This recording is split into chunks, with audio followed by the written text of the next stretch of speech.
melting tones which soothe my soul,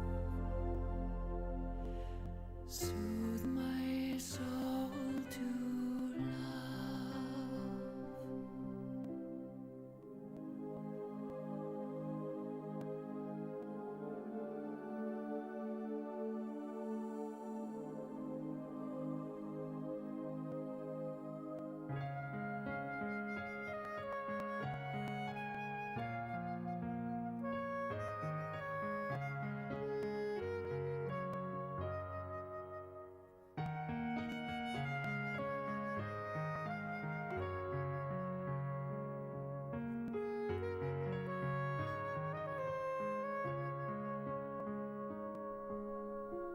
Alive with passions from his breath that flow, healed your music when he's pleased to blow.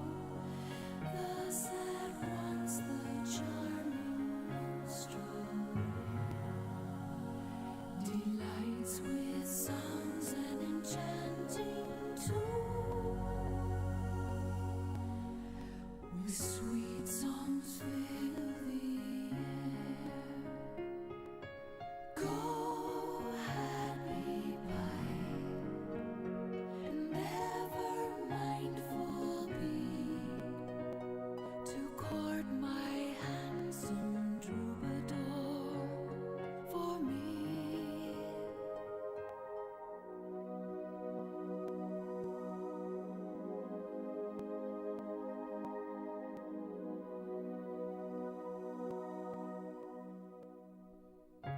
Tell him of all I feel, repeat my love at each melting touch, since to him my loyalty assign.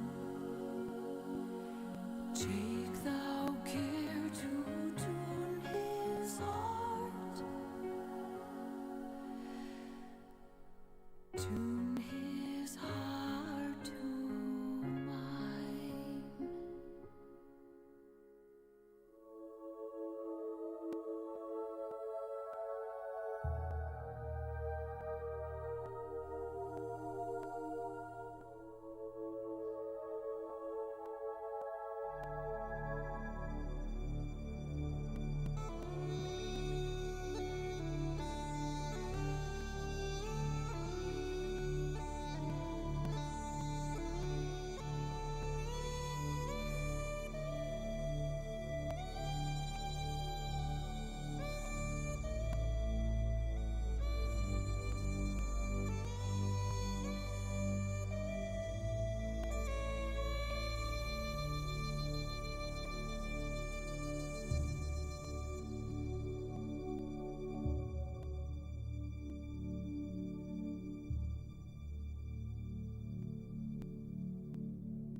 Giola in luna in mezzo al mare, mamma mia si salterà. L'ora in bella speranza che tiene a monterà. Giola luna in mezzo al mare, mamma mia si salterà. L'ora in bella speranza che tiene a monterà. Giola luna in mezzo al mare, mamma mia si salterà. Resta in danza, donna mia, venite qua. Un garzon bello giocondo, ciascuna toccherà. Finché in cielo una stella e la luna splenderà. Il più bel con la più bella tutta notte danzerà. Mamma mia, già la luna in mezzo al mare. Mamma mia, si salterà. Fringe, mamma mia, si salterà. Fringe, mamma mia, si salterà.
I's the boy that builds the boat, and I's the boy that sails her. I's the boy that catches the fish and brings them out to Liza. Hip your partner Sally Taboo, hip your partner Sally Brown.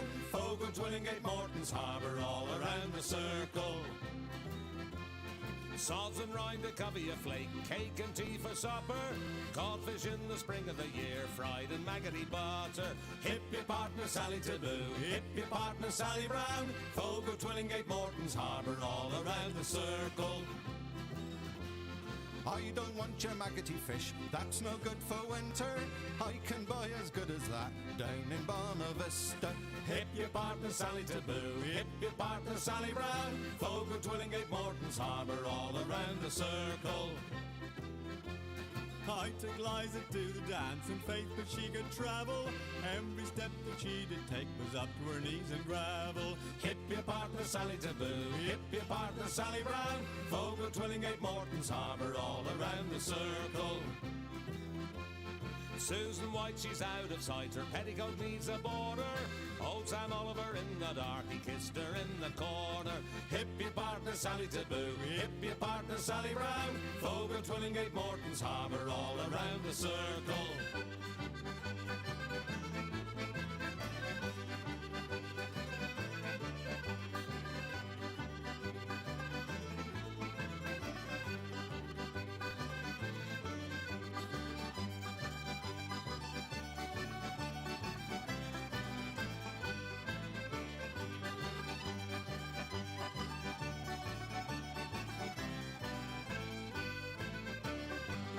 I's the boy that builds the boat, and I's the boy that sails her. I's the boy that catches the fish and brings them out to Liza. Hip your partner Sally Taboo, hip your partner Sally Brown. Fogo, Twillingate, Morton's Harbour, all around the circle. Hip your partner Sally Taboo, hip your partner Sally Brown. Fogo, Twillingate, Morton's Harbour, all around the circle.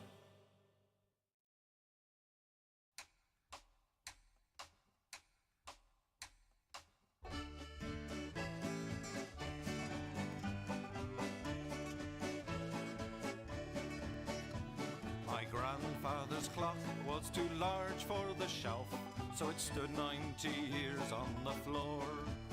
It was taller by half than the old man himself, though it weighed not a pennyweight more. It was bought on the morn of the day that he was born.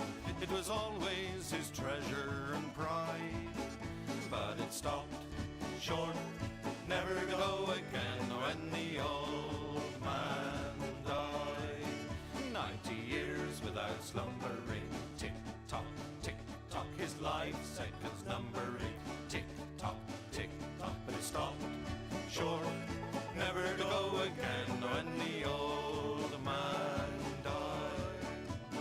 In watching its pendulum swing to and fro, many hours had he spent while a boy. And in childhood and manhood the clock seemed to know, and to share both his grief and his joy. For it struck 24 when he entered in the door, with a blooming and beautiful bride. But it stopped short, never to go again when the old man died. 90 years without slumbering, tick-tock, tick-tock, his life seconds numbering, tick-tock, tick-tock, but it stopped short, never to go again when the old man died. My grandfather said that of those he could hire, not a servant so faithful he found. For it wasted no time, and had but one desire, at the close of each week to be wound. For it kept in its place, not a frown upon its face, and its hands never hung by his side. But it stopped short, never to go again when the old man died. 90 years without slumbering, tick-tock, tick-tock, his life seconds numbering, tick-tock, tick-tock, but it stopped short, never to go again when the old man died. It rang an alarm in the dead of the night, an alarm that for years had been dumb. And we knew that his spirit was blooming for flight, that his hour of departure had come. Still the clock kept its time with a soft and muffled chime as we silently stood by his side. But it stopped short, never to go again when the old man died. 90 years without slumbering, tick-tock, tick-tock, his life seconds numbering. Tick-tock, tick-tock, but it stopped short, never to go again when the old man died. Yes, it stopped short, never to go again when the old man.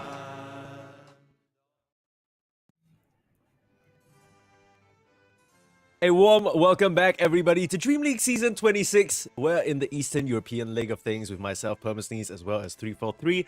And we are into day number 2, so if you missed all the action in day 1, understandable. I know there's a whole bunch of regions going on, a lot of Dota, but to just kind of give you a recap, we went through all the upper bracket round 1s yesterday and the upper bracket round 2. So now we know who our upper bracket finalists are, but that's not for a while later. First, Adam, as usual, we gotta say goodbye to some teams, and we'll be starting, unfortunately, with 4 Pirates and 1 move. One of these teams will be eliminated by the end of this first series. You have a favorite here, Mike? Any bias? Yeah, you're putting me in a little bit of a tough position, right? I kind of gotta say 1 move just because we've actually, first and foremost, seen them at a tier 1 tournament, right? You're looking at the results, just previous history-wise, 1 move have accomplished just a little bit more compared to 4 Pirates. But we did watch 4 Pirates play, and I think there were some moments of, potential showing there. Hopefully, they're able to bring it out a bit more. I mean, I felt like they did pretty well for the most part of their series yesterday. Maybe looking a little lost in 1 or 2 of the games, but obviously going up a bit against a bit tougher of an opponent. Hopefully, they fix most of their issues here. But I'm leaning towards the Pirates, man. I feel like they look pretty high potential. Okay. Well, we'll see whether the Pirates can pull it out. We were having our fun. It would be sad to see them go because we were just kind of, it's a fun name to talk about, right? All these guys have very piratey usernames as well. You got Natty Nowell, Mr. Moral, it's on brand. I like a team that sticks to a theme. But on the other side, we have 1 move, and if I'm not mistaken, they have a bit of a different setup compared to what we saw on that was registered. They're trying to sort that out right now. But yeah, 1 move, we did see them recently in Fissure Universe. Unfortunately, one of the teams to be eliminated first. I think that was according to a lot of people's expectations. The biggest thing for them is obviously coming into Fissure Universe, they kind of got their off-laner yoinked by 1 win, right? So Triple S was their off-laner, now he's playing for 1 win. Speaking of 1 win, they will be the team facing off against the winner of this series. So that'll be a fun little dynamic if 1 move actually make it forward. If it's meant to be, it will be. Will they That's true. take revenge on their offlaner for leaving them? But first, they must defeat the 4 Pirates. Yeah, the 4 Pirates stand in their way on this sea of redemption. But let's talk a little bit about the grander scheme of things, right? Obviously, the meta has changed a little bit compared to right before the patch. We just got 7.38C maybe a week ago. People are still trying to solidify seemingly their ideas of the game. What are some of the key things that you've noticed have changed, Adam? Nothing much. Still no answer to this notorious Phantom Assassin. It feels like Nature's Prophet is still a pretty hard hero to deal with. What else is there? I think there are like a bit more niche things among some of the teams. Like I feel his Bristleback hero looks kind of strong in some of the games. Some of the games he looks like he's ignored and useless. There's also the Venomancer that didn't really get touched against the. I guess it's probably not really a big deal in this series, but 4 Pirates do play the Veno, right? And it seems like teams just take the approach of banning it against them. Yeah, something worth noting as well is that 1 move are coming into this series with a stand-in. If I'm not mistaken, it seems like If I Fall, who's the regular position 5 player, is not either unavailable, because in the lobby I see someone called Baby 3 Packs, and we've seen him in some of these other Eastern European stacks before. Quite a notable off-laner of all things, so it'll be interesting to see if he actually stands in as 5 The other story for One Move obviously is Gilger coming back. I think he's a name that a lot of people probably recognize from some of the more recent iterations of Hellraisers. But we haven't really seen him much lately. It's always been a pretty solid position for a player. But yeah, we'll be starting very soon, so we'll get into the draft and see whether that actually changes things very much, or whether that disjoints 4 Pirates in their game plan, because they probably did a bit of prep on their opponent today. Is that an unfair advantage? You bring in another guy who's like the same position, you don't know where he's gonna stand. Until the very last minute Yeah. of hero picks, you don't really know what's happening. How do you ban? In my opinion, I feel like it's something that should be disclosed to the teams, like, at least know what role he's in. He's I'm like, sure it was. I'm sure it was. Like, these kind of things are usually public information. Maybe just something that we weren't disclosed. But it's fine, because maybe I can get your professional opinion then, Adam, because I'm sure you've been in that type of situation before. You kind of do a bit of research on an opponent team, you find out a bit about their players, and then suddenly they have a last-minute stand-in. Sometimes accidents happen, or sometimes things happen in life. Life comes first, obviously. What do you do to adapt around that? Because I think it's a bit of a disadvantage for the team who has to make the switch as well, right? Okay, I think if you're in a more of your own region, it doesn't matter as much because you probably know who it is and what he plays, right? These players, they all play Sure. enough pubs that it's just a little community of friends or enemies, but they're not as it's not much of a question mark to them as it is to us, right? Yeah, that's fair. Maybe they will recognize him pretty much immediately. I mean, it's not like Baby 3 Packs is this unknown fella, right? He is pretty well acquainted with the rest of the scene. I'm just interested to see, because Chodex is the offlaner. Baby 3 Packs, if I'm not mistaken, was an offlaner for quite a while. Let me just find out exactly what he... Yeah, so he last played for Liga team. He was with them up until close to the end of last year. I think he was on that stack when Ramses was also playing that stack. And he kind of has a very similar hero pool to Chodex in terms of the offlane. Likes his Centaur War Runner, likes his Brewmaster. I think that's like his most signature hero. We'll see whether that affects anything in the bans here. For now, still pretty straightforward. Taking out the Nature's Prophet PA, just some premier carries. Venomancer, Respect banned out by 1 move. No surprises there. The Venomancer continues to plague every team that does not want to play against it. Again, just a very interesting hero, right? I feel like there's never been a hero like this in Dota. It's like, oh, they play Veno, okay, we ban it. Oh, they don't play Veno, okay, this hero is totally just ignored. Has there ever been a hero like that, Mike? Do you recall?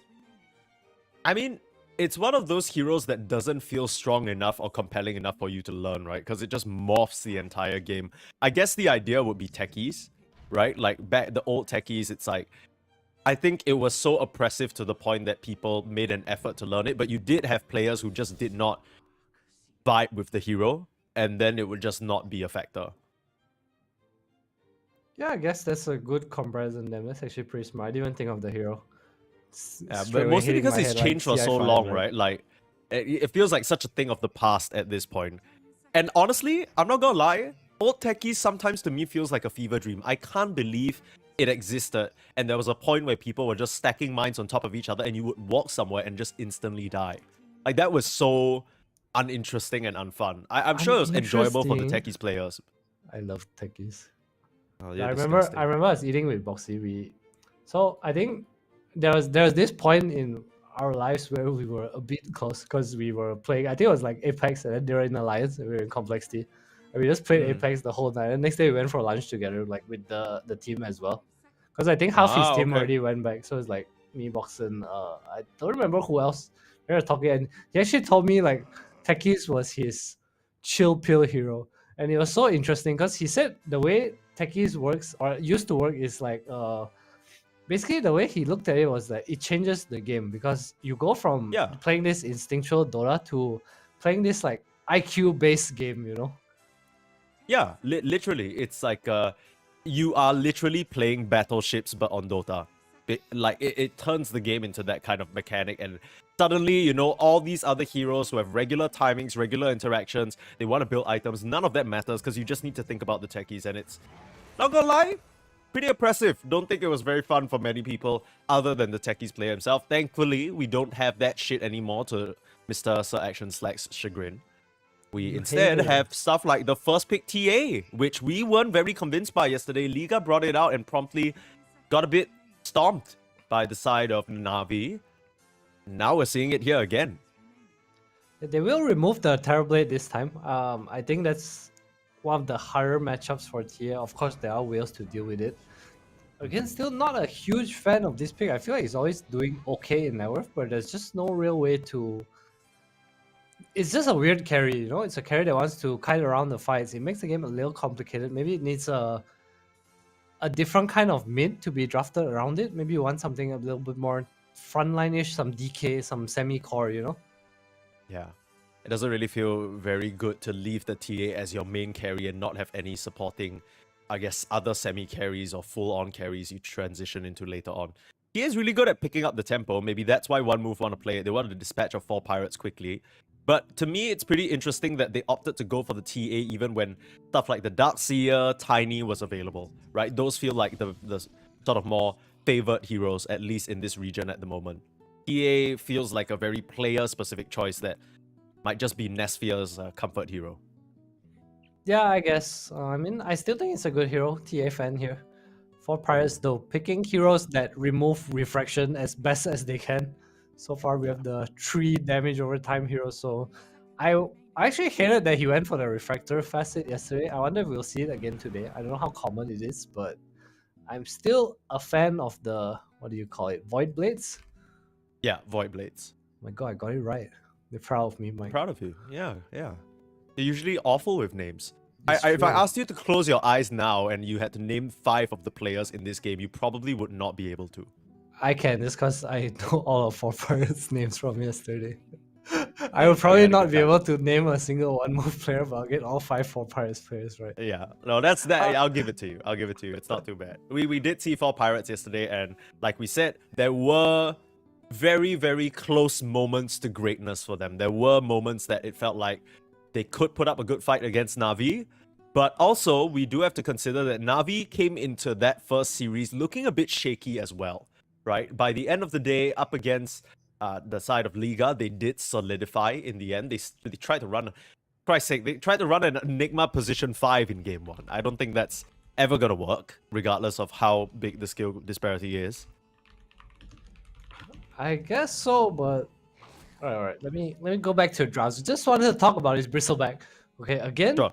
I feel like this hero as a late pick has been pretty nice. I've seen a lot of impact coming out, but I look at One Move's heroes now, and I feel like there's this trend in some of the games where they don't have heroes that do something. If you look at how they're built, like, okay, let's say I'm the leader, right? I'm like, One Move, go kill. So Wind Ranger has to like walk up to someone and hit a shackle, and they all have to just kind of run in and do physical damage to this hero, you know. And that sounds so yuck to me. Like into this vacuum ice path, there's Night Stalker that's gonna see everything. Even this DK on the front line, can they even take him down? It just feels like there's a bunch of little porcupines on the ground and you're going to be playing from the vantage point of a hawk, right? You have overall night vision, you're going to see these little babies scrambling around and you can pick and choose your targets very easily. 4 pirates definitely have the high ground in more ways than one. They have a good way of dealing with the TA. The cores seem to match up pretty nicely into her as well. I guess the one caveat to that is the TA silencer lane is not too bad, although I wonder whether it'll just be a push-pull situation from the Darkseer Night Stalker. Especially if he gets the Night Rain facet, those level 1 to 3 might be a bit more difficult for the silencer than he would have liked. Yeah, One Move, they need a hero that can make moves, quite literally. They need someone in the mid lane to be running around, but then you might just lose out on that semi-carry second pick situation you were talking about. Not Guess it really kinda liking the feels that draft from role, One right? Move right now. You like it? I don't really like it. I feel like it's a bit clunky right now. Hey, they're living up to their name. If they need the hero that makes the one move. There we go. There we go. At least you got the team name. By the end of this match, you need to try and at least remember 3 of their names, okay?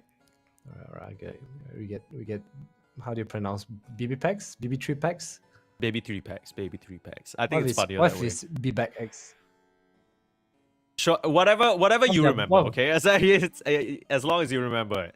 4 Yes, pirates BBack have X overall and last Show- pick. Show DX. Do you think this is gonna be a Dragon Knight mid into the Lash? Yes. I think Okay. the latest Dragon Knight carry just dead now. Glory. Okay. Let's see what's good against this Bristle Lash, because I was actually looking at Slart for them, but with the Lash coming out, I don't know if you want to pick that kind of hero. I think something That's a bit tanky is tough. nice. I think a Mage Slayer would be nice. I think this is a pretty good Ember game. They have the shell to play around. Mage Slayer looks really good against both Bristle and the Shrek. TA as well. You have the Flame Guard to kind of burn down the shell. I would like to see the DK carry. Just go Mjolnir. You have this Quill Spray, Curse of Silence, Lash doing like all this AoE damage. The Mjolnir procs are gonna go crazy. You're able Yeah, to use true. the shell. So you You don't could have probably to go pick up for a casual the... Mage Slayer or BKB later Yeah, down yeah. the line as well. Yeah, I like that a lot. I think it's a pretty sick Mage Slayer game. Other than that, other heroes are left here. How does the There's still, DK stack up into the TA though in the carry to carry matchup? I think it's pretty okay. I don't think you care too much. TA is obviously good at this like single target kill, but you have Darkseer behind you. I have some Solar Crest buffed up. It's really the wall and the vacuum that one move looks like they might have issues with before BKBs come out. Just the lack of lockdown, right? A lot of pressure on his Wind Ranger to just kind of land his shackles, I want to say. This is a bit of a different Carlo. direction compared to what we were asking for, the Keeper of the Light here. So not gonna interact much with the Lash in lane. Keep him away from the towers, away from the waves, and just keep pushing it out. Rotating. Rotating probably with the Night Stalker's nighttime. I don't mind this too much, actually. I think it helps them play a pretty fast tempo. Although I don't see any immediate amazing user of the Chakra Magic. Okay, I think the first thing I see when I see his color is that one move doesn't really have reach. So he's able to just kite the fights for you. Also have this vision coming out from aerial. He has two front lines in the Darkseer and DK. He's going to see everything, every fight with this nice toggle out. You also care about global, and also talk about the lack of stuns on one move, right? And how are you going to chase down this Coddle? Are you really going to just run up to him, I think? It's a pretty good Coddle game, man. No Chakra target, Chakra yourself, maybe. And I'll probably see some like Dagon. Maybe on an early Vessel this game, it looks pretty nice, right? Bristle, Lash, and TA. It's super high value. Yeah, I know this is bad news for you, Adam, but just a quick note that the TA is going for the Refractor Facet. So very much expecting her Refraction to be burned out. Seems to be a bit of a new trend. Speaking of new trend though, I did see Pandemic kind of in between the Twin Terror or the Icebreaker. I've been seeing some Jakiros actually go for the Twin Terror instead. Why do you think that's the case? Do you think that has any value this game, just additional attack damage? I feel like if you lack damage, there is a world, but I feel like usually when you pick his Jakiro, your Macropie is there, Dual Breath is there. It's like there's no way they lack damage, right? They have DK, Coddle, Darkseer Shell. Also, just Vacuum Ice Path with the extra Ice Path stun is so high value. I feel like kiting is what makes Jakiro right now. The Ice Paths, just from far range, constant spam, Macropie, not too much to hold them in place. So I like the Ice a little bit more. Yeah, I think that's what he has locked in as we'll get into the game very shortly. But it seems like the four pirates, they'll be the ones this game who are trying to kite around their vision, play around the circles, avoid, just keep a distance. While on the side of one move, they really, true to their name, have one move and they need to just be running at the side of four pirates relentlessly. They don't really have any other option. They don't even have backline jump or kind of pick off. They just quite literally need to ball up and run together. I guess I might be overlooking this a bit, but Gale Force is pretty nice with this kind of lineup just because you want to run in and Gale Force kind of holds them in place to take the fights there for like the 2-3 seconds. How long is Gale Force? 3 seconds? 3.5. Okay. Yeah, it's quite a long duration. So you have Star Rocket, you have a lot of slows. Or shot. Oh, are they really walking up into this? Excuse me. Yeah, Chodek's not too sure about this one. Just gonna go down. Why did they just power shot there? Did they just do that to scout or something? That did not work out at all. Okay, I think if you break smoke on low ground and he wanted to scout, like I totally see it. But I think walking uphill after you don't power shot anything into I don't know, man. Coddle, Jakiro, that don't look like somewhere you wanna set up shop in, you know? Not the hill you wanna climb. I guess a little bit of false info, right? Because the power shot didn't see anyone, so Chodek's probably thought, oh, you know, it's safe here. I can just park myself up there, get the vision advantage. But because of that first blood, very, very nicely set up on, or Ooh, maybe yoink. gifted to them more likely. Silencer took the So rune. grab there. Okay. Could have been worse. 2 for 2. Are they gonna block the wave? Looks like Are they the going to answer stand around is and just try and yes. pressure out Nesphere? Yeah, you can't actually... You can't do this. Or maybe you can. Okay. Ariel is just Farming going to stick tank a charges. big fat milk strike and yeah. There's one shell down. Ooh, they get the creep wave under the tower though, which is nice for them. So the wave's gonna come back. That's gonna allow Ariel to kind of abuse playing at the side a little bit more and probably even block the small camp for free. Sansa not really able to kick you out. Yeah, you kind of need the punching power of the TA if you want to push Ariel away. Just the Sansa enough is not going to be sufficient. But to chase that courier, enough move speed takes down the tangos. So Baby 3-Packs is going to stand in for them as a position 5. Not his usual role there. But, you know, it's Silencer. How bad can it be? Just press Q, press R. Not a big deal. I saw some pretty bad global silences yesterday. That's true. It was by 4 pirates, wasn't it? Yeah, Panic. I think so.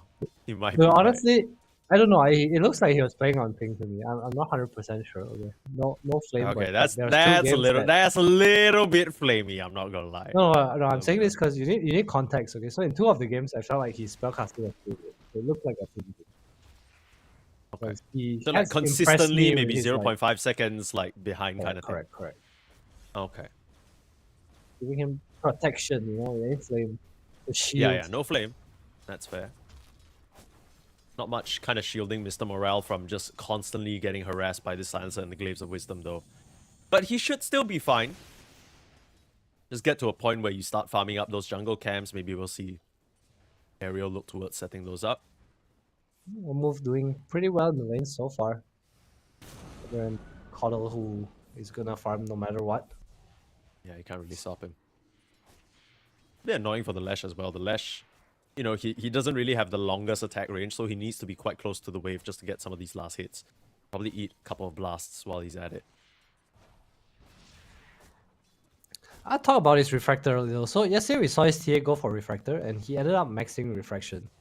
I feel the Void Blade facet, what it allows you to do is, well, number one, it allows you to dominate your lane because you are maxing Mel, right? I think that's like the Parker cheat code. You just have boots and Blightstone and you just meld people non-stop. It does so much damage. It also allows you to farm because you just meld strike waves and you kind of tear through it. And you will meld creeps anyway, right? It just allows you to harass on top of melding the creeps. Sure. I'm curious to see what Nesphere does here. Lotus 2 being points to contested. Refraction. Yeah, we'll see the Refractor come into play here. The damage Ariel's instances dead. racking up on Ariel. Gonna be enough. For first -1 of the game, Baby 3-Packs might just line up another. Turn around with a pretty big stick charge, but Nesphere, another Refraction. He's gonna get a buttload of damage, and he is gunning down Mr. Moral. I mean, I guess that's the power. Increasing attack damage by 40. That's huge. Let's be real. If you had level 2 meld there, they would still both be dead. No. I guess. I mean, I'm just trying to...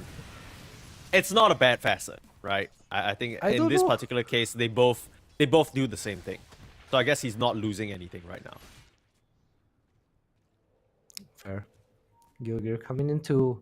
Okay, I like this. You look at the... They already dewarded once, but Gilgir's gonna annoy them. I think this is Coddle's probably strongest suit this patch is that it's so easy to just walk over here, and I've seen a lot of mid Coddles, they buy a Quelling Blade or just tango it up or get their...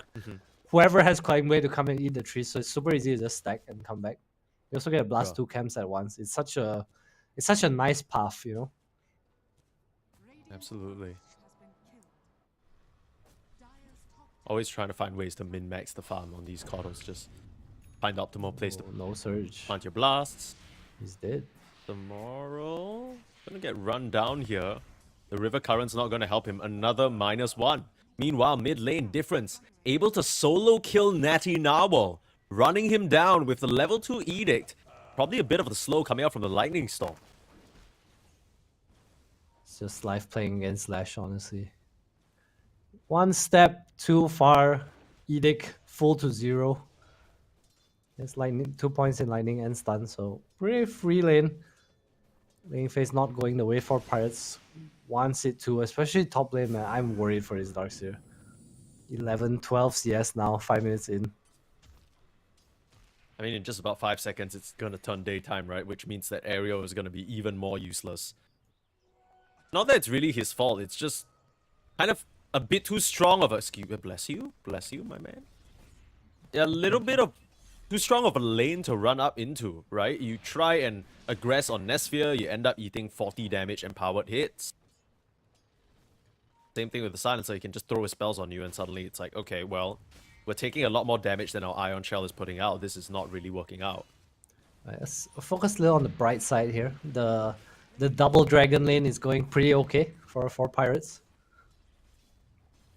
Yeah, but they're not really slowing down the Bristleback, right? He's just farming down there. This Bristle as a hero, man.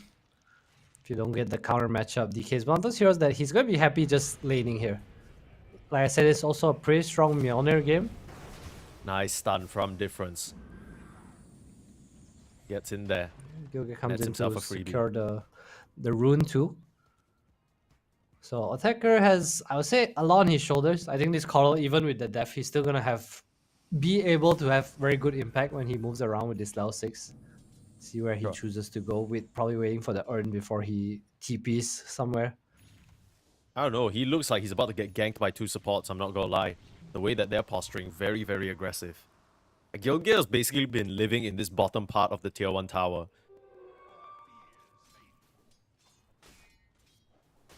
Chodex understands though that this call does want to come to bot lane. So just playing pretty far back, waiting for the wave to come in.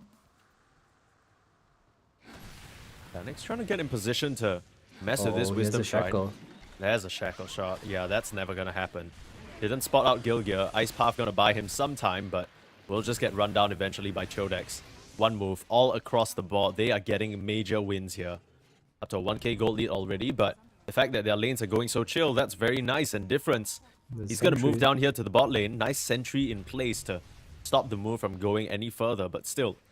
Look at Mr. Morrill. He's just being pushed away from his own tier Carl's 1. TPing here. They want to fight. Jakir's probably going to TP in as well. But for the Solar Bind, slowing down Nesphere. But He silence missed up the on the blast. Darkseer. Very nicely done. No vacuum available, and Nesphere will just be able to walk free. Oh my god, that's very painful as a caller. This first out to get earn charges, especially moving to the weaker lane of the Darkseer Night Stalker. Yeah. What is this?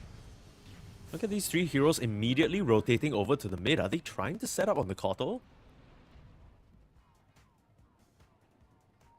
He knows that he can't come up for the rune. Like, he doesn't see any single hero on the map right now.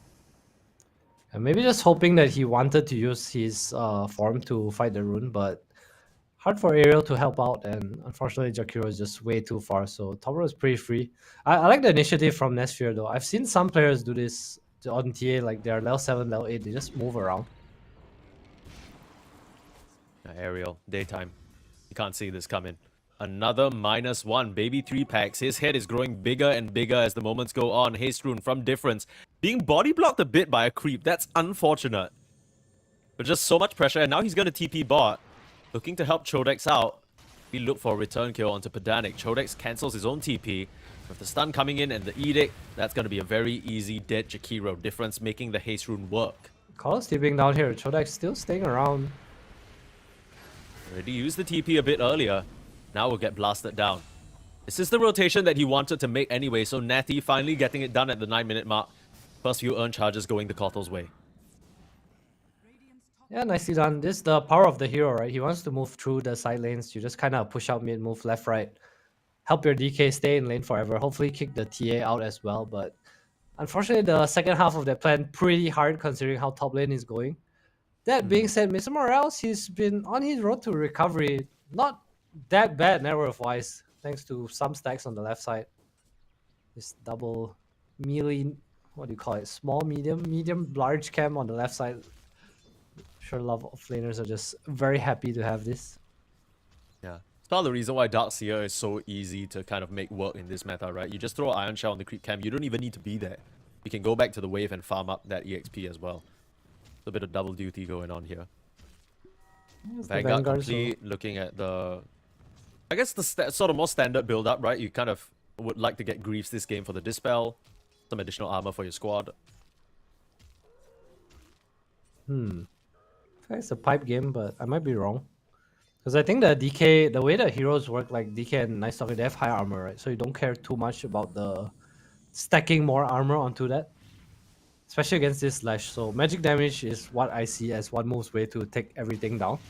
Which is why I was like talking about his Mage Slayer as well. I wonder if Attacker will still go for it. Has the Maelstrom queued up. I guess that makes more sense as a carry. You want the scaling item. Unless you're Skeeter, maybe. And speaking of That's- items, I do want to talk about this item choice from the Lash. He has gone for a Blink first. Arcane's Blink, ready to get in there and do damage. I like this choice a lot. I wonder if he'll come back to bite him. I can see why he does it. He just wants the power to get onto the Coddle. They have Global Silence too, so gonna be super simple. That doesn't even need to use it to get the first kill onto the DK. The blast comes through, Oh, the blast. melting through difference, but they still are able to take down Ariel despite it being nighttime. Wall comes up a bit later, so the Illusion starting to punch back into Trodex. The Kotal is still around, but doesn't really have a blast to contribute into this very narrow walkway. One move, they bring the numbers and they're able to get it done. Not losing a single hero, a pretty nice Blink reveal, all things considered, 2-for-nothing trade. A nice kill into a Dragon Knight. Probably not expecting that. Difference with a nice blink into the fog as well. They don't look like they're done though. Nathy still has some time on the Spirit Form. Gonna chase them away for blast. Ariel comes back into the mix. This might be a dead Leshrac. Trying to commit onto Otaka. Again, not really sure whether that's what you want, but Nesphia is here as well. There's a Spirit Vessel charge ticking through his refraction. He's gonna do a ton more damage. Nice Shackle from Gilgir stops him in his tracks, but Nesphia, he's gonna go down, and Nathy on the high ground, he's just farming charges. Throws another one out onto Chodex, needs a bit more damage into this Bristle. Still gonna turn around, one more little blast, one more little bit of snot. He'll get the kill, but Nathy, he could just clean up in this fight. Yeah, this Kotal is really, really strong up into the silencer. He's punching like a truck, but he won't be able to steal the in this time. And with the blast, Natty Narwhal with an ultra kill. I mean, that fight was the Kotal's to win. He had an amazing position. Spirit Vessel charge after Spirit Vessel charge. I mean, that was a huge boost that he really needed. Alright, Narwhal back in the game, baby. Spirit Vessel, 3-4 charges after using one now. Travels almost done. Giving him the power to be all over the map more. I wonder if you're this after this ultra kill, do you just go Dagon instead of this travels? Though I would love to see him just buy Dagon actually. Or 4-stuff. I feel like 4-stuff is so high value this game. I get what you mean, but he's already made his decision. Just wants to move that much faster, rotate around the map, maybe continue to get more ultra kills. That was really a swing that I think one move not respecting the amount of damage and refraction burn that 4 pirates have. Nesphia getting in there. I can't help but feel like, couldn't he just have been farming?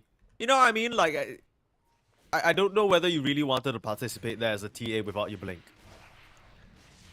Maybe not letting them burn your refractions. What's the point of taking refractor, you know? Yeah, but then I they like- burn your refraction and then you die. I like that he's active. He has Lash and Bristle cores, right? So not like I said, not many heroes that are able to do things. He will have the blink now, and I feel like when you win your lane and you're able to play as active, I think it's a sign of a good carry player. At least in my Okay. opinion. I don't want you to be like AFK farming too much, because if you look at 4 Pirates heroes, if they bring numbers, it is gonna be scary, even with the slight advantage they had from the start of the game. This Coddle coming in, this Night Stalker, they're all pretty scary heroes when they outnumber you. Yeah, that's fair. I guess, you know, my sort of very pleb non-carry player brain is like every single time I see my carry come for no reason and make a bad decision in a fight, I'm like, okay, you know, like you could have just let us die and then you're farming and get to your power spike. But I kind of get what you're saying. Both teams just Otaka managing to escape. trading towers. I think this favors 4 Pirates a little bit. I don't think they are super fight ready, and it also gives more map for the Coddle to play. See them maybe gate down here. Oh, they're Wonder gonna if run the into TA the trap fence. spots this out. Oh, Well, that's a bit of a freebie. that's a lot of your team fight. It's gonna pop the global silence regardless. Set up for Chodex to get the kill on the Jakiro. They can Like you definitely said, turn Mr. here. I Morale, guess. They're trying. They're bringing the numbers, but they can't stop the TP through the twin gates. Jakiro's courier comes in for some reason and dies. Meanwhile, Kotal able to TP out as well. So that will put One Move in a good spot to get the Tormentor. They end up trading 1-for-1, but key note is that's Global Silence used, right? So for Pirates, they might be looking for a fight in the upcoming few minutes as well. Well, that's a nice shard. Gale Force, baby. It's online. Oh, for free? God damn. So I felt like they could fight that though. Just on the high ground, he had wall on Mr. Morale still. Now wall was in a really good position. Difference blinking into this, missing the stun. As that illusion rune, the shrugs off that initial Spirit Vessel charge, very nicely done. Now Mr. Moral the one in trouble. TPing out, the damage, not enough, my goodness. Very close. Difference, very fortunate to have a illusion rune there. Again, probably the rune you want against Coddle. Any dispel is nice, which is why we see Chodex going for the Lotus Orb too. So I think that's gonna make the game a bit easier for them. Just any one call goes on, you have this purge. 4 stuff almost done for BB3 packs as well. Oh, Gale Force putting Pedanic in a very bad position. And with that AD rune, Difference looking for an angle from the high ground. Out of nowhere, Nesphere reigns in with the damage. Now they have the Atos into the Night Stalker as well. This is not the Dark Ascension that you want. Gonna try and look for a save. Disarm the TA. And the blast heals way too much for them to burst through. It's kind of an aspect we didn't really talk about, right? The Kotal Blasts are keeping this Night Stalker alive way longer than One Move are expecting. Yeah, it was the mech from the Darkseer as well. Just picked it up. So pretty much half his HP being healed up. You said nice armor against TA2. I think Nesphere also blinked into the silencer, couldn't get off a melted, and they all just walked away. But that was Kotal form and Night Stalker out for what? Losing 1 Jakiro, they couldn't get a single kill. Global still up for One Move. Atos complete on the Wind Ranger. I expect to see them make a move soon. Probably. I kind of feel like the autonomy for the game is in One Move's hands, right? Like they have their items. It feels like they're ready to go. They aren't going to slow their roll at all, looking to continue to put this Blink Dagger on the ledge to use.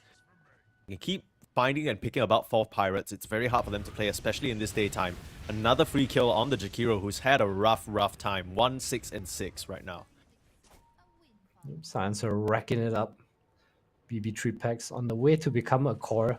It's also a pretty nice silencer game. Like when you have this much in, you actually can go into like some power trades, Hurricane Pike kind of thing. Your pure damage is super nice against these high armor heroes.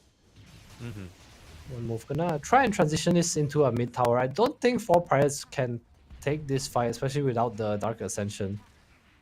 Slowness on Chodex is a pretty big deal too. Gonna negate a lot of Natty Narwhal's impact. One of the things we didn't talk about just yet is there aren't any real ways of breaking the Bristleback. What the hell is going on? It's actually a solo kill. Nice little stick, but still gonna get run down here. Gilger dominating on that Wind Ranger. Best hero in Dota too. Oh, that Brigand's Break probably did a lot of work. Yeah, otherwise you would have done no damage, I'm pretty sure. Yeah, right? I was like, why is he hurting so much? Like, what's going on? It's like level 1, like, focus fire as well. I don't know if you caught that, but he actually missed the blood grenade because of the Gale Force. Like, pulled him super Oh, did hard. he actually? Yeah. I guess most of the damage was coming out from his auto attacks anyway, so it's fine. That's true. I mean, he's pretty damn farmed on his Wind Ranger, having a great game, 4 kills. Atos gets a shard from the Tormentor, so the big narrow spike. 6-1 and 5, 1.4k gold now. I don't know why he's doing goodbye. Just get another, That's crazy. another Lotus. Yeah, why not? 4-star fuels, all these utility items, pretty good this game as well. Maybe you want a Solar Crest for your TA. Speaking of the TA, in a very precarious position, they're looking for the setup. Not sure whether Nesphere saw it on the wall, will immediately blink away before that refraction breaks, but they have their eyes on him. Global Silence used, trying to push them back. The Gale Force, it's kind of huge. 4 Pirates in a very compromising position. Just gonna get Melt Strike down on the Jakiro, but nice vacuum, nice wall. Holding on to Nesphere, they want to take this TA down still, and they will be able to focus her all the way, but it cost them big time. They've lost their DK and both supports. Now this word... oh, the blast. Saves him narrowly. I thought he was dead for sure. Natty Narwhal now being slowed to a crawl. Needs to turn around, try and get a blast off. It's gonna be held in place. Mr. Moral goes down. Chodex dodges the blast. And it ends up being a full team wipe for Pirates. They get what they came for, but they lose everyone in the process. Dude, the more I see this Gale Force, the more I'm convinced Wind Ranger is all you need. Especially in these games where these like 15 to 20-minute fights just keep happening before BKBs, before a lot of solid initiation. I think for Price were also a little hesitant there, right? We saw Nashville, I think he was in range for an ice path, but they kind of hesitated. They decided to search the DK who has no dagger. He gets the blink out. Chorex drops Lotus on him, and the Global Silence comes out. It was just super awkward from there. Yeah, the way one move or position was great as well, right? That Gale Force kind of put 4 Pirates in a bit of a tough situation. You either back up or you walk forward. And it felt like the comms weren't entirely clear. Some of them were moving up, some of them were kind of trying to reposition. Got messy real quick. Really hard for this Jakiro to really play the fight. They do have some nice items on 4 Pirates though, even though the fight went pretty bad for them. I think Night Stalker is really the only one that's truly suffering. Also, his Gossamer Capes against TA I hate it. I hate this neutral item as a TA player. I hate it so much. Just miss Maelstrike all the time.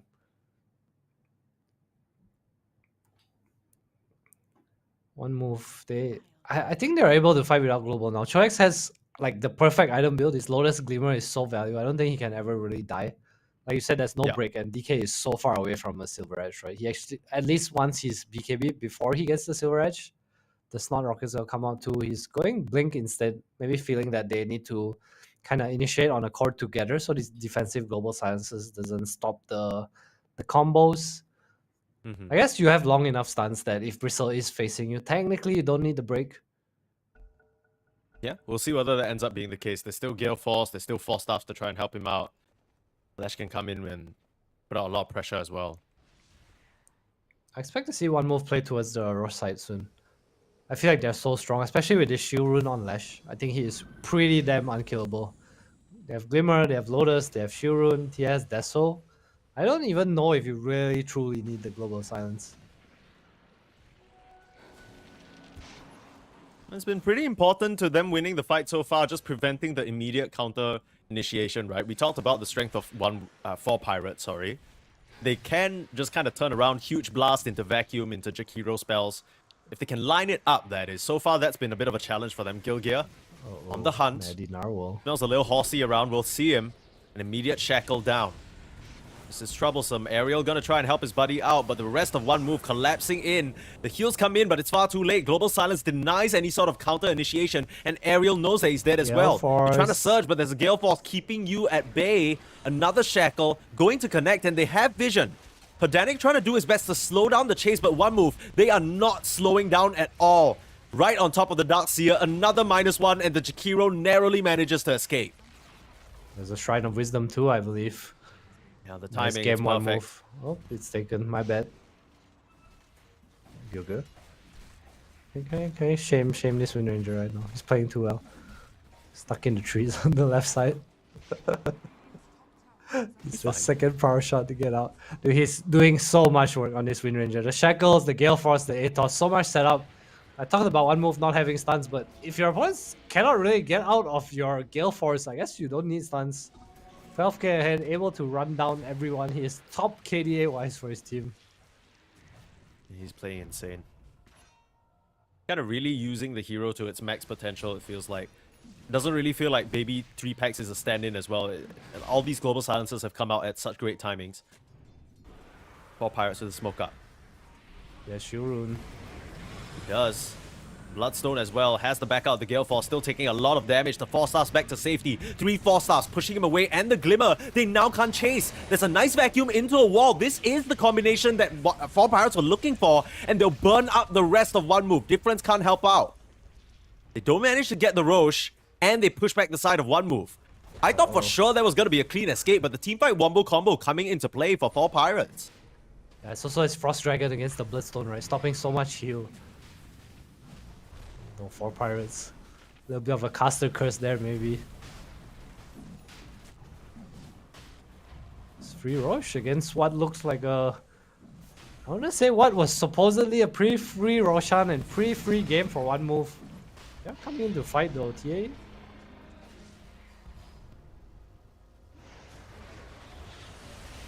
There goes the Gale Force. Oh, Mr. Instant Morales. burst out on the Jakiro, Mr. Morale as well. I mean, if one move are the ones initiating, you're not getting out, right? For Pirates, they were able to get the jump on the Lash, force out basically every single bit of defensive utility onto the Lash, which means that there was no more for the remaining heroes of one move. They got cleaned up pretty nicely. Gale Force always Again. used to pull this much. I feel like it was pretty resistant. I feel like the heroes of 4 Pirates are getting like less so pulled level, you know? Yeah, no, I get what you mean. It really depends on what direction you're facing. Because if you're sort of running horizontal to it, the direction you're being pulled, it's not that bad. But if you're trying to run opposite, oh, it's not fun. Yeah, but why are they? I don't know. It just looks weird to me. Like in that series, the Dark Series just kind of got pulled downhill so much. Felt like he didn't need Is to it, die is there. it has to Surge doing? Does it have to do with his move speed? You think he has surged up and then he just gets pulled even faster? I don't even know how it works. Can't I be, just right? feel like it shouldn't be like this. Are they not like clicking buttons while they're being pulled? Good point. Gilga. Looking at focusing down Chodex, out Nice comes the shackle. Global Silence Glimmer. Like you said, it's very hard to take down this Bristleback without a break, and in comes Got the difference with the damage. damage. Otika losing the first life, but there's the wall, there's the vacuum. Mr. Morale trying to find an angle, but everyone on one move just walks away. Difference, meanwhile, blasting down that Jakiro, able to escape to the sideline. Now, Mr. Morale in trouble, getting beat up. He tried to zone out the rest of the team, but Difference is here to cut them off again. Look at this Lash just being blasted back by the blinding light. That might have just saved Otika and Mr. Morale here. Will lose that Night Stalker though. But it feels like he's just forfeit in every fight. One move, they don't lose a thing. He's been hitting such nice vacuum walls. I want to see them save the Ice Path. I think it's really important for their fight. These vacuum walls that Mr. Morales are hitting, we talked about it in the draft, right? One move's heroes, they kind of need to clump. It's only really this Lash with Dagger that can kind of go around to play a little flanky, a little sneaky, but Lash, Fear, and Shodex, these heroes, they're always in the wall. Always part of being vacuumed. Before BKBs come out, I want to see Pendekar just kind of chill a little on the Ice Path. Saw one in the mid lane too. 3-man vacuum, no Ice Path. I mean, the one fight that 4 Pirates have won so far is because they saved the Jakiro spells for that vacuum wall, right? Every other fight, it feels like Mr. Morale, like you said, he's hitting this big vac wall, and then nothing happens. Like, the DK isn't in position to auto-attack, there isn't any sort of follow-up control, everyone from one move is just getting the freedom to force stuff out of there or just walk out of there casually, nothing's really punishing them. Yeah. Good news for them is they take the Aegis away. Game is still pretty hard for them until DK gets much more damage. Also simply because one move, they are hitting their like one true timing real soon, right? It's this triple BKBs that are going to come out. So if you look at the heroes for 4 Pirates, Coddle, Darkseer, it's all magic damage. Jakiro, even the Mjolnir procs. Of course, BKB doesn't fully block that, but it is a significant chunk of their damage that they're going to lose for quite some time.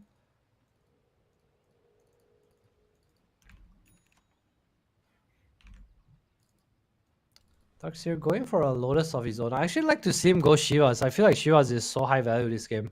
You have the anti-heal against the Lash, you have the armor and just physical reduction aura against the rest of the heroes. Yeah, I mean, not to mention the slow, right? The slow to keep them in the wall, perhaps just that little bit longer. Buy more time for the Ice Path and the Jakiro follow-up to come through. 4 Pirates are on the prowl.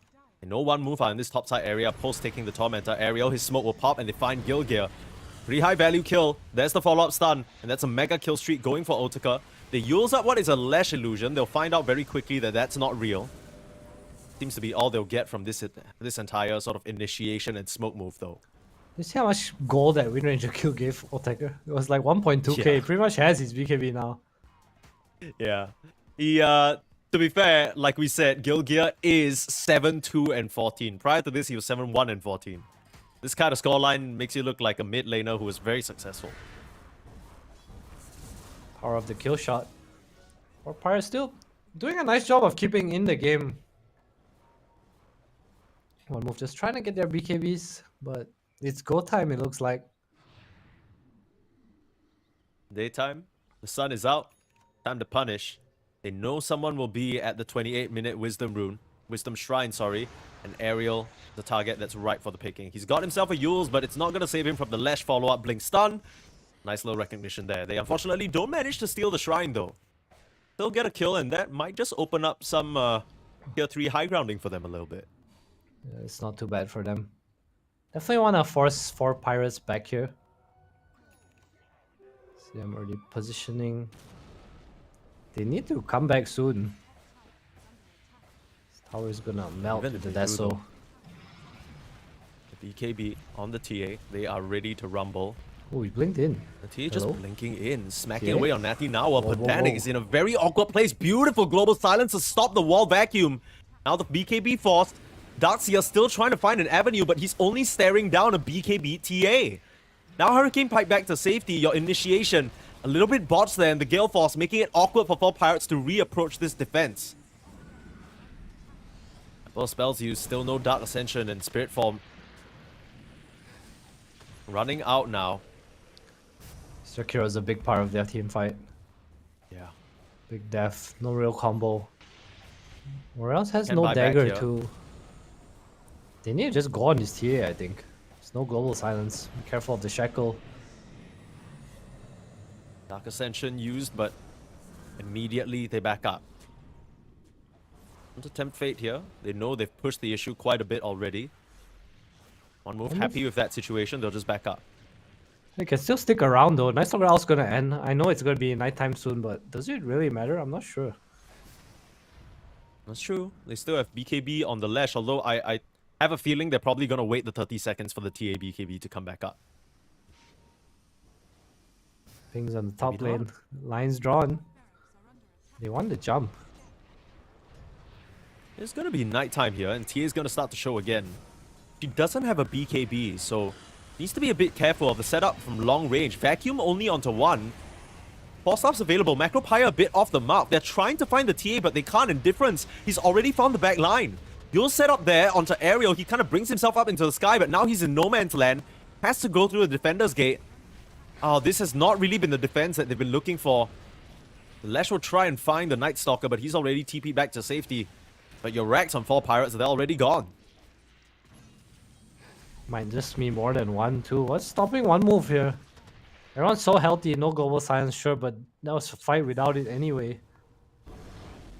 Attacker off to farm. TA will TP home though. This game's looking pretty hard for 4 Pirates right now. One move feeling strong, looking to press their timing. I feel like the only way they go is like they actually need to just commit. Maybe try and wrap around with like 2-3 heroes. Let your DK start in the front, and once the 4 stuff comes out at the back, go in with the vacuum ice path. I think that is one of the angles they can approach. It just feels like every single time they've tried anything here, the global silence has come out in such a nice fashion. Timely as well. Mr. Morale, you know, you can't really blame him. He has the glimmer, but the reverberating silence. There's a reason why people ban out the silencer. It just forces you into this, okay, no counterplay, too bad for you. What can you even do? Aerial. This has the dagger now, so I think they just want to go in together, which I think is the right move. Oh, I don't like that use, brother. Gonna press out just to escape, really? TP away in the tree line. Oh, I thought Gilgil was gonna try for a random power shot shackle. Gale force him off the tree line. TV's back to the top side. Trolex might be baiting here. Chodex might be baiting himself, not expecting the Night Stalker to be back here. Global silence used defensively. Chodex popping the BKB, still surviving, but the last hit from the Dragon Knight will finish him off. Nesphere looking for an angle into the fight though. One move. I don't know They if you still want want to this fight. challenge the side of 4 Pirates. They're running in. This is a mistake. He just goes down instantly to the magic damage burst. Otika, he's the big boss in this fight. Frost Dragon preventing the heal from difference, and one move. All 3 cores just giving themselves up willingly almost. 4 Pirates, now it's their turn to strike. That was a big mistake from Nesphere. Trolex clearly did there. They could have just disengaged. Aerial space created by his Night Stalker, right? TV's bottom uses the ult, turns it into some super high value play. And Chodex, you said no Silver Edge, but again, if you stun him from the front long enough, this DK stun into Ice Path is definitely enough time to just bring down the bristle facing you. Signs of Damage life done from by 4 this. Pirates. Absolutely. More than signs of life. It was, what, up to a 17k gold lead, now dropped all the way down to 6. Still gotta respect the DK and the damage that he can do. Oh boy. 4 Pirates. A bit of a lifeline in this game from that Night Stalker out. I can't help but feel like when you see the Night Stalker pop out like that, everyone just backs up. Right? Like, he TPs away, they're gonna try and make the most out of that duration. And my goodness, if they get the Roche while they're at it, that's gonna be huge. Otika's gonna walk in there for the second life. Yeah, it's the Hurricane Pike now, so more kiting potential for the lack of stuns line up on one move, and we see a problem with the TA carry now, right? This is the point of the game where if he does get stunned, if he's not able to like play the edge of the fights and cut people down, he can't fight this Dragon Knight. Not with the Greaves, the Solar Crest. Coddle has that Aghanim Scepter now too, so a lot more control. Ooh, Banner Boys. They forget about it because they're looking towards more kills. BKB's forced on side of one move. Otaka, he has to pop his as well. Mr. Morale in some trouble getting beaten up by the TA disarm, but they lose the Darkseer. That's a big bulk of their team fight. And now Otaka, he might just lose the first life again. 4 Pirates feeling a bit strong post Roshan take. Pedanic, he's at least gonna get that banner, but Otaka drops a second time. 4 Pirates, it looked like they finally found an opening to start turning the tides of this game, but as quickly as they get an advantage, kind of toss it all away again. Yeah, I didn't like that goal. That was a bit too forced. Try to get the stun. They popped BKBs and just couldn't disengage. Mr. Morales blinked in with the Dragon Knight, but once the BKBs come out, they just turned on him. He couldn't drop his wall. No one to vacuum. Ignis Feather's doing nothing against the BKB charges. This might be your second lane of Rax here. Might be the game. No buyback for the Dragon Knight in 40 seconds. That's when you'll have him back. Not sure whether the 4v5 situation is that doable for the side of one move. Even this Wind Ranger has BKB. Yeah, he popped it a bit earlier as well.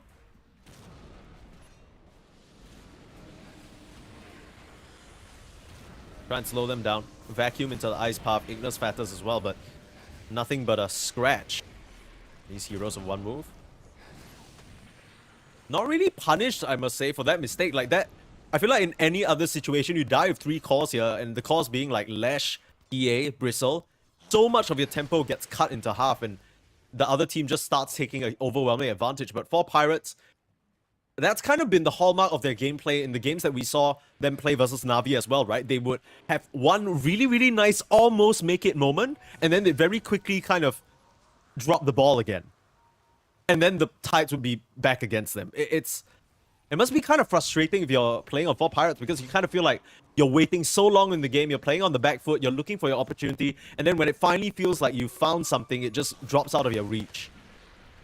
Yeah, for sure. But I feel like it's in these games that you want to stay calm and make the right choices, because one wrong choice puts you back, what, 3 steps? It's just one of those, it's the right move or no move, you know?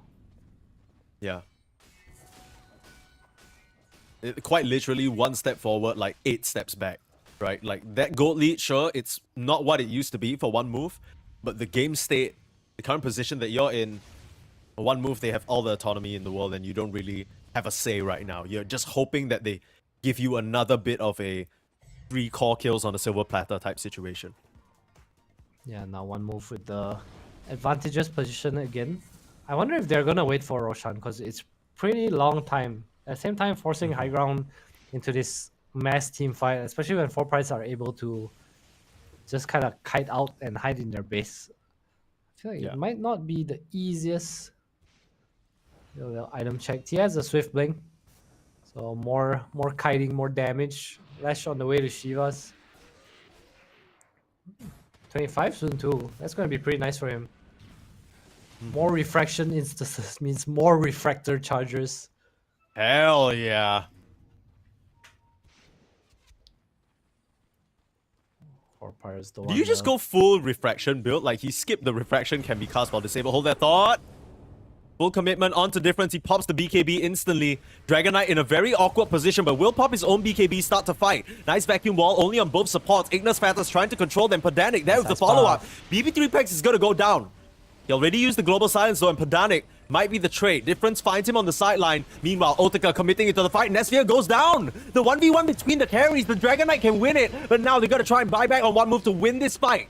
Take down the Dragon Knight, and Mr. Morale looking to fall next. Difference still such a big factor in these engagements. Second Ignis Fatters coming through. 90 forced to pop the BKB, but he's still running forward on the lash. Looks for Mr. Morale, finds him. The Yules comes out far too late. You have 3 buybacks on 4 Pirates right now. I just have to use them to avoid the end of this game. So Morale's going to pop back out first. And you protect their Rex somehow. Chodex, no real reason to stop. No damage on these heroes without the Dragon Knight. And they go a difference again. No BKB on Natty Nawal. Might be in a bit of trouble there, but Can't continue to commit into the Ignis Fatus. Just a bit too annoying, and they bought back on the DK. Otika gonna try and find some kills, Nice but beautiful Falstaff. false staff to the low ground. They'll chase with their own. Otika surged up, trying to beat away on this Lesh, but another beautiful shackle shot. Holding him in place, and this chase, it's looking over. They can't keep going. Double core buyback for Pirates. They need more than just this silencer. I don't think they're gonna find it though. Are they even gonna get BB packs? Another 4-staff soon? Okay. That's a dieback there on the silencer. Chodek's caught as well. Different's gonna try and come back in. They know the Night Stalker is stuck, and they will finish off Aerial. Look at Otika as well, but he has his BKB. This is his time to fight. Trying to do damage into the Bristleback. Still very tanky, turning away from him. And Otika, he doesn't have the HP to survive the Gilgard. Trying to keep him safe, but Difference burning him up from the high ground. Otika's gonna go down. You don't have a TA, that's not a problem. Difference will carry this game. Triple kill for the Lash. Now they're looking at Maw, Natty, and Mr. Morale TPing away. They'll be the last two defenders, along with Jakiro, who has buyback. But that Lash just did everything for them. Difference. I don't know if he was level 25 in that fight, but so much damage. Has the Lightning Storm past Nova too, so just more slow, more procs. And we see the problem again with this physical damage. Once Otaker goes down, it's just so hard. Once the BKB is not there, there's just, man, it's not enough. Level 25 on the TA, just full committing in for Natty Narwhal, trying to finish off the Coddle. And just to make it to his base though. Pops his own BKB in that situation. Was worried about a bit of counterplay or vacuum or something like that. For one move, they should be very able to just take this last lane of Rax without much interference. There is a Night Stalker of a Dark Ascension. Have a Global Silence available, holding on to that for now. Aerial controlled out on the sidelines. Full vision of this Night Stalker the same way he sees them. Hard for him to really get in on the fight. Mr. Morale trying to find an angle, but just gets silenced and killed. The full commitment to the Darkseer, that was their only hope there with a vacuum, and Pedanic gonna drop as well. Aerial, all he's doing is giving them vision. Like, he's not important enough of a target. They just take down the one teamfight hero that 4 Pirates have. This is gonna be the last lane of Rags. 13 more seconds until the Dragon Knight comes up. 4 Pirates still hanging on despite facing Mega Creeps. They want one final hurrah. Not be able to get it. Chodex on the front line. He's been such a thorn in their side. Here comes Otika though. 3v5, they'll try and set up onto Chodex, try and push him in the base. Not gonna work out. He pops his own BKB onto Natty Narwhal, and this has got to be it. They take down the Coddle, they'll dive the base for Otika. Aerial forced to blink away just to survive. It is brutal as one win, despite some little road bumps along the way. A pretty clear path to victory for them. They were able to play the tempo of their draft. Lanes didn't go well enough. And for Pirates, unfortunately, they're going to have to come out with something in game number 2 or risk their elimination in the close qualifiers here for Dream League Season 26. Yeah, pretty one-sided affair. The top lane just not going the way they wanted. They picked the Darkseer into the TA. Maybe Night Stalker not the strongest of supports there. I feel like they could have done better, but again, the rune fight as well, the way the lane started, the shells being used, and top lane just kind of snowballed. Although I want to say 4 Pirates, again, they just show signs of life, right? There's these 2-3 fights where they manage to pull it together. We see the power of their draft, the power of their heroes when they are a unit. But they're just, it seems like they don't realize how to, man, I don't want to say realize, there's just a lot of small mistakes that kind of give back the advantage, you know, and that's something you can't afford. Yeah, I think that's kind of what we're realizing is the major difference between some of these teams that are very clearly in the upper echelon compared to their opponents. It's just for Pirates, all across the match, it feels like there are many small little mistakes that the opponent supports. For example, you look at Pedanic, you look at Aerial. They have 13 deaths apiece, right? These guys are just getting picked off left and right. These are just not mistakes that, you know, Baby 3-packs or Gilgir are making. They're always in the right positions, always able to get their spells off in comparison to maybe the Jakiro. You're looking at him. On paper, the Night Stalker should be giving you basically full vision of the fight. It just never really felt that way. With the way that 4 Pirates were playing, there were 1 or 2 clean connections, but what do you think the problem is? Is it like a lack of communication, or are they not really discussing how things should go? How do you kind of tighten that up in the middle of a series? I feel like when mid-game, when their team fight kind of came together, I think it was just the Ice Path and Vacuum not being coordinated too well. Even then, they still did pretty well in fights, right? It was really just after the Roshan and after they kind of looked like it might have been a comeback. They kind of jumped into this double BKB pop from Gilgir and Difference, and from there they're just in a very awkward spot trying to walk uphill. Darkseer couldn't cast spells. DK again, not enough physical damage to tear through. Maybe not realizing that one move's BKB timings were actually still too strong, even if they did have Aegis. I mean, it's just very small decisions that kind of snowball everything to one move's victory. Yeah, both teams definitely falling prey to the overestimating themselves throughout this match, but way more mistakes being made by 4 Pirates. We'll see whether they're able to tighten up in game number 2, or whether we'll unfortunately have to say goodbye to them after a short break. We'll be right back. St. Peter's Bell, and indeed, lads, it's true, lads, I never was known to lie. If you'd have been in Derby, you'd seen the same as I. This Rammy had a head, sir, that reached up to the sky. The eagles built their nets in it, I heard the young ones cry. And indeed, lads, it's true, lads, I never was known to lie. If you'd have been in Derby, you'd have seen the same as I. This Rammy had 2 horns, sir, that reached up to the moon. A man climbed up in January and didn't come down till June. And indeed, lads, it's true, lads, I never was known to lie. If you'd been in Derby, you'd have seen the same as I. And all the lads at Derby come begging for his eyes to make them into footballs, for they were football size. And indeed, lads, it's true, lads, I never was known to lie. If you'd been in Derby, you'd have seen the same as I. And if you don't believe me, sir, if you think I lie, just ask the folk of Derby, they'll say the same as I. And indeed, lads, it's true, lads, I never was known to lie. If you'd been in Derby, you'd have seen the same as I. And indeed, lads, it's true, lads, I never was known to lie. If you'd been in Derby, you'd have seen the same as I.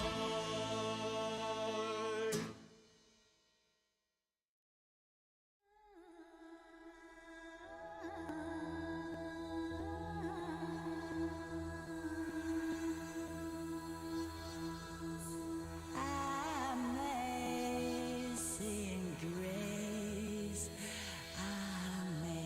amazing grace,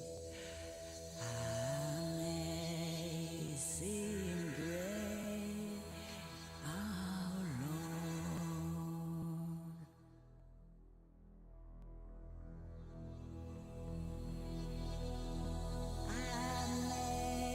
Amazing grace, how sweet the sound that saved a wretch like me.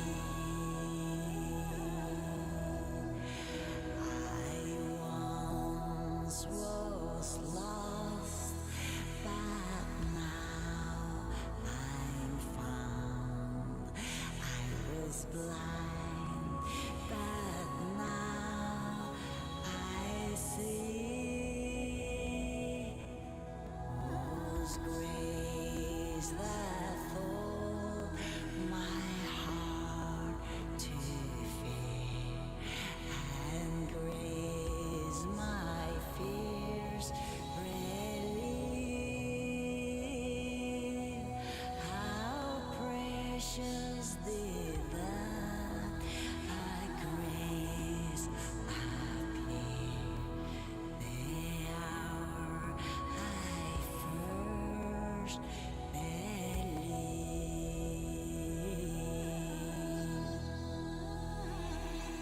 Old many danger toils and snares we have already come. Was grace that brought us safe so far, and grace will lead us home.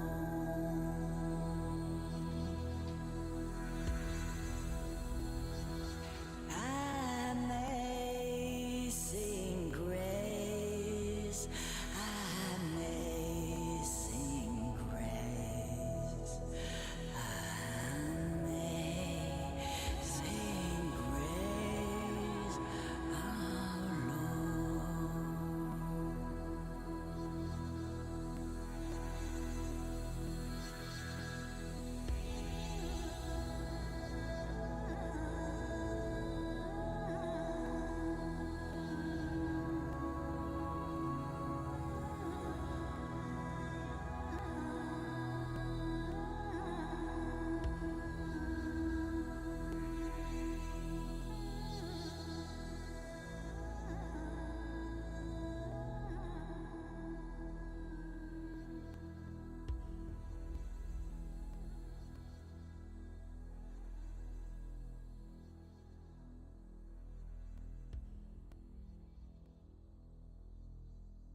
A fond kiss, and then we sever.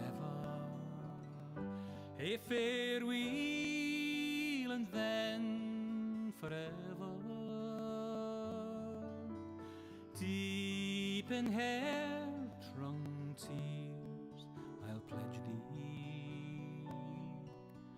Warring sighs and groans, I'll wage thee. I'll ne'er blame my partial fancy. Nathan could resist my Nancy, but to see her is to love her. Love but her and Looney other.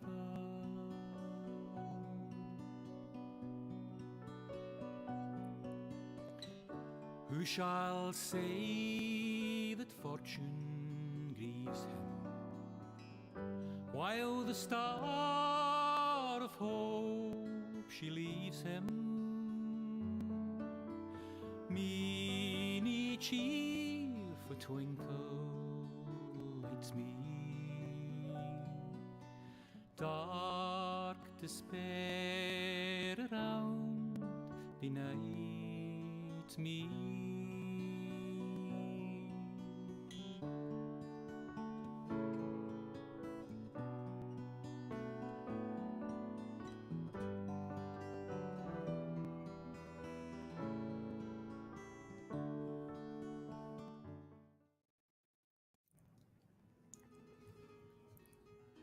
A warm welcome back, everybody, to DreamLeague Season 26 Eastern European Qualifiers. My name is Purple Sneeze. I'm joined by 343, and let me make sure I get this right. We are back for the second game of 4 Pirates versus 1 Move.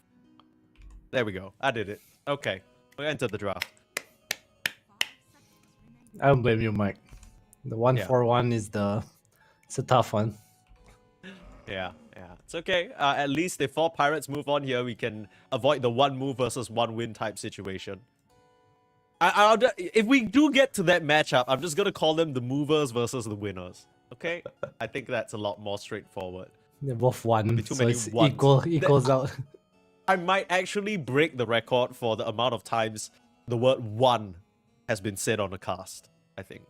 Not that anyone is keeping track of that ever. Do you want to break that record, though? I don't even know what the current existing record is, to be honest with you. No Is there one even knows. any player with the name No 1 in there? I guess it's just no one, right? It's Noon. Is there anyone else? Yeah, Noon, sorry. Mid one. Yeah, but Noon and Paravision have already qualified for this tournament. We're trying to find out who else from Eastern Europe is going to make it. But right now, we're finding who else from Eastern Europe is not, unfortunately. And this is an elimination series, so if you're a fan of all Pirates, you might have to bid them adieu at the end of this one. Hopefully, they're able to put something together. They start out... It's something I don't mind too much, right? They banned out the TA that 1 move went for first pick. That had a lot of work done. Nesphere was able to push the tempo quite literally. But yeah, the silencer was a major part in that. Baby 3 packs looked pretty solid. They picked that for themselves, and that's in a response to Tinker as the position 5, presumably. Pretty popular hero, right? But silencer and Ale, 2 of the, I want to say, better heroes against the Tinker. I think we've seen a lot of success from repositions as well. So maybe the Magnus will be picked up by 4 Pirates. Not sure if it's a big Mr. Morales hero. But I feel like just pulling people away from the march is like significant. As Tinker, you kind of want to set up in an area, right? Like that's the strength of the hero. Mm-hmm.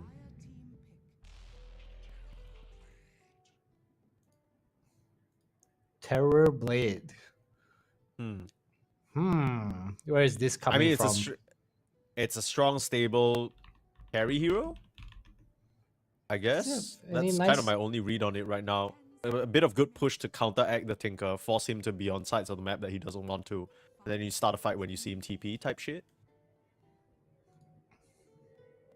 I guess so.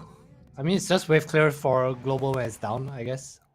Not sure why they had to pick it so early. Maybe this is a little bit of a flex pick for them and The typical EEU answer to this Terrorblade, the Primal Beast comes out.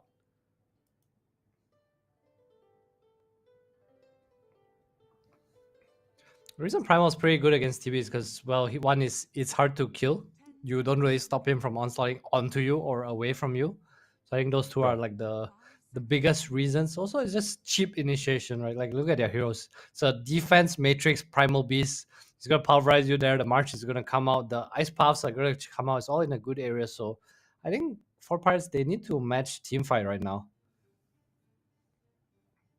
I wonder whether it'll be a bit hard for the rest of one move to follow up though, because as a hero, Primal Beast's initiation range is rather long, right? You can charge in from a whole screen away. I just wonder whether this Jakiro Tinker will be able to catch up to him, especially if all pirates are positioned in the defensive area. Yeah, but they still have some picks left. I think one move not really scared to draft for the matchups. So I assume with this TB pick coming out early, we'll look at just every core being good at TB. Speaking of good against TB, what else is in the pool here? Ooh, that's a... I guess that's kind of a Mr. Morale special, right? That is a Mr. Morale special. Centaur. Yeah, I get... it makes sense, right? Because we talked about how with Primal Beast, the whole idea is that you can run at them and there's nothing much they can do. There's also a lot of kind of long range that one move can keep their distance from the TB at. And now with that Mr. Morale Centaur War Runner, you're going to be able to either close the distance or make the distance even further very quickly with the Stampede. Ringmaster comes out. That looks like it might be a pos 4 Ringmaster. Yeah, probably. Just some control. The wheel super easy to interrupt pulverize since Primal Beast is not moving. A bit of poke damage for you and a save. But I don't know if I like 4 Pirates draft right now. I feel like they have so much... how do I put it? Like Centaur stun into Global Silence? Yeah, I guess they're missing something like a Storm Spirit, right? A hero that can play around with the Centaur Ring and Silencer while TBs just kind of goes pushing the map. Yeah, I guess they still have the last pick anyway. Not too worried. Mr. Natty has shown to be a very good Storm Spirit player. We'll probably see that removed though eventually. Especially the heroes one move have not much catch for Storm. What do you think they're going to reveal here on the 18 pick? They see the offlane duo, so maybe it's a safe time to just kind of snatch up your carry. What's good in the TB? Lifestealer looks okay. I think the hero's a bit more dead. You want something that lanes well against the Centaur too. Ursa? Yeah, Ursa's pretty nice actually. Ursa, something like troll kind of ass. Troll's ass, yeah. Go for the Dragon Knight. Ursa, DK. Okay, again this DK. It's quite nice. The corrosive dragon actually is really good against Centaur. Simply because Centaur's a low armor hero. So back in the day against Centaur and Mars, you used to play a lot of like these minus armor heroes, or Kunkka with Tidebringer, or just TA with Melt. DK falls into an archetype too. Also a nice hero to buff up with Tinker, you know. Fits the I want to set up my spot. Yeah, that makes sense. A good frontliner to play around for the Tinker and Jakiro as well, right? These two don't really do the best in terms of taking objectives. So now you have a Dragon Knight that you can defense matrix, you can ice path on, prevent the initiation from 4 pirates. I kind of like what one move have at the moment. I just wonder whether this will be a mid DK or whether it'll be an offlane DK, because it's not like they have overall last pick, so they need to decide anyway. I would assume it's just going to be safe lane with the Jakiro. I think the matchup is good enough to just kind of fix it right now. Probably... I think DK Jakiro is a strong lane. I think his lane's pretty hard for Centaur and Ringmaster. You don't really fear any death. You know, I look at top lane like this Tinker is just gonna heal up Primal Beast. TB pops at you just laser him and it's kinda chill. Am I tripping? Is there a chance that this is a mid Tinker? I kind of feel like with the way that they're drafting, because most of the times we see the Tinker on the pos 5, and then we see a pos 4 that can kind of make a bit more happen on the map. I kind of feel like the Jakiro is gonna be the pos 5 here. And then we're maybe gonna see Tinker move to mid. They last pick a pos 4, perhaps? Is that... Okay, I think Jakiro's 5 for sure, but the Tinker is definitely either pos 4 or mid. I wouldn't hate the mid Tinker, it's just really nice against TB. 4 pirates also have no catch, letting the puck and storm themselves. So one move will be the one to pick out of phase, so we'll find out soon. I wouldn't hate it either way. think even the Tinker plus 4 is still pretty nice here. You can pick a mid if they want to. I think the Primal's fixed against this Terblade and offlane already.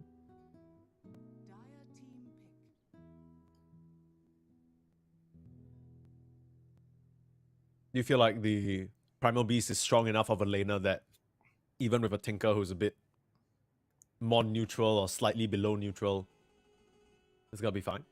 Yeah, you have Blood Grenade, so neutral lanes become a 6 out of 10 instead of a 5 out of 10, you know? This has the power rundown TB. I'm also sure he's just gonna be happy just farming top. Like if this Primal Beast has like some 5-6 minute Vanguard or even Phase Boots relays, like how do you deal with it? This TB can't really lane, he's just gonna run you down, right? You see Silencer, you go in. Same with Ringmaster, you don't really have stuns. I guess Ringmaster can whip him away like the beast he is, but you're just gonna be able to sustain him, get some stacks up. So I think nothing happening also benefits that move. You go for a gyro, so mid Dragon Knight is gonna be It gives them a large bit of magic damage. Not that they were missing it, but now there's an absurd amount to perhaps burst around the TB in the early game. Good matchup into the Centaur, allows them to play with pace. I like this a lot, actually. I feel like the way that One Move's draft has come together, it fits. They have some pretty good tools, objective take, early pressure, good lanes as well. I mean, they kind of have Guess you just everything, go- right? It's interesting to me that 4 Pirates ban out the Storm themselves. I wonder what they're going for. They have 4 seconds left for the 4 Pirates. They go for a Lash, so that's their answer. Maybe a little bit inspired by Difference's performance. I mean, it's a nice hero, right? You go in, you also have this Bloodstone. There's no anti-heal on your opponent. Speaking of anti-heal, I wonder if you go Frost this game. No, right? No way. No way as a mid, actually. Yeah, that's the thing. Frost kind of feels like it's exclusive for the Pause 1 Dragon Knights, and then as the mid Dragon Knight, it almost feels mandatory that you need to get that Corrosive to put on the pressure and start moving around the map earlier. What do you think about the end of this draft, though? The Lash, are you convinced by it? I mean, Difference played an amazing game last time round, but, you know, you're matching up into the Dragon Knight in the mid lane instead of the safe lane this time. Is that okay for Lash? Is that a bit tough? How does that play out? I think Lash is going to be fine. DK is definitely slightly advantaged. I don't think you pressure Lash in any way, though. And Lash definitely at 6 has the potential to kill you. I will say, though, I think this is, again, a good Mage Slayer game. Playing against Lash, obviously, that makes it super simple.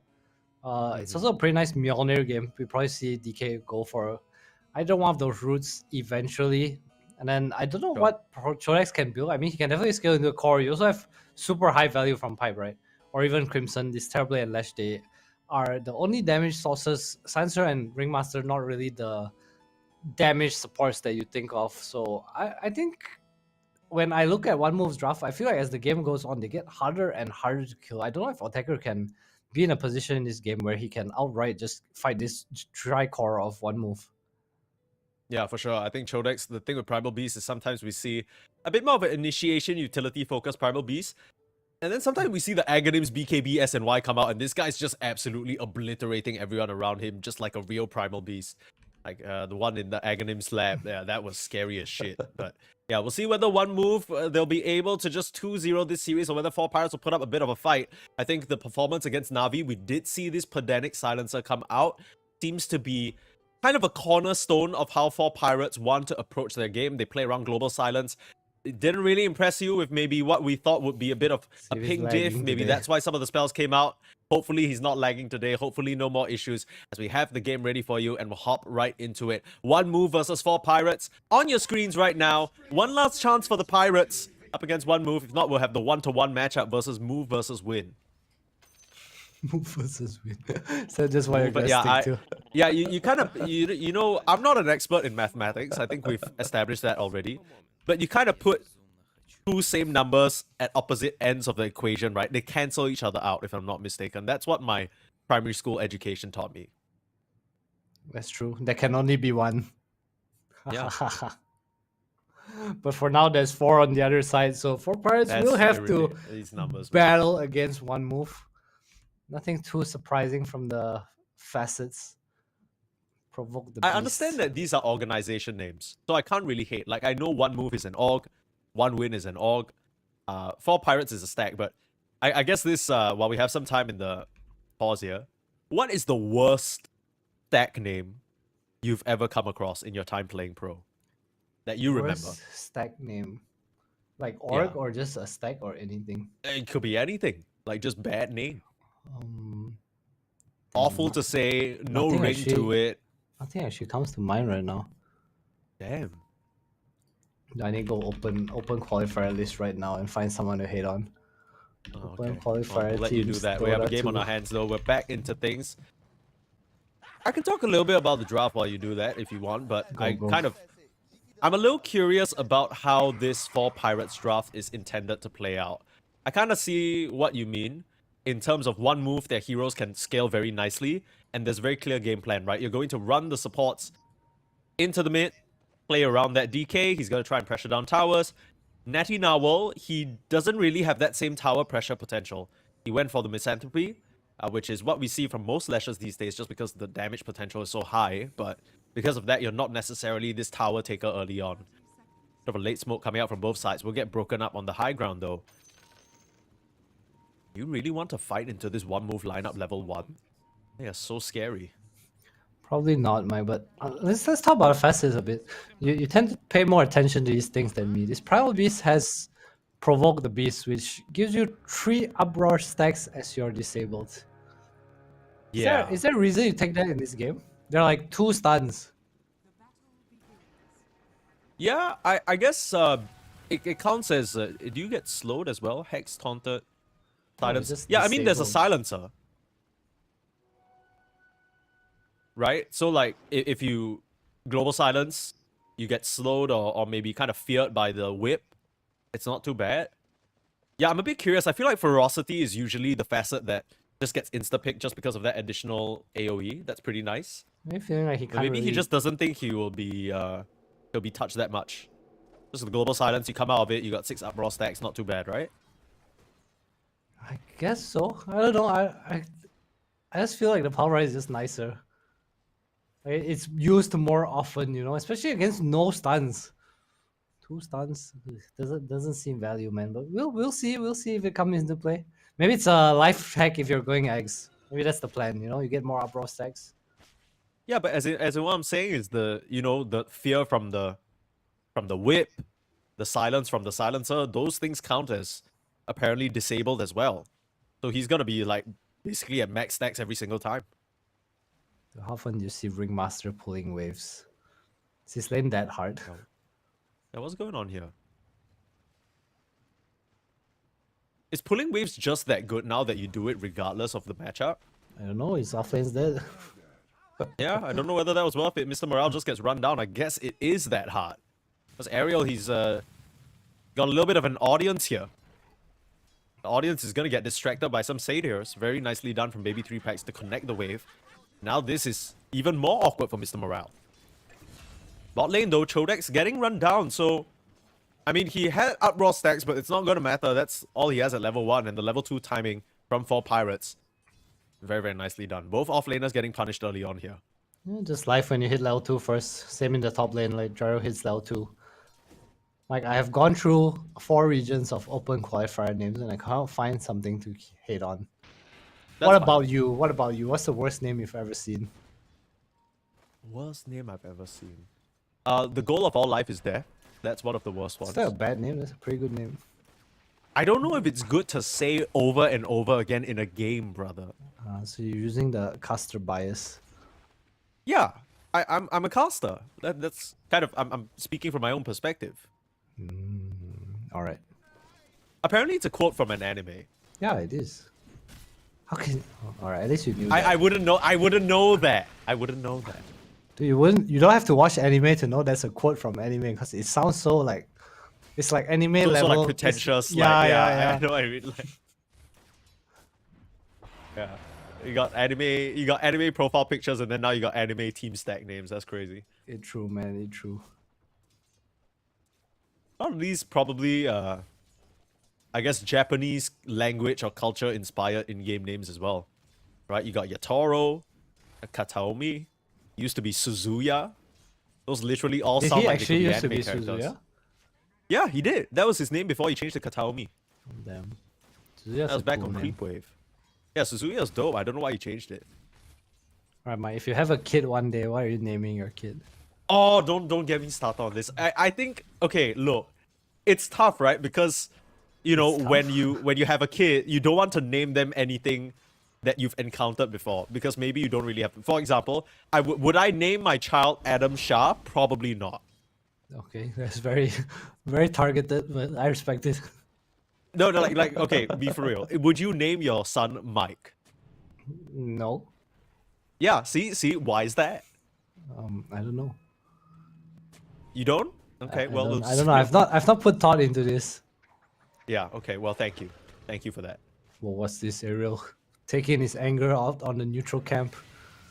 You can't really do much to this lane, right? Like Nessia and Baby 3 packs are just completely bullying Mr. Morale back. But if there's one thing about Mr. Morale that we know, he is good at playing a bit of a poverty game on this Centaur Wall Runner, right? He is not unused to this. He had to play with a jungling Veno that was basically the core in his place. Still managed to find a Blink Dagger, find some impact on the map as well. This is just his accepted role as the Centaur One Runner. He's going for the Blade Mail this game too, which is pretty nice, right? Against the Gyro. A lot of the old school item counter against the Helicopter. Natty trying to make a play here with the Edict, but it runs out and Difference able to tank through it. With the TP in from Baby 3 packs, they punish the Lash. Nice little bait there from the Dragon Knight, and that is kind of huge. Yeah, big kill on Natty, and this is going to give DK level 6 before Lash is level 6. Sansa Ringmaster, not the best heroes at going mid too, so I expect one move at the 6-minute mark with this catapult when DK hits 6 is to come over. Let's see what they choose to do. Primal also really good at just kind of tipping and connecting this move. Gyro as well, so it's an open field for one move now. One thing we didn't really mention about the Gyro as well is with how much he's pushing in the lane and how much shenanigans are forced from this 4 Pirates off lane. Very real chance for him to just go through the Twin Gates with Baby 3 packs and get the punish out on the Terrorblade if he doesn't have meta. Kind of hard for you to stand up against that magic damage coming out from the rocket barrages as well.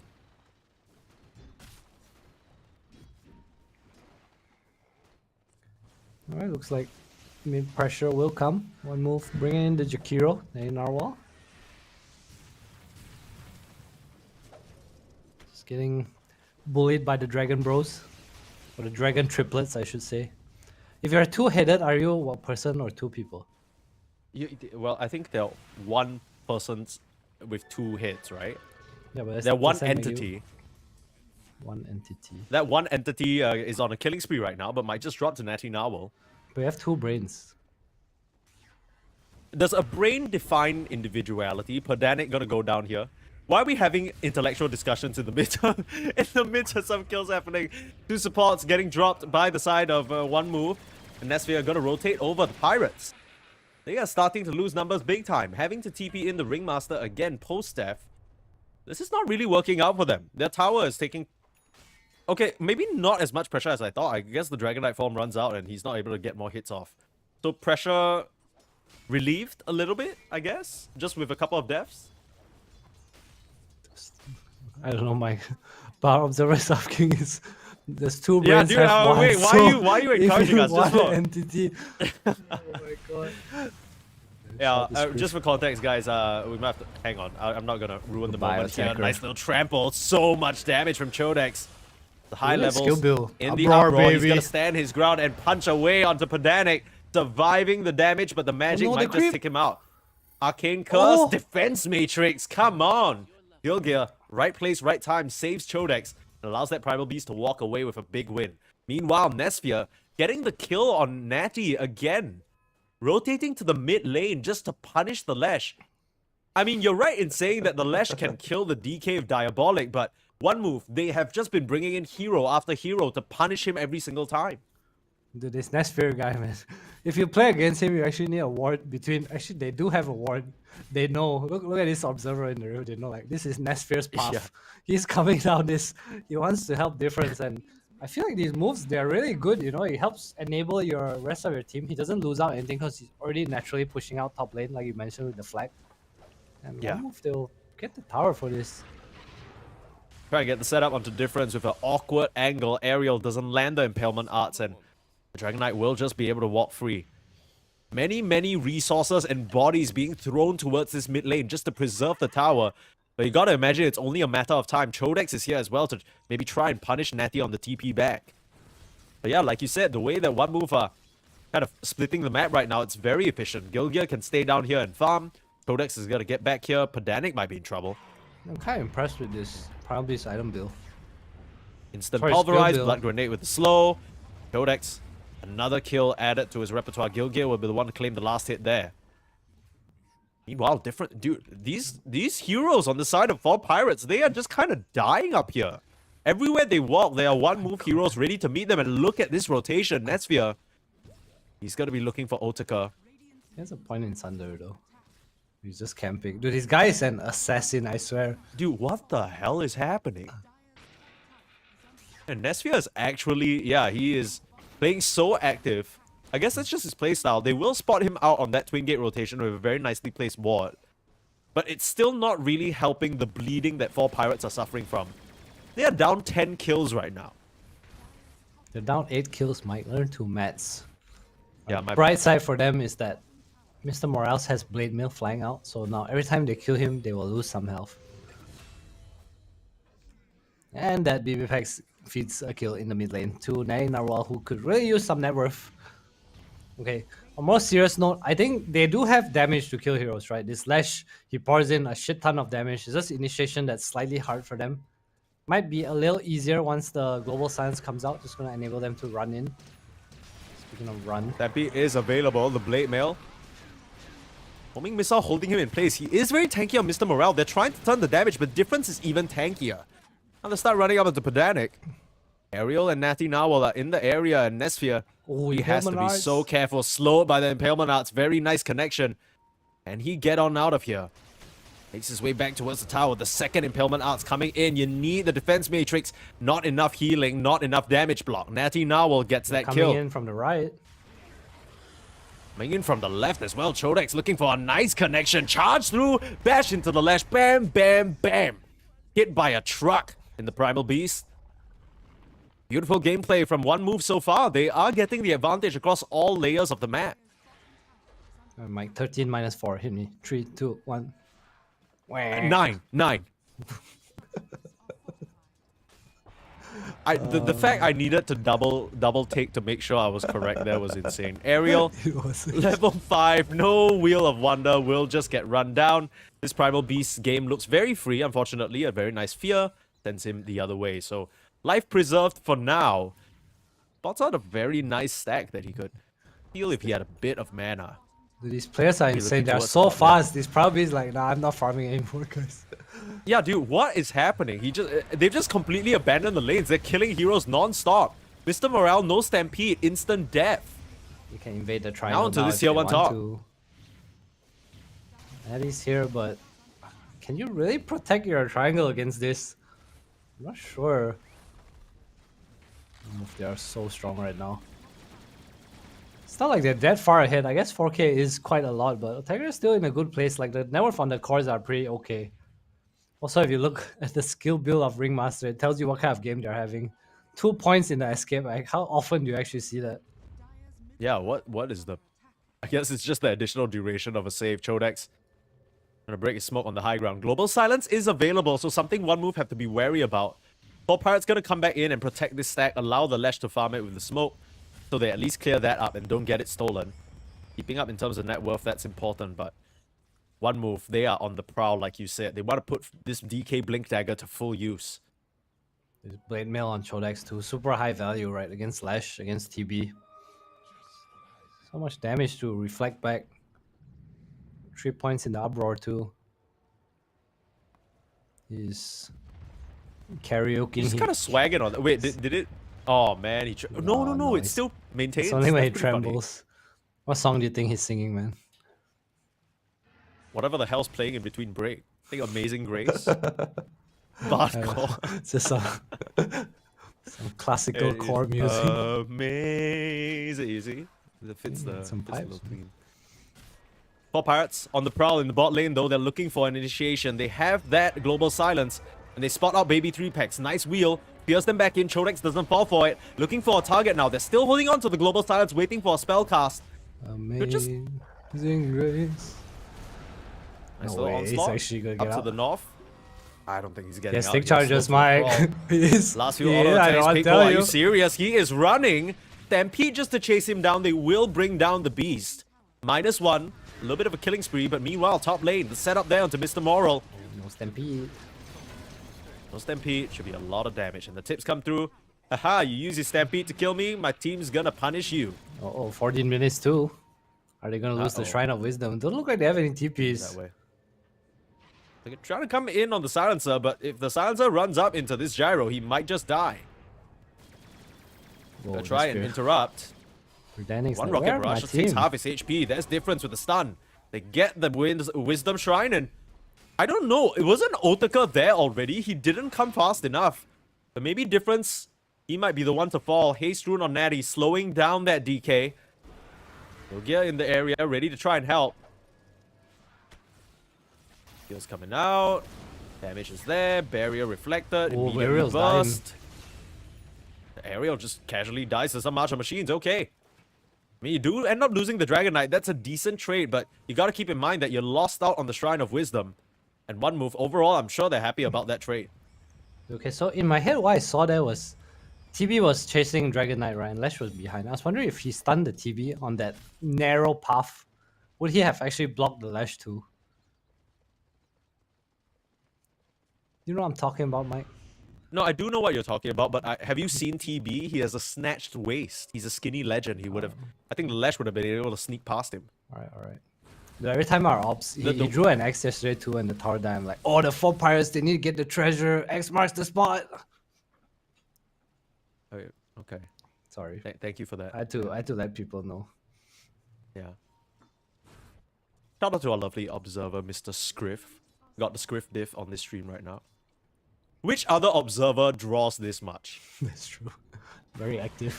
Yeah. Almost on par with Nesphere. I'm sure he's a fan of the playstyle. Chodex getting a freebie onto Ariel. The rest of 4 pirates have their ultimates up, but with it being 15 minutes, they just want to get a pick off, head towards that Tormentor, and get a free shard for themselves. Best believe where there's action, Nesphere will be here. Sure enough, he's on his way to try and help his team with it, because Lord knows they don't have the damage without How is Gyugir so far? He's level 11, same as the Gyro, and he has Blink Holy Locker. What the hell? Excuse me. Has he just been farming? Yeah, he I mean, dude, seems, yes, to be as fair, the DK Primal wait, he's literally higher... I guess he's just been like March of Machining the entire triangle and the sort of right side area of the... That's because Primal Primal's been Wisdom, right? running 'Cause- around, right? Yeah, the Primal's been running around making things happen. And still getting quite a good degree of net worth. This is pretty funny stuff. I guess that's the pos 4 Tinker for you. Just farm mode while... And this Primal's just gonna make things happen for you.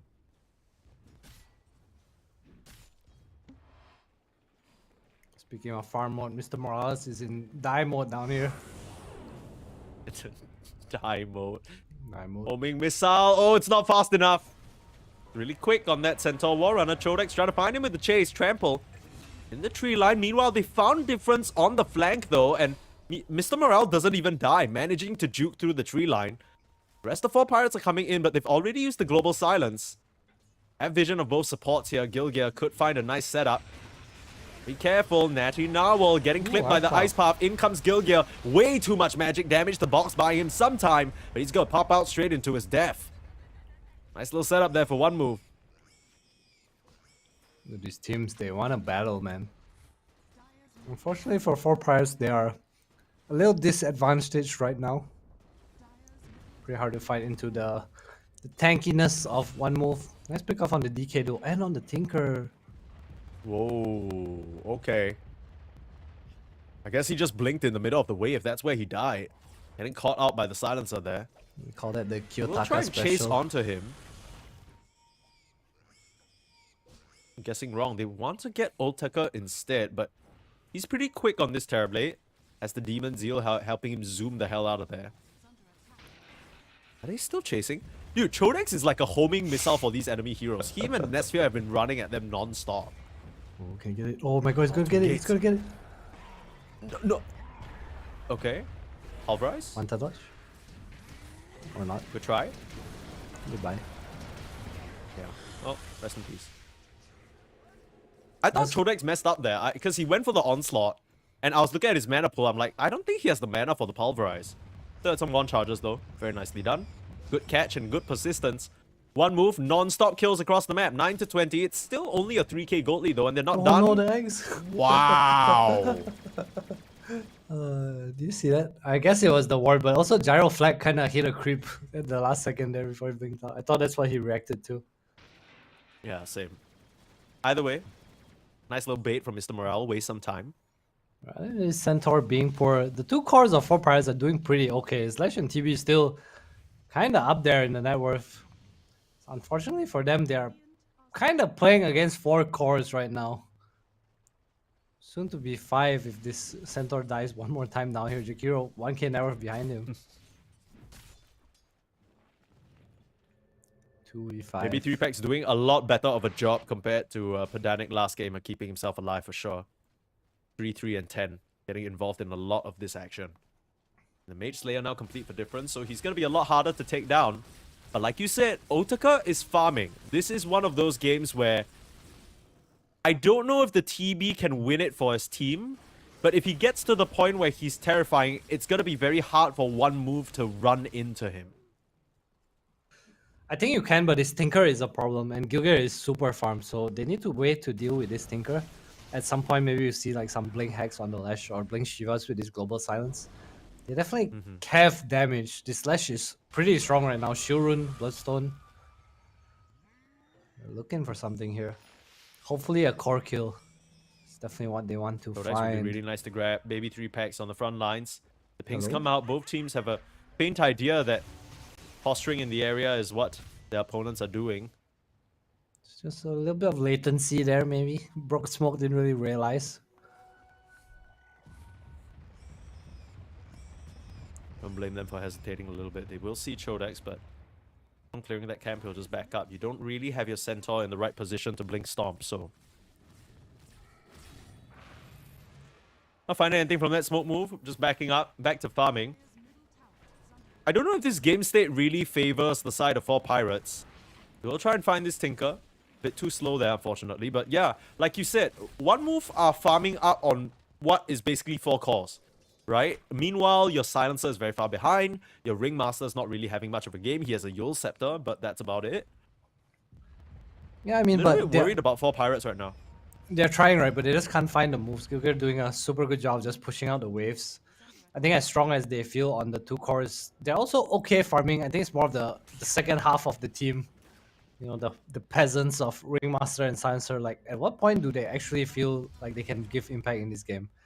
I guess as Ringmaster, you always have utility, right? Silencer as well. So it's not so bad. Maybe even go for something like a Midas here just because of the game state. I don't think they're out of it by any means. And one move, they have kind of realized that fights are not super straightforward, right? So just gonna dodge, go Roshan here. Yeah, one move past the state of the game where they can just kind of mindlessly run at their opponents. There's a bit of a response now, and 4 Pirates are scaling up a little bit in their own way. Like you said, the Lash and the Terrorblade are becoming quite a Might factor. see a fight here. Keeping up in terms of net worth. 4 Pirates, if they can get a pick off to start. Chodex might be a good one to start on. Glimmer Cape, they don't have the detection. Putting a sentry down, but he's fine. Able to walk away. Roshan claimed. Now 4 Pirates, they need to escape. They're trying to stick around. Maybe commit onto Nesphere. Is this really what you want? Otaka on the front lines, gonna get homing missile. Beautiful call down, connecting onto 3, slowing them all down. And Chodex now looking for an angle. Meanwhile, to the north, difference. Gets stopped on his Blink Dagger. Otaka able to walk away out of that one. Chodex thinking twice about the charge. It's just really hard to find an initiation. They need a clean kill onto the Gyro DK. This Primal, he pops Blade Mail or he gets the Glimmer off, and it's just so hard to commit. Like, you can't really go in and slash onto his Blade Mail right now before BKB. Terrorblade as well. You don't really want to spend all your HP trying to take down this one target for just for one move to come in and clean you up. That's not the easiest to take Chodex down as well. If you start beating into him, you're reflecting a lot of damage on yourself. I'm also not sure if they know that Gilgir has an Aghanim, so a lot of TB's damage will be negated if he comes in at the right time. Dude, this is a core Tinker. Yeah, this is not a possible. How does he have Axe, Holy Locket, Blink? Some core Tinkers have Axe and Blink at this timing. I Oh don't know, my man. goodness. It's a pretty impressive 2 games from him, honestly. Yuger. Yeah. Difference. Getting initiated on in the mid lane, but again, this is a DK with a Mage Slayer, Essence Ring, and a Tinker backing him up. I'd be in trouble now, and 4 Pirates forced to pop the Stampede. That was a little bit of a pathetic go. You're the one who started the fight, now you're running away from it? Coward. It's a TP baited. Space for team. Die like a man. Get in there. Accept Man your of- fate. Man of morals will not die for anything but his team. Meanwhile, one move. Why does Nesphere has Bad Boom on the end of his name? Is he a fan? Maybe from a previous team. They had them as a sponsor. Maybe they personally sponsor him because he's such Oh, that's such true. an active So and fun player aggressive. to watch. We'll have to see. Bit of a setup there from 4 Pirates looking for the Storm. Nesphere might have the second life, but losing it this early on will be awkward. They force the meta pop and they're fine. Nesphere's actually going to try and turn around and at least pressure Otika with that secondary strikes just blasting a lot of magic damage. They will now see that Gilgir has that Aghanim Scepter. The laser is going to be a major problem if they stick around. 4 Pirates, they're trying to encroach and move forward here, but into the march, into the high ground, they don't have vision and they just have to back up.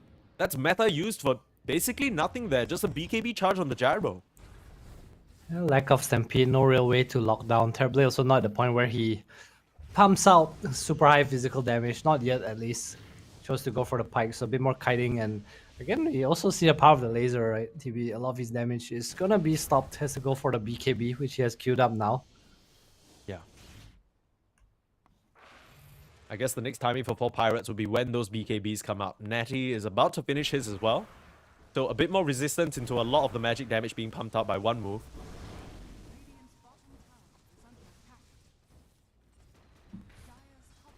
Yeah, like you said, for Price, probably not too happy with the state of the game, but TB is getting to a point where he can kind of push in double waves. I like to see him try to set up for his Tinker kill a little more. I feel like Gilgir is getting away with way too much wave clear. He's also a pretty high value kill.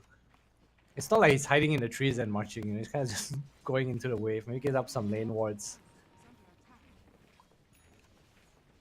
I was a bit curious about this in the draft as we see a pick off onto Ariel. Nice catch there from one move, but they picked the TB into the Tinker, didn't they? Yeah, but they didn't understand that Gilgir Tinker is gonna have some 22 minutes Axe, Holy Locket, Aghanim Scepter, I guess. Yeah, but I mean, even regardless of that, did they just think the silencer will be an auto answer? Because so far we haven't really seen it play out that way. Gilgir's had a completely free game. You don't have any catch. The TB is just, like you said, a bit hard countered, right? Even when he gets the BKB, it's not like his illusions have BKB. He's losing a lot of damage from everyone other than his main hero. Alright, think of it this way, Mike. Your hero is countered, but you're top of the net worth even when you're 8k down at 26 minutes. Sure. So probably it was a good pick. Stomp into the mid lane. Looking to Hope try it is and push Nesphere away from their tower. With this Aegis, you gotta imagine that one move, they're gonna be pushing the issue a little bit here. Can I just say that I appreciate that Holy Locket is a green Dagon. Yeah, I know what you mean. Like you can see the visual of it being applied now is what you mean, right? Yeah. It's like a... Yeah, it's just a green Dagon. I like it. It's like a healing version of the Dagon. Instead of blasting your opponents, you're buffing them back up. I mean your allies, you're buffing them back up. Correcto, Mando. Top lane, Centaur. A bit of trouble. That's the Stampede. That's another sort of ultimate use defensively. They're Now he's gonna be done. Homing Missile chasing him down. Ice Pop slightly off the mark, but the charge will find him. In they go, and the Stomp is not gonna stop anything. Mr. Morale just goes down. Very, very nice catch, and this surely now will open up the tier 3s for them. For Pirates, they went on a bit of an excursion outside of the base to get that Tormentor, and now they're gonna lose their tier 3 for it. Otika's trying to be cute and cut the wave behind them with the Twin Gate play. Whoa, DK's That in. Fortify might be enough, but yeah, DK's in just kills Ariel. Yeah, the Pirates, they are bleeding out just a little bit, I'll be honest. It's felt that way in game number 1, and now game number 2, similar problems persisting there. One move just seemed like they are the better team in this series. Looking towards their next lane of racks now. For price, they need TB to start cutting mid wave. Hopefully spot out the AD rune, maybe pick it up and come in for a flank. That's their only hope right now. Yeah, well, it doesn't matter if Natty the now was just gonna go down. Right. He doesn't even get to pop the BKB. Mr. Moral's in here, no Stampede, he's just dead. Otaka's gonna come in, no AD rune on him. You don't have that second life on the gyro anymore, but you got a butt ton of damage. Ring of One, Wheel nice of Wonder, under. holding in the DK. This is pretty nice. Thunder onto the DK, getting the kill. Otaka, this is the opportunity he was waiting for. Gilgir though, Is he still the full only HP, dead? just blasts him down. Way too much magic damage. It looks easy for one move. Sigma moment. I like that one. Sigma moment indeed. Indeed, from this Tinker, Gilgir is... I don't know, man. Is this a good Tinker game? Or is it just a good Gilgir game? I think it's both. Looks looks pretty solid. This player has been impressing us in this series, and this is the first pick Tinker. This has been the hero that has been prevalent in the meta this entire time. We'll get some control out onto Chodex. He's retreating to the north instead of towards his team, maybe trying to bait them away from continued chase. But now Gilgir, tagged up, a little bit of trouble, used to dodge the stun. Nice, Might be able to blink out with the help, but the blood grenade slowing him down. He still doesn't have the blink. This is a great catch. Nice little bit of an item usage from one of the supports. I'm not sure who. Either way, they'll be able to push one move back. One last lane of racks for them. Baby 3 packs. Able to force start to the low ground. Mr. Moral with the chase. No. Bit too far off now. Okay. A 4 Pirates not out of the game just yet. Oh my goodness. It feels so satisfying to run away from someone in the river. It's like as soon as you touch the river, it's like... You out. Do feel like that. One move again. Feeling a little bit overconfident, but there is a buyback for Natty. And to look at the net worth again, Natty and Tiger, they're just up here. Oh no, no That stampede. doesn't really seem to matter because Mr. Morale, he's poor as shit. 10k net worth, the Jakiro's catching up, but now Natty gonna try and punish DK. So if you can fight This is this, still guys. a very strong Dragon Knight. Yeah, I don't know if you can fight. Nice Oh, thunder no, to save Tiger. box as well, but now Otaka is low.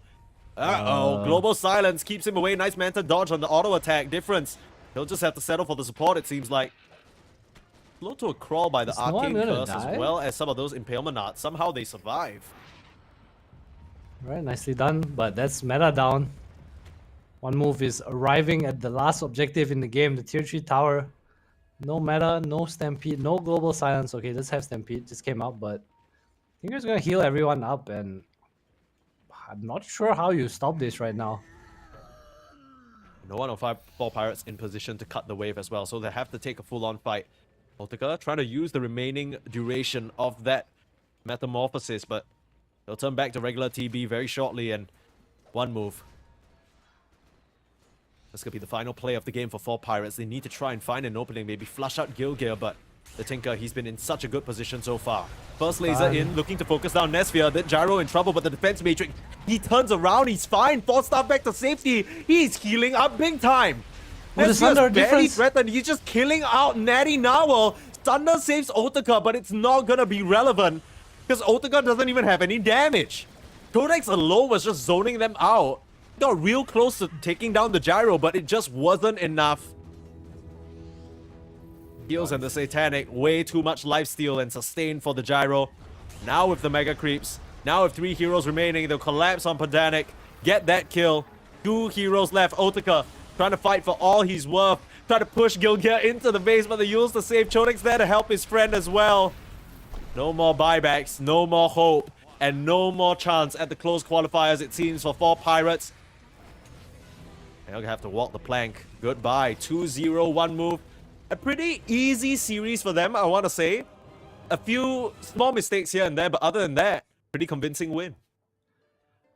Yeah, just a little 1 or 2 mistakes here and there. We see a lot of these teams, especially the, I guess, more one-sided games, they tend to clean up their act in game 2, right? Like game 1, we see a little bit of inconsistency, a little bit of throws, but game 2, they just come back a little cleaner, a little faster. Game is pretty easy, a nice warm-up series for one move to take on their counterparts, one win in the next series. But according to you, it's just move versus win, Mike.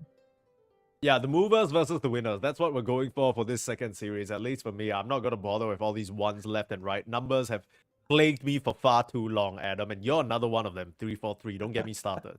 It's meant to be, Mike. What can you do?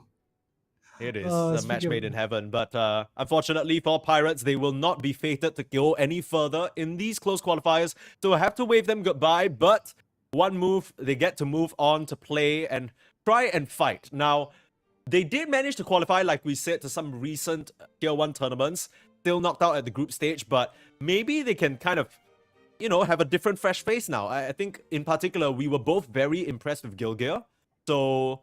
I mean, maybe he's going to bring something to the team. He definitely stepped up big time in that game number 2.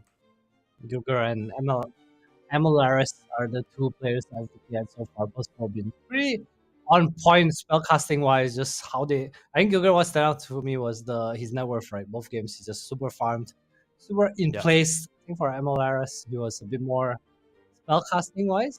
But I don't know if these are like good gauges of game. We need to see them play each other, man, which is what I'm hoping for. The showdown. Yeah, we will get that eventually. That's if one move, of course, can move past one win. That'll be our next game on this stream. If you're looking at the Liga team versus Asakura Aim Possible, that's going to be on the other stream. I believe it's ESL_Dota 2 Tango. But just in a couple of hours, the full slew of Dota across all the regions should be kicking off, right? We're getting Western Europe, if I'm not mistaken, in a little bit. Need to double check. They're playing now. Yeah. Are they playing now? Okay, Team Secret versus Passion UA. Yeah, that's on ESL_Dota 2. And the other... Well, what's the other stream? Is there only one stream for Western Europe? Yes. Seems that way. Yeah. Yeah, they already got one of the qualified slots, I think, yesterday. So, okay, Western Europe, you want to check that out, ESL_Dota 2. If you're looking at Southeast Asia, that's Dota 2 Clarity or Dota 2 Storm. Still going on right now. Yeah, we have a bit of a longer break, 2 full hours until our next match. Between the movers and the winners, we'll see who comes out of that series after a longer break. See you guys then. Top and stop, short, never to go again when the old man died. My grandfather said that of those he could hire, not a servant so faithful he found. For it wasted no time and had but one desire, at the close of each week to be wound. For it kept in its place, not a frown upon its face, and its hands never hung by his side. But it stopped short, never to go again when the old man died. 90 years without slumbering, tick-tock, tick-tock, his life seconds numbering, tick-tock, tick-tock, but it stopped short, never to go again when the old man died. It rang an alarm in the dead of the night, an alarm that for years had been dumb. And we knew that his spirit was pluming for flight, that his hour of departure had come. Still the clock kept its time with a soft and muffled chime, as we silently stood by his side. But it stopped short, never to go again when the old man died. 90 years without slumbering, tick-tock, tick-tock, his life seconds numbering, tick-tock, tick-tock, but it stopped short, never to go again when the old man died. Yes, it stopped short, never to go again when the old man died.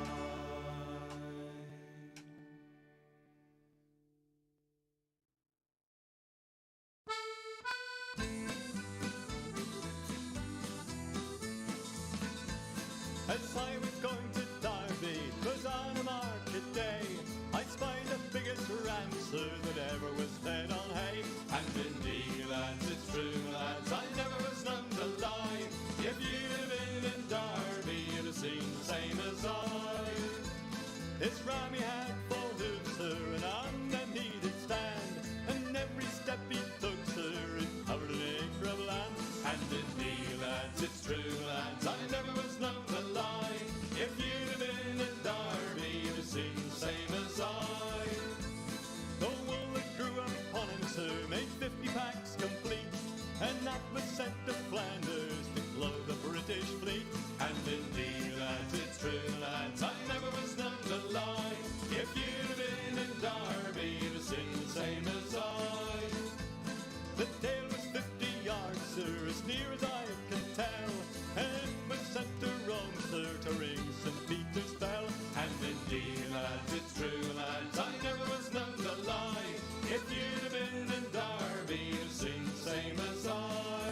think I lie. Just ask folk of Derby, they'll say the same as I. And indeed, lads, it's true, lads, I never was known to lie. If you'd have been in Derby, you'd have seen the same as I. And indeed, lads, it's true, lads, I never was known to lie. If you'd have been in Derby, you'd have seen the same as I.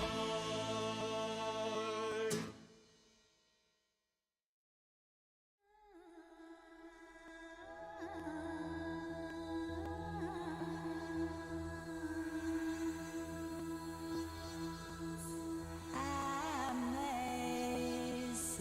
grace, amazing grace, amazing grace, our Lord.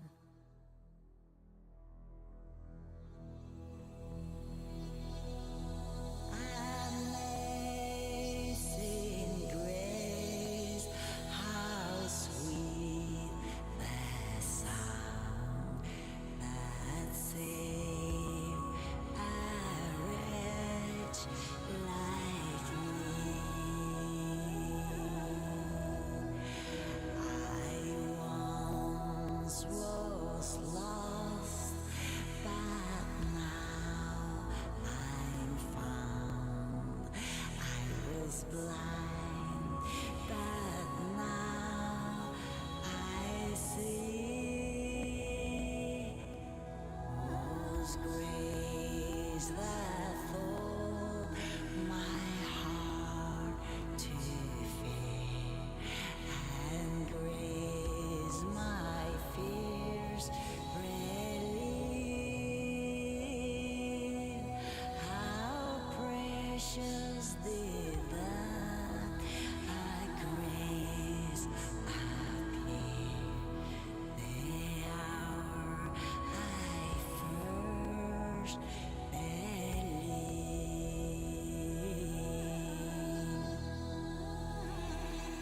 Oh, many danger toils and snares we have already come. Was grace that brought us safe so far, and grace will lead us home.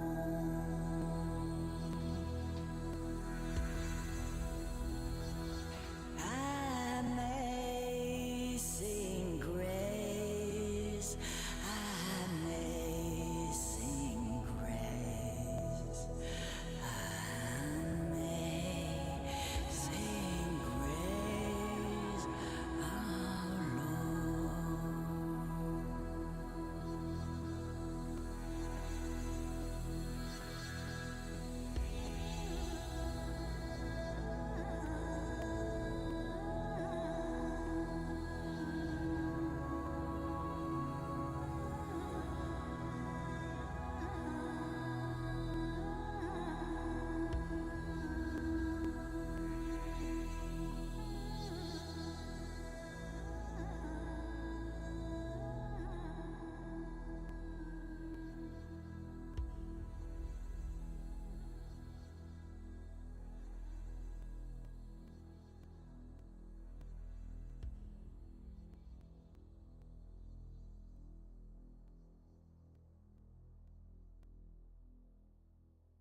a fond kiss, and then we sever.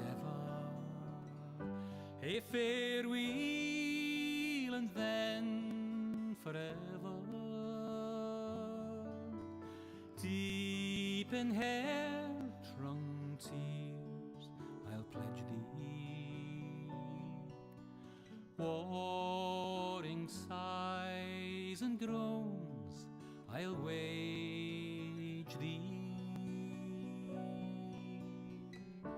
I'll ne'er blame my partial fancy. Nathan could resist my Nancy, but to see her is to love her. Love but her and loony other.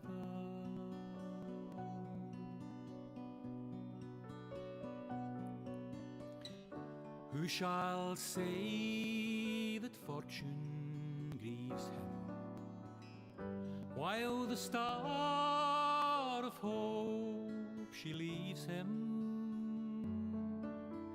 Meany cheerful twinkle lights me, dark despair around benight me.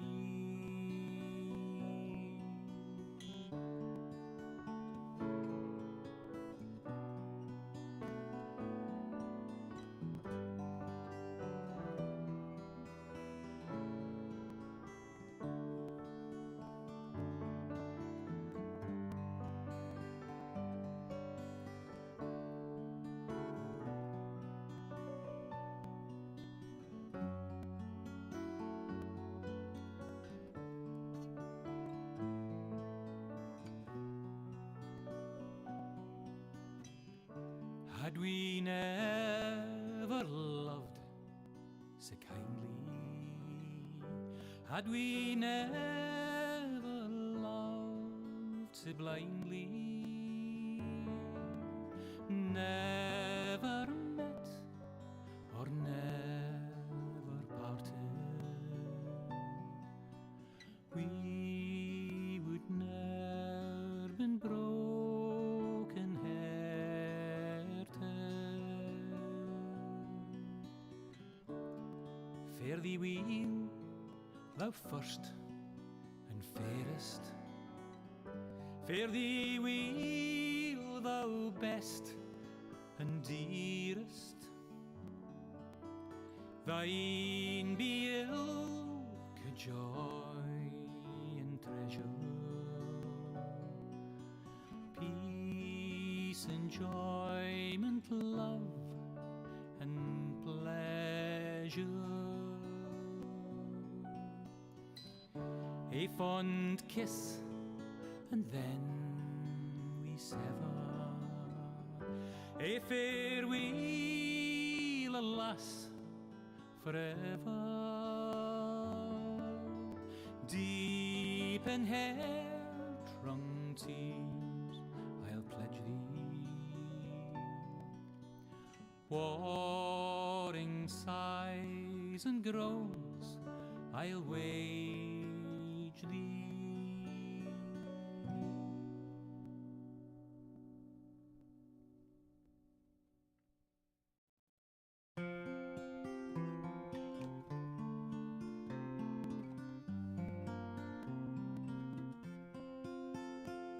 Should old acquaintance be forgot and never brought to mind? Should old acquaintance be forgot and old lang syne? For old lang syne, my Joe, for old lang syne, we'll take a cup o' kindness yet for old lang syne. We twa hae paddled in the burn, fae morning sun till dine. We've wandered mony a weary fit sin auld lang syne. For auld lang syne, my Jo, for auld lang syne, we'll take a cup o' kindness yet for auld lang syne.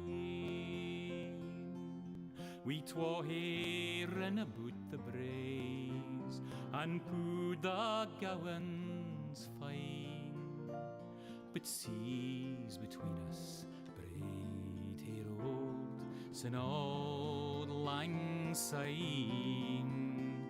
For auld lang syne, my Jo, for auld lang syne, we'll take a cup o' kindness yet for auld lang syne.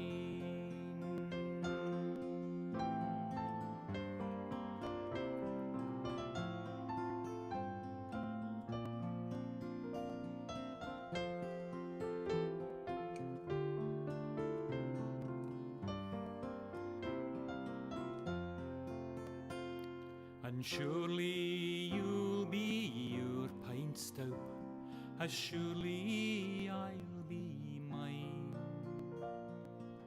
We'll take a recht good wally wacht for auld lang syne, for auld lang syne, my Jo, for auld lang syne. We'll take a cup o' kindness yet for auld lang syne. So here's a hand, my trusty fear, and gie's a hand o' thine. We'll take a recht good wally wacht for auld lang syne, for auld lang syne, my Jo, for auld lang syne, we'll take a cup o' kindness yet for auld lang syne.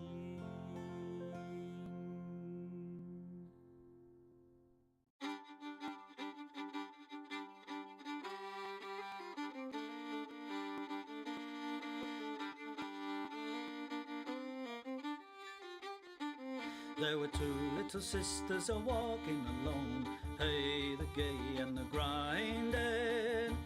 Two little sisters a walking alone by the bonny, bonny bowls of London. And the eldest pushed her sister in, hey, the gay and the grinding. Pushed her sister into the stream by the bonny, bonny bowls of London. Oh, she pushed her in and she watched her down, hey, the gay and the grinding. Watched her body floating down by the bonny, bonny bowls of London. Oh, they laid her out on the bank to die, hey, the gay and the grinding. For with the fiddle came riding by the bonny, bonny bowls of London. And he made some strings from this yellow hair, hey, the gay and the grinding. Made some strings from this yellow hair by the bonny, bonny bowls of London. And he made fiddle pegs from a long finger bone, hey, the gay and the grinding. Made fiddle pegs from a long finger bone by the bonny, bonny bowls of London. And he made a fiddle out of her breastbone, hey, the gay and the grinding. Sound would pierce the heart of a stone by the bonny, bonny bowls of London. But the only tune that the fiddle would play was Ho, the bowls of London. The only tune the fiddle would play was the bonny, bonny bowls streets of London. Where the wind can cut you like a knife, and nights are colder than the purser's wife, sir. Do we dream of sunny skies of blue and sipping on some fancy foreign brew, sir? No, sir, no. We long to sail where greyer English skies prevail, and we would face the wind and snow and hail for just one pail of good old English ale, sir. Just one pail of good old English ale, sir. Did we choose to fight the foreign foe for England's glory? We must answer no, sir. An English ale house, that's where we would be, not dodging cannonballs upon the sea, sir. We're only risking life and limb because old England's too far to swim.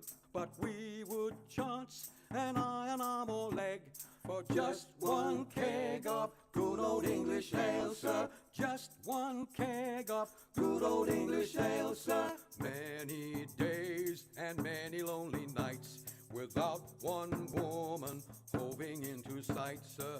Now it won't be long till we see our wives and sweethearts lined up on the quay, sir, with their arms all open wide. But we will push them gently aside, for they will have to wait for us until we've had our fill of good old English ale, sir.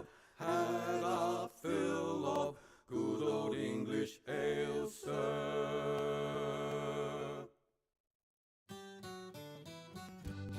Come landlord, fill the flowing bowl until it doth run over. Come landlord, fill the flowing bowl until it doth run over. For tonight will merry, merry be. For tonight will merry, merry be. For tonight will merry, merry be. Tomorrow we'll be sober. Here's to the man who drinks strong ale and goes to bed quite mellow. Here's to the man who drinks strong ale and goes to bed quite mellow. He lives as he ought to live. He lives as he ought to live. He lives as he ought to live. And dies a jolly good fellow. For tonight will merry, merry be. For tonight will merry, merry be. For tonight will merry, merry be. Tomorrow we'll be sober. Here's to the man who drinks water neat and goes to bed quite sober. Here's to the man who drinks water neat and goes to bed quite sober.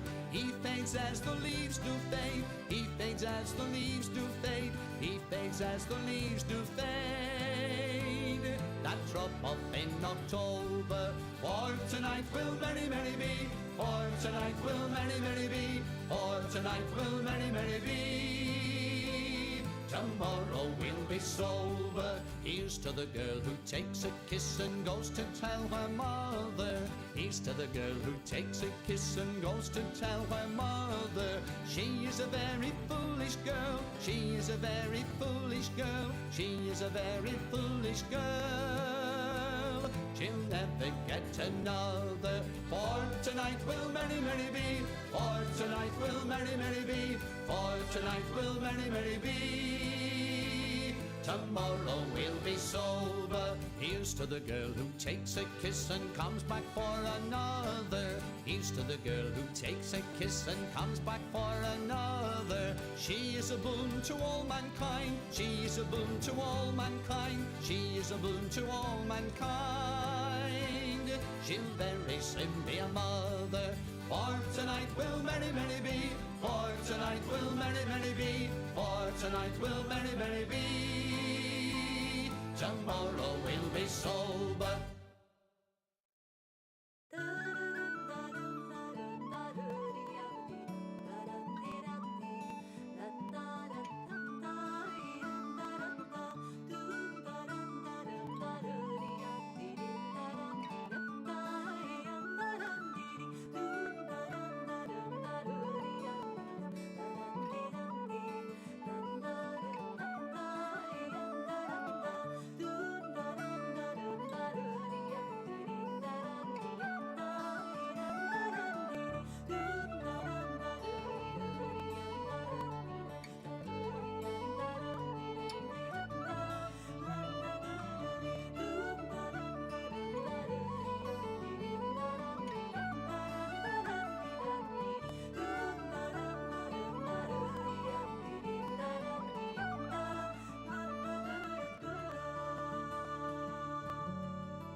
As I went down to Galway town to seek for recreation, on the 17th of August, me mind being elevated. There's multitudes assembled there with tickets at the station, and me eyes began to dazzle. I'm going to see the races with me whack, fall the two, fall the tittery item dame. There's passengers from Limerick and there's more from Tipperary. There's lads from Connemara and a flare of married ladies, and people from Cork City who are true and loyal and faithful, who brought home the Fenian prisoners from dying in foreign nations. With me whack, fall the two, fall the tittery item dame. And it's there you'll see the pipers and the fiddlers competing, the nimble-footed dancers a tripping o'er the daisies. There's others crying cigars and likes and bills for all the races, with the colours of the jockeys and the price and horses' ages. Me whack, fall the two, fall the tittery item dame. And it's there you'll see the jockeys and they're mounted out so stately, the pink, the blue, the orange and green, the emblem of our nation. When the bell was rung for starting, all the horses seemed impatient. I thought they never stood in ground, their speed was so amazing. With me whack, fall the two, fall the tittery item dame. 500,000 people there of all denominations. There's Catholics, there's Protestants and Jews and Presbyterians. There's yet no animosity, no matter what persuasions, but sportsman's hospitality, those induce fresh acquaintance. With me whack, fall the two, fall the tittery item day. Agus foy marish and crushki in its birch shelan.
These melting tones which soothe my soul, soothe my soul to love.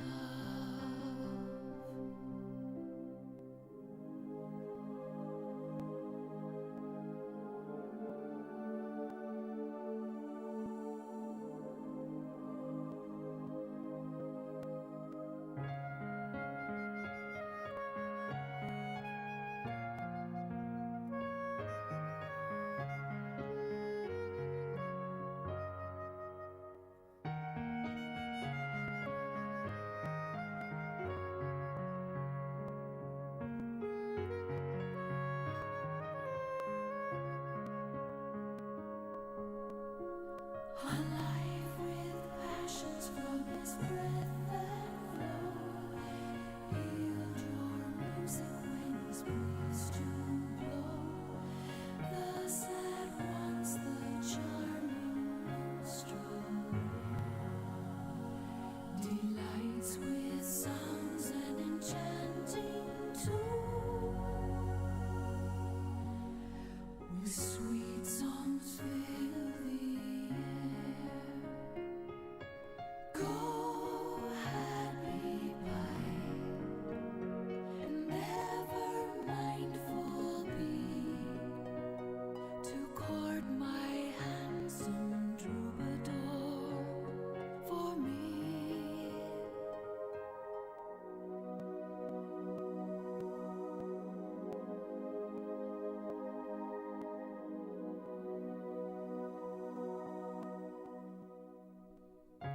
Tell him of all I feel, repeat my love at each melting touch, since to him my loyalty assign.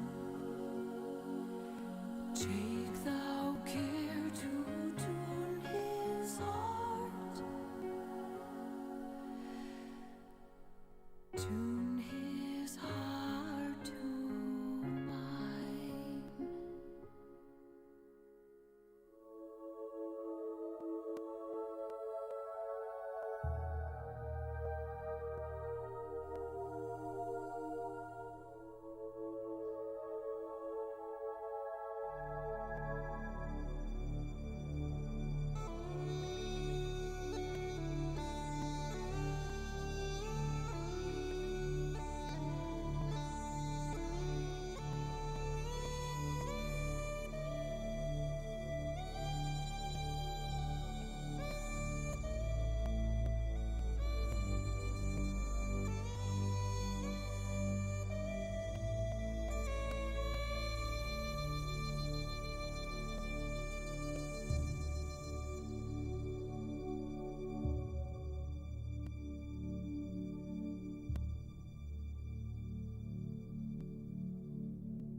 Si salterà, l'ora in bella speranzare tiene ma monterà. Già la luna mezzo al mare, mamma mia, si salterà. L'ora in bella speranzare tiene ma monterà. Già la luna mezzo al mare, mamma mia, si salterà. Resta in danza quando donna mia va di qua. Un verso bello giocondo ciascuna toccherà, finché in cielo una stella e la luna splenderà. Il più bel con la più bella tutta notte danzerà. Mamma mia, già la luna in mezzo al mare. Mamma mia, si salterà. Fringe, fringe, fringe, fringe, fringe, fringe, mamma mia, si salterà. Fringe, fringe, fringe, fringe, fringe, fringe, mamma mia, si salterà.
I's the boy that builds the boat, and I's the boy that sails her. I's the boy that catches the fish and brings them up to Liza. Hip your partner Sally Taboo, hip your partner Sally Brown. Folk of Twillingate, Morton's Harbour, all around the circle. Sods and rind a covey a flake, cake and tea for supper. Codfish in the spring of the year, fried in maggoty butter. Hip your partner Sally Taboo, hip your partner Sally Brown. Folk of Twillingate, Morton's Harbour, all around the circle. I don't want your maggoty fish, that's no good for winter. I can buy as good as that down in Bonavista. Hip your partner Sally Taboo, hip your partner Sally Brown. Folk of Twillingate, Morton's Harbour, all around the circle. I took Liza to the dance, and faith but she could travel. Every step that she did take was up to her knees in gravel. Hip your partner Sally Taboo, hip your partner Sally Brown. Folk of Twillingate, Morton's Harbour, all around the circle. Susan White, she's out of sight, her petticoat needs a border. Old Sam Oliver in the dark, he kissed her in the corner. Hip your partner Sally Taboo, hip your partner Sally Brown. Folk of Twillingate, Morton's Harbour, all around the circle.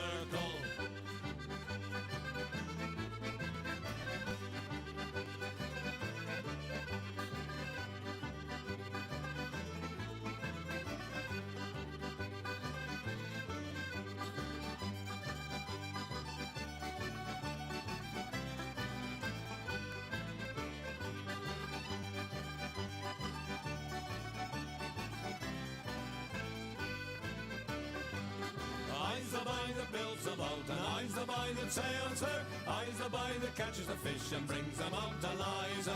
Hip your partner Sally Taboo, hip your partner Sally Brown. Folk of Twillingate, Morton's Harbour, all around the circle. Hip your partner Sally Taboo, hip your partner Sally Brown. Folk of Twillingate, Morton's Harbour, all around the circle.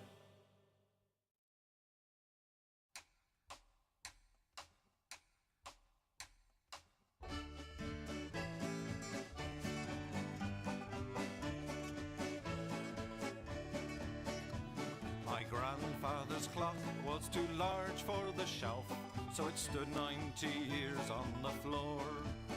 It was taller by half than the old man himself, though it weighed not a pennyweight more.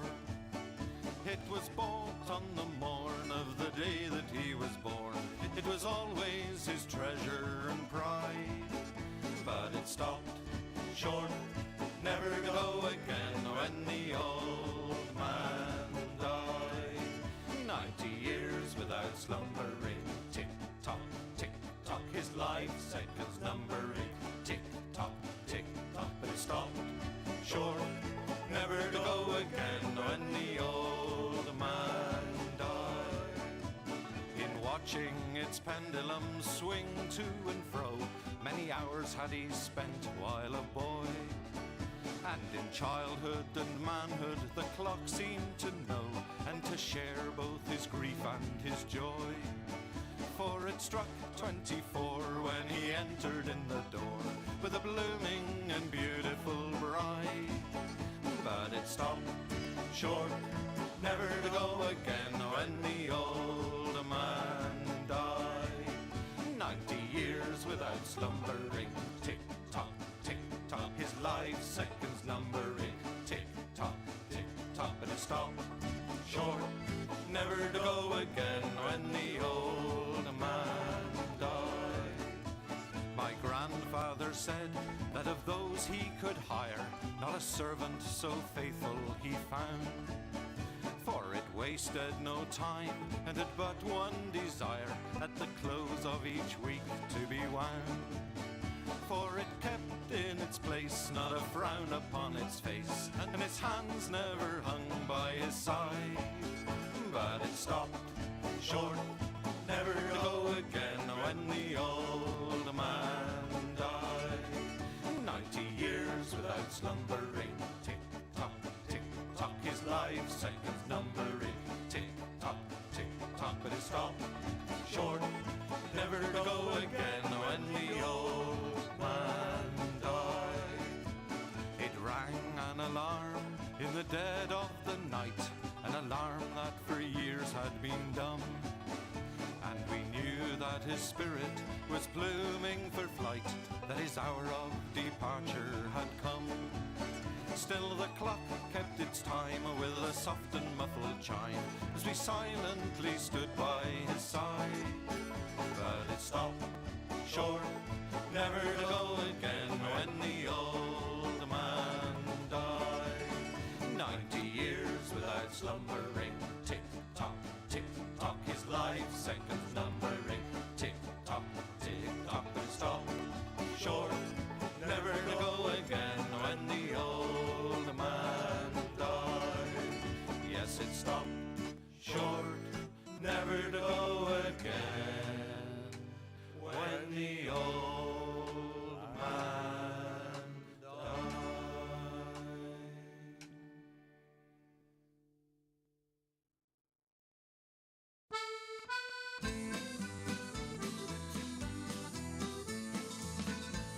As I was going to Derby, 'twas on a market day, I spied the biggest rancer that ever was fed on hay. And indeed, lads, it's true, lads, I never was none to lie. If you'd have been in Derby, you'd have seen the same as I. His ram he had for hooves, sir, and on them he did stand, and every step he took, sir, it covered an acre of land. And indeed, lads, it's true, lads, I never was none to lie. If you'd have been in Derby, you'd have seen the same as I. The wool that grew upon him, sir, made 50 packs complete, and that was sent to Flanders to clothe the British fleet. And indeed, lads, it's true, lads, I never was none to lie. If you'd have been in Derby, you'd have seen the same as I. The tail was 50 yards, sir, as near as I can tell, and it was sent to Rome, sir, to ring St. Peter's bell. And indeed, lads, it's true, lads, I never was none to lie. If you'd have been in Derby, you'd have seen the same as I. This ram he had a head, sir, that reached up to the sky. The eagles built their nets in it, I heard the young ones cry. And indeed, lads, it's true, lads, I never was none to lie. If you'd have been in Derby, you'd have seen the same as I. This ram he had 2 horns, sir, that reached up to the moon. A man climbed up in January and didn't come down till June. And indeed, lads, it's true, lads, I never was none to lie. If you'd have been in Derby, you'd have seen the same as I. And all the lads of Derby come begging for his eyes, to make them into footballs, for they were football size. And indeed, lads, it's true, lads, I never was known to lie. If you'd have been in Derby, you'd have seen the same as I.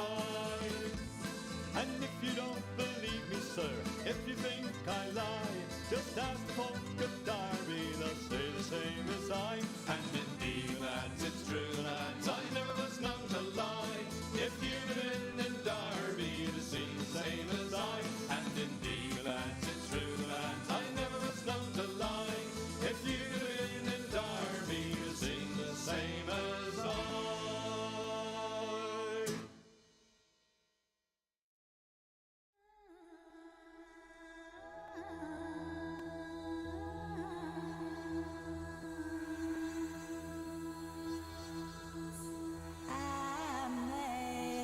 Amazing grace, amazing grace, amazing grace, our Lord.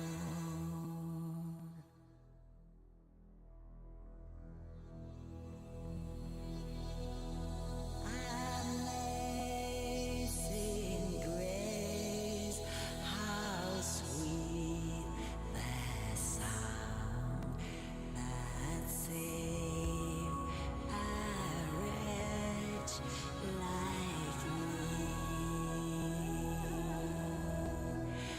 I once was lost, but now I'm found. I was blind, but now I see. Was grace that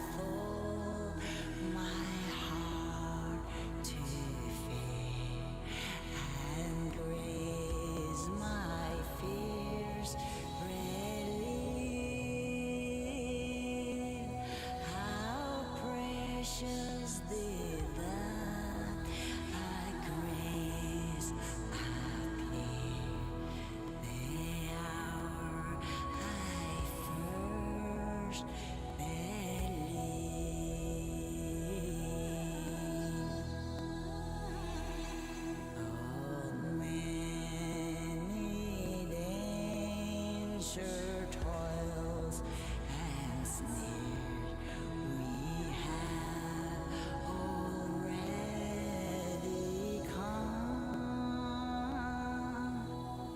Was grace that brought us safe so far, and grace will lead us home.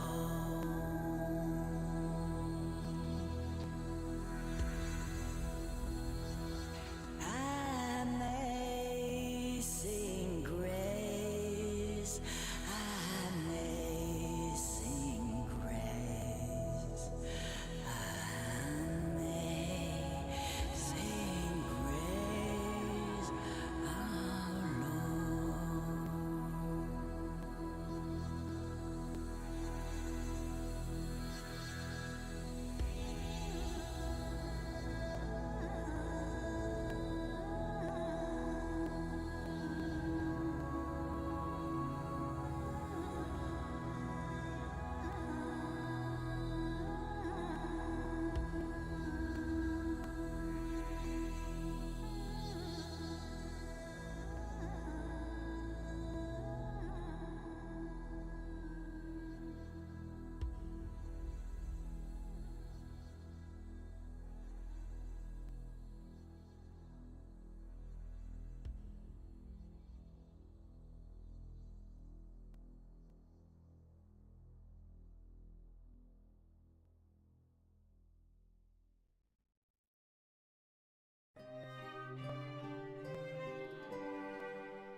My thoughts are winged with hope, my heart with love, fly on unto the moon in clearest night, and say as she does in the heavens in earth's soul wanes and waxes my delight, and whisper his word softly to her ears. Hope often hangs the head, and does shed and in my thoughts you may mistrust my love. If thou mistrust my love, you do blame. Say though you alter, yet you do not look as she does change, and yet remain the same. Let thoughts that love return to lean on all. Till my love shine as she has done before.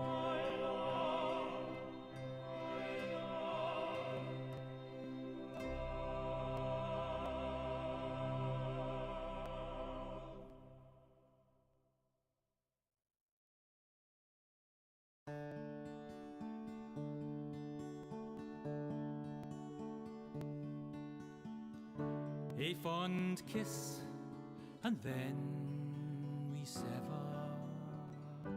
A farewell, and then forever. Deep in hair-wrung tears, I'll pledge thee. Warring sighs and groans, I'll wage thee. I'll ne'er blame my partial fancy. Nathan could resist my Nancy, but to see her is to love her. Love but her and loony other.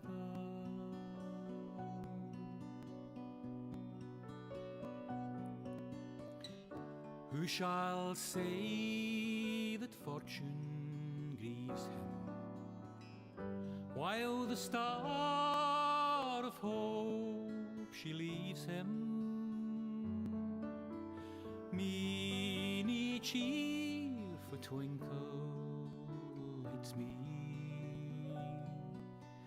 dark despair around benights me.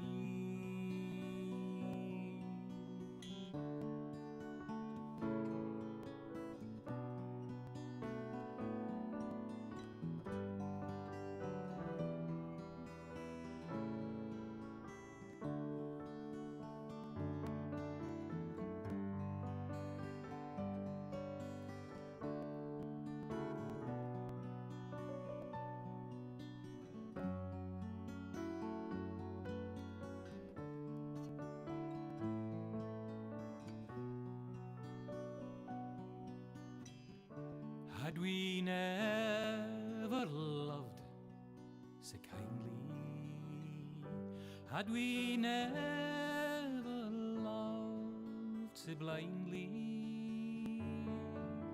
never met or never parted, we would ne'er been broken hearted.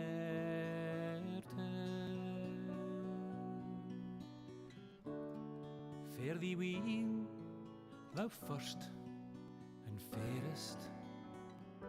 Fare thee weel, thou best and dearest. Thine be ilk joy and treasure, peace, enjoyment, love and pleasure. A fond kiss and then we sever. A farewell, alas, forever. Deep in hair-wrung tears I'll pledge thee, warring sighs and groans I'll wage thee.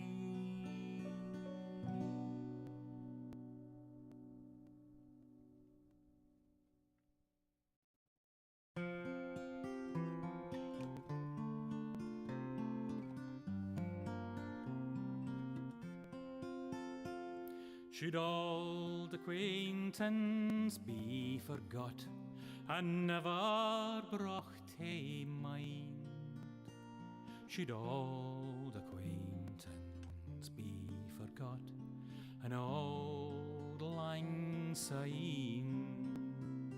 For old lang syne, my Joe, for old lang syne, we'll take a cup o' kindness yet for old lang syne. We twa hae paddled in the burn fae morning sun till dine. We've wandered mony a weary fit sin old lang syne. For old lang syne, my Joe, for old lang syne, we'll take a cup o' kindness yet for old lang syne. We twa hearing about the braes, and poo the gowans fine. But seas between us, braid hair old, sin old lang syne. For old lang syne, my Joe, for old lang syne, we'll take a cup of kindness yet. For old lang syne.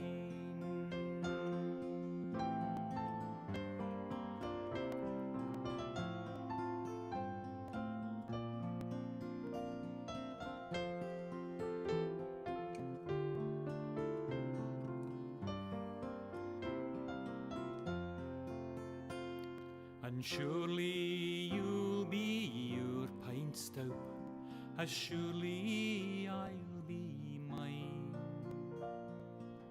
We'll take a recht good wally wacht for old lang syne. For old lang syne, my Joe, for old lang syne. We'll take a cup of kindness yet for old lang syne. So here's a hand, my trusty fear, and gie's a hand o' thine. We'll take a recht good wally wacht for old lang syne. For old lang syne, my Joe, for old lang syne, we'll take a cup of kindness yet for old lang syne.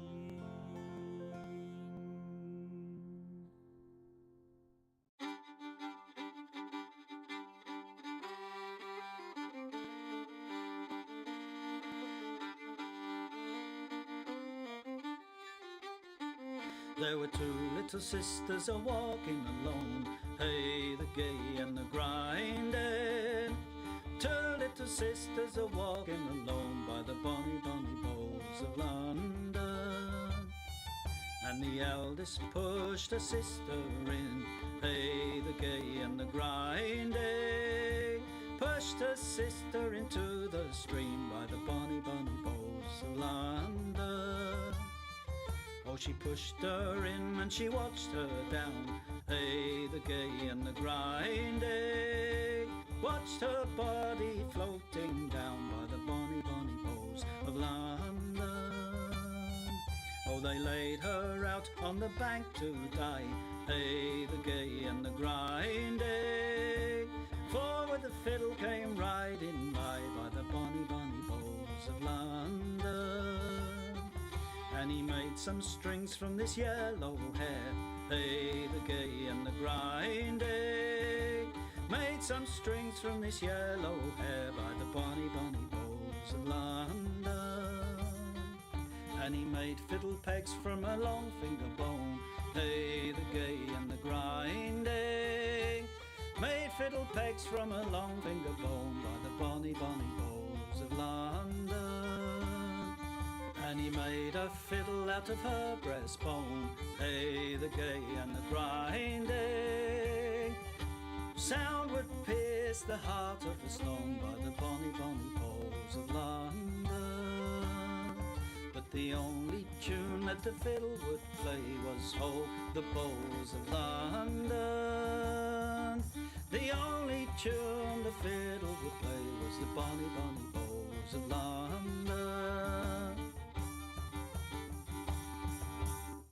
Where the wind can cut you like a knife, and nights are colder than the purser's wife, sir. Do we dream of sunny skies of blue and sipping on some fancy foreign brew, sir? No, sir, no. We long to sail where greyer English skies prevail, and we would face the wind and snow and hail for just one pail of good old English ale, sir. Just one pail of good old English ale, sir. Did we choose to fight the foreign foe for England's glory? We must answer no, sir. An English ale house, that's where we would be, not dodging cannonballs upon the sea, sir. We're only risking life and limb because old England's too far to swim. But we would chance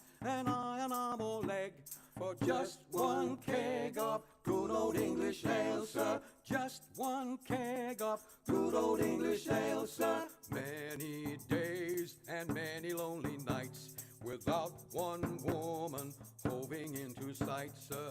Now it won't be long till we see our wives and sweethearts lined up on the quay, sir, with their arms all open wide. But we will push them gently aside, for they will have to wait for us until we've had our fill of good old English ale, sir. Had our fill of good old English ale, sir.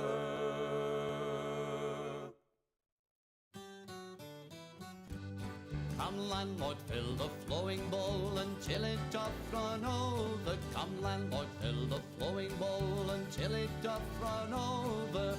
For tonight will merry, merry be. For tonight will merry, merry be. For tonight will merry, merry be. Tomorrow we'll be sober. Here's to the man who drinks strong ale and goes to bed quite mellow.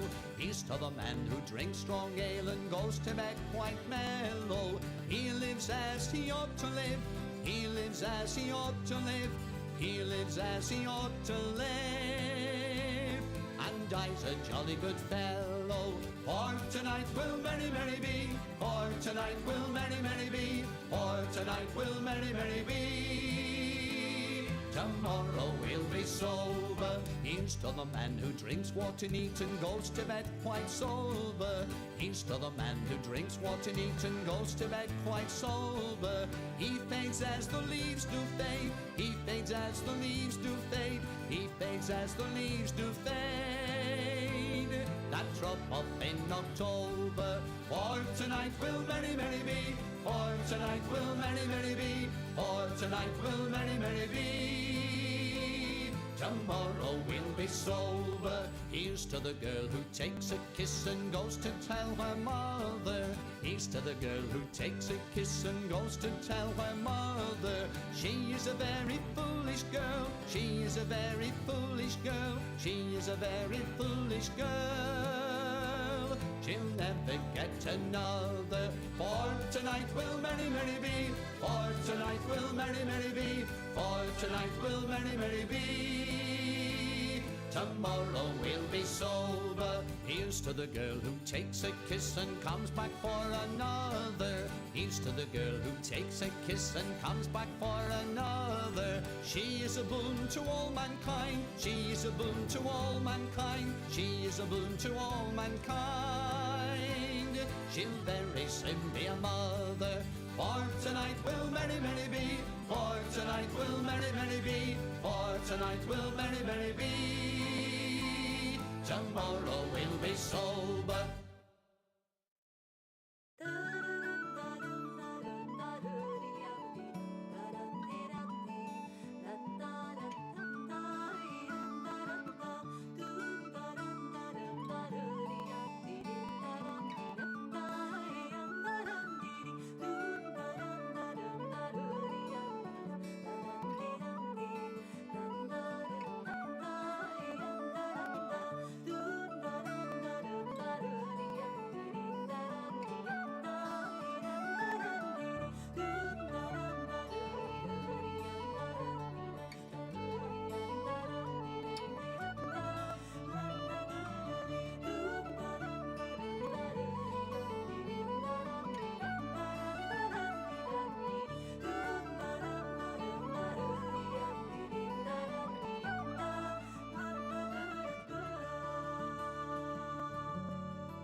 As I went down to Galway town to seek for recreation, on the 17th of August, me mind being elevated. There's multitudes assembled there with tickets at the station, and me eyes began to dazzle.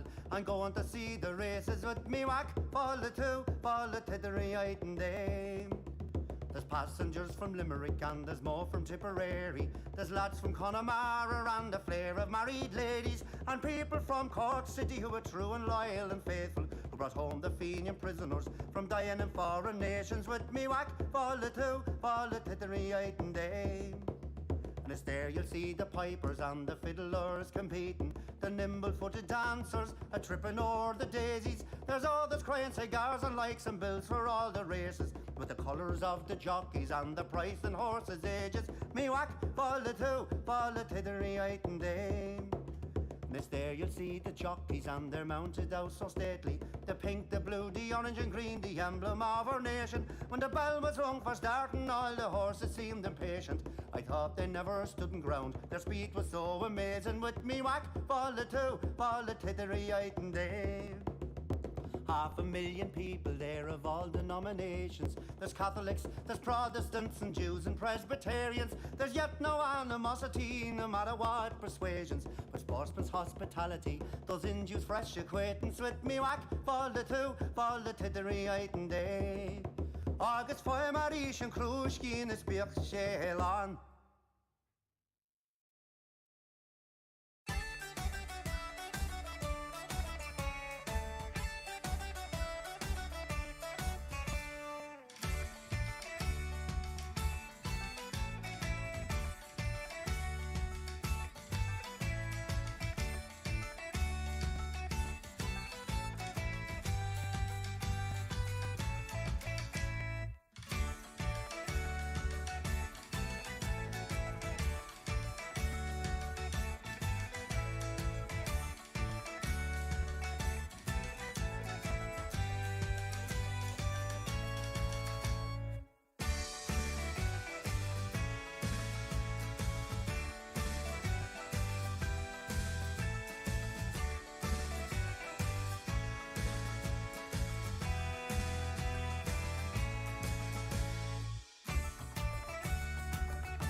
These melting tones which soothe my soul,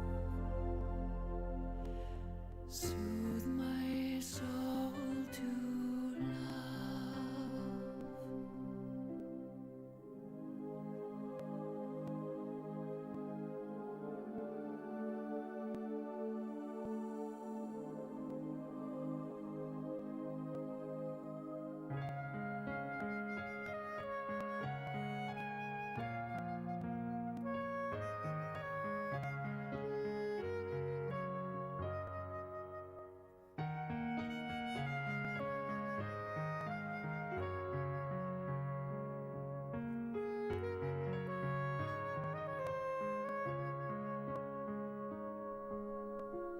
Alive with passions from his breath that flow, healed your music when his breeze to blow. Thus at once the charming minstrel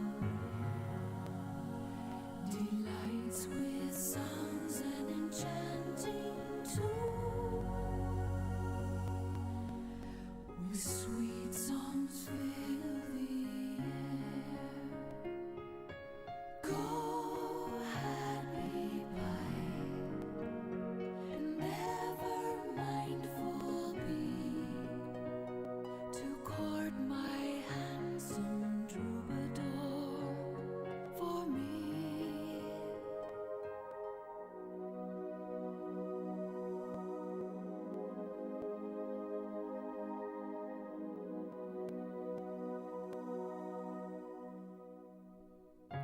Tell him of all I feel, repeat my love at each melting touch, since to him my loyalty assign.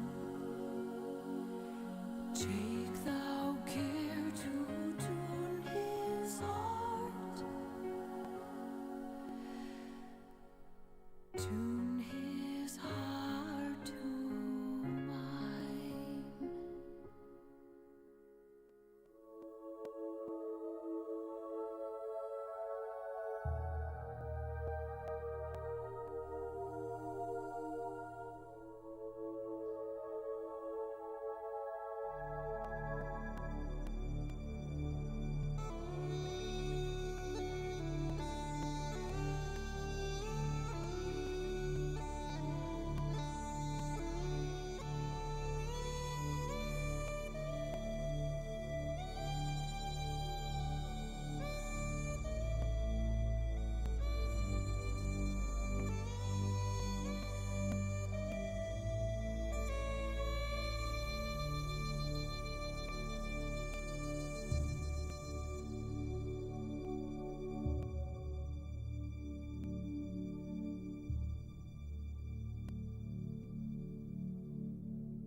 Giova in luna in mezzo al mare, mamma mia si salterà. L'ora è bella, bella, non so che tiene ma monterà. Già la luna in mezzo al mare, mamma mia si salterà. L'ora è bella, bella, non so che tiene ma monterà.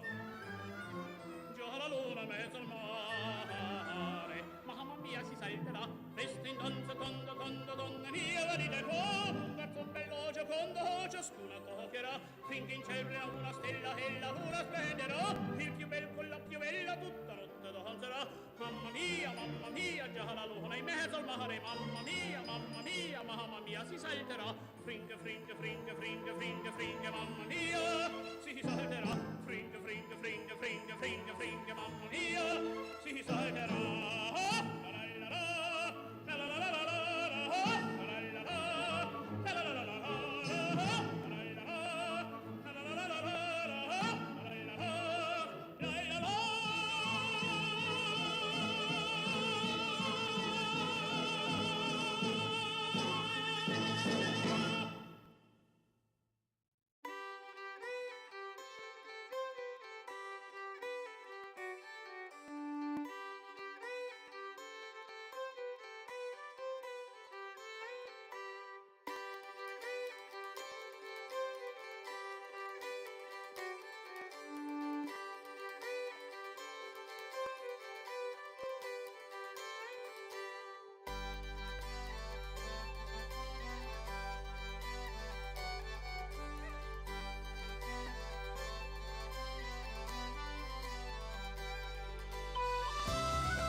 Welcome back to DreamLeague Season 26. We are covering the Eastern European arm of things, and unfortunately, just a couple of hours ago, we had to say goodbye to our first two teams.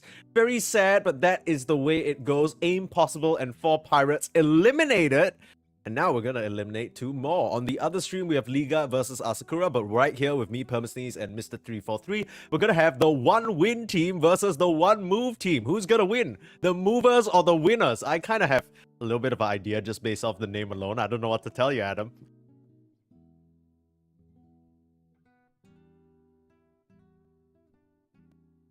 Yeah. We gotta hello. get Mr. Alright, you need to I'm back, unmute I'm your back. mic first, Alright, brother. alright. I had one job and I didn't do it. Okay, my bad, Mike. You should have He has unmuted he has yourself. one You mic mic. and he didn't unmute it. Very sad.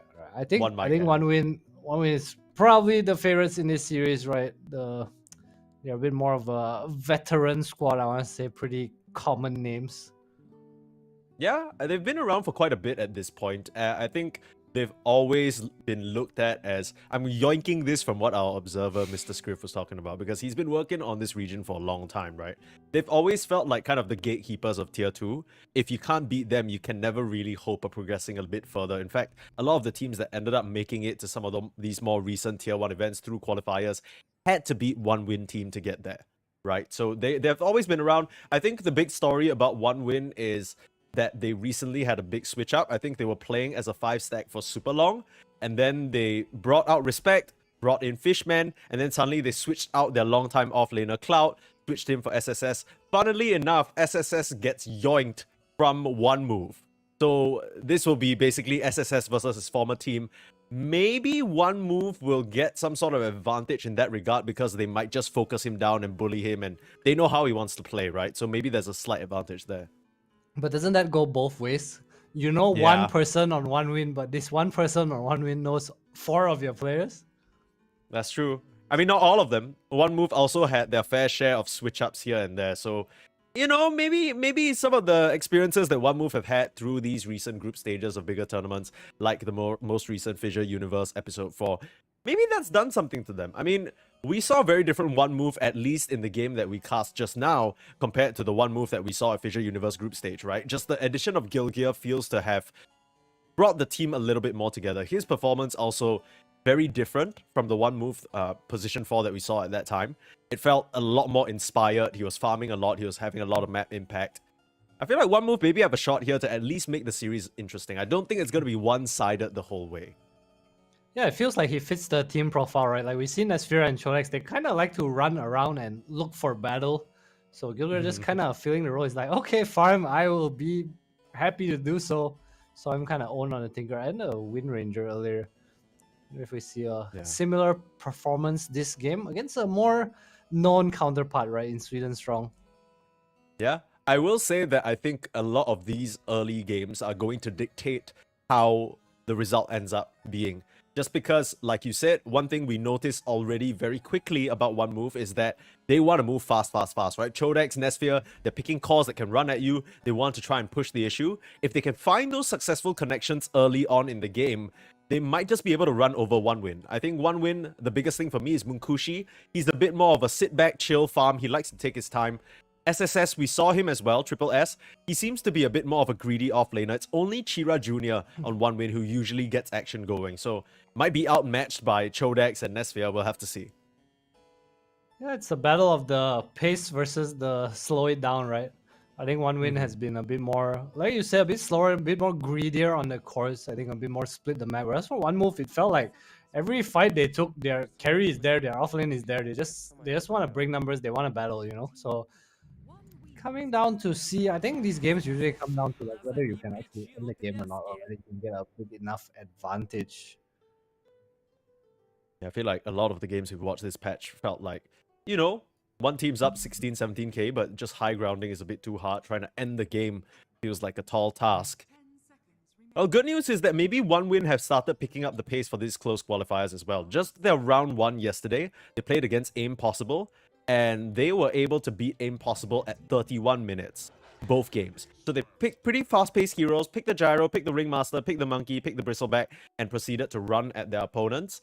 Not much that Aim Possible could do, but also there's the caveat that, of course, Aim Possible are now eliminated, right? So, you know, maybe the caliber of teams just didn't stack up.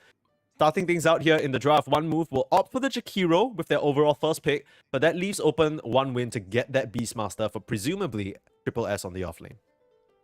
I wonder if this is a little influence from their Aurora series yesterday.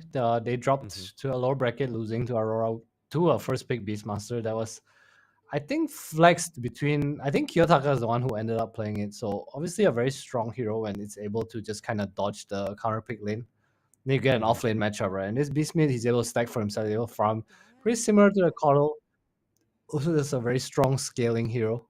And you talked about pace, right? One Win trying to pick up the pace a little. Maybe this is the spearhead of the draft Beastmaster, known for his pace. Maybe not in the first 15 minutes, but we always see once the Axe Dagger come out, it's kind of just go, you know? Yeah. We thought that this hero would see a lot more play with the recent buffs to the Helm of the Overlord, but apart from a stray Lycan pick here or there, it hasn't really impacted much. We're still seeing a lot of these Beastmasters opt for the build-up with the whole Ags and the Beast mode and the amount of damage you can pile out onto a single target with that whole, you know, damage amp. I tried it myself. The fact that you can apply the Axis damage amp onto the target you're attacking is pretty nuts. Yeah, Beast has always been one of those heroes that it feels like if you're a Beastmaster team, it kind of warrants a ban, but we've also seen times where teams just do too well in the side lanes and this Beast fails to have a way to protect his jungle. So I think strategy-wise, it's easy to draft around. I think teams like Gaming and stuff have been always good at it. Spirit, one of the probably the best Beast teams. Yeah. This will only be the second event that they are playing with their new offlaner, so still some growing pains. I think prior to this whole switch up major changes in their roster, the entire stack was doing pretty consistently well in Tier 2, landing themselves pretty good placements at the regular CCT series. I think they were in some of the EPLs as well. But yeah, I think we're in that season, Adam. We're in that sort of, I guess, the mandatory period. You're kind of like 6 months more, maybe slightly less the TI. You want to make sure you're starting to build whatever endgame draft you have to try and gear up for that major tournament down the line. These things are going to take time. It's a growing journey. Yeah. Ringmaster hero being really popular recently in our games. The Wheel of Wonder at the box save being probably most significant and most impactful spells. Almost will go for the Monkey King here. So I think Monkey is pretty good against Beast because if you get Wukong down the road, it doesn't really matter. This is also a flex for them. This skill was ignored previously. I wonder what makes them go for the Monkey King here instead. I'm trying to look at some of the recent picks that One Win have employed. They did pick up the Monkey King for themselves. So maybe just kind of a bit more of a deny pick. Do you think it's picked to try and follow the Beastmaster around? It's a pretty okay matchup, right? Yeah, it's okay. Monkey obviously can kill boards when he has corrosion, or even with the frost, he just runs up to it. Pretty decently high armored hero. He also can mischief dodge one of the axes, so not too bad. This Weaver is something kind of new as well. I'm not a fan of this hero as a post 4. I feel like even on times where he's like some 4-0 Weaver, I still feel like the impact is a bit negligible. Maybe picking up this game to just kind of run down the Beastmaster, get a Vessel in case he goes for the Axe build. Nice hero against the Ringmaster, because obviously it's easy to dodge the Impalement Arts. Pretty decent into the Tiny as well, right? You put the bugs on him, his already very low armor starts getting even lower. Allows you to duel the Monkey King, or at least allows the Monkey King to duel the Tiny. That's how they choose to go for it. This could be a Chira Jr. mid Tiny though, right? They still have that option of flex available to them. One Move, the way that they're drafting makes me feel like they just want to play with this monkey, play fast. Whether it's a Nesphere monkey or whether it's a Difference monkey, I know both these players like to play that hero.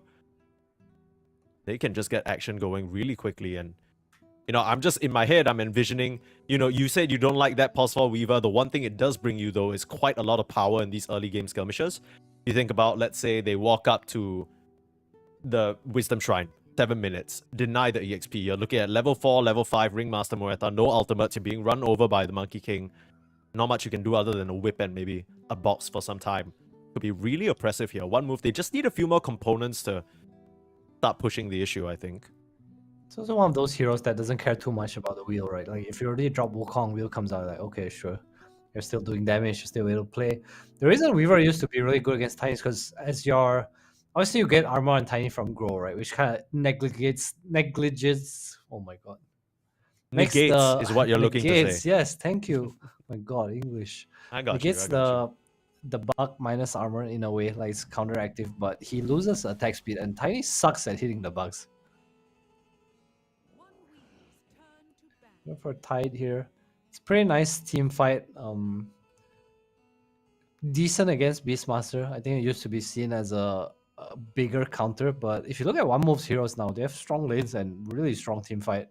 Just good setup for a 24 last pick, looking to get whatever they want here. Yeah, I really like this Tidehunter pick. It pairs well with the Weaver in lane, even more minus armor to try and take some objectives, like maybe the early Roche if they'd like that, and the Tormentor. And I think the most important thing for me is while you're running around with the Weaver, Monkey, Jakiro, you want someone who's not afraid of being dived, right? You want someone who can stand in front of these objectives, protect them, and be a really stocky meat shield for everyone to set up around. If they try and dive him, he can Ravage, and the TPs could come in. I think this is a really nice pick for Chodex on the 18. Yeah, it's also the double minus armor lane. Anchor Smash is nice against Tiny. You're decent against Beast if he goes for the Helm build. You can always go Eggs too if he plays that way. Again, just a lot of team fight so far. Also, Swarm plus Dead in the Water is... I don't think Tiny can hit all of that. You can't. Unfortunately, the tree does not cleave on those kind of objects. I would like to see a bit more of an elusive mid laner come out from Chira Jr. I feel like he could get away with something like a Storm, something like an Ember, something like a Puck. The lockdown is kind of limited, right? You're looking at Ravage and Ice Path, maybe Boundless if you want to count that as your main stance. If you just kind of play around that, you are free to just dance around in the fight, set up however you want. I don't feel like there's going to be a Chira Monkey King for some reason. Oh, well, it can't be a Chira Monkey King because Chira is on 1 win. That's right. That was the trick. Yeah, you got me. It's okay. We passed the test. You know, this draft, we try and sneak stuff past each other to see whether who's actually awake. I passed the test. You're present. Yeah, I'm right I think it's a pretty nice start game for 1 win. Okay. And you think this Tiny still wants to go mid? It's a good Tiny carry game. I think it's okay as a carry, but I think with the Murta, the Tiny mid is a bit nicer. I don't care too much. I think you have this tanky boy that can run around. I don't think you want Tiny carry against Monkey Tide. I'm not too sure how the matchups are, but I feel like this Tiny with Dagger is good at killing all their heroes.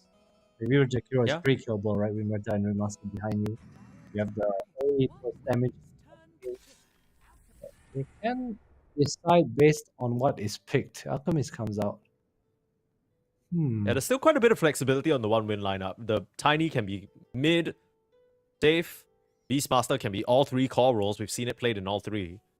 So 1 win. It's just about what they want to bring here. More minus armor, maybe. That's what 1 move is bringing. They also don't have any... go minus armor for minus armor. Yeah, they also don't have much tempo to kind of stop the Alchemist, right? Like these Tiny, these heroes, they want to kind of play on their own side of the map and get to their timings at 15 minutes. And Alchemist, when you're on your side of the map and he's on his, he's pretty damn happy. Yeah, his side of the map makes more money than you. So you need to get in there and stop him. I kind of know what's going on here. This minus armor draft, right? You're trying to basically bring a very high number down to negative. They're trying to win the 1v1 battle, right? They're both 1 win, 1 move. It's gonna be like, you put the acid spray down, you put the gush out, you put the bugs on, it's gonna be like -6 team. -6 win. -6 win means you lose? Yeah, you're out of the tournament, I think, if that's what happens. They last pick the Lash.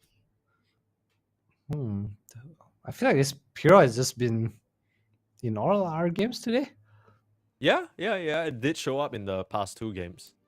I guess it's just a tight killer, right? That's probably the whole point of this. So they have a hero to make Chodex, how you said, he was unkillable, right? Against this tiny beast, against the supports. But Lash gives you a lot of damage.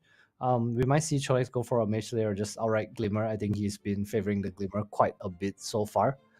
But I feel like they have what it they need this hero to run to side lanes and be able to prolong the laning stage for the tiny and play away from the Beastmaster. So I think Lesh is a nice pick. I was kind of looking at Timbersaw too, but I think they wanted a mid hero. It just makes it easier. But I will say I favor one move draft a little bit more here. And what about it kind of tips it over the edge for you? I just feel like their heroes come together nicely. They have so much team fight, so much protection. They have this elk behind. Eventually, he's going to reach a point where he can just blink in.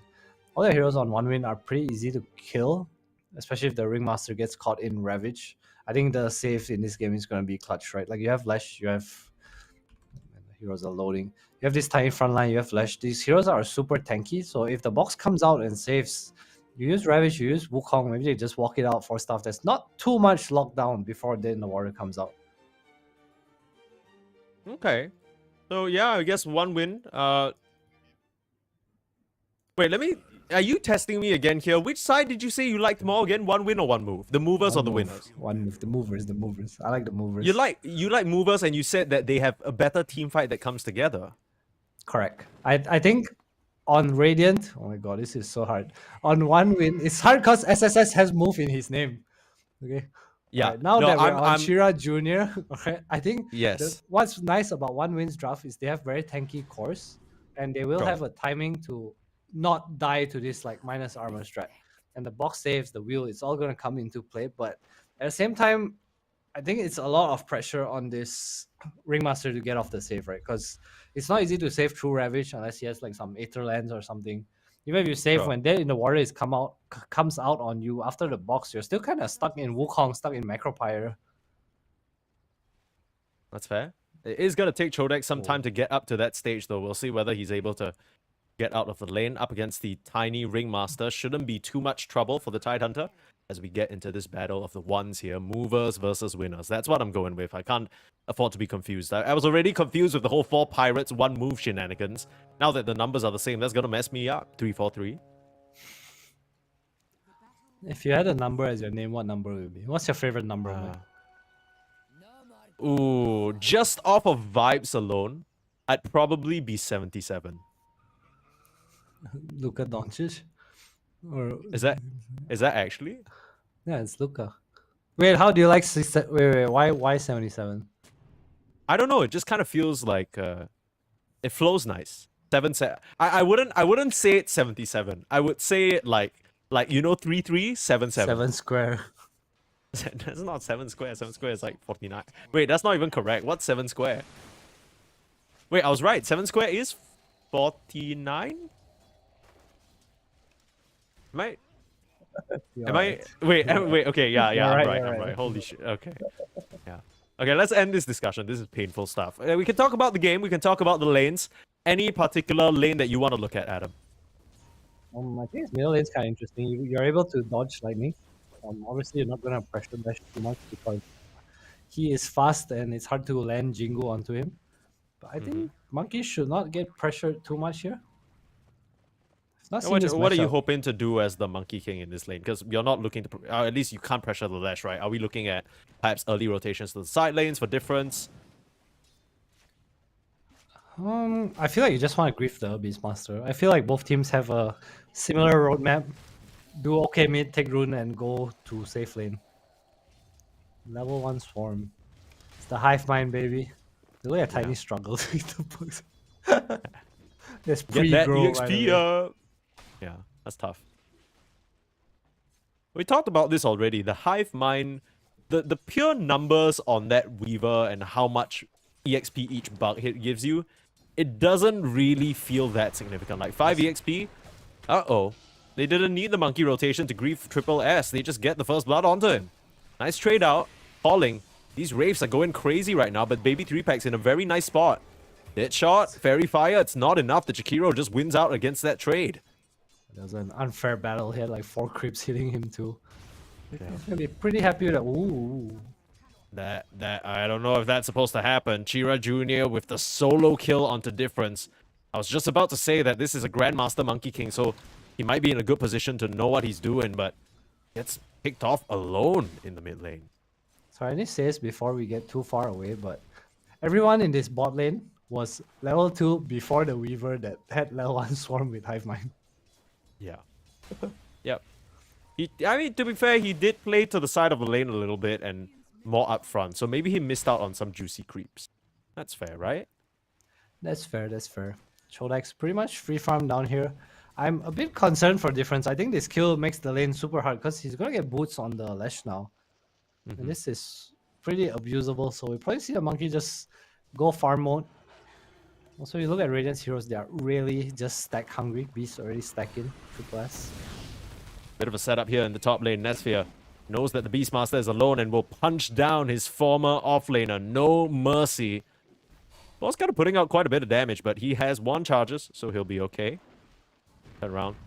Start brutalizing that little baby. One Ball. revenge. Damn. Ball's kind of cooking him a little bit, but he has a self. He'll be fine. Yeah, very nicely done by 1 move in the top lane. They're staggering these kills, right? So, as a result, you only are dealing with 1 person in the lane at all times. Yeah, kind of sad for them, but they will be farming fine. Again, this mid lane is pumping out the lightning storm. Ooh, 2-man.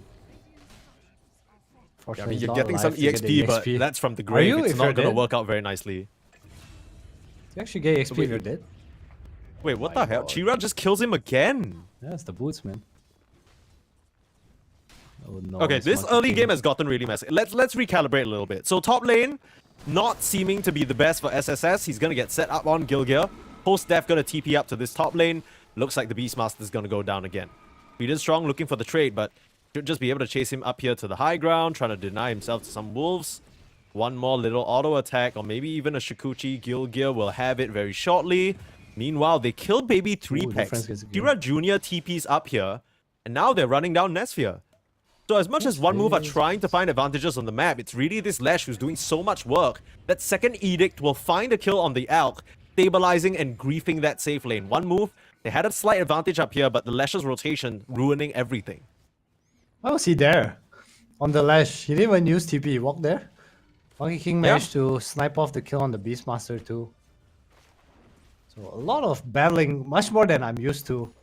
But this mid lane again, level 4 Monkey King versus the level 6 Lash. Adam trying to chill over here, talk about hive mind numbers. There's like 3 kills happening on the map at the same time. It's ridiculous. Both these teams, we know that one move love to play aggressive, but one win are meeting them right at the doorstep. They want revenge. With a bit of a shotgun in the form of this Lash. Lash. In this lane though. You gotta Treasure try. is gonna kill You got them the backup all. of the Ringmaster. Box the save. He's still doing damage. Nice whip. And Chira Jr. in a great position is dominating now. Great response there from the side of one win.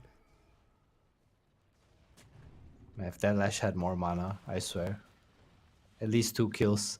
Very nice rotation though till the end, coming in with a very clutch box. And again, difference goes down. I'm not sure how you exactly come back into this game as the Monkey King right now. 1.8. He's level 4.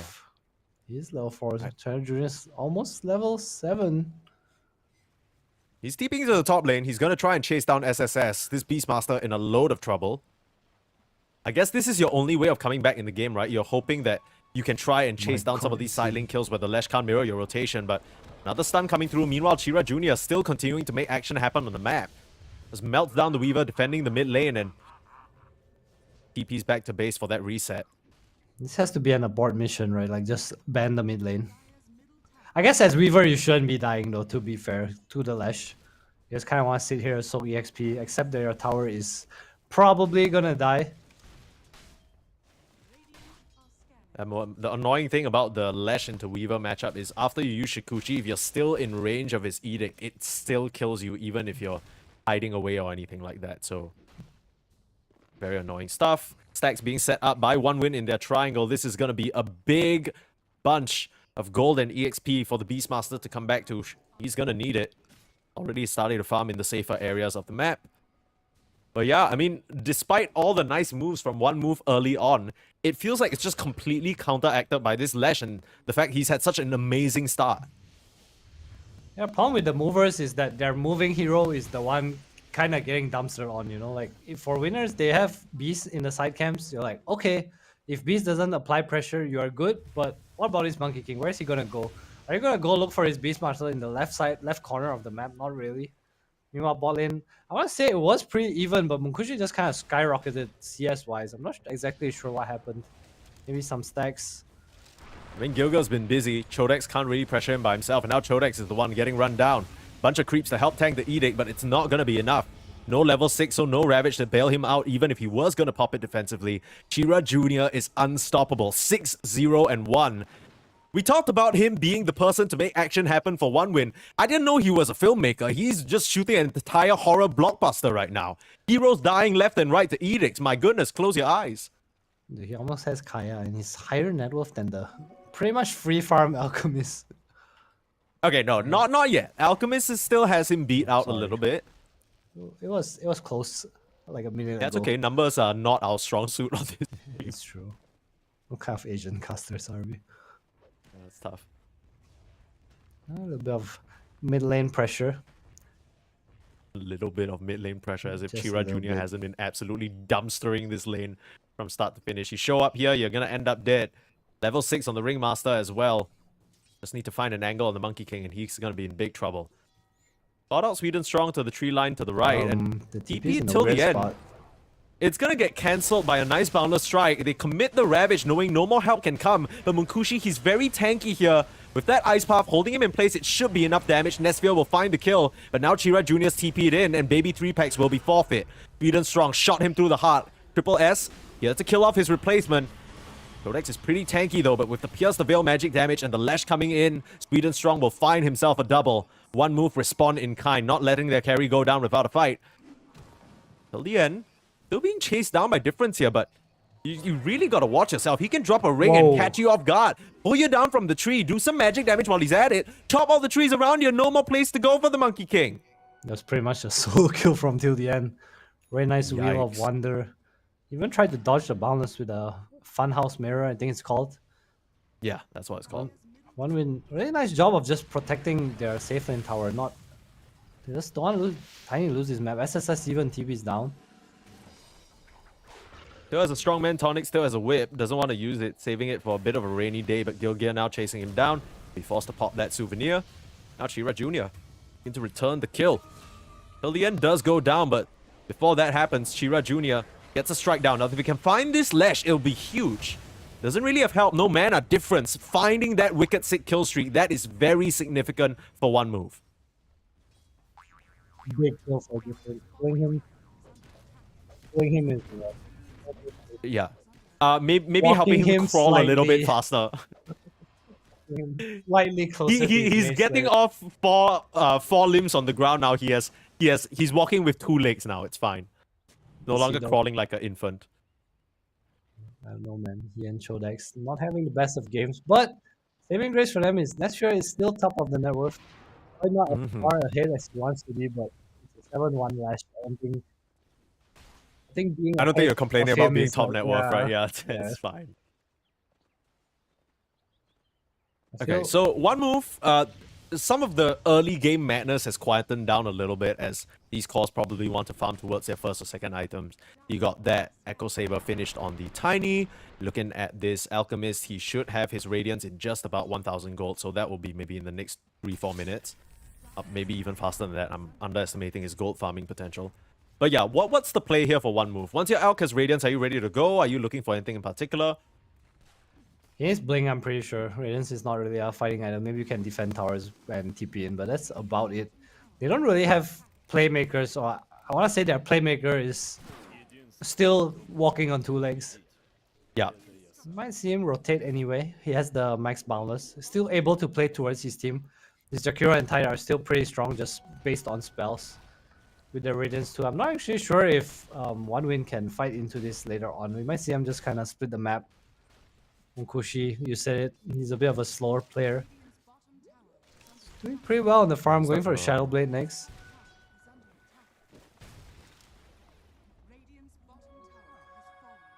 They're going 2 Mage Slayers. I wonder if this is right. I guess there's no harm. Play against B/Tiny Muerta. I just feel like, man, I think if you buy pipe, you feel pretty bad though. Do you? Yeah, that's the Nah, thing, right? Like, you don't really want to buy pipe on the Tidehunter. It feels awkward. You want to scale up yourself. At least that's the style we're seeing Chodex play. Red Jr. running into Gilgear here, but a fast Shikuchi back to safety. One win. Posturing around this top tier 1 tower, maybe trying to get some sort of a reaction.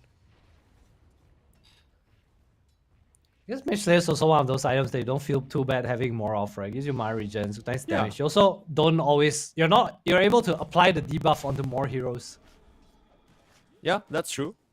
I mean, anyone the Monkey King isn't hitting, you're tagging with an Anchor Smash, right? They might just be on different targets in the fight, so... I think the key for me is just they both want that magic resistance. You cut down some of the magic damage coming out from all 5 of these 1-win heroes, you're not going to be sad about that. Reduce the Avatos damage, reduce the Lash, even the Muerta spells and the Beastmaster drums eventually. Speaking of the Beastmaster drums, he is 500 gold away from that Aghanim, so a bit of a recovery for him. It's been quiet for SSS. Not really the performance you want to have when you're up against your former team. You want to show them that you've glowed up a little bit. This is kind of the opposite of that right now. He's doing fine, above his counterpart on the other side, or replacement, I should say. So, interesting attempt by Gilger. Game's kind of slowed down. Yeah, I guess it's hard for 1-win to make moves just because of the Ravage, the Wukong, or JK. Yeah, they'll just get the kill onto difference, but it ends up being a trade because take a look at where the Pesky Weaver is, stealing away their Wisdom Shrine. Very nice move from Gilgear, and unlikely to be punished because he has a Shikuchi in just about 3. I say that, they'll commit the raw SSS. Needs one more Sleight of Access. No, time-lapse comes out, and he's way back to safety. Hides himself in the tree line and an easy TP out. SSS won't continue to chase for that bug. Yeah, nice little yoink, but 1-win, they won't stop. Maybe no roar. I'm not sure if they want to just take this area top because Tormentor's coming soon, right? And you've used your roar, baited by Gilger. One move. Elk almost has his blink. Assume they'll go looking for a fight soon. I think it's a pretty nice timing for them. Yeah. Get it in tandem with the Ravage as well. They're kind of going a bit ahead of the Blink Dagger's delivery, maybe trying to connect towards top. One move, setting up for this defense. Tidehunter's gonna TP in with just about 200 HP left on that tower. Cut off till the end. Could be a very free Ringmaster kill, not able to box, but that at least allows the Lash to get out safely. That's not too bad, but we might see them get down here now. The minus armor against the Tormentor is pretty nice. Just wondering if Raiden can do it. I guess they can if they really want to, but this Ravage a bit too hard to fight into right now. Yeah, very easy Tormentor for them to grab. One move, they were always going to be in a good spot to snatch that away, and the Watcher and the Ward placed down. I mean, now they'll see Chira Jr. on the wave as well, but he knows exactly where they are. He's TPing back to connect with his team, and instead, 1-win, they're going to look towards the Roche. This Beastmaster X, I mean, I like this a lot. Finding value trades on the map.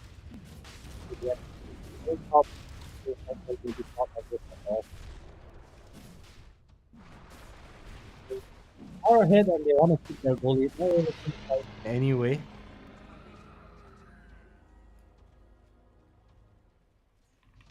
I think we're going to try and do anything with this Beastmaster Eggs, or is it more of just like, okay, you know, we're getting advantages on the map? I think they're fine. They're just not fight ready, right? You want BKBs, especially against this Ravage Wukong Radiance. Like you kind of gotta respect it a little. Sure. So at what point do you think they're waiting for? They need BKBs on all their calls. Is that what the timing will be for 1-win? I think it depends how the initiation goes. Because with this Beast X, he definitely can just play. I know I say like this Ravage and all is scary, but those are like one-time spells, right? So this Aegis is gonna enable the Beastmaster a lot. Probably see him go for the blink first just for more pressure. Then you let this Lash get to this like Bloodstone BKB timing. I'm not sure if he wants BKB this game. Gilger will scout out. They might try to get SSS twice here. Let's start things out onto Sweden Strong. That's double S for you. Might just submit himself to his fate. Nice silence out. Wow, that's real nice. I wonder whether they would have committed the Ravage for him anyway. That feels like a bit of a waste. So I guess he would have got out regardless. Probably, but I think Monkey should have just saved his stun, right? He's pretty dead. Even if you change stun there, he probably gets out off. Bit of a, I want to say small mistake by difference, because Strong was definitely not in a position where he can run away no matter what. Yeah. One move again, failed to. Unfortunate. Just failing to make their one move, but It's not over yet. It's Beast This on is the ward. oh, this is awkward. I don't know whether the Beastmaster was paying attention per se, but he will scan out this move.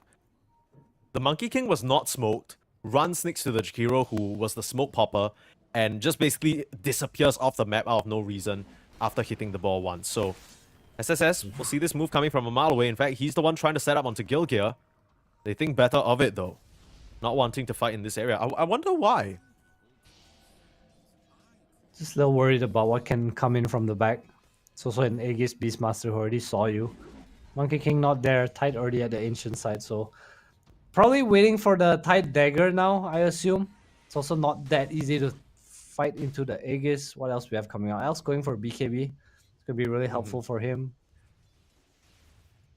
I feel like this game still just favors One Win quite a bit. I think One Move are the ones who want to play a bit faster, and One Win's just been doing a really good job of avoiding deaths. I think the biggest story for me this game is that Gilgear, bottom net worth support right now, hasn't really been able to find much impact on the map as the Weaver, and using that Hive Mind to get whatever EXP that he can, but all he has to his name is an Orb of Corrosion and a Wand. He's looking towards an Orchid. That is a long way away for him. And even then, who are you Orchiding? Right? Like, you probably need to try and get the Lash before he starts popping out all his spells. Maybe you get one of the supports, try and pick off the backline, but yeah, Gilgear, not been the easiest for this Weaver. 0, 3, and 3. I would like to see the Vessel a bit more. Maybe he felt like he was too poor. I think it's also nice because of the stats. And like you said, it's so hard to Orchid. Ideally, you want to Orchid the Ringmaster, but how realistic is that? First, you gotta find him in the fight. Maybe make use of that Monkey King vision. Might be trying to set up on the Beastmaster here, or maybe just tag him with some bugs. Unfortunately, not gonna connect. Just trying to bait stuff Oh, that's out. cruel. First time. Not Nah, fun, though. did you see that? Like, as soon as he missed the bugs, like, SSS threw out a one-win team voice line. It's like, okay. He bought it. Yeah, I've just for switched this sides. What moment. about it, brother? You ain't bugging me this time? Nice Wheel wheel. of Wonder. Good try on the catch. SSS looking for the Raw. Will still commit it onto just a Wukong's command. This is very deep from the Beastmaster. Maybe wanting to use the Aegis. They put out a lot of damage onto Nesphere, but now with this Wukong's command and the Ravage, they can't come in and save the Beast. Triple S just kind of giving them a bit of a freebie, I won't lie. Now they can try and look for more potentially. Jumping in on Chodex. Hira Jr. Just get Boundless Strike up, but with that shield rune, they think better of it. BKB already used on the Alchemist and the Chemical Rage coming to an end. Munkushi runs into a bug. So that's the Shikuchi though. Won't be able to snag a little bounty rune and escape as well. Yu's been doing a really nice job of just like hiding these fights, giving vision of what's happening. I think Chodex didn't really need to blow the Ravage there, but I think they just feel like at this point they might as well use whatever they spell they can to secure kills. And yeah, Triple S a bit over aggressive, suddenly going for this overextension, trying to solo kill a Weaver.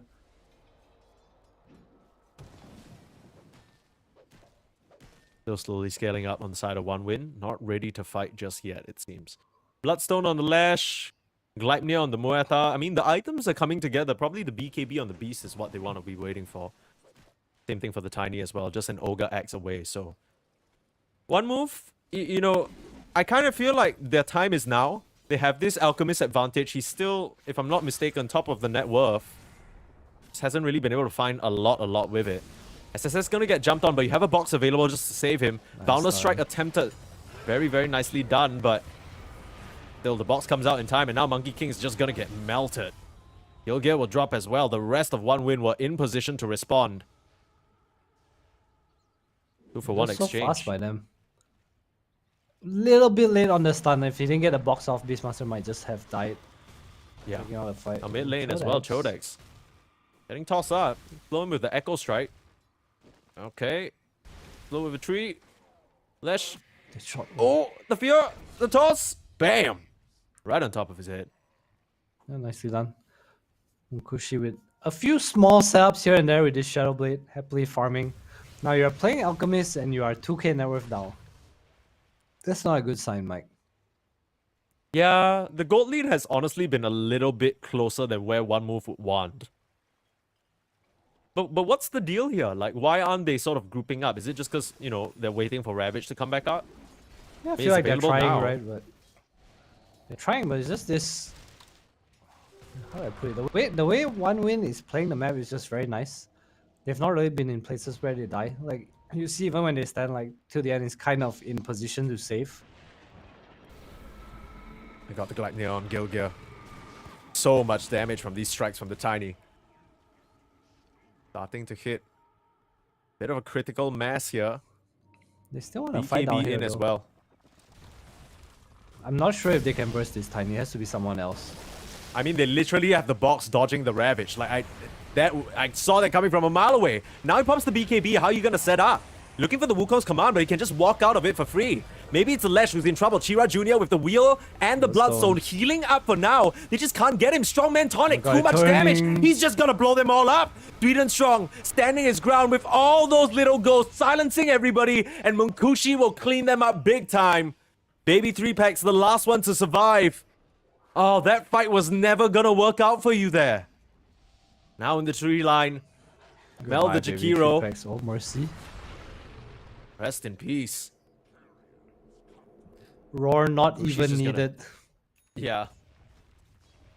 That Wasn't was... even there, Mike. Oh my goodness. They ravaged the box, Adam. They ravaged the box. You need someone to go into these backlines and stop the Ringmaster, but right now they're just trampling all over you on One Win. Easy stun, easy setup.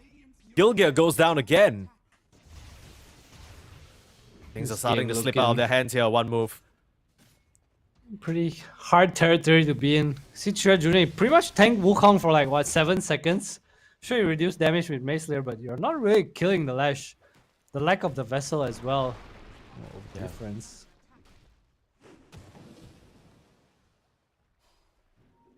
Managing to narrowly get away there with just a shred of HP. Not dying And this for has once. not been the Monkey King game, right? Like 3-7 and 3. He's supposed to be the one controlling tempo from the mid lane. His tempo got controlled, I'll tell you that much. Chira Jr. trampling all over him. 10, 1, and 9, man. He has Dagger soon. He has the BKB. He has a Gem and Shield Rune too. He's so strong. Yeah. Rosh is also on the way to spawning. I assume with this next Aegis, I feel like they are going to be in position to start threatening high ground. If they want to. See, they have the option to just farm it up. The upside for One Move, though, is I want to say these Radiance heroes, they have the luxury of turning the Radiance into a nullifier in the later part of the game. Sure. I don't know how significant that's going to be, but this box is definitely something that's annoying. I don't think it's going to help him like kill the Tiny by any means, even without the box. But I feel like they need to do something like that.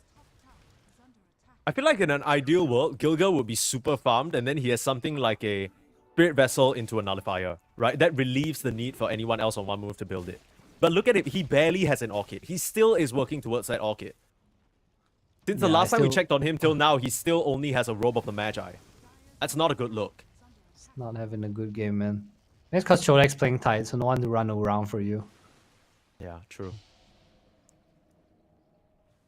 Maybe something for One Move to look at in terms of switching up their formula, because Gilgir sort of being a bit more farm focused did work out for them in the wins that they had just earlier dead, against Mike. 4 Pirates.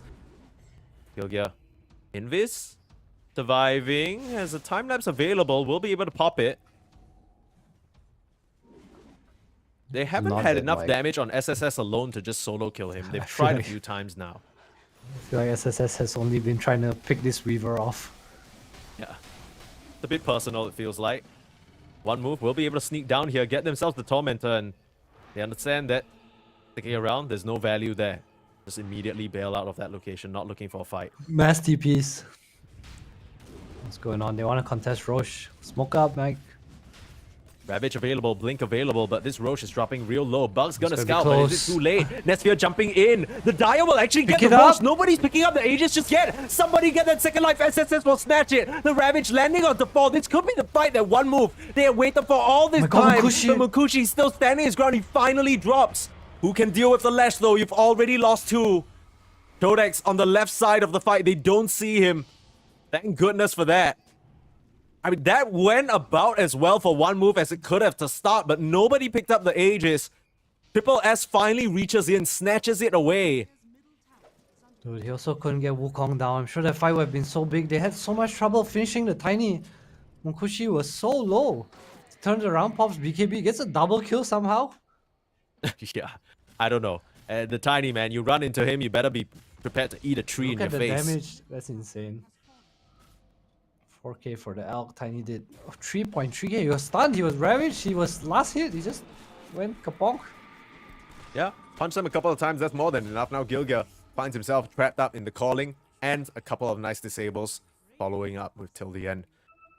We'll eliminate that pesky bug. He could have really have asked for more from your Alchemist in that situation, right? I think he really tried his best to get in there, intercept the AC, probably playing a part as well, but just not enough. Team way too far behind, difference especially. That's Monkey King. We've yet to really see a successful Wukong's command.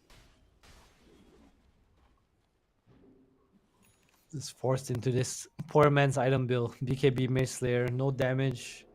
Yeah. We're behind on the timings. Meanwhile, his counterpart Churchill, his game is so free. Yeah, As the this Gale guy's Guard chilling. now. I mean, the thing is, there's no good target, right? You try and focus down the tiny, you don't have enough disables to burst it. You're not bursting that tiny with BKB and 3.6k HP. But you still have to try.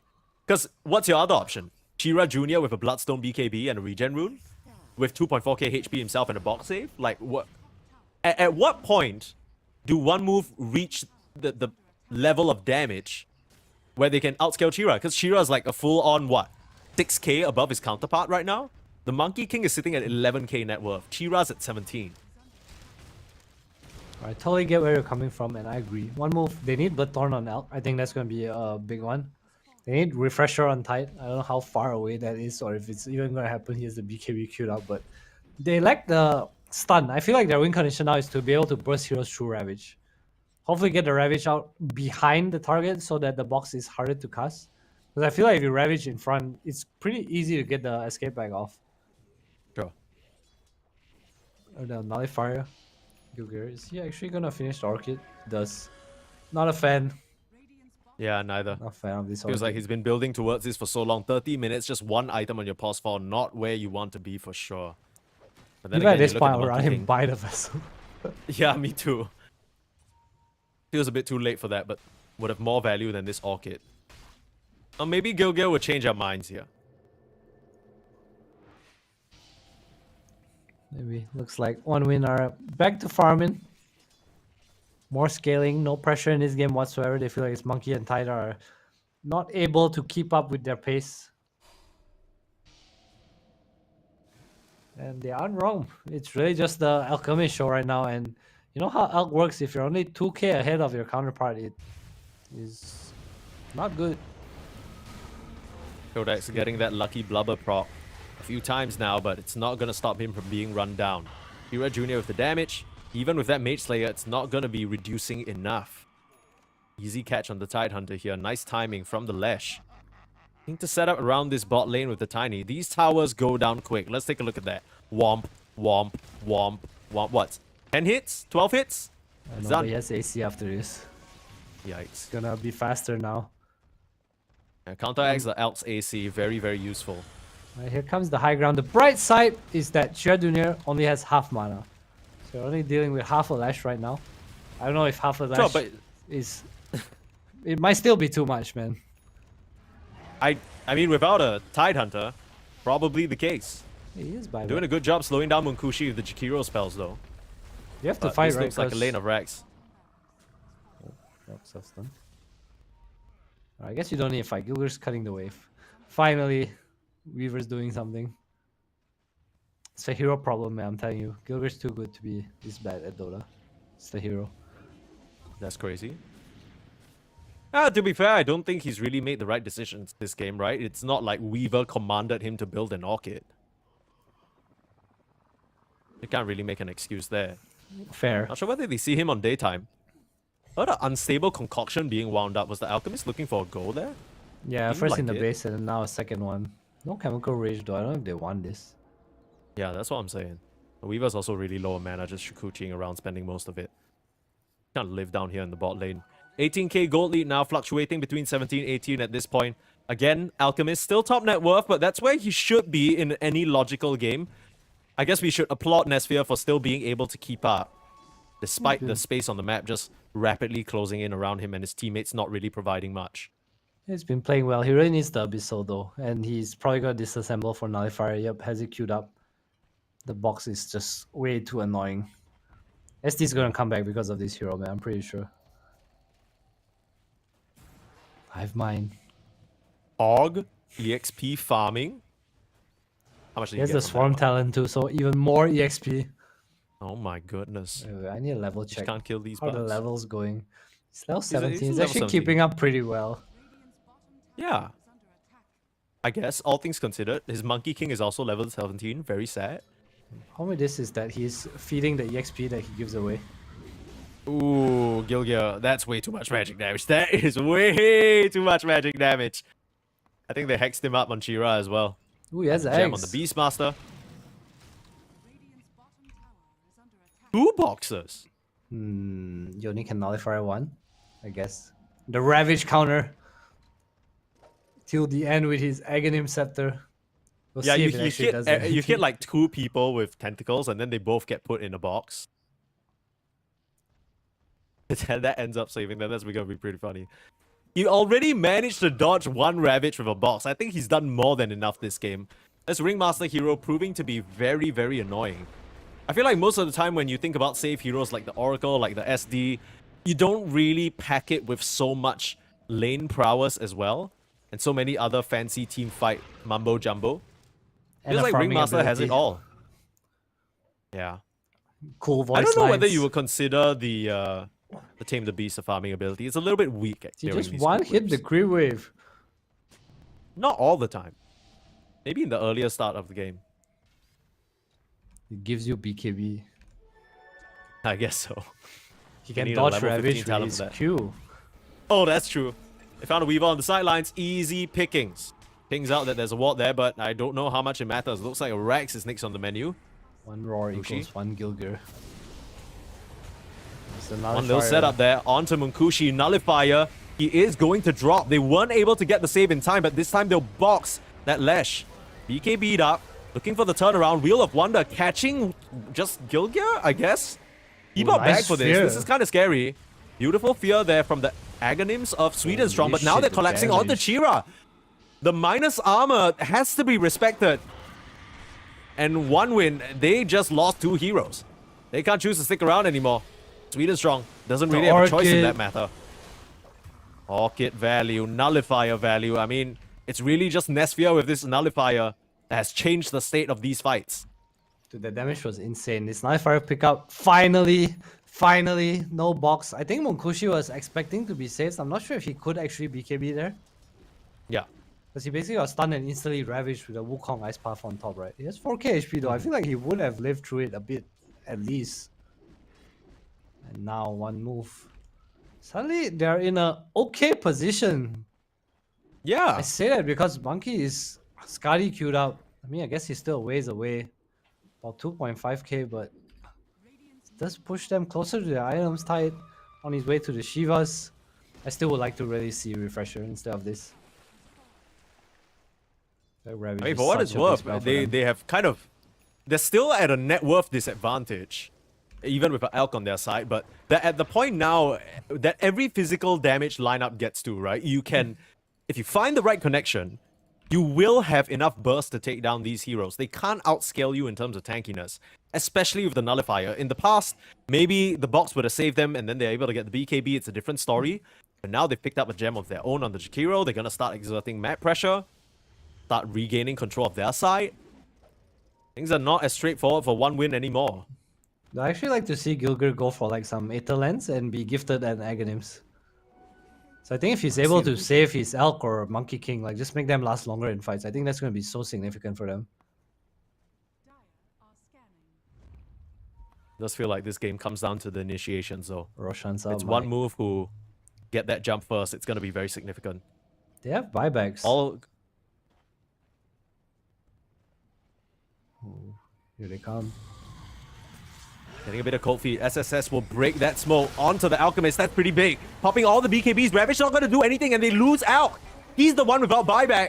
A nice wheel on the high ground stopping them, but the BKB's pop Wukong as well. Holding that area, but all that's gonna do is stop the advance. One win. They've already gotten the advantage in that fight, and now they'll head into the Roche pit.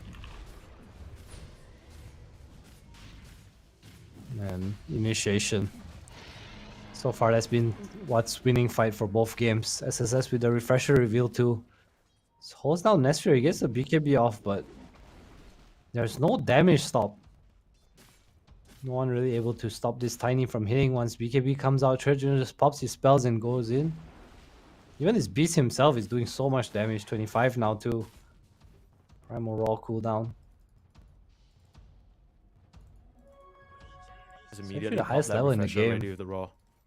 Yeah, he's done a good job farming for sure.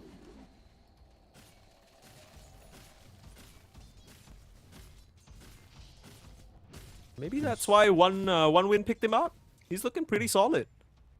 Had a bit of a rougher start. The one move was very clearly focusing him down in that top lane, but now Munkushi able to just free hit on this tier 3. No Ravage. Alchemist, 3 more seconds until he's up. But like you said, no Ravage. You got a Wukong's command though. Might still be enough physical. Munkushi's dropping very low. He has that second life. It is a lot of damage coming out from Chodex and the gang, and now Nesphere setting up as well.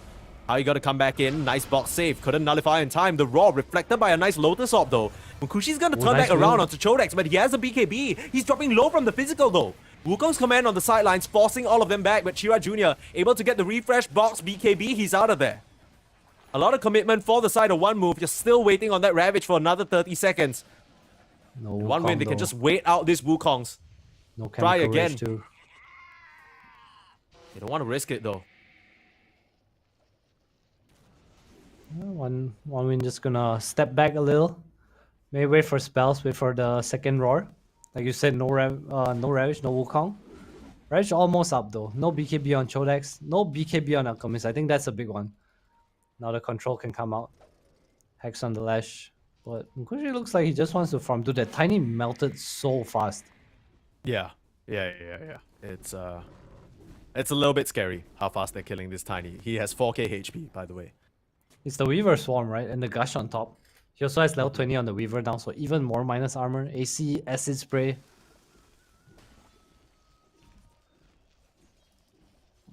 This Tiny has plus 40 armor. How the hell did he die like that?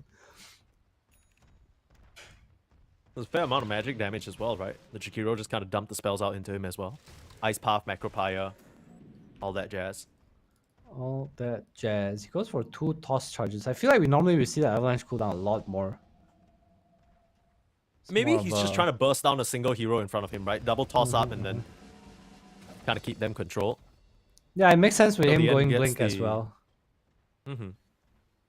Spotlight online now. So maybe a bit more utility to spot out the Weaver. But spot the Monkey King in the tree line as well. It'll be pretty useful. Speaking of Monkey King, can we get item check on difference? He has a Skadi now going for Lincoln, so doing pretty okay. I just feel like they have problems holding people in place. If you look at how the fights are going, one win are just kind of turning around. It's also because Nesphere needs this nullifier, so missing the Abyssal. Would really love to have that. Has the Swift Blink now, more damage, more move speed. Yeah, it's just tough. For Nesphere this game, it feels like we've just been in a constant state of saying he is the top net worth in the game, but he still needs this item, still needs that item, still needs this, still needs that. Maybe at some point you still need to give your teammates some agonyms as well. They haven't been doing the best. Bit of a recovery now for Gilgear though. Kind of working his own way up towards a Hurricane Pike. Who's getting the first eggs? Ooh.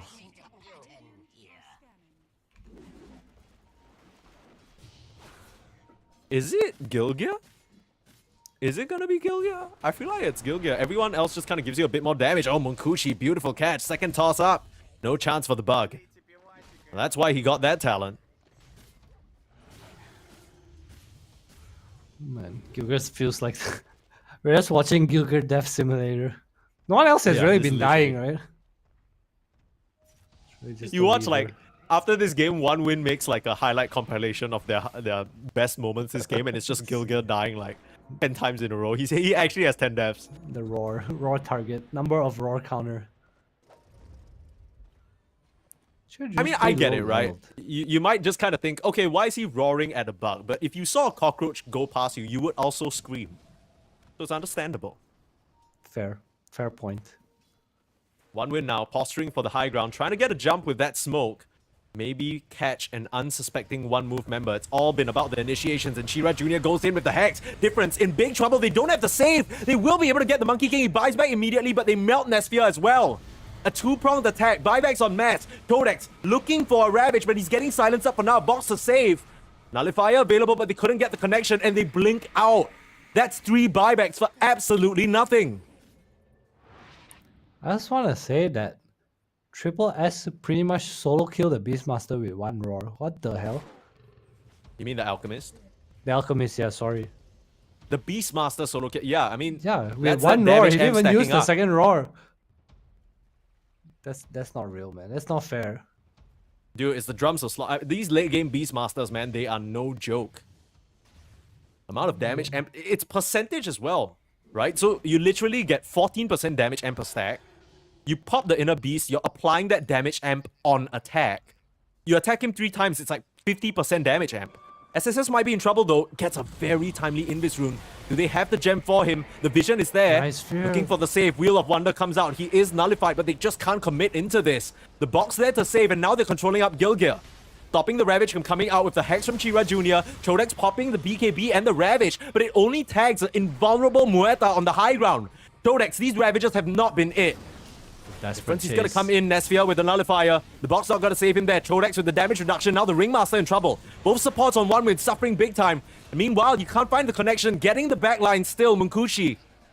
Picks up the Jakiro. Even trade for now. SSS jumping in with the Raw onto the Elk again. He's in big trouble. He dies back. And oh no, Gilgir as well. Second dieback. 1 move. This might be the end. Chodex is gonna drop to the deck. And all you have left is a Monkey King and a Jakiro. Escaping to the tree lines, but I think this game number 1, it might have just come to an end. Munkushi's running it down. He knows it's time to hit buildings. Tiny's favorite part of the game.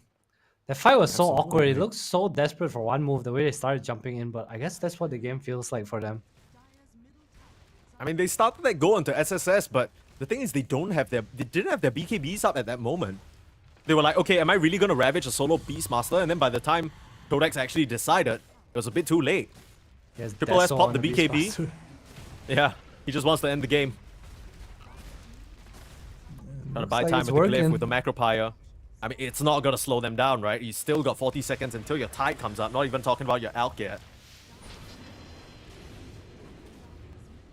As the Hex up. Cleaning up the last remaining kills. It's just the Monkey King left. Surely the Gs are going to be dropped, and there they are. 1 win. The winners will take this first game over the movers. A bit too desperate at the last moments there. I can't help but feel like 1 move were not out of the game until that decision, right? Like those last 2 team fights on the high ground, they kind of got caught with their pants down with that jump from 1 win. And it goes back to what we were saying. It's all about the initiation. If you can get the catch on them with the Ravage before they pop the BKBs, easy fight. You can melt down these heroes, but very same thing on the side of 1 win. They're the ones jumping you with the Raw or the Blink Hex on Chira Jr., who's had a masterclass Lesh game, by the way.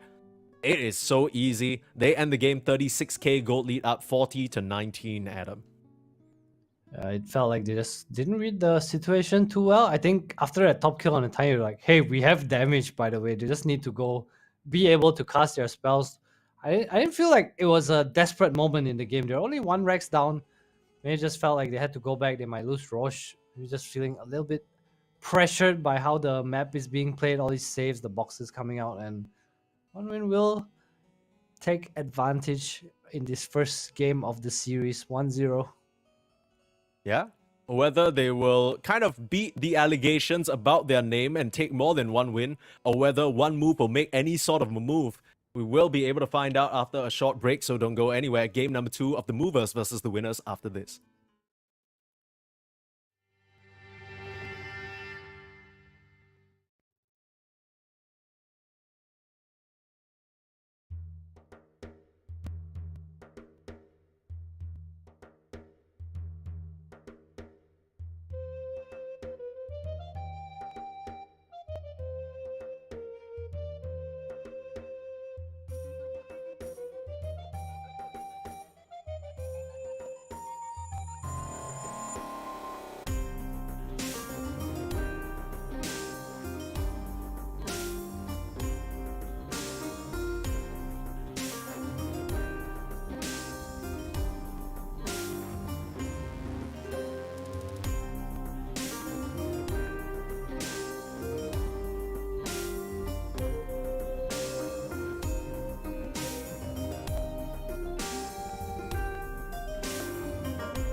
the boy that builds the boat, and I's the boy that sails her. I's the boy that catches the fish and brings them out to Liza. Hip your partner Sally Taboo, hip your partner Sally Brown. Fogo, Twillingate, Morton's Harbour, all around the circle.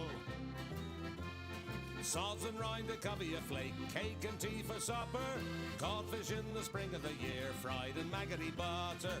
Hip your partner Sally Taboo, hip your partner Sally Brown. Fogo, Twillingate, Morton's Harbour, all around the circle. I don't want your maggoty fish, that's no good for winter. I can buy as good as that down in Bonavista. Hip your partner Sally Taboo, hip your partner Sally Brown. Fogo, Twillingate, Morton's Harbour, all around the circle. I took Liza to the dance in faith that she could travel. Every step that she did take was up to her knees in gravel. Hip your partner Sally Taboo, hip your partner Sally Brown. Fogo, Twillingate, Morton's Harbour, all around the circle. Susan White, she's out of sight, her petticoat needs a border. Old Sam Oliver in the dark, he kissed her in the corner. Hip your partner Sally Taboo, hip your partner Sally Brown. Fogo, Twillingate, Morton's Harbour, all around the circle.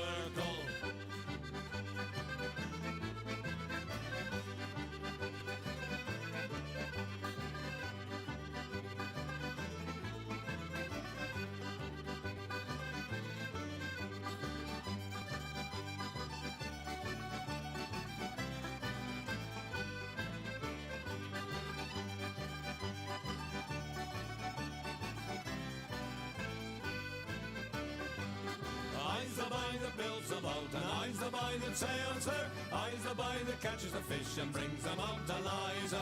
Hip your partner Sally Taboo, hip your partner Sally Brown. Fogo, Twillingate, Morton's Harbour, all around the circle. Hip your partner Sally Taboo, hip your partner Sally Brown. Fogo, Twillingate, Morton's Harbour, all around the circle.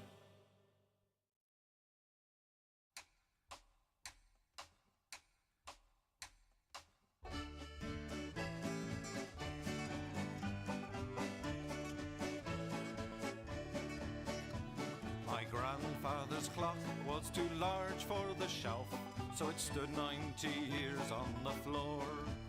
It was taller by half than the old man himself, though it weighed not a pennyweight more. It was bought on the morn of the day that he was born. It was always his treasure and pride, but it stopped short, never to go again when the old man died. 90 years without slumbering, tick tock, his life seconds numbering, tick tock, but it stopped short, never to go again when the old man died. In watching its pendulum swing to and fro, many hours had he spent while a boy.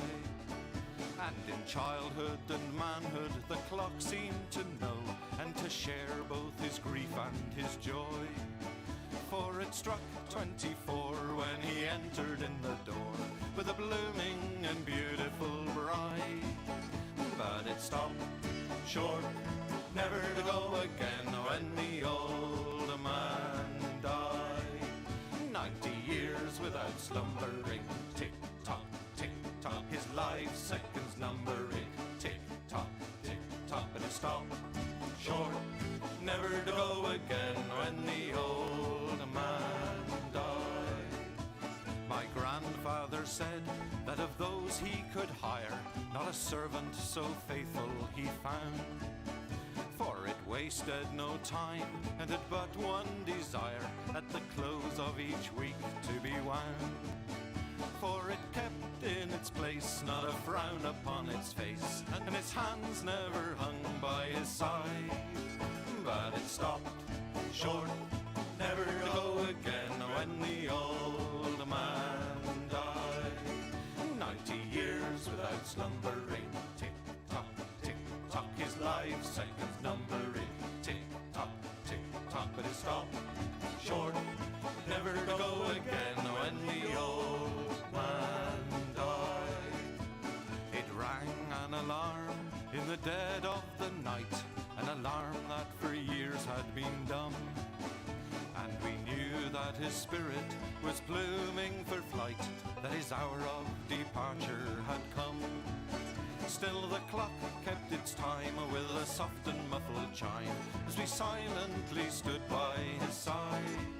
But it stopped short, never to go again when the old man died. 90 years without slumbering, tick-tock, tick-tock, his life seconds numbering, tick-tock, tick-tock, but it stopped short, never to go again when the old man died. Yes, it stopped short, never to go again when the old man died.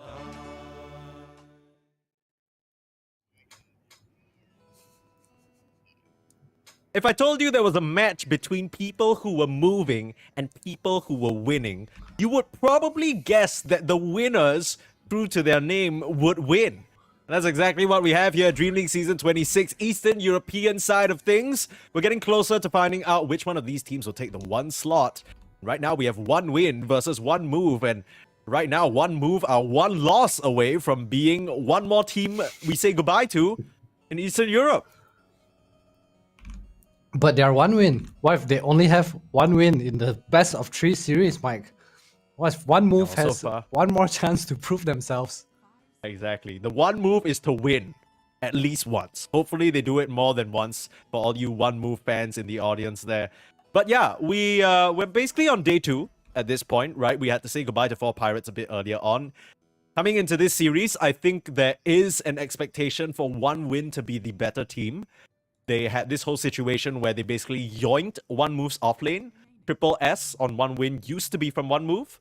So he's kind of, you would assume, set his sights on greener pastures, right? Greener pastures in the form of actually qualifying for some of these tier 1 tournaments, being part of the group stages, maybe not really going much further than that, but still, that's a step up from one move who mostly have been stuck at this close qualifier level.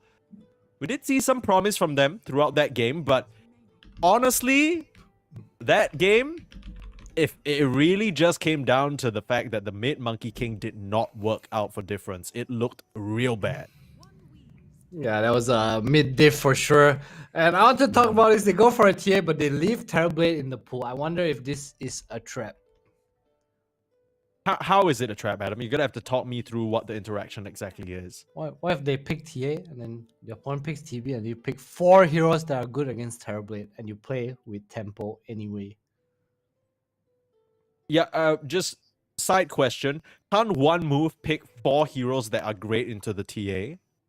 That's true, but what if the 4 heroes that are great against the TA are not that great against the other 4 heroes? Okay, I just wanted to say it's trap because it's TA, man. Okay. Okay, I look, but lost. yeah. I lost. No. Talk to me, because you did not like this first pick TA coming out from some of these other series, but it seems like it's the new flair, right? You were saying TA is a fun hero, everyone likes to find a reason to play it, but I think more than finding a reason to play your favorite heroes, you also kind of, want to win. So what about this hero is making it such a valuable pick right now? I honestly have no idea. I think it's just good against the offlaners that are currently being played. Sure. We see a lot of the melee strength heroes that need to eat Mel Strike.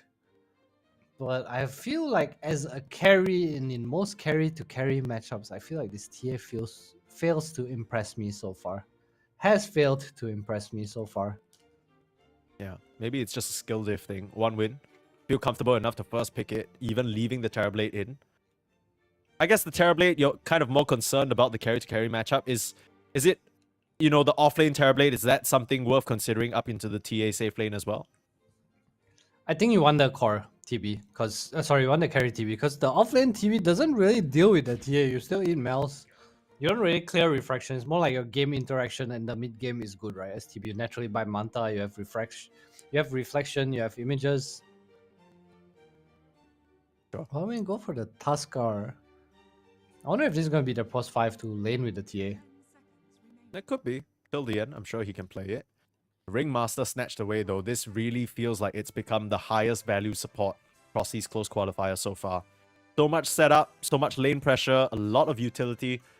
Of course, that juicy box save. Low committal as well, right? Just to put someone in the box and deny some of the spells coming out. But Grimstroke on the side of OneWin. This is a hero we haven't seen in a long time. Yeah. I wonder why they picked it. What I the guess it's a hell? nice combo with Tuskar.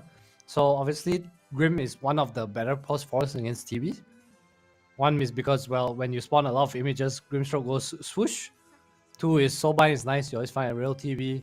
And Aghanim Scepter against Terrorblade, this hero that buys stats and kinda is whole kit is based off him buying stats. Aghanim's on Grim is pretty strong.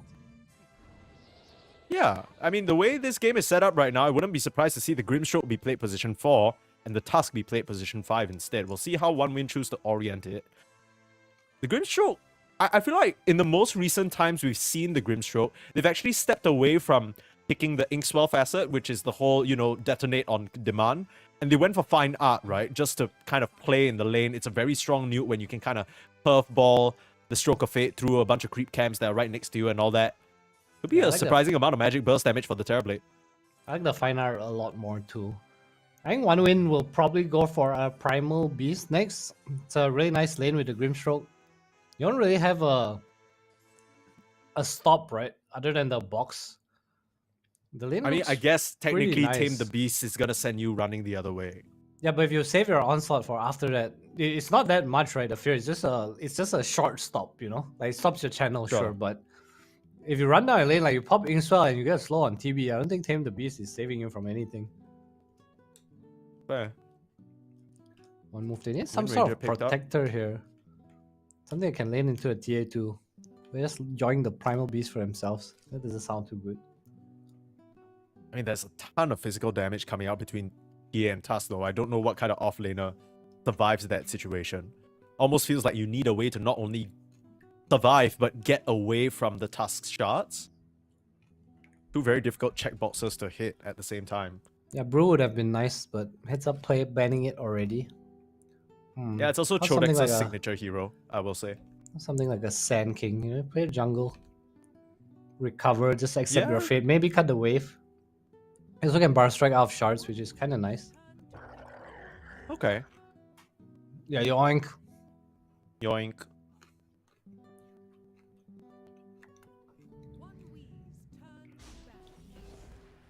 Alright, OneWin, go for a Sand King. That's still a nice pick. Not as Yeah, it's great, right? scary as the Primal, but I will argue in the mid game this Sand King is probably gonna be more impactful, right? They have cheap stuns now. He has a snowball save, plays well with the Inkswell. I think what I really like about this Sand King is, regardless of whether it's mid or off lane, now you have a couple of layers of jump, right? With the Sand King, if you're the only one initiating, sometimes it can be a bit tough.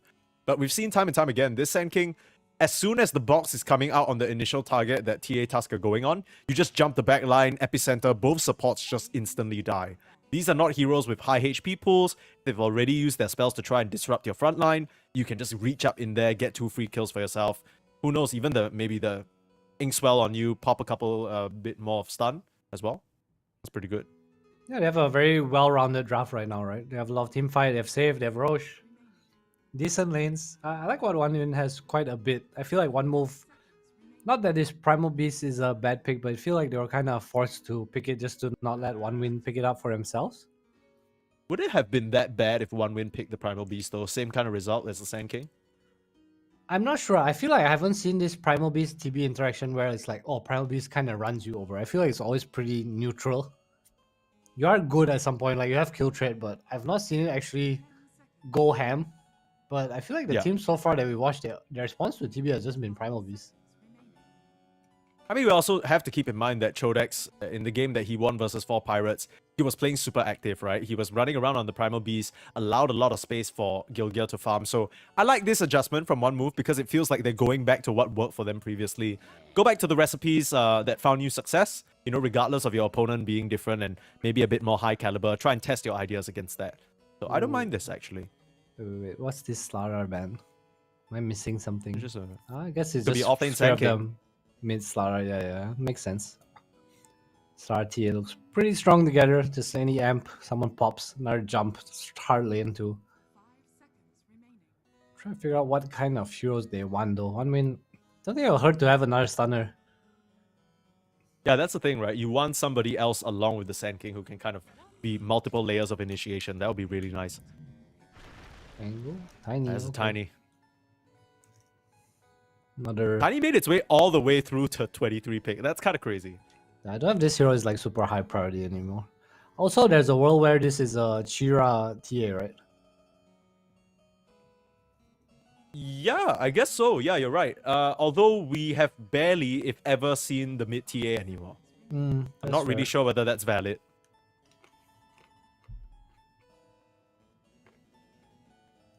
I mean, I don't know about you, but this Tusk TA lane just seems very, very strong. So I don't know whether you want to break that up. There's that Dragon Knight. Classic sort of Dragon Knight into Tiny matchup. And it will be mid Dragon Knight versus mid Tiny. You get TA on position 1, Tusk on position 5. Everything for one win panning out the way we expected. Kind of straightforward draft from one move as well. I don't mind this. I like that. Yeah. I mean, why not, right? You have the trample. You have the reflection. Kind of makes sense. Impalement art's also a little bit annoying. People seem to be favoring this facet overall now over the Void. This is the only facet we've seen so far, Mike. Yeah, literally. Nobody else has picked Void Blades. I'm outdated, but I like the Void Blades more. I just feel like the whole purpose of Refractor is, I don't know, it kind of beats the purpose of playing TAs. Like, you kind of play fights from the side. I guess in this game, it makes sense if you're going for like some BKB kind of build, you know, like you're going to turn and fight. But this Dagger Pike TA is like, I don't know if Refractor is what I want. All right, anyway, I guess the perspective is that, you know, if you're the TA, at this game on Mukushi, you kind of want to initiate with the rest of your initiators, right? So everyone's jumping in at the same time. That's going to put you in the firing line for a lot of damage. Overall, draft-wise, I like what One Win have a bit more because it feels like I can see it coming together. But this is the one move strategy, right? This fits the bill for what we've seen them play and succeed with. And I like that they are going back to it. I feel like it's pretty evenly matched. I can't really pick a favorite. I like One Win's draft overall. I feel like it covers more bases. Whereas for One Move, it feels like they have good heroes. Like, okay, DK here, good hero. Ringmaster here, good hero. Wind Ranger here, good hero. But if I see it coming together, like, I don't really picture it as well as I can see like how One Win wants to play the game. Yeah, I get what you mean. It's just, on the side of One Win, you look at that combination, it's 5 heroes that when a team fight comes together, you know who's doing what, right? And then on the flip side, One Move, what exactly are the timings they're going to play for? You're maybe trying to bring the supports to the mid lane for that Dragon Knight level 6. He went for Provoke the Beast again on Chodex. That's pretty interesting. Yeah, I don't know what the timings are, to be honest, for you, for One Move. Okay, I feel like you play early pressure. You have meta and DK form. You're probably going to do well in both side lanes. I think TV is going to pretty much free farm down here. I'm not sure how much impact this Fine Art is going to have. They're also pretty susceptible to just the Ringmaster poking both of them. I think mid is going to be slightly DK favorite. You eventually pressure a tower, but I feel like the mid game fights, like, I expect One Move to be ahead for a while, but how long can they stay ahead? Can they be disciplined enough to not take the wrong team fights, you know, not get like this epicenter coming out? Because I think once they start to lose 1 or 2 fights, it looks like One Win has the heroes with pace where they just start running around, killing you left, right, and center. Yeah, I think an important aspect for me for One Move will be trying to nullify this Tiny coming out from the mid lane, right? Chira Jr., Tiny is a hero that plays on pace, especially from the mid lane. He does not want to be AFK farming unless he's a carry. So if they can kind of match the rotations of Chira or kind of force him to stay in his lane, not be able to find any kills, really comes down to the One Move supports. They need to make sure they're not running into him and giving him freebies. Look at this from both supports. They're both starting out in a tri-lane? Or are they just both running to the gate? Okay. Sven Strong's just gonna gate. And Gilger is they're actually gonna meet each other. Uh-oh. Well, okay. A bit of a rendezvous here. What if they know Wind Rangers here? They have to know, right? I mean, Triple S. They do have vision early on. They need to be careful. 3 heroes down here on One Move. Again, punishing their former offlane. They will get the range creep, but Nesphia, he's not going to drop to that damage. SSS, he's going to go down first. Last hit, though. Swedenstrong manages to find the kill onto the Terrorblade. Gilgir does draw first blood, but another beautiful stroke of fate. Putting Baby 3 packs low. He is dropping. Level 2. The damage, it's going to be enough. Swedenstrong. Funhouse Mirror slowing you down. But that's the innate of the Grimstroke coming into play. That Ink Trail is kind of allowing them to keep vision, even though that Terrorblade was trying to juke. I've never seen that be useful before. Yeah, well, first I time. think both kills, right? It was the second kill as well. Yeah, he was trying to juke through the tree line, use the illusion as well. And Nesphere now hitting that level 2 SSS. It's a pretty big win for Sweden Strong, but as a result, Triple S is gonna suffer, at least in these early levels. Sand King can go back to the jungle, so not too bad, but... Is that a win? For one win? It's a win for Sweden Strong, man. That's all I know. And I feel like in this lane, especially when Grim turns level 3 with his fine RFS, he's going to bully this Terrorblade. It's one of the Maybe that's why we see stronger meta heroes popped early on. It's also level 2, right? He wanted to punish SSS because Nesphere got level 2 early and SSS was level 1. Trying to set up onto SSS again. Immediate Burrow strike out. Beautiful silence there from Sweden Strong. Preventing any impalement outs from coming out. Try to get fancy with the whoopee cushion. Won't find any purchase there. How's top lane going? Chodex doing slightly better. You don't really pressure Primal very much as Tuskar. It's really just the Mel hits that come in here. He has a Ring of Protection, so not too worried about that. Oh, the TA is most likely just gonna free farm up here. And we didn't mention this as well, but the Wind Ranger is the one support hero that can probably survive this lane, right? Even if you get collapsed upon, you just time that wind run nicely. Gonna dodge all those auto attacks. This entire lane is just based off auto attacks. That's a nice interaction. In a way, he doesn't help Chodex at all if they go on him, but at the same time, he's able to play like post up onto them, you know? Yeah. Peppering down with the auto attacks will secure the Lotus for themselves. Yeah, this lane looks to be going okay. The Primal Beast in a good position to maybe run around early on like we saw. I think that game against 4 Pirates is so funny because one move just did not stop making moves around the map. Nice body blocks onto Nesphere, putting on some damage onto the Terrorblade. Nesphire still able to farm down here. I think everyone's just okay with the pace so far. Difference though doing really well with his last pick. DK has the Blightstone against the Tiny.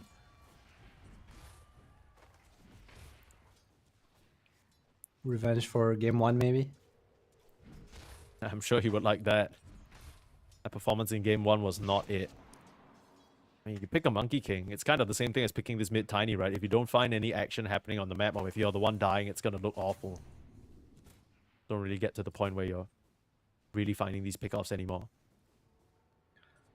That's the good news for him this game is that he has supports that can rotate in easily. I think that's like an upside for you, especially when you lose your lane as mid. Your supports are strong enough to just come and help you. Grimstroke Tusk, really, really kill-oriented duo. Just imagine you bring Chira Jr. to the bot lane. Unless there's a timely box, it should be more than enough magic damage to burst down Nesphere if he's not being careful. Another thing we didn't mention about box this game is like you'll get soulbinded, right? So if you run backwards into your team, something's gonna happen. They also have the double Burrow Strike combo with a soulbind later on. Ooh, It's also pretty hard to box a toss target. Yeah. That's gonna be a bit awkward. The Ringmaster, he's gonna be hoping that he has the same quick reactions as Till the End, because last game, Till the End, amazing performance of the Ringmaster. Multiple box saves from Ravage. Multiple box saves, honestly winning team fights as well.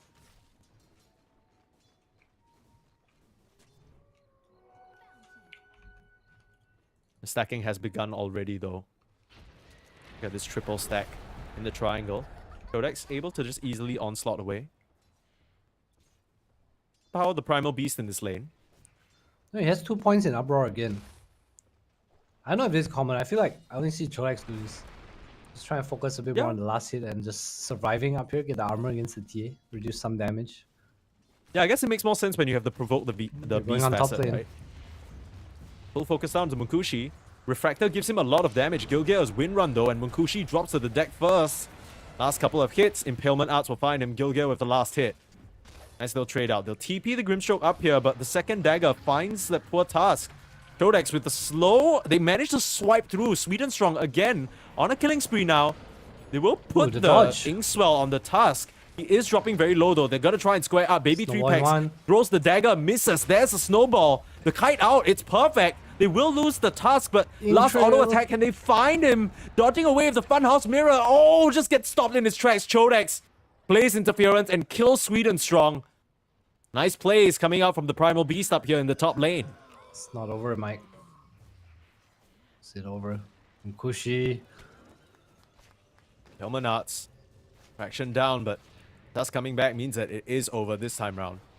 Nice set of kills though, really kind of recovering this initial little slip up. I'm so surprised that till the end and Swedenstone tried to turn there against the Primal.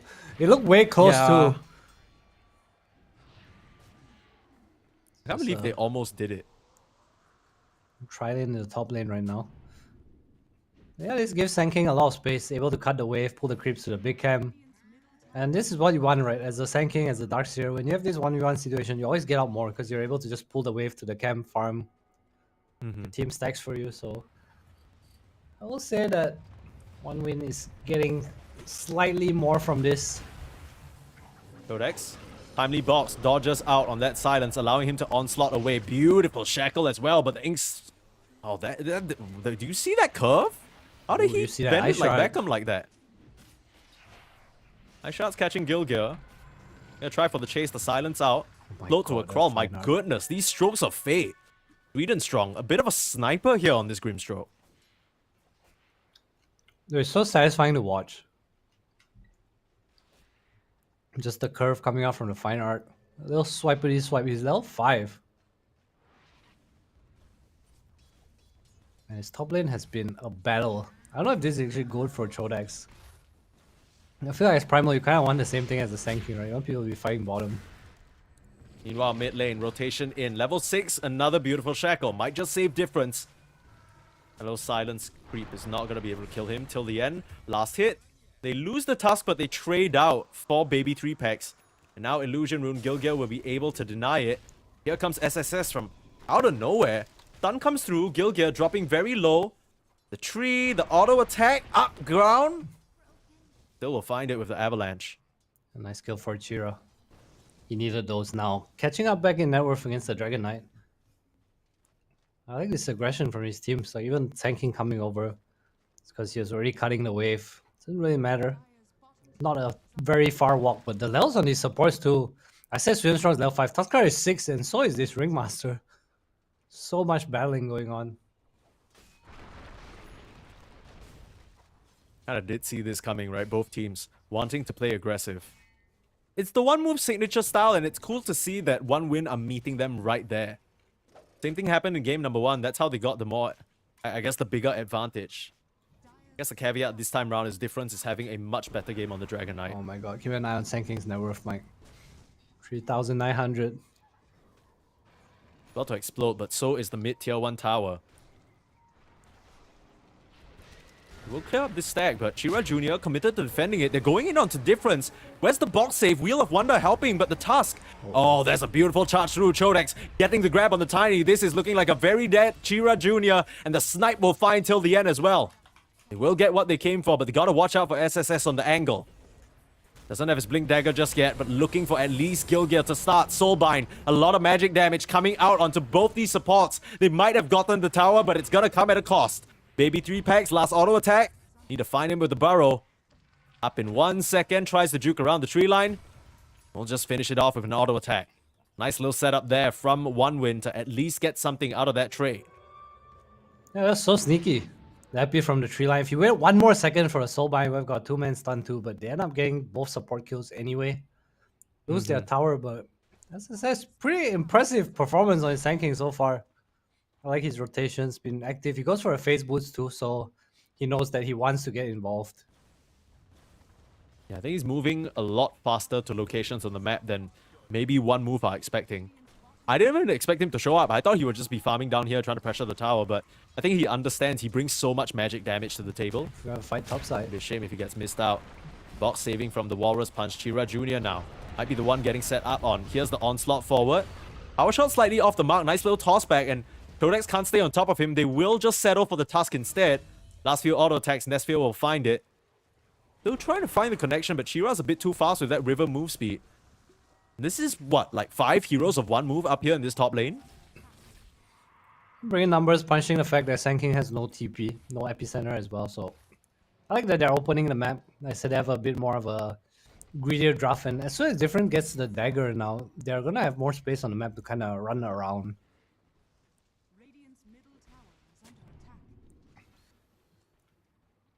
I thought the Sand King would go for a dagger after his Vanguard, but he's actually opted for the Halberd first.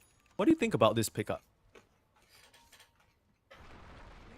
I think he expects his Tiny to go for Blink, so he feels like it's not his role in this game. Although I would like to see him go for Dagger anyway. I feel like with the Grimstroke, it's so strong.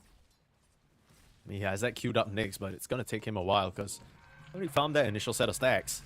So fast. Blink Dagger would have allowed him to get the connection there. TP in on difference. They want to put this Blink Dagger on the Dragon Knight to use, but his Dragon form just ends. Timing's a little bit awkward. One Win seemed to have read the move as well. Even the voice line coming up. Yeah, he knows he just dodged the gank. They're out of here. I mean, there's pros and cons, right? Halberd helps you stay in lane more, but of course you lose out a little on those kills. Not too worried. Maybe feeling like it's not the point in the game where they even want to take these grouped fights. Might be wrong though, as 1 move they are looking for stuff to do with this Blink Dagger on Dragon Knight. Not gonna be a surprise at this point because he's showing on the wave, but I don't think, you know, with the way 1 Win have been playing, it's not like they were gonna get caught off guard anyway.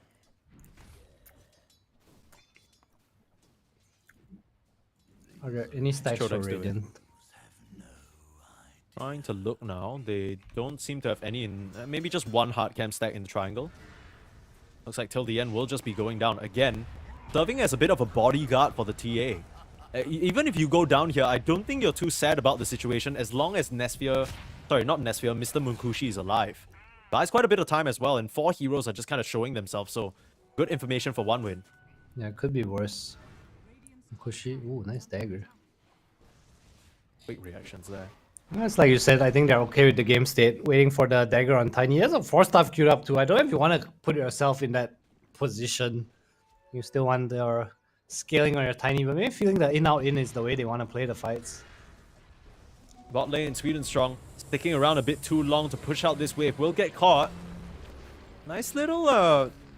I don't think this is going to result in anything. It's a bit weird that Chira Jr. came in here and just tossed them randomly. Okay. Establishing dominance with his haste rune. Yeah. Like T-posing on them a little bit. Just toss them up. Yeah. Yeah, I can lift you. I don't care. It literally results in nothing other than him wasting a bit of mana.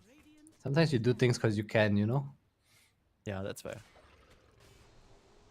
We might see a smoke now from...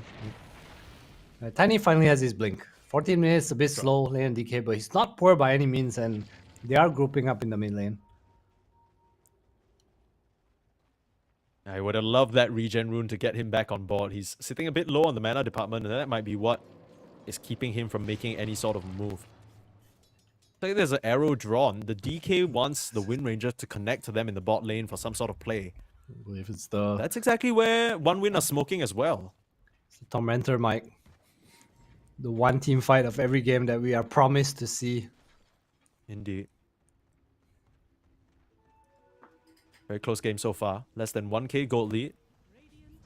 Yogia's just gonna break the smoke on the high ground. That is unfortunate, but they found the Sand King.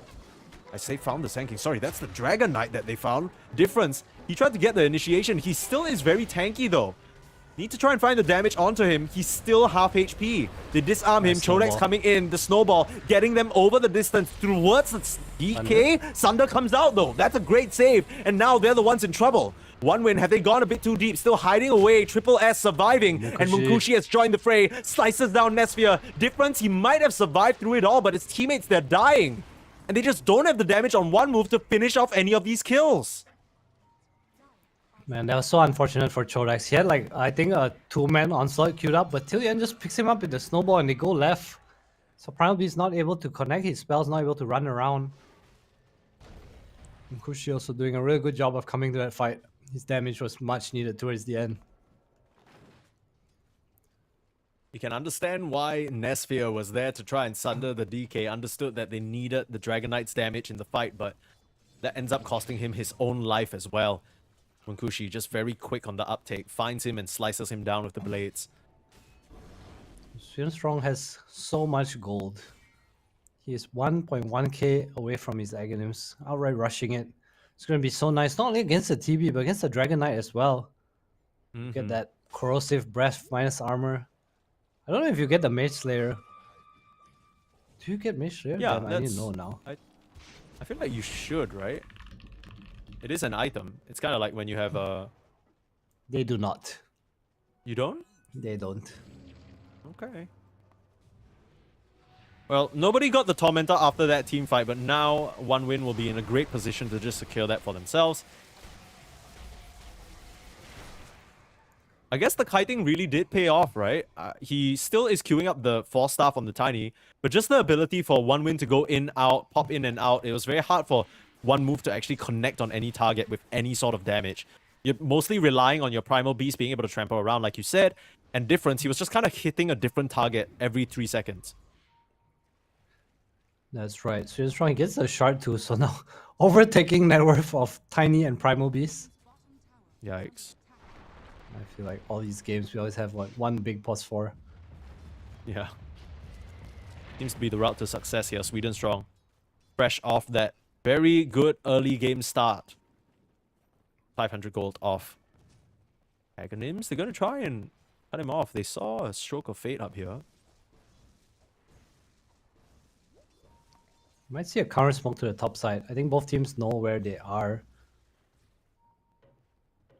Just a little neutral battle for the mid lane, maybe. Ward spotting out till the end. He'll get a nice little D-ward. Shackle not going to connect though. Also an easy D-ward there. Who's this sentry? Yeah, all these spells just kind of missing a bit. Yeah, both teams don't really have a solid initiation. Unless One Win choose to go in with the blinks. You also need to be careful of committing, right? There's a box, there's the Glimmer on Chodex now. Super high value item this game. If you don't get bursted by the Tiny, the Epicenter and all the damage is reduced by so much. It's also interesting to me, Munkushi is not going for the Deso, which we normally see. He's going straight up MKB. So that's nice against the Wind Ranger, obviously, but MKB is also a nice item against Terrorblade because you do magical damage per proc, and TV is one of those high armor heroes, so the Deso commonly not the best item against the Terrorblade. Yeah, also not to mention there's 2 Gossamer capes on the Radiant side, so that's a bit annoying. Wait, is that how it works? No. You can't. Can you? You can't hit through? Oh my god. Because you might Why just do I have a not true know strike, this? right? Like proc. I don't think you can. Really? I will. Is I will- Gossamer cape that busted? That sounds ridiculous. Oh, Even never with mind. an MKB, you can't hit through Gossamer? Nah, I'm wrong. It's basically one hit, 100% evasion. So yes, you can hit through Gossamer. It's been a long day, man. Forgive my Dota knowledge. Oh, good. Chodex. Looks like we might have a fight. The initiation on the sideline. Chodex with the Glimmer Cape keeping himself safe. But there's the Sand King on the backline blowing all of them up. Silencing the Terrorblade. He can't sunder. Oh, it's Get the TB perfect. Sweden illusion. Strong there with the Axe reveal. The TB illusion beating them to a pulp. And Chodex, even with his Glimmer, he survives for now, but his team does not. And the only person to walk away from that one is Gilgear. Oh my god, that Epicenter was insane. Coupled with the silence, the Aghanims from Sweden Strong. TB just melted, not able to press anything. And TB illusion moves on to the Dragon Knight too. Same thing for the Ringmaster as well. We didn't even see a ring, a box, anything. It's that part of the game, man. When I said One Win has heroes that teamfights just look a bit easier, a bit simpler. Because for one move, they have heroes that want to apply pressure in the early game, kind of play off that pace and avoid these teamfights. Unfortunately for them, they have failed to realize that the Sweden Strong Grimstroke is a monster. 4th on net worth now.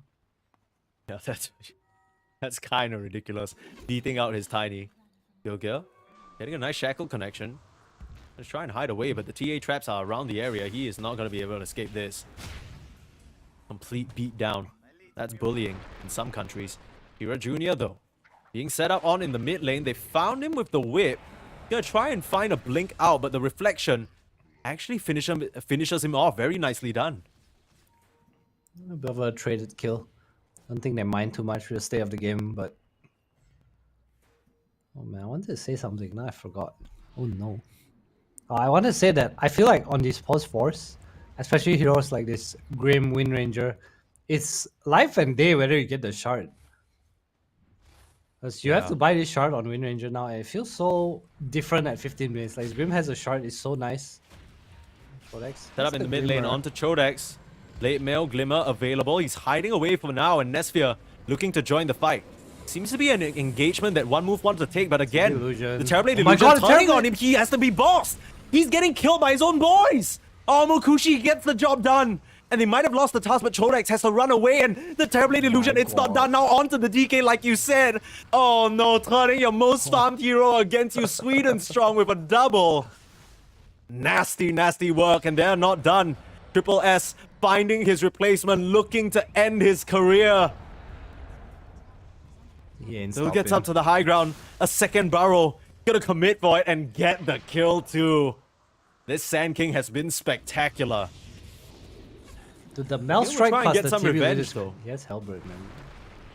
Oh, there's I no don't way, know about this Gilgir. one, Gilgir. You don't really have a Brigand's Blade this time. You're not gonna be able to make that one work. The He tips has- come through, my goodness. Sand King has Shiva's complete. This is insane. They are so farmed. All of them are so farmed. MKB almost done too.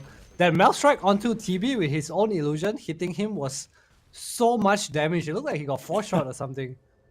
Yeah, it was ridiculous. He couldn't even stand his ground. You talk about TB being a high armor hero, didn't really look like it in that fight.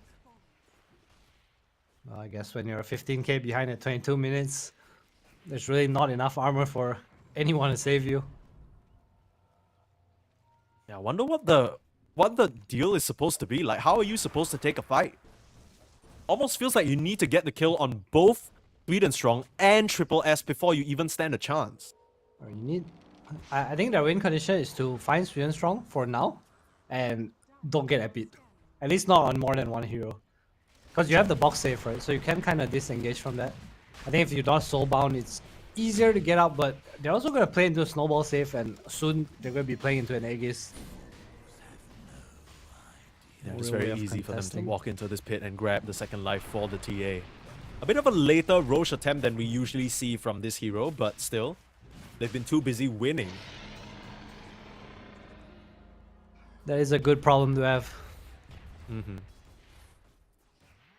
It's the Dota top 3 problems. Not enough item slots. Too much map to farm. What's the Yeah. third one, Mike? Help me out. I guess what we just said, right? You're too busy winning to actually take any objectives on the map. Like, you don't even have time for Roche or like Tormentors because you're too busy absolutely shitting on them in the fights. It's true. I've seen that in my pubs. 20 I mean, minutes we're in, seeing you know, that no right one now. wants to- This is they couldn't even get the Tormentor because they were too busy winning a fight. They had to go back for it a second time. Same thing with the Roche, right? It just felt inconvenient because they were too busy owning. BB3 packs takes advantage of it though, gets the shrine for himself. Wow, what a play. If you're too busy winning, the losers are not too busy losing. Yeah. Losing doesn't really take a lot of effort. You know what I mean? Like, you're losing. It takes a lot more effort to try and get back to winning from a losing position, I must say. But just straight up maintaining the losing, that's not too hard. You gotta keep running it down a little bit. Spinning facts. Right, protecting their triangle. A bit of fight I don't breaking know out. who's protected. Barrel strike in onto Chodex. They got the control onto the Primal Beast, but there's the box save. Should be able to walk out of this one. Onslaught committed as well. Difference looking for the counter initiation. They found Sweet and Strong. That's a good start, but now he gets a soulbind. Now he gets 2 illusions. Uh-oh, this is troublesome. Epicenter in. You can't afford this. The save is not there, but he manages to pop the BKB and the Sunder. Onto Jira Jr. Very low on the Tiny. Dodges their power shot, He is doing but they so still much lose damage. the DK. Now Gilgir looking for a kill. The rocks in his face. He manages to get away on the Tiny, and now Gilgir is the one in trouble. They turn back around, they get the Wind Ranger, and they save the Tiny. Everything going wrong for them, One Move. Thought they finally had found Sweet and Strong, but a beautiful Epicenter back in, and they couldn't even take down Chira Jr.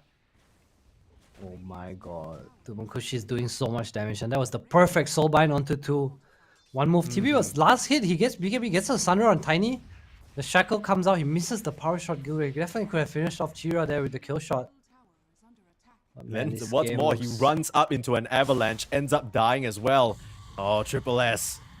Oh, this Sand King performance, it's been something special. Backed up by that Grimstroke. This guy teammates looks are trying to stop amazing. him.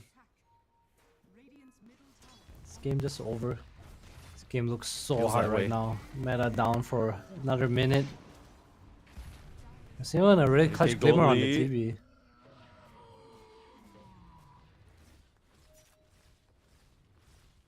Are they playing it chill? I mean, they have Second Life on the TA. Are they waiting for Epi or something? I guess the downside for what they're doing is without this Deso, this tower slaying is kind of slow. See him tickling the tier 2, maybe not ready to poke high ground. You can definitely force a fight though, like instead of hitting the tower, just jump in. I feel like they're definitely just strong enough to do that right now. That's fair.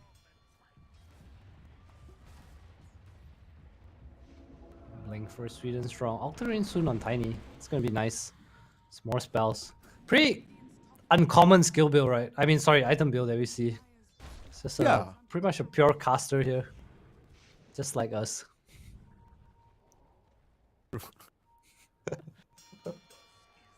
I wish my casting was as good as this Tiny. Till the end. Unfortunately, a bit late on the retreat there. We'll get caught out. Nice Gale Force. Oh, Sweden strong. Quick blink. Holding on to that till the very last moment. Might just be looking for a counter initiation. Kushi on the front line's the only person showing. You do have to be a bit careful. Aegis is running out in 50 seconds. The Triple S found a target. There's the stuns coming out. Chira Jr. more than enough damage with that AD rune. Burst through Gilgear. There's the Buyback on the task. They're looking for just the end of the game. Oh no, Nesfir. Oh no, Nesfir caught by the shards. He's gonna try and stand his ground and fight Chodex. They're too ready to back him up as well. Primal Beast trying to come in, but the Epi just melts the Terrorblade. Chodex gonna drop as well. It's just too easy for one win. Now they're looking for more. Toss that TA on, buyback onto Ringmaster, but Gilgear is down again. That is a dieback for the Wind Ranger. How would you look at that? You got some nifty Terrorblade illusions while you're at it. Nesfir was trapped, and then he tried to juke with his illusion, right? But he was BKB, so it's just this golden yellow Terrorblade standing there while his illusion was running away. Yeah, it's a little bit tough. You know exactly which one it is, and they eliminate him instantly. One win with a very, very quick and dominant 2-0, just showing that they are of a different caliber. Fortunately, that does mean that we have to wave goodbye to one move. They will be moving out of this close qualifiers back to probably trying to fix some of the issues there. Yeah, I mean, this one just honestly felt like an outclass. Issue was their offlane was stolen, Mike. How do you fix that? Man, SSS looked like, I don't know, he was out for blood this series. I don't know how personal leaving the team was, but he played so well, better than I've seen him play before. Yeah. That was a superstar performance for him and Sweden Strong. The S's showing up big time on this game. But yeah, anything that you noticed about One Win, because this is the first time that we're watching them in this tournament, right? It comes off of probably a bit of a disappointing finish to their end at Fissure Universe. Is there anything that you notice has changed about this team that you think will help them make it through these close qualifiers? I feel like they used to be a lot slower and a bit more individualistic as a team. I feel like in this series, at least, they've been bringing in more heroes. Like you see SSS early on, he's rotating to a Rune Munkushi as well. Just more willing to come to fights. I think they're playing with a bit more pace here and there. And I think they're also trying to enable their hero pool a little more. Like this Grimstroke pick came out of nowhere. Yeah. I'm not really sure, completely out of left field, but the way that Sweden Strong played that game just makes it look so amazing. Yeah, it's kind of crazy. It kind of makes me want to play Grimstroke. It's one of those games, right? He had a bunch of dream Inkswells, Stroke of Fates, the snipes as well. And then later down the line, just getting such a timely Aghanim Scepter, getting an illusion of the Terrorblade. Really, really tough for Nesfir to play.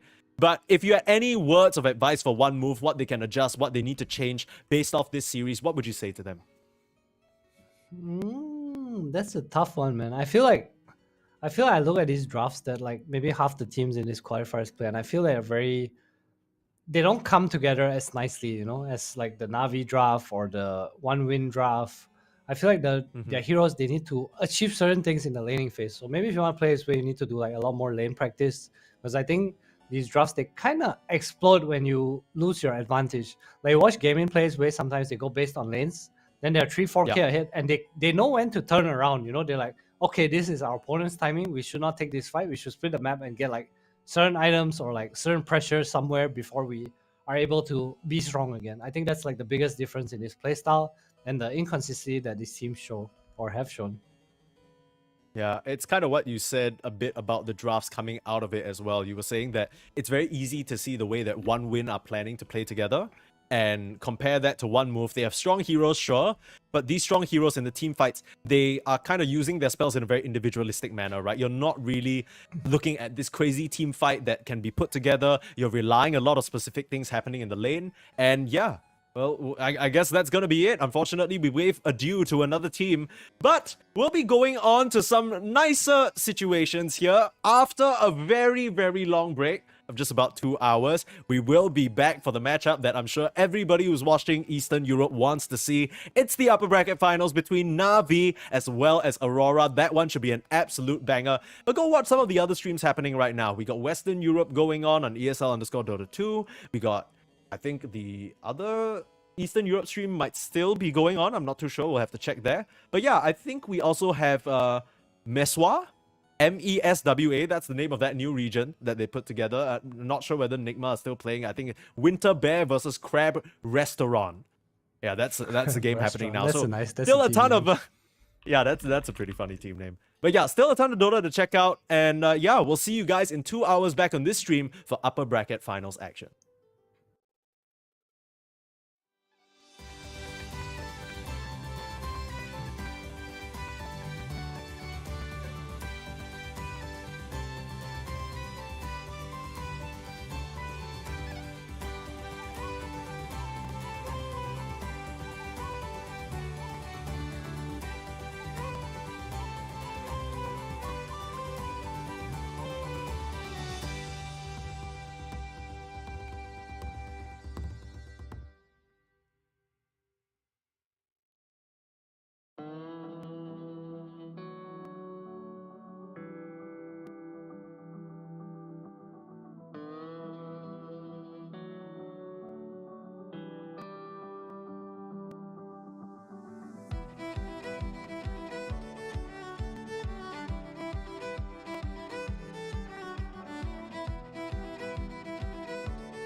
I's the boy that builds the boat, and I's the boy that sails her. I's the boy that catches the fish and brings them out to Liza. Hip your partner Sally Taboo, hip your partner Sally Brown. Fogo, Twillingate, Morton's Harbour, all around the circle. Sods and rind, a covey, a flake, cake and tea for supper. Codfish in the spring of the year, fried in maggoty butter. Hip your partner Sally Taboo, hip your partner Sally Brown. Fogo, Twillingate, Morton's Harbour, all around the circle. I don't want your maggoty fish, that's no good for winter. I can buy as good as that down in Bonavista. Hip your partner Sally Taboo, hip your partner Sally Brown. Fogo, Twillingate, Morton's Harbour, all around the circle. I took Liza to the dance in faith that she could travel. Every step that she did take was up to her knees in gravel. Hip your partner Sally Taboo, hip your partner Sally Brown. Fogo, Twillingate, Morton's Harbour, all around the circle. Susan White, she's out of sight, her petticoat needs a border. Old Sam Oliver in the dark, he kissed her in the corner. Hip your partner Sally Taboo, hip your partner Sally Brown. Fogo, Twillingate, Morton's Harbour, all around the circle.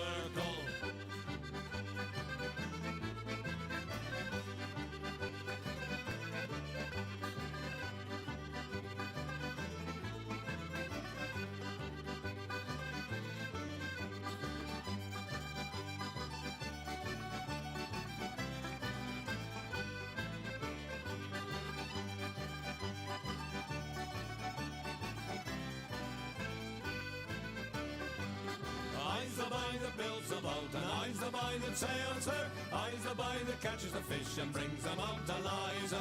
Hip your partner Sally Taboo, hip your partner Sally Brown. Fogo, Twillingate, Morton's Harbour, all around the circle. Hip your partner Sally Taboo, hip your partner Sally Brown. Fogo, Twillingate, Morton's Harbour, all around the circle.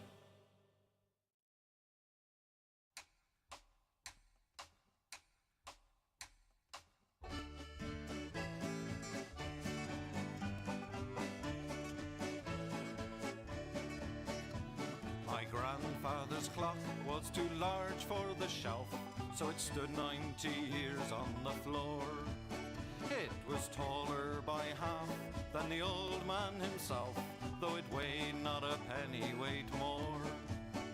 It was bought on the morn of the day that he was born. It was always his treasure and pride, but it stopped short, never to go again when the old man died. 90 years without slumbering, tick-tock, tick-tock, his life seconds numbering, tick-tock, tick-tock, but it stopped short, never to go again when the old man died.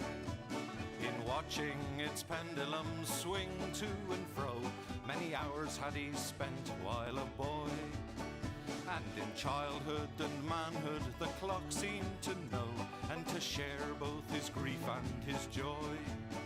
For it struck 24 when he entered in the door, with a blooming and beautiful bride.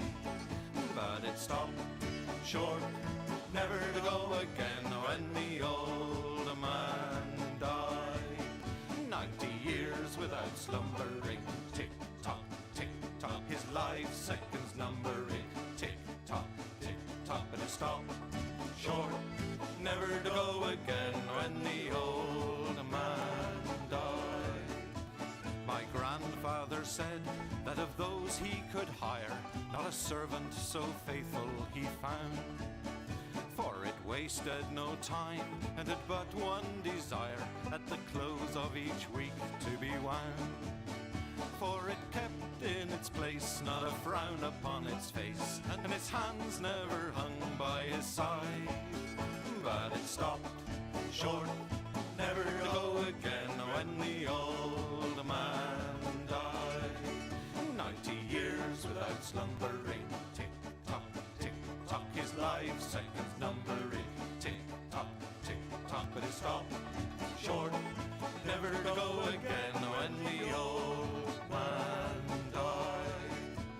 It rang an alarm in the dead of the night, an alarm that for years had been dumb. that his spirit was blooming for flight, that his hour of departure had come. Still the clock kept its time with a soft and muffled chime as we silently stood by his side. But it stopped short, never to go again when the old man died. 90 years without slumbering, tick-tock, tick-tock, his life seconds numbering, tick-tock, tick-tock, but it stopped short, never to go again when the old man died. Yes, it stopped short, never to go again when the old man died.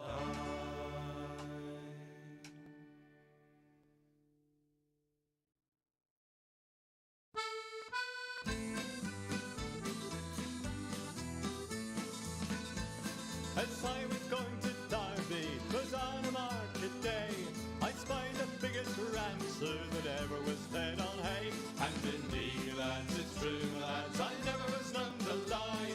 If you'd have been in Derby, you'd have seen the same as I. His ram he had full hooves, sir, and on them he did stand, and every step he took, sir, it covered an acre of land. And indeed, lads, it's true, lads, I never was known to lie. If you'd have been in Derby, you'd have seen the same as I. The wool that grew upon him, sir, made 50 packs complete, and that was sent to Flanders to clothe the British fleet. And indeed, lads, it's true, lads, I never was known to lie. If you'd have been in Derby, you'd have seen the same as I. The tail was 50 yards, sir, as near as I can tell, and it was sent to Rome, sir, to ring St. Peter's bell. And indeed, lads, it's true, lads, I never was known to lie. If you'd have been in Derby, you'd have seen the same as I. This ram he had a head, sir, that reached up to the sky. The eagles built their nets in it, I heard the young ones cry. And indeed, lads, it's true, lads, I never was known to lie. If you'd have been in Derby, you'd have seen the same as I. This ram he had 2 horns, sir, that reached up to the moon. A man climbed up in January and didn't come down till June. And indeed, lads, it's true, lads, I never was known to lie. If you'd have been in Derby, you'd have seen the same as I. And all the lads of Derby come begging for his eyes to make them into footballs, for they were football size. And indeed, lads, it's true, lads, I never was known to lie. If you'd have been in Derby, you'd have seen the same as I. And if you don't believe me, sir, if you think I lie, just ask the folk of Derby, they'll say the same as I. And indeed, lads, it's true, lads, I never was known to lie. If you'd have been in Derby, you'd have seen the same as I. And indeed, lads, it's true, lads, I never was known to lie. If you'd have been in Derby, you'd have seen the same as I.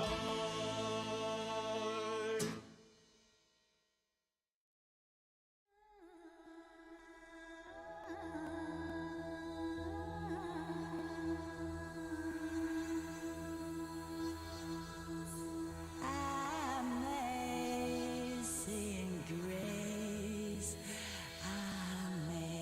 amazing grace, amazing grace, our Lord.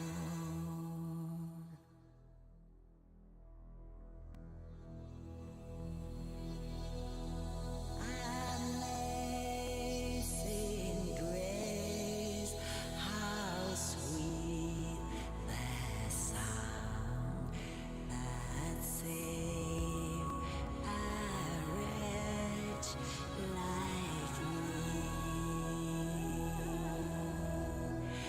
I once was lost, but now I'm found. I was blind, but now I see.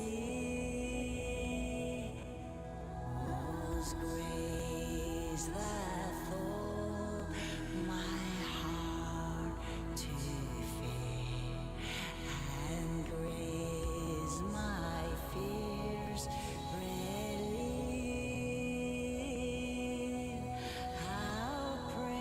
gracious thee that I grace appear the hour I first believed.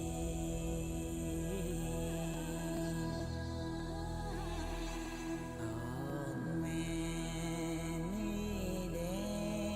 danger toils and snares we have already come.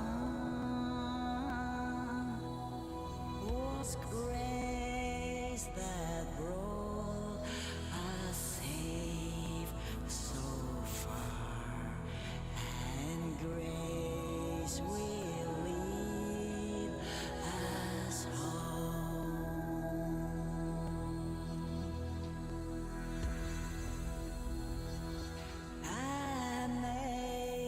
Amazing grace, amazing grace, amazing grace, our Lord.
My thoughts are winged with hope, my heart with love, fly up to the moon in clearest light, and say as she does in the heavens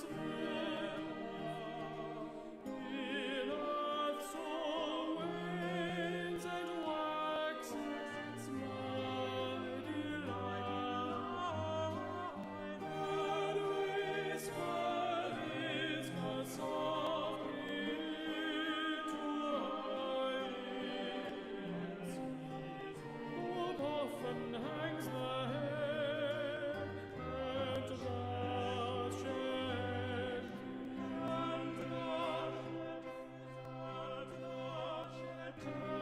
in my thoughts you may mistrust my love.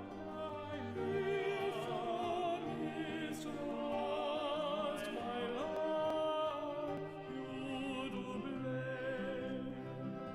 Say though you alter, yet you do not look as she does change, and yet remain the same. Let us at love return to lead alone, till my love shine as she has done before.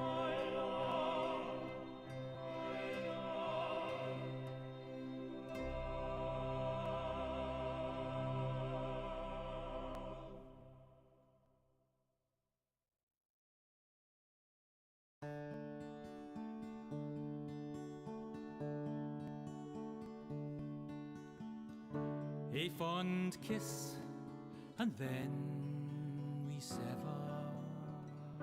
A farewell, and then forever.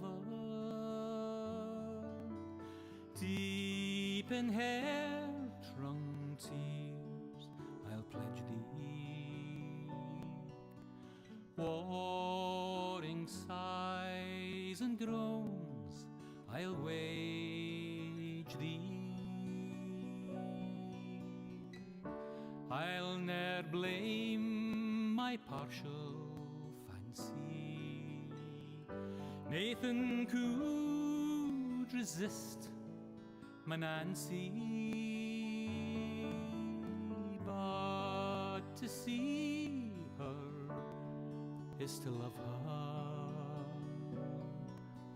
Love but her and loony other.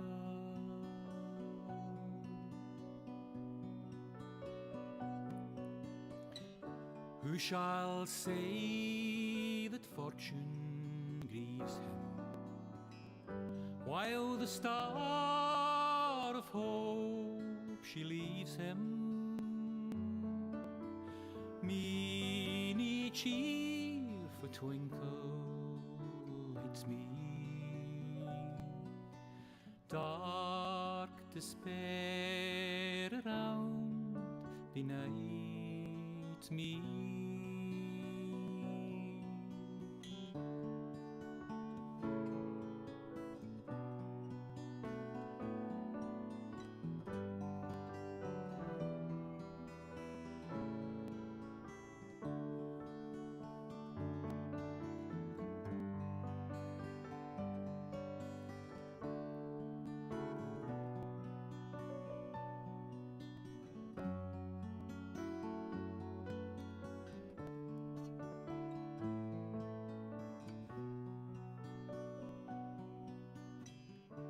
Had we never loved so kindly, had we never loved so blindly, never met or never parted,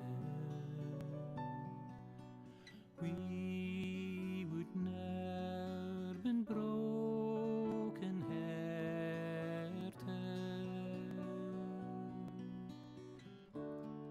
Fare thee weel, thou first and fairest. Fare thee weel, thou best and dearest. Thine be ilk joy and treasure, peace, enjoyment, love and pleasure. A fond kiss, and then we sever. A farewell, alas, forever. Deep in hair-wrung tears, I'll pledge thee. Warring sighs and groans, I'll wage thee.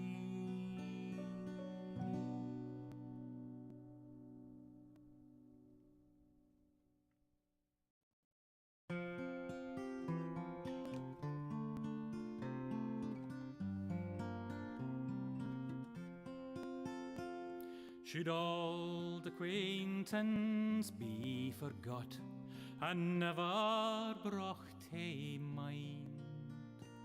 Should old acquaintance be forgot and old lang syne? For old lang syne, my Joe, for old lang syne, we'll take a cup o' kindness yet for old lang syne. We twa hae paddled in the burn fae morning sun till dine. We've wandered mony a weary fit sin old lang syne. For old lang syne syne. We'll take a cup of kindness yet for auld lang syne. We twa hearing about the braes and put the gowans fine, but seas between us braid hair old sin auld lang syne. For auld lang syne, my Joe, for auld lang syne, we'll take a cup of kindness yet for auld lang syne.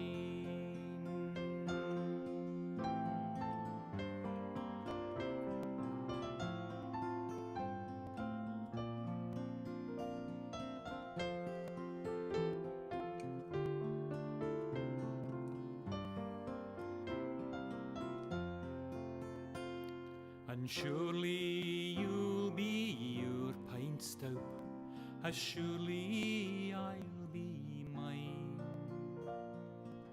We'll take a recht good wally wacht for auld lang syne, for auld lang syne, my Joe, for auld lang syne. We'll take a cup of kindness yet for auld lang syne. So here's a hand, my trusty fear, and gie's a hand o' thine. We'll take a recht good wally wacht for auld lang syne, for auld lang syne, my Joe, for auld lang syne, we'll take a cup of kindness yet for auld lang syne.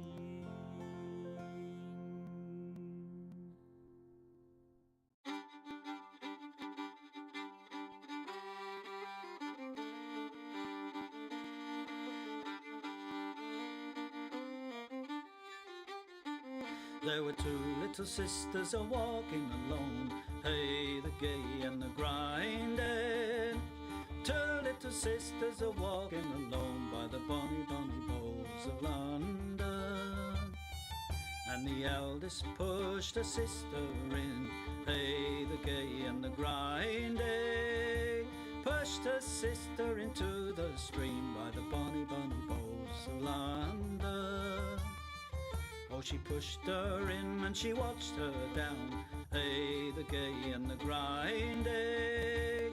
Watched her body floating down by the bonny, bonny bowls of London. Oh, they laid her out on the bank to die, hey, the gay and the grinding. For when the fiddle came riding by the bonny, bonny bowls of London. And he made some strings from this yellow hair, hey, the gay and the grinding. Made some strings from this yellow hair by the bonny, bonny bowls of London. And he made fiddle pegs from a long finger bone, hey, the gay and the grinding. Made fiddle pegs from a long finger bone by the bonny, bonny bowls of London. And he made a fiddle out of her breastbone, hey, the gay and the grinding. Sound would pierce the heart of a stone by the bonny, bonny bowls of London. But the only tune that the fiddle would play was "Ho, the bowls of London." The only tune the fiddle would play was the bonny, bonny bowls of London. Where the wind can cut you like a knife, and nights are colder than the purser's wife, sir, do we dream of sunny skies of blue and sipping on some fancy foreign brew, sir? No, sir, no.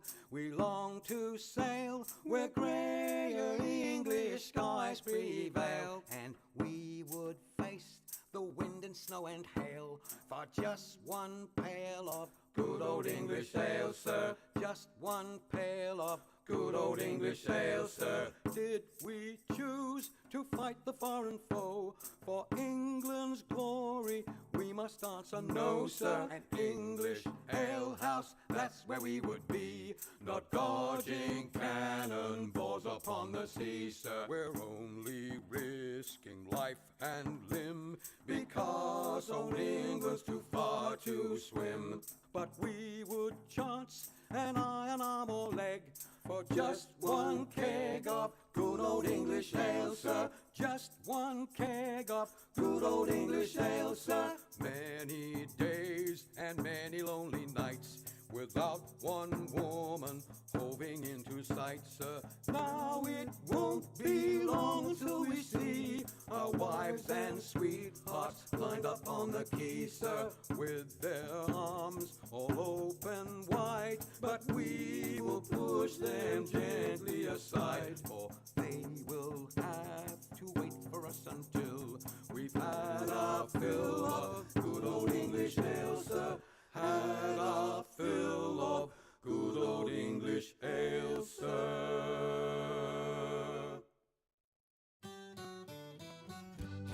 Come landlord, fill the flowing bowl until it doth run over. Come landlord, fill the flowing bowl until it doth run over. For tonight will merry, merry be. For tonight will merry, merry be. For tonight will merry, merry be. Tomorrow we'll be sober. Here's to the man who drinks strong ale and goes to bed quite mellow. Here's to the man who drinks strong ale and goes to bed quite mellow. He lives as he ought to live. He lives as he ought to live. He lives as he ought to live. And dies a jolly good fellow. For tonight will merry, merry be. For tonight will merry, merry be. For tonight will merry, merry be. Tomorrow we'll be sober. Here's to the man who drinks water neat and goes to bed quite sober. Here's to the man who drinks water neat and goes to bed quite sober. He fades as the leaves do fade. He fades as the leaves do fade. He fades as the leaves do fade. That drop off in October. For tonight will merry, merry be. For tonight will merry, merry be. For tonight will merry, merry be. Tomorrow we'll be sober. Here's to the girl who takes a kiss and goes to tell her mother. Here's to the girl who takes a kiss and goes to tell her mother. She is a very foolish girl. She is a very foolish girl. She is a very foolish girl. She'll never get another. For tonight will merry, merry be. For tonight will merry, merry be. For tonight will merry, merry be. Tomorrow we'll be sober. Here's to the girl who takes a kiss and comes back for another. Here's to the girl who takes a kiss and comes back for another. She is a boon to all mankind. She is a boon to all mankind. She is a boon to all mankind. She'll very soon be a mother. For tonight will merry, merry be. For tonight will merry, merry be. For tonight will merry, merry be. Tomorrow we'll be sober.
As I went down to Galway town to seek for recreation, on the 17th of August, me mind being elevated. There's multitudes assembled there with tickets at the station, and me eyes began to dazzle. I'm going to see the races with me whack, fall the tittery item day.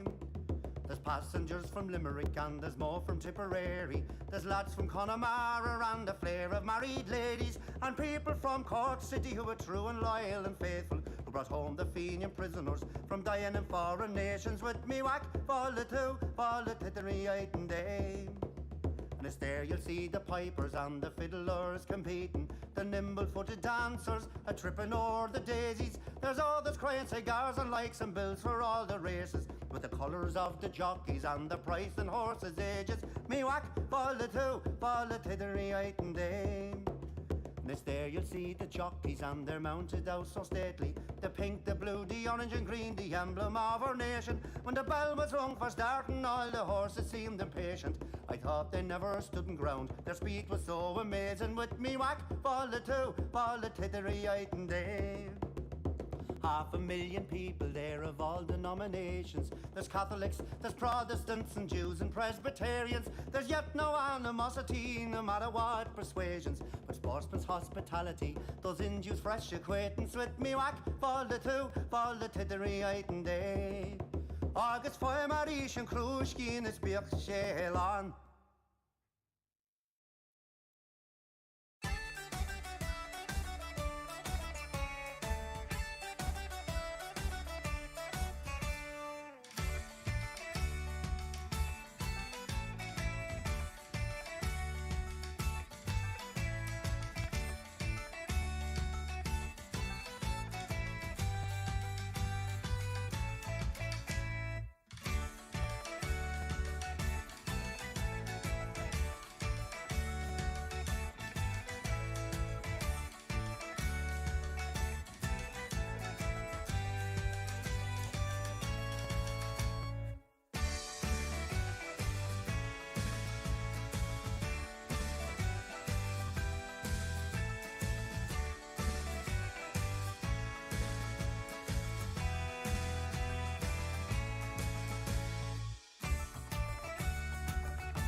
These melting tones which soothe my soul,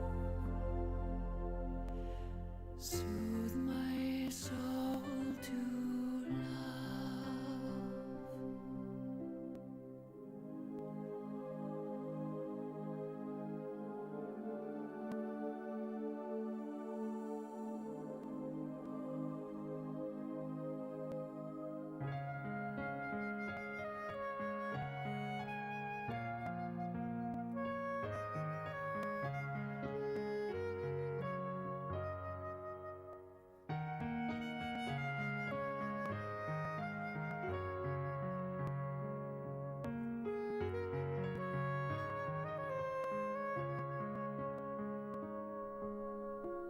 Alive with passions from his breath that flow, healed your music when his breeze to blow.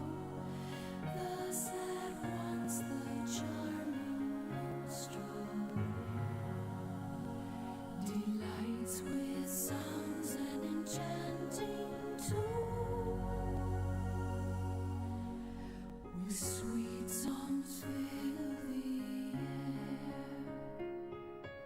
Go happy by, and ever mindful be, to court my handsome troubadour for me.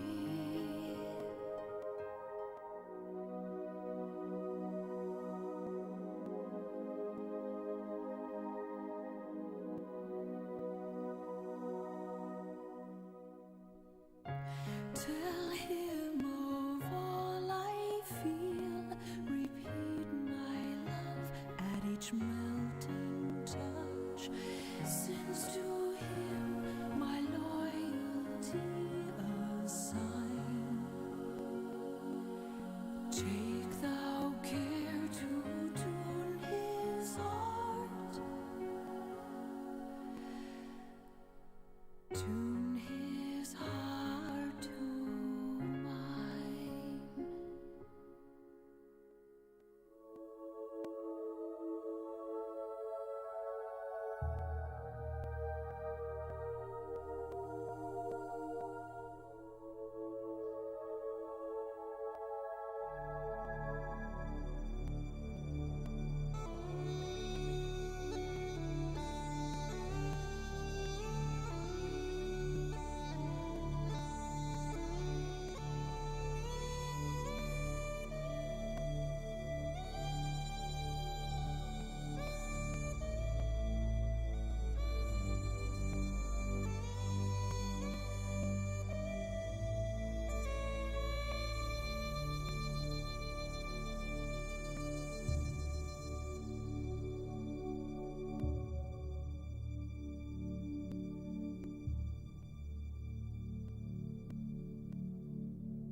Giola in luna in mezzo al mare, mamma mia, si salterà. L'ora in bella speranza tiene a buon monterà. Giola luna in mezzo al mare, mamma mia, si salterà. L'ora in bella speranza tiene a buon monterà.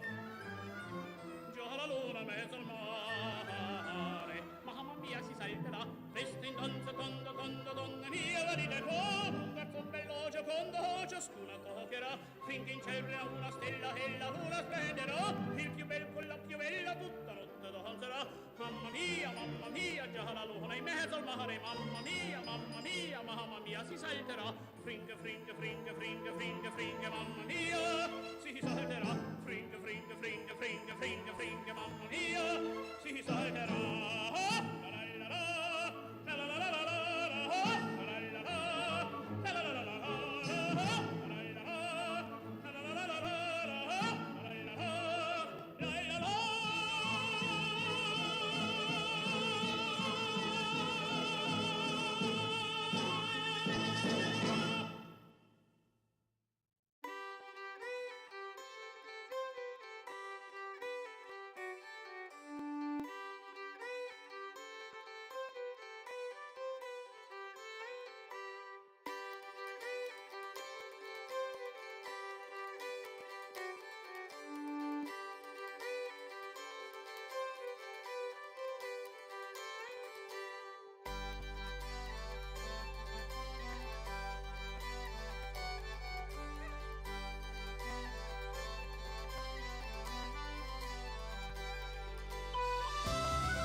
I's the boy that builds the boat, and I's the boy that sails her. I's the boy that catches the fish and brings them up to Liza. Hip your partner Sally Taboo, hip your partner Sally Brown. Folk of Twillingate, Morton's Harbour, all around the circle. Sods and rind, a covey of flake, cake and tea for supper. Codfish in the spring of the year, fried in maggoty butter. Hip your partner Sally Taboo, hip your partner Sally Brown. Folk of Twillingate, Morton's Harbour, all around the circle. I don't want your maggoty fish, that's no good for winter. I can buy as good as that down in Bonavista. Hip your partner Sally Taboo, hip your partner Sally Brown. Folk of Twillingate, Morton's Harbour, all around the circle. I took Liza to the dance, and faith but she could travel. Every step that she did take was up to her knees in gravel. Hip your partner Sally Taboo, hip your partner Sally Brown. Folk of Twillingate, Morton's Harbour, all around the circle. Susan White, she's out of sight, her petticoat needs a border. Old Sam Oliver in the dark, he kissed her in the corner. Hip your partner Sally Taboo, hip your partner Sally Brown. Folk of Twillingate, Morton's Harbour, all around the circle.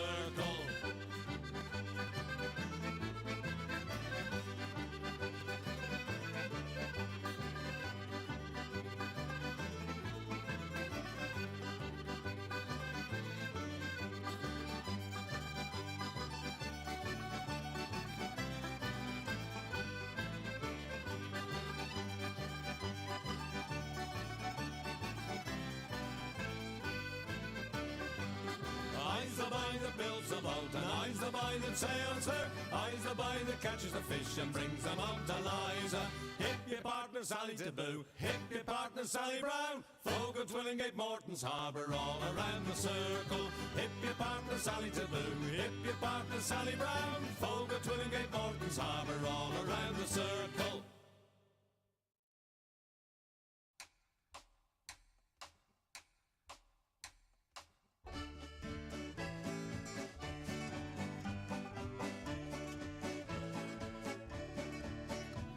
My grandfather's clock was too large for the shelf, so it stood 90 years on the floor. It was taller by half than the old man himself, though it weighed not a pennyweight more. It was bought on the morn of the day that he was born.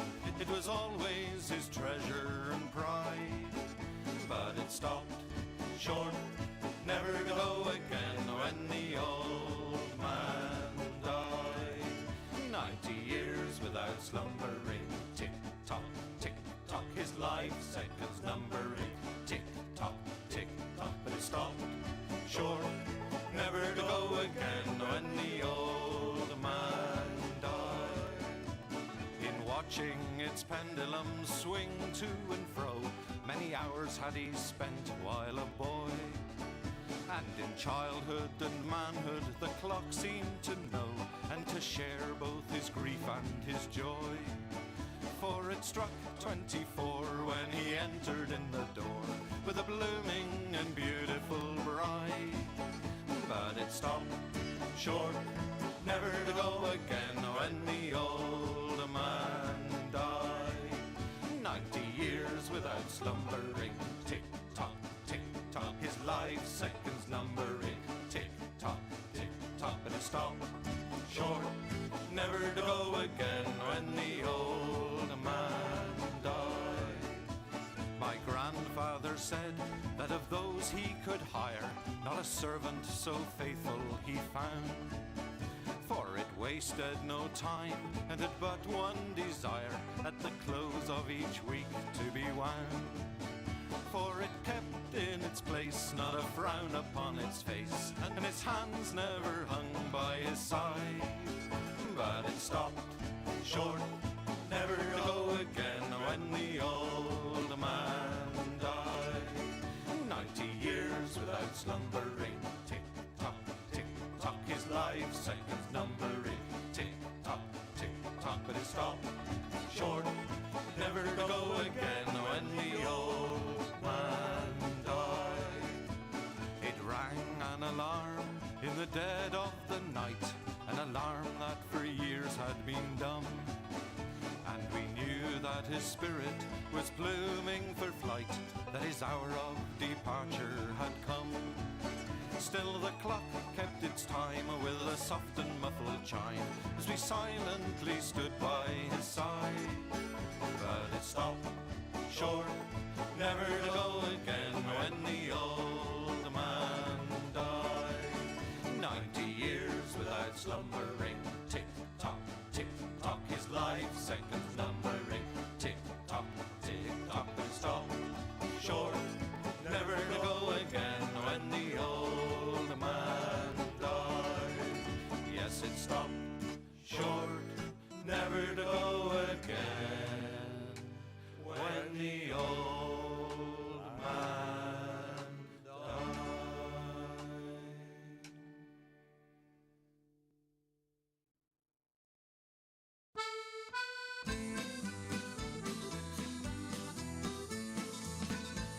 As I was going to Derby, 'twas on a market day, I spied the biggest rancer that ever was fed on hay. And indeed, lads, it's true, lads, I never was known to lie.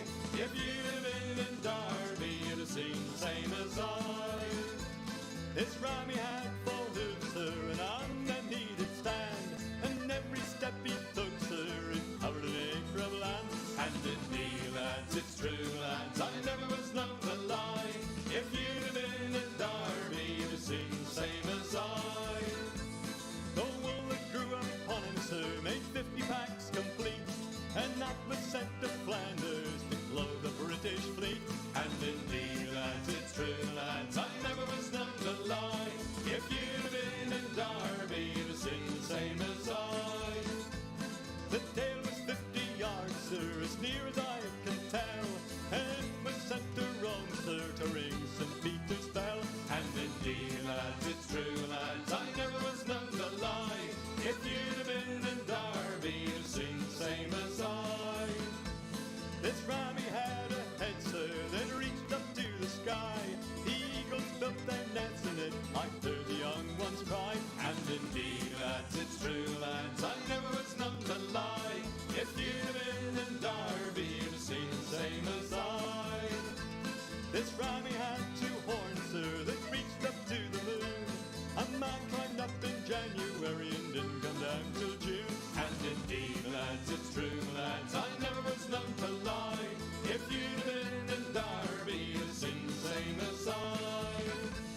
And all the lads of Derby come begging for his eyes, to make them into footballs, for they were football size. And indeed, lads, it's true, lads, I never was known to lie. If you'd have been in Derby, you'd have seen the same as I. And if you don't believe me, sir, if you think I lie, just ask the folk of Derby, they'll say the same as I. And indeed, lads, it's true, lads, I never was known to lie. If you'd have been in Derby, you'd have seen the same as I. And indeed, lads, it's true, lads, I never was known to lie.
that full my heart to fear and grace my fears relieve.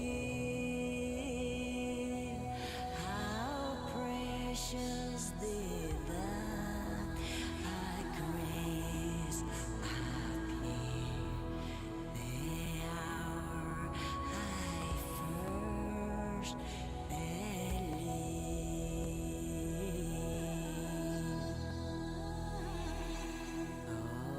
Many danger toils and snares we have already come.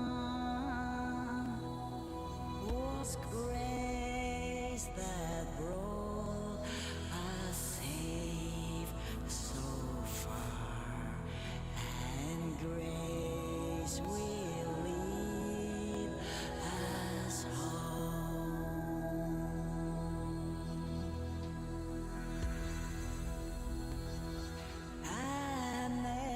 Amazing grace, amazing grace, amazing grace, our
a fond kiss, and then we sever, a farewell, and then forever. Deep in hair-wrung tears I'll pledge thee, warring sighs and groans I'll wage thee. I'll ne'er blame my partial fancy, Nathan could resist my Nancy, but to see her is to love her. Love but her and loony other.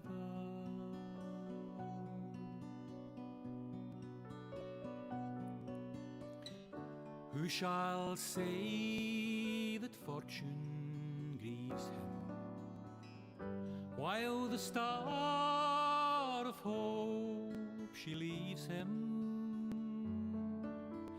Meany cheerful twinkle lights me,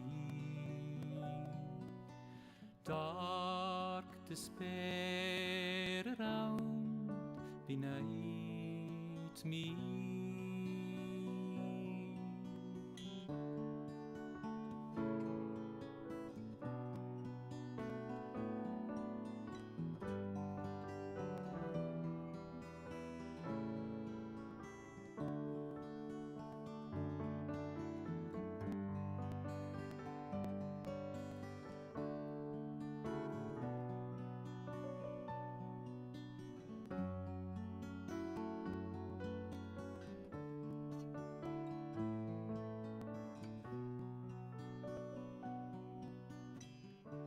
Had we never loved so kindly, had we never loved so blindly,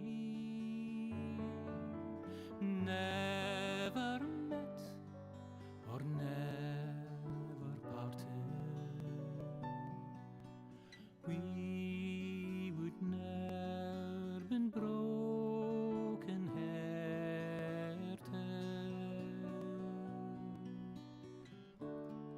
Fare thee weel, thou first and fairest. Fare thee weel, thou best and dearest. Thine be ilke joy and treasure,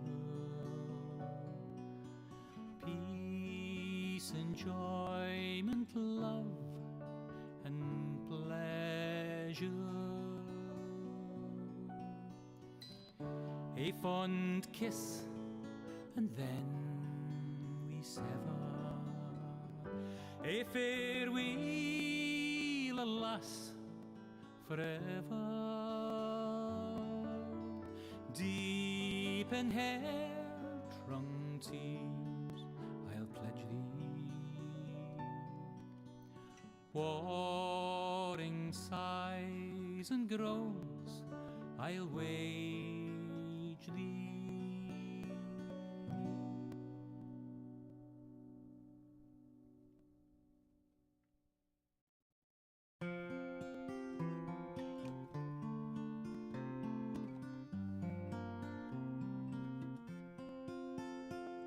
Should old acquaintance be forgot and never brought to mind?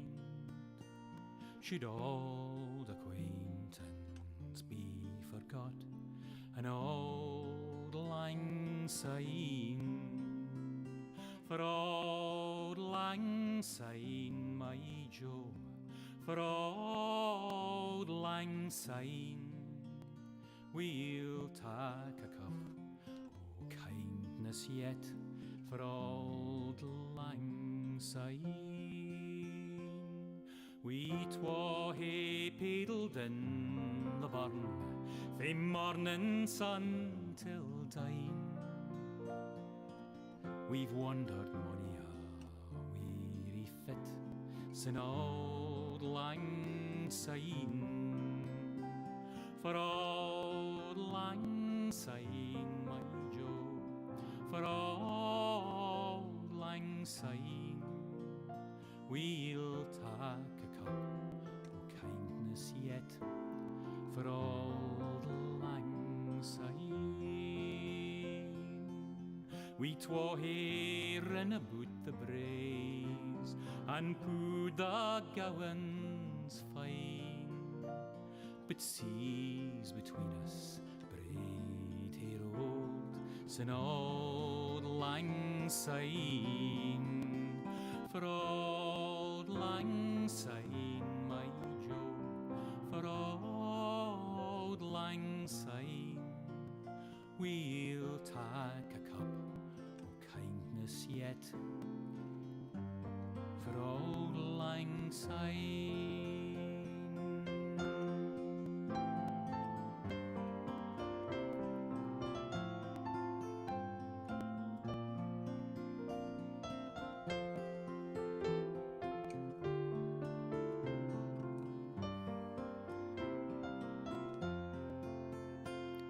And surely you'll be your pint stout, as surely I'll be mine.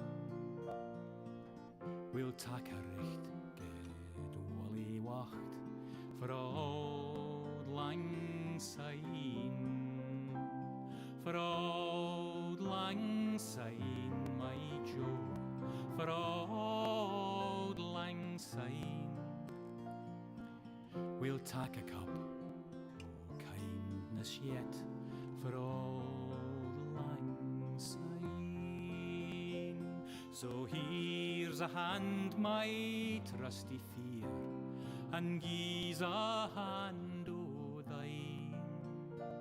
We'll take a recht good wally wacht for auld lang syne, for auld lang syne, my Joe, for auld lang syne, we'll take a cup o' kindness yet for auld lang syne.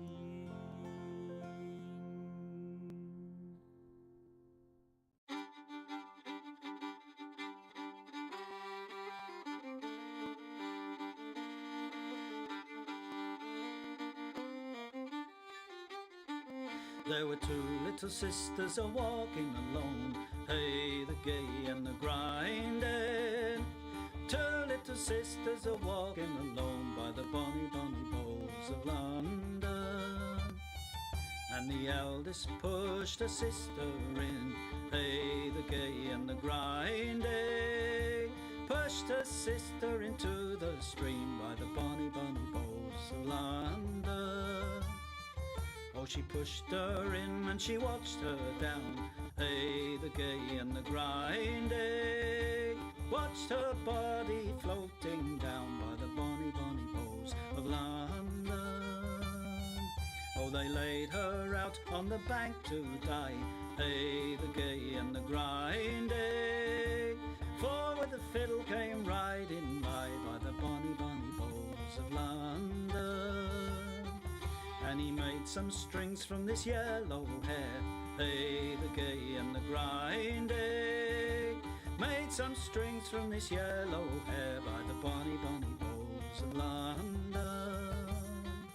And he made fiddle pegs from a long finger bone, hey, the gay and the grinding.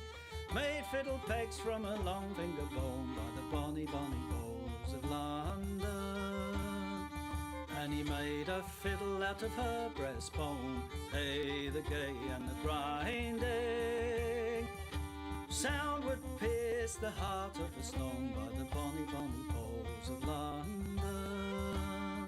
But the only tune that the fiddle would play was Ho, the bowls of London. The only tune the fiddle would play was the bonny, bonny bowls meadows of London. Where the wind can cut you like a knife, and nights are colder than the purser's wife, sir.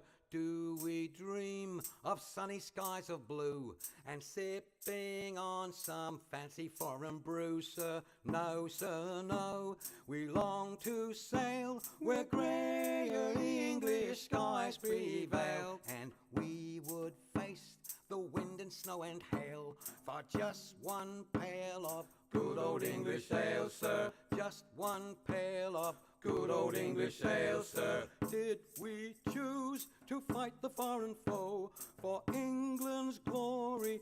We must answer no, sir. An English ale house, that's where we would be, not gorging cannonballs upon the sea, sir. We're only risking life and limb because old England's too far to swim. But we would chance an iron arm or leg for just one keg of good old English ale, sir. Just one keg of good old English ale, sir. Many days and many lonely nights without one woman hoving into sight, sir. Now it won't be long till we see our wives and sweethearts lined up on the quay, sir, with their arms all open wide. But we will push them gently aside, for they will have to wait for us until we've had our fill of good old English ale, sir. Had our fill of good old English ale, sir.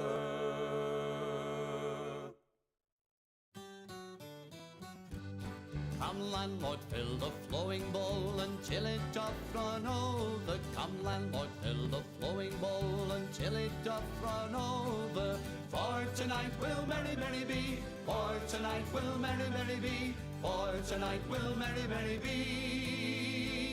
Tomorrow we'll be sober. Here's to the man who drinks strong ale and goes to bed quite mellow. Here's to the man who drinks strong ale and goes to bed quite mellow. He lives as he ought to live. He lives as he ought to live. He lives as he ought to live. And dies a jolly good fellow. For tonight will merry, merry be. For tonight will merry, merry be. For tonight will merry, merry be. Tomorrow we'll be sober. Here's to the man who drinks water neat and goes to bed quite sober. Here's to the man who drinks water neat and goes to bed quite sober. He fades as the leaves do fade. He fades as the leaves do fade. He fades as the leaves do fade. That drop off in October. For tonight will merry, merry be. For tonight will merry, merry be. For tonight will merry, merry be. Tomorrow we'll be sober. Here's to the girl who takes a kiss and goes to tell her mother. Here's to the girl who takes a kiss and goes to tell her mother. She is a very foolish girl. She is a very foolish girl. She is a very foolish girl. She'll never get another. For tonight will merry, merry be. For tonight will merry, merry be. For tonight will merry, merry be. Tomorrow we'll be sober. Here's to the girl who takes a kiss and comes back for another. Here's to the girl who takes a kiss and comes back for another. She is a boon to all mankind. She is a boon to all mankind. She is a boon to all mankind. She'll very soon be a mother. For tonight will merry, merry be. For tonight will merry, merry be. For tonight will merry, merry be. Tomorrow we'll be sober.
As I went down to Galway town to seek for recreation, on the 17th of August, me mind being elevated. There's multitudes assembled there with tickets at the station, and me eyes began to dazzle.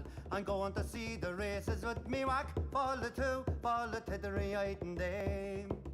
There's passengers from Limerick and there's more from Tipperary. There's lads from Connemara and a flare of married ladies, and people from Cork City who are true and loyal and faithful, who brought home the Fenian prisoners from dying in foreign nations. With me whack, fall the tittery and dame. And it's there you'll see the pipers and the fiddlers competing, the nimble-footed dancers a tripping o'er the daisies. There's others crying cigars and likes and bills for all the races, with the colours of the jockeys and the price and horses' ages. Me whack, fall the tittery and dame.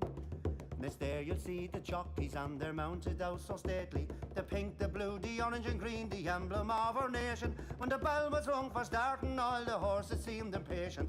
I thought they never stood in ground, their speed was so amazing. With me whack, fall the tittery and dame.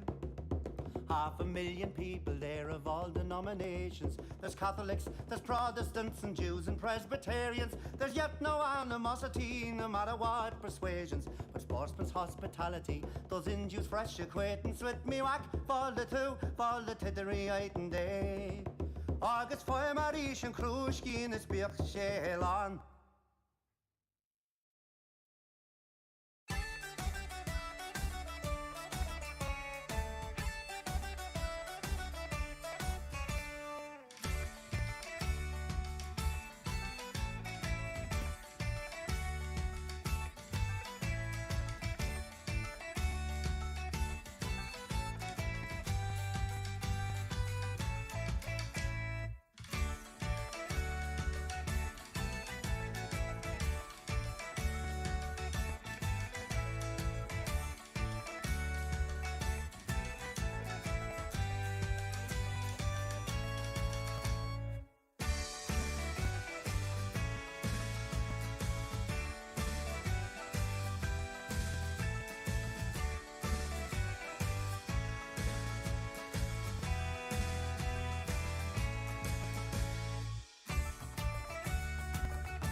gentle kiss. And when his tender hands round thee fold in a soft embrace, I listen and approve these melting tones which soothe my soul, soothe my soul to love.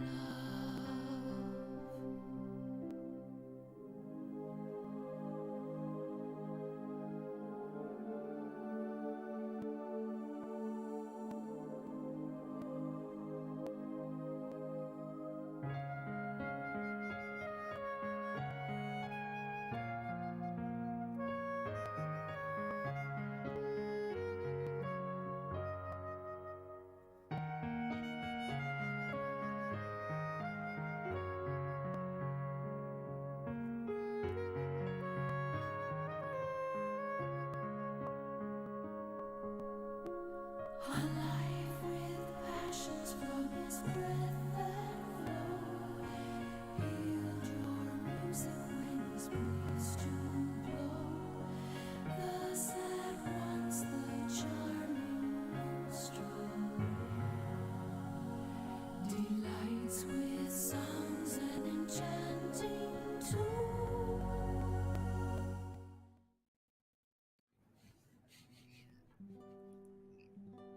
Long wait's the name of the game for these close qualifiers so far. Welcome back to Dream League Season 26, where we are getting closer and closer to finding out which one of these 8 teams are going to take the one slot left for Eastern Europe to play in Dream League Season 26. My name's Permsneeze and I'm joined by Mr. 343. We're up late here, but we are about to watch perhaps what will be the highlight of the day, the upper bracket finals between Na'Vi and Aurora Gaming. I just completely lost your sound, Mike. Hello? Have I? Nah, alright, sounds alright. okay to me. We back. I'm back. Okay, there we Probably go. a me Okay. issue. You know how I am with audio issues. Yeah, it's tough. Anyway, you didn't really miss much. I was just introducing the audience to the setup that we have right now. What we're watching, it's Na'Vi versus Aurora, right? This is probably, I think, given what we've seen from both of these teams, the matchup that I'm expecting for the grand finals, unless Liga get their act together or one win are able to pull up some sort of upset. Do you have any favorites between these two teams? Oh, we started, you know, at the start of the close qualifiers, we did say that it will be a bit disappointing for Aurora not to make it. And for that reason alone, I think I might be rooting for Na'Vi. I feel like that could be a cool underdog story going into another tournament where, you know, it feels like they kind of beat Aurora. Definitely a bit more work needs to be done by that team in terms of making sure their games are stable. Just yesterday, I think they ended up losing a pretty important... they lost game 1 of their series against One Win because their roster wasn't complete, so it was a death loss. And then they finished the last game in a very back and forth 60-minute, couldn't end the game fashion. So, still some stability issues there for sure. Wait, so if you look at the roster of Navi, do you actually think they're underdogs compared to Aurora? I feel like they're... that's true. I guess they're a bit more like haven't been... That's not even true. They're pretty solid roster. Are you gonna Navi. say... You're gonna say like they haven't been good or they haven't No, I had was any gonna say results in a while? they haven't been to like lands in like the past 1 month. But Yeah, 1 month. or Maybe so. 2 Yeah, months but back, 3 that months back, you'd doesn't probably seem be like wrong. relevant enough. Yeah. Yeah, I know what you mean. It's a bit weird because we talked about the profile of these players, but one thing to be said about both these teams, more recently assembled, right? So one thing that's been consistent throughout all these close qualifier games is we're seeing a lot of growing pains, a lot of stacks that are still very clearly trying to develop their identity, whether it's new players, new patch, still remains to be seen how they evolve to their final form here. We did see a glimpse of how Na'Vi want to play, right? It's trying to capitalize on each of their player specialties, where they've succeeded. It's Ari on this hero that can sort of play a bit more farming, space creation, and then you're looking at Kaori a bit greedier on that position 5. Boom on that Sand King has looked amazing. You put Uragi back on his comfort, on his Morphling, Terrorblade, that kind of stuff. Terrorblade's coming, man. I smell it. I hope. That would be cool. Start this series off There's with a also a- Uragi Terrorblade, why not?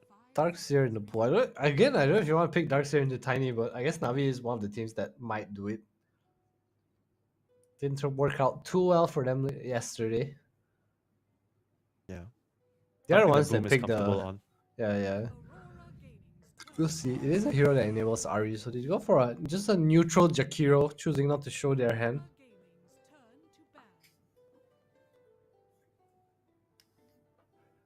Magnus ban. I I'm guess still not too honestly surprising. surprised. Mm-hmm. I'm honestly surprised that the Tiny still makes it through. I get what you're saying, that it has lost a bit of priority, but I just still feel like, along with Jakiro, it's such a strong hero, and I'm surprised that teams are like, okay, you know, this is the hero we're gonna let through, because everybody else is not as beatable. Everybody else is more problematic. This Tiny kind of feels problematic. If you're not really able to stop him from farming for the first 25 minutes, he just comes out, takes over the game. I think as tanky and as strong as the hero is, it does feel a little bit more killable than some of the other heroes.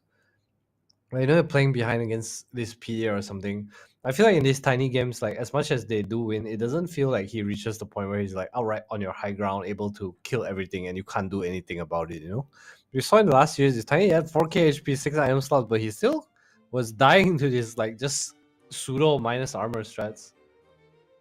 Yeah, that's fair. To be fair, also though, that minus armor strat is one that works particularly well against the Tiny. Not a hero that builds into very many armor items. Taking out some of the proponents of that already. The DK getting banned out. Magnus taken out of the pool as well. Monkey King. That's a bit of a surprising ban. I guess they're just respecting maybe Sanctity or Uragi picking that up. I feel like this hero has been I don't know how to put it. It's been a priority, but also not a priority. Does that make sense? Like, if it's in the pool, it's probably going to be picked blind at some point by some team. It's for a flex potential. I know a lot of the mid players, like I know Kiyotaka enjoys the monkey.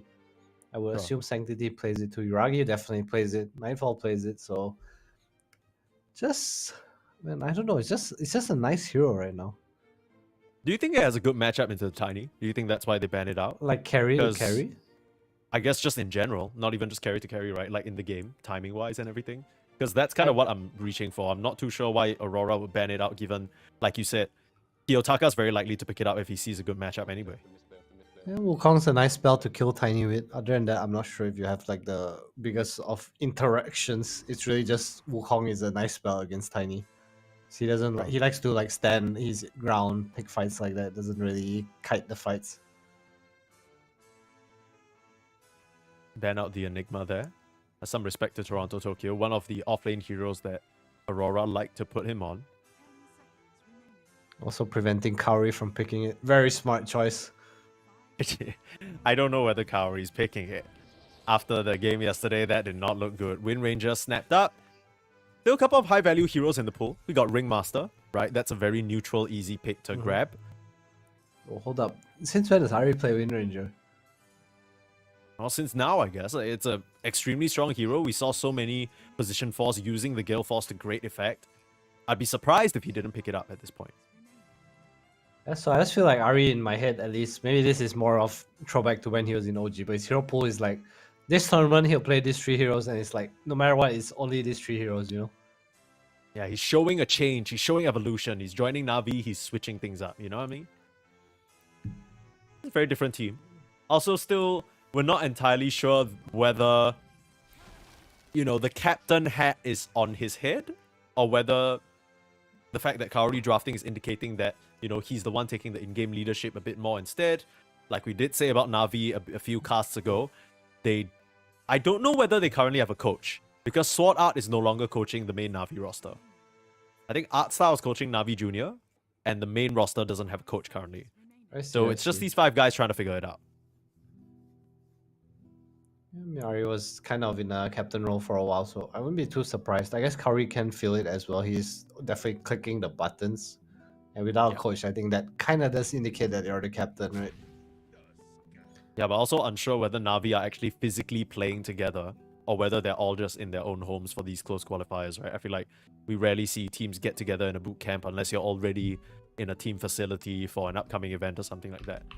Well, Na'Vi, they haven't punched their ticket to any of such events just yet. They're hoping to here in the DreamLeague Season 26 qualifiers. That'll be a good place for them to test out their new lineup. There's the Tusk and the AA though, the Mira special coming out. Tends to die quite a lot, but make an immense amount of space for his cause to farm. Sand King, another pick that Na'Vi have gone back to time and time again. I will say it looks a lot better on Boom than it does on Sanctity though. Yeah, I would prefer if they just left it as Boom playing this hero. He's looked really confident on it. Pretty much carrying the game yesterday with his early Aghanim Scepter. Aurora also not deviating too far. They enjoy this Mira Tusk. They don't care too much about double melee. Just value. I think they value these heroes that do their job without having net worth. I think that's kind of the Aurora playstyle because they like to farm on 3 cores. So there's not much space on the map for the supports. But Mira, he plays this Tusk. You know, he gets to save people. He has BKB cancel. It kind of gives you Roche. Sure. The same kind of philosophy with the Ringmaster that we saw Panto pick up here and there, right? It's regardless of what happens, you have the box, you have the fear, you have the alt setup. And I think the biggest thing for me is these two Aurora heroes, they're going to play very well against whatever Kiyotaka picks mid. The fact that this Dark Seer is coming out at this point in the game into the Terrorblade of all heroes, that's... Damn, I mean, they picked the Terrorblade without banning the Dark Seer. I think Na'Vi probably have seen this one coming. That's a fuck up. You think so? I think this matchup is like way too fucking hard for TV. It's like giga hard. And why is that? Like, is it a lane thing or is it just that typical, okay, he spawns illusions of you and you're giga strong, so... Basically, every time Darkseer touches you, you kind of die. It's like you see a team fight, you just wall. I mean, maybe there's some interaction with... Oh my god, I don't know. There's just... TB illusions are stronger than TB. It's very hard to play against Darkseer. Also, in the early to mid game, all this like magic damage from Shell and all kind of owns you. The concept of like pushing out the wave against Darkseer, at least before 10 to 15 minutes, before your maybe Manta, the Shell kind of outpushes you. So I think Darkseer in almost every aspect counters TB. The Darkseer with same net worth or close to net worth TB, you buy eggs, you have wall, you just kind of punch it. It's super free. Now, why do you think they picked the TB here? Because prior to that, they saw Tusk, AA, Tiny. The only thing I can kind of reach into is maybe they think, okay, Sunder save for AA Ice Blast. That's about it, right? Okay, I like TB against the first 3 heroes. Like, I think that's completely fine. I think it's a great pick. But picking it and leaving Darkseer in a pool is like, no. Yeah. But Na'Vi, maybe they'll have a solution to this. Maybe we'll see some... What's a illusion counter? What can kill a TB illusion? Tinker Dagon. There you go. There you go. But Tinker's banned. Here's see the Coddle Dagon. Yeah, might have to be that case. Player. It's not a bad Coddle game actually. Look at their heroes. You run around Solarbind. Solarbind's gonna set up literally everybody else as well, right? Come in with a Borrow Strike follow-up, a lot of magic damage amp. Kind of allows you to play around that mid lane from long range as well. You just shoot with the Wind Ranger and the Counter Blasts. Would not hate it. Yeah, Probably Loki... looking for another stun though, Na'Vi. Yeah. I'm looking at Ember maybe, just to bully the supports. Not much catch on Aurora. Sorry, Ember is banned out. They go for Doom. Okay, so what is this? This is the Nightfall Doombringer. Is it a mid tiny carry Doom or some sort of weird mid Doom situation? I would think it's just Doom carry against Terrorblade. Again, another nice matchup. Probably go Radiance. You have quite free lane against Sand King. You're kind of solo, right? Then A is just there to be whatever. It's just picking the anti-carry. I think it's a bit overkill though. Not sure how good this is, but I like the way it fits into Aurora's profile because Kiyotaka tends to be a bit more farm heavy. So I think him being the solo tiny core, or like just them playing these like semi core-ish kind of heroes are really nice. I do like that Queen of Pain last pick though. I think it brings a lot to the table that they were missing, right? Just way more magic damage. And the main concern for me is, I guess with this Doom, you're kind of looking at Na'Vi's lineup and you're thinking to yourself, okay, the TB is going to be the be-all and all carry, but now you kind of have a semi-core in the form of Queen of Pain that you need to deal with as well. I do wonder what's going to happen if Doom just decides to target the Terrorblade and then Panto lands the Ice Blast on the Queen of Pain though. Like, you're losing your spell lifesteal, you might just get bursted down. I don't know if I'm fully feeling this Na'Vi draft, despite me having a soft spot, I will say, for Sanctity and his Queen of Pain. Love that guy, but Aurora seemed to have a draft that covers a lot of bases. Okay, I think you are right. This is a pretty nice co-op game. I don't know how good the hero is right now. Obviously, this magic burst damage against all cores can be hit or miss if Nightfall or Toronto Tokyo are a bit too farmed, which I think they will be, judging by the heroes in the lanes. Sure. Game might be pretty quick. Also, I'm just excited to see Doom on Boom. Boom on Doom. Boom on Doom? Doom on Boom? Doom on Boom? I don't know. I Okay, don't is he believe in this dooming- TB against Darkseer. You don't believe in the Darkseer versus I don't TB? believe Oh, in okay. TB against Darkseer. I think it's Okay. one of the hardest matchups in Dota to play. Unless you have Okay, like four so- AoE spells on your team to like kind of counter wall, like some Earthshaker, Thunder, Pango, you know? Sure. Well, regardless of what it is, that's what we have locked in. What is the Na'Vi game plan to winning the game then? Because they can't just rely on this Terrorblade. That's what I'm hearing from you, right? So what do they need to do? Okay, again, I think they have drafted in a way where they need to secure the TB. So I think Ari secures Boom. Eventually, he moves towards either mid or top side. Top side, yes, safe lane or mid side. You know, then you bring the Queen over and you just keep griefing this Darkseer. It's kind of a mirror matchup, right? I think all these teams are the same. Like whether you're playing Darkseer, Sand King, Beast, whatever, you want to play away from them. So they get to either cut the wave or they get to go back safely and farm their own little camps at the side, you know, the inner banks. Sure. We need to name it, Mike. We have the Yeah, we'll outer banks. come up with What's the something. We'll land figure called? something out. I need to get some visual inspiration first, and for that, we'll get into the game. Again, fellas, this is our upper bracket final, which means both these teams, they managed to cruise through these close qualifiers so far, not taking a series loss just yet. As our observer is pointing out, something very interesting to talk about, but before we get into that, the stakes at hand. Even if the team you're cheering for here loses, they still are going to have a second chance. They're going to have to beat Liga or one win in the lower bracket tomorrow to face off against whoever they've lost against in the grand finals. A chance for revenge there. So there is some room to grow. There is some room to learn. But yeah, Scriff, I get it. Let's talk about this Twin Terror. Okay, let's talk about this Fast on the Chikiro. He's kind of picked it up here. What do you think is the plan there? It's just more for the lane, right? That's really all it is. I don't know what to tell you, man. What else is it other than more damage? Come on, I just wanted to hear you say, obviously for, you know, the fact that his Terrorblade's not a carry anymore, he has to scale up to become the carry himself. Maybe something like a Maelstrom, Witchblade. You know, he can live the dream. You said he likes net worth. Why not farm it up? I can see that. The good old Witchblade, Hurricane Pike. Yeah. Bring back the old do blade a there. lot of damage. Ari can transition too. Okay. I can see the vision. Uragi's just Yeah, a the way for cause- this game. Exactly. The cores are just a bait. Everyone, the supports are the real carries. They can transition. Sanctity taking a lot of damage early on, dropping very low last auto attack. Has to use the Fairy Fire. That is painful. And starts the lane off at like what? 100, less than 100 HP. He is gonna need help here. I don't know if that's not worth leveling Blink for.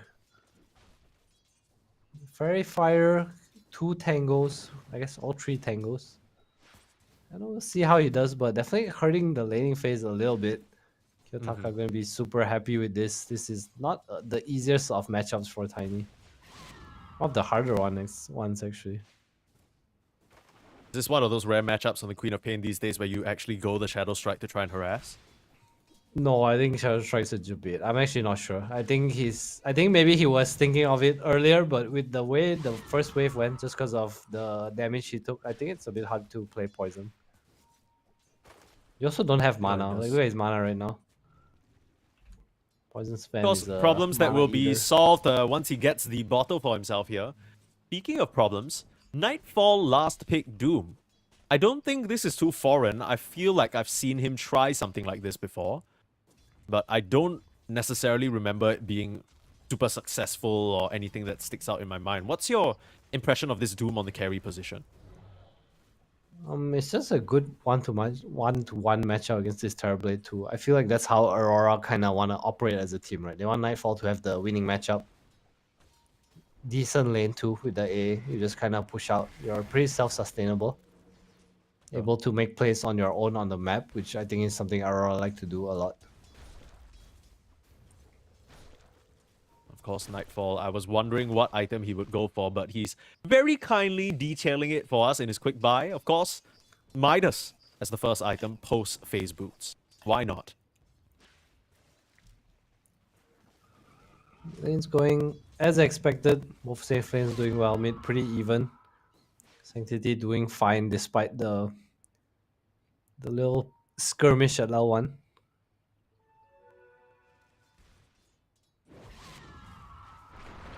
Can we get a Jakiro cam? Just to appreciate the Twin Terror. See how good this facet is.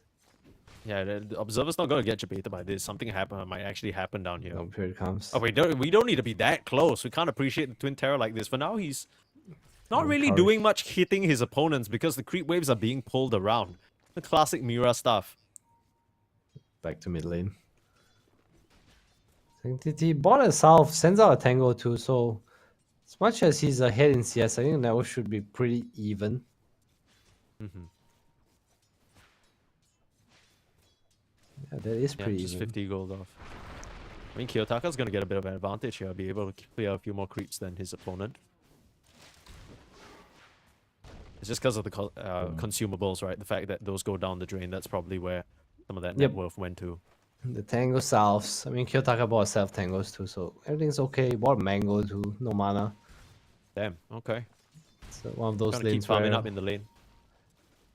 both of them just trying to keep their HP off above a certain threshold. I think Sanctity doesn't care as much, but Kiyotaka is also just a very high HP hero.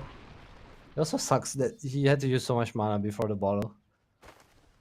Yeah. Not ideal, but we'll see how he gets himself into the game later on here. I wonder whether the Queen of Pain is going to look for a rotation as soon as she hits level 6. Kari The is Tiny will follow along. Bank in Toronto, Tokyo down here. Dude, it hurts so much. What the hell?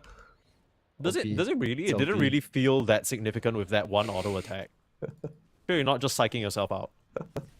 It's OP. What's the extra? 40%? No, it's 40% No, it's damage not. reduction. Yeah. So, So it's 60%. yeah. So you're hitting Yes. for like, at least in these initial levels, you're hitting for, the usual would be 50% damage reduction. So you're hitting for 10% more damage, slightly, on only the second auto attack. Mid lane, dive onto Kiyotaka, Sanctity, getting a huge advantage. Craggy exterior, Fine. gonna save the Tiny for now.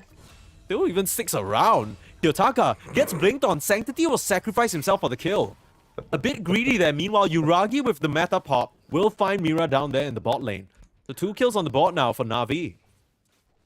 I don't know. I have no idea what to say about that Kiyotaka. I think he was trying to like just be confident. He had a branch to drop, but Sanctity blinked behind, and I think it kind of caught him off guard. Get the last hit in. I don't know how bad that is. I feel like it's quite okay. Got TP in, full bar refill now. Even though Sanctity 6 is gonna have a TP, so Aura's Boom in the allowed top to lane, do getting this. aggressed upon. Nice little respawn aggression there from Mira. Catches the Sand King by surprise. Isn't this so weird to say? It's like, okay, because Quap got a kill, and now he has to lane mid and he has no TP, so Aurora can do this in the top side for free forever. Yeah, I guess so. He'd be really scared of that Queen rotation with the Sonic Wave if he didn't actually end up dying there.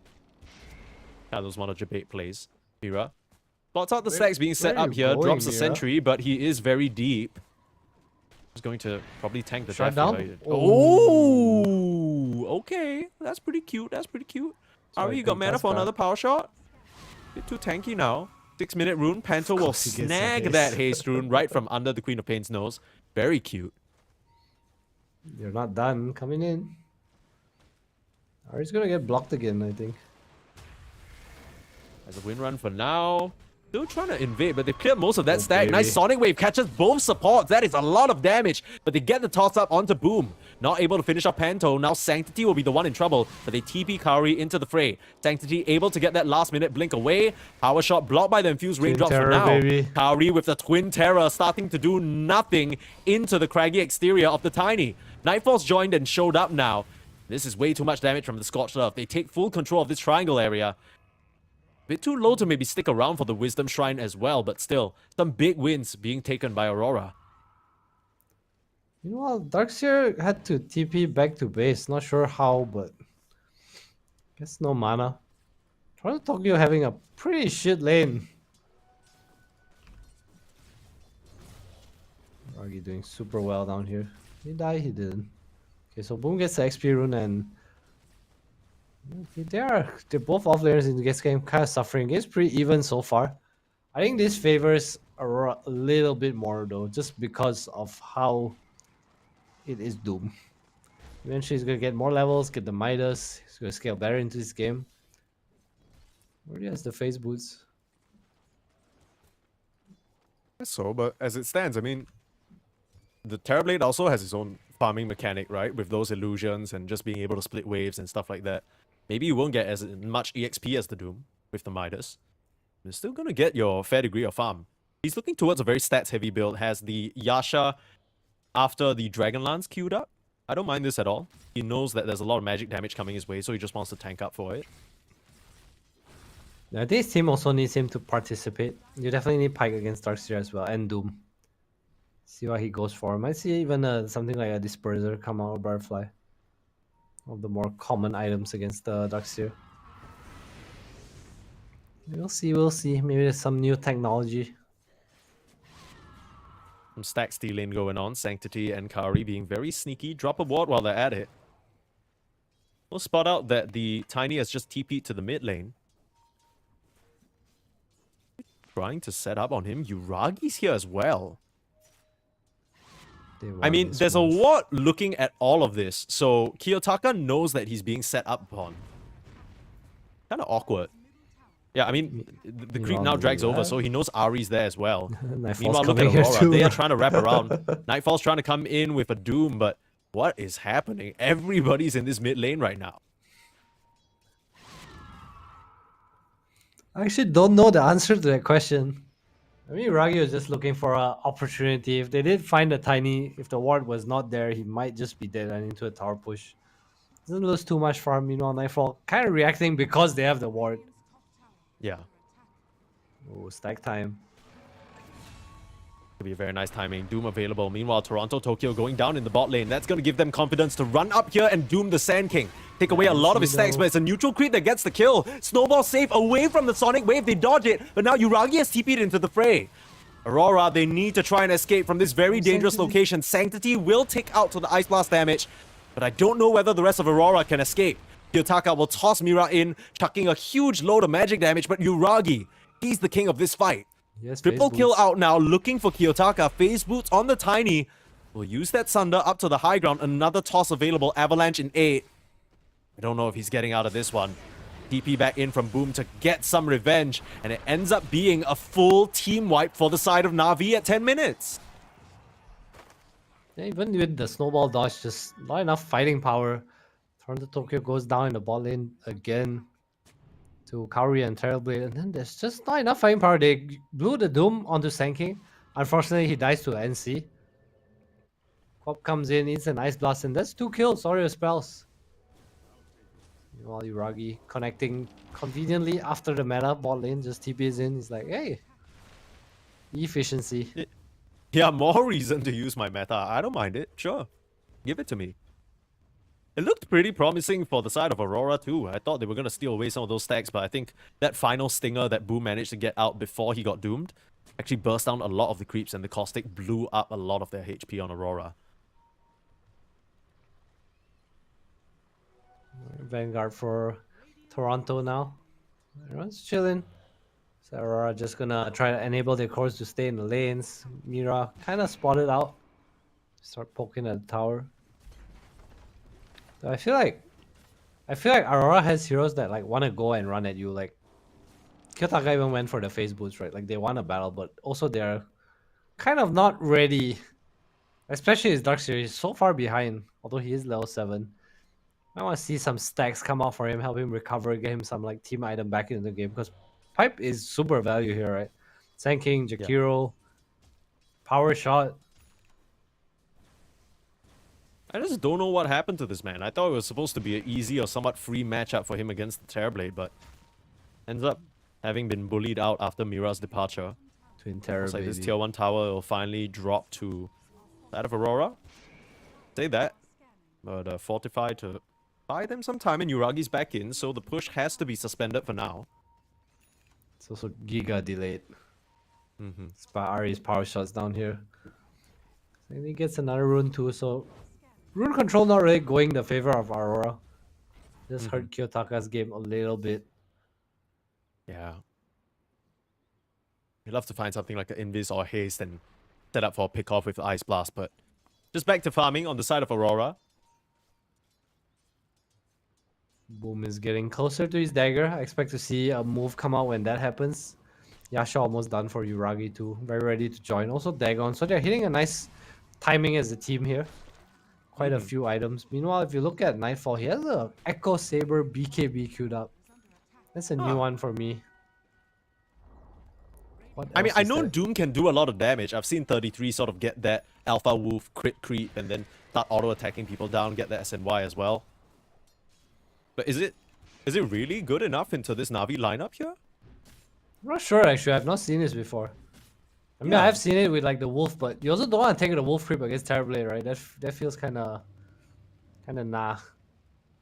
Yeah, whatever aura you get, he's just going to be able to get that upon reflection.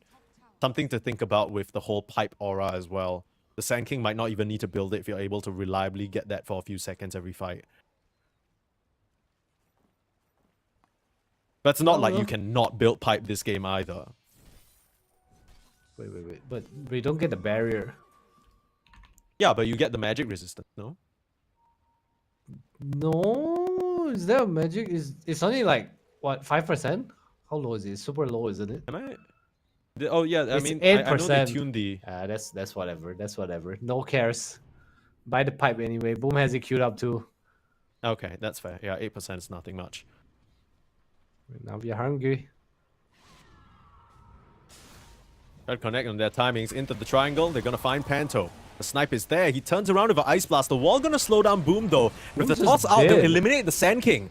Nice little follow-up there for Kiyotaka, but now they're controlling the Tiny. Dagon comes out, Sonic Wave, but he's a bit too quick with that surge. Able to escape now, Mira, rounding out this area of the triangle and gonna just start TPing out. Ice Path to stop him though. A bit ambitious there from the Tusk. At least forcing some spell usage. Sanctity will now blink out with the Doom TPing in. Ends up being a 2-for-2 trade that favors the side of Aurora just because they got the core. Staying. They are not done just yet. Toss back on the Jakiro. Another catch, another kill. Kiyotaka, the big playmaker of Aurora, making things happen for them, despite Na'Vi being the ones to open up that move. I'm so sure he could have just gone for TV there. Uragi, Tengi's Heavens, they chose Kaori instead. I feel like just a toss back onto TV into Doom, he was dead, right? There's no way he lives. Yeah, I don't know what saves were remaining for them, but they choose to go for the easier kill, forfeit their tier 1 tower. So an objective claim for Na'Vi. Happy with that meta usage, but apart from that, the fact that Sand King dies, that is very unfortunate. Yeah, try the blink stun, unfortunately. Finds the AA, gets the Ice Blast off anyway, and then Kiyotaka, he's been doing a nice job cleaning up. What was used in that fight? They still have Sonic Wave and Epicenter, so they will be able to take a fight here at the Tormentor. This is the 15-minute mark. This is what we expect from these teams, but Aurora ready to rumble as well.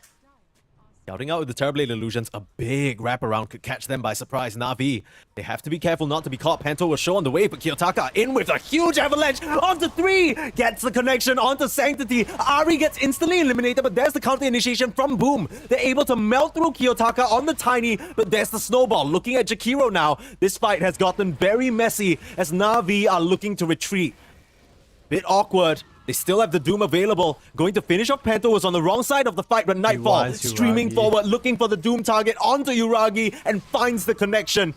Even Wild Wing rippers himself forward to finish the job, gets himself a double kill, and they're not done. Sanctity tries to blink away, no more Infernal Blade cooldown. Is Mira a bit too deep? No additional follow-up. Boom has committed himself to pushing out the wave. Oh, what a mess of a fight. With that initiation from Kiyotaka, I thought for sure Na'Vi were gonna get toasted. They somehow managed to still find the kills. I just didn't have a second follow-up, right? Boom with a nice epicenter coming in. I think the fight should be easier for Na'Vi. That was as good as it gets, right? 3-man stun, Ice Blast, vacuum onto 2. Yeah. Na'Vi, they just have more team fight damage, but on top of that, Nightfall coming in with the cleanup was really nice. Securing the kill on this Terrorblade will finally push him to number 1 on net worth as well. Can he get the Tusker I will shard? say Oh, that unfortunate. it seems like Na'Vi are spending so much attention just to take down Kiyotaka that by the time they're able to do so, Doom just comes in full HP, all resources available. He's feeling extremely confident. There's nothing for him to really be afraid of. Kaori tries to get a deep ward in. In fact, I mean, he might just have given away the fact that there's vision there as well. Set up around this area onto Kiyotaka. This is very nice if they can find the kill. Sanctity comes in and swoops it up. Follow-up is there. A Ice Blasted Sand King is easy pickings for Mira, but he might just be the same for this Queen of Pain. Goodbye, The support kill for Sanctity. Uragi will make the most of his little meta usage and look towards this tier 1 now. And Na'Vi taking advantage of Doom's cooldown. Pretty unexpected there for Kiyotaka. I felt like it was a free kill on Pento, but Na'Vi ahead of the curve a little. Mira's so close to his dagger. I also feel kind of bad for Boom. I feel like he's playing well, but every time he goes in, he just can't get out. Yeah, he's kind of the mandatory shit eater on this team, right? Because somebody's gonna get Ice Blasted, somebody's gonna get Tiny Combo. And he just has to just face tank that every single time. Trying to help himself out with the Yule's pickup. I'm not sure whether they'll change his fate very much. It helps. Buy some time at least. What else can you go for realistically? Oh, very good Halberd game. It's either there or some Glimmer Cape maybe. Oh, another catch onto Kaori in the mid lane, but Ooh, Boom nice there with the turbo counter initiation. This is very nice. Snowball save can't get Panto, but might just help Mira escape. Gonna turn around with a shot, lock in the Sand King. They have good vision in the area. Nightfall looking for initiation. They'll actually doom Boom. And that's what you were talking about in the draft. They get it done. They make it happen. Oh my god. He does get the Wolf Creep. No Cares Reflection. Going for BKB next. Yeah. I mean, I feel like he does kind of slap their heroes with his shot and Surge. I can definitely see it working. Yeah. Not a very traditional carry hero, but you put Nightfall on anything, he'll find a way to make it carry the game. Setting up around this mid lane now, Na'Vi looking for the defense. Jump in on Sanctity, but the BKB reveal from Nightfall. They know he doesn't have a Doom, but he's not a very easy target to chase down. Low ground Shackle onto the high ground. Toronto Tokyo still has the search. They don't have any additional way of keeping him in place. A very fuss-free escape there from Aurora. Not the BKB reveal you want from your carry Doom though. True. I guess Aurora is happy to make it out. Get some TPs from Na'Vi. Some cheap spells used. Toronto Tokyo is super close to his pipe now. So I think not minding the BKB being down too much. 10 gold away.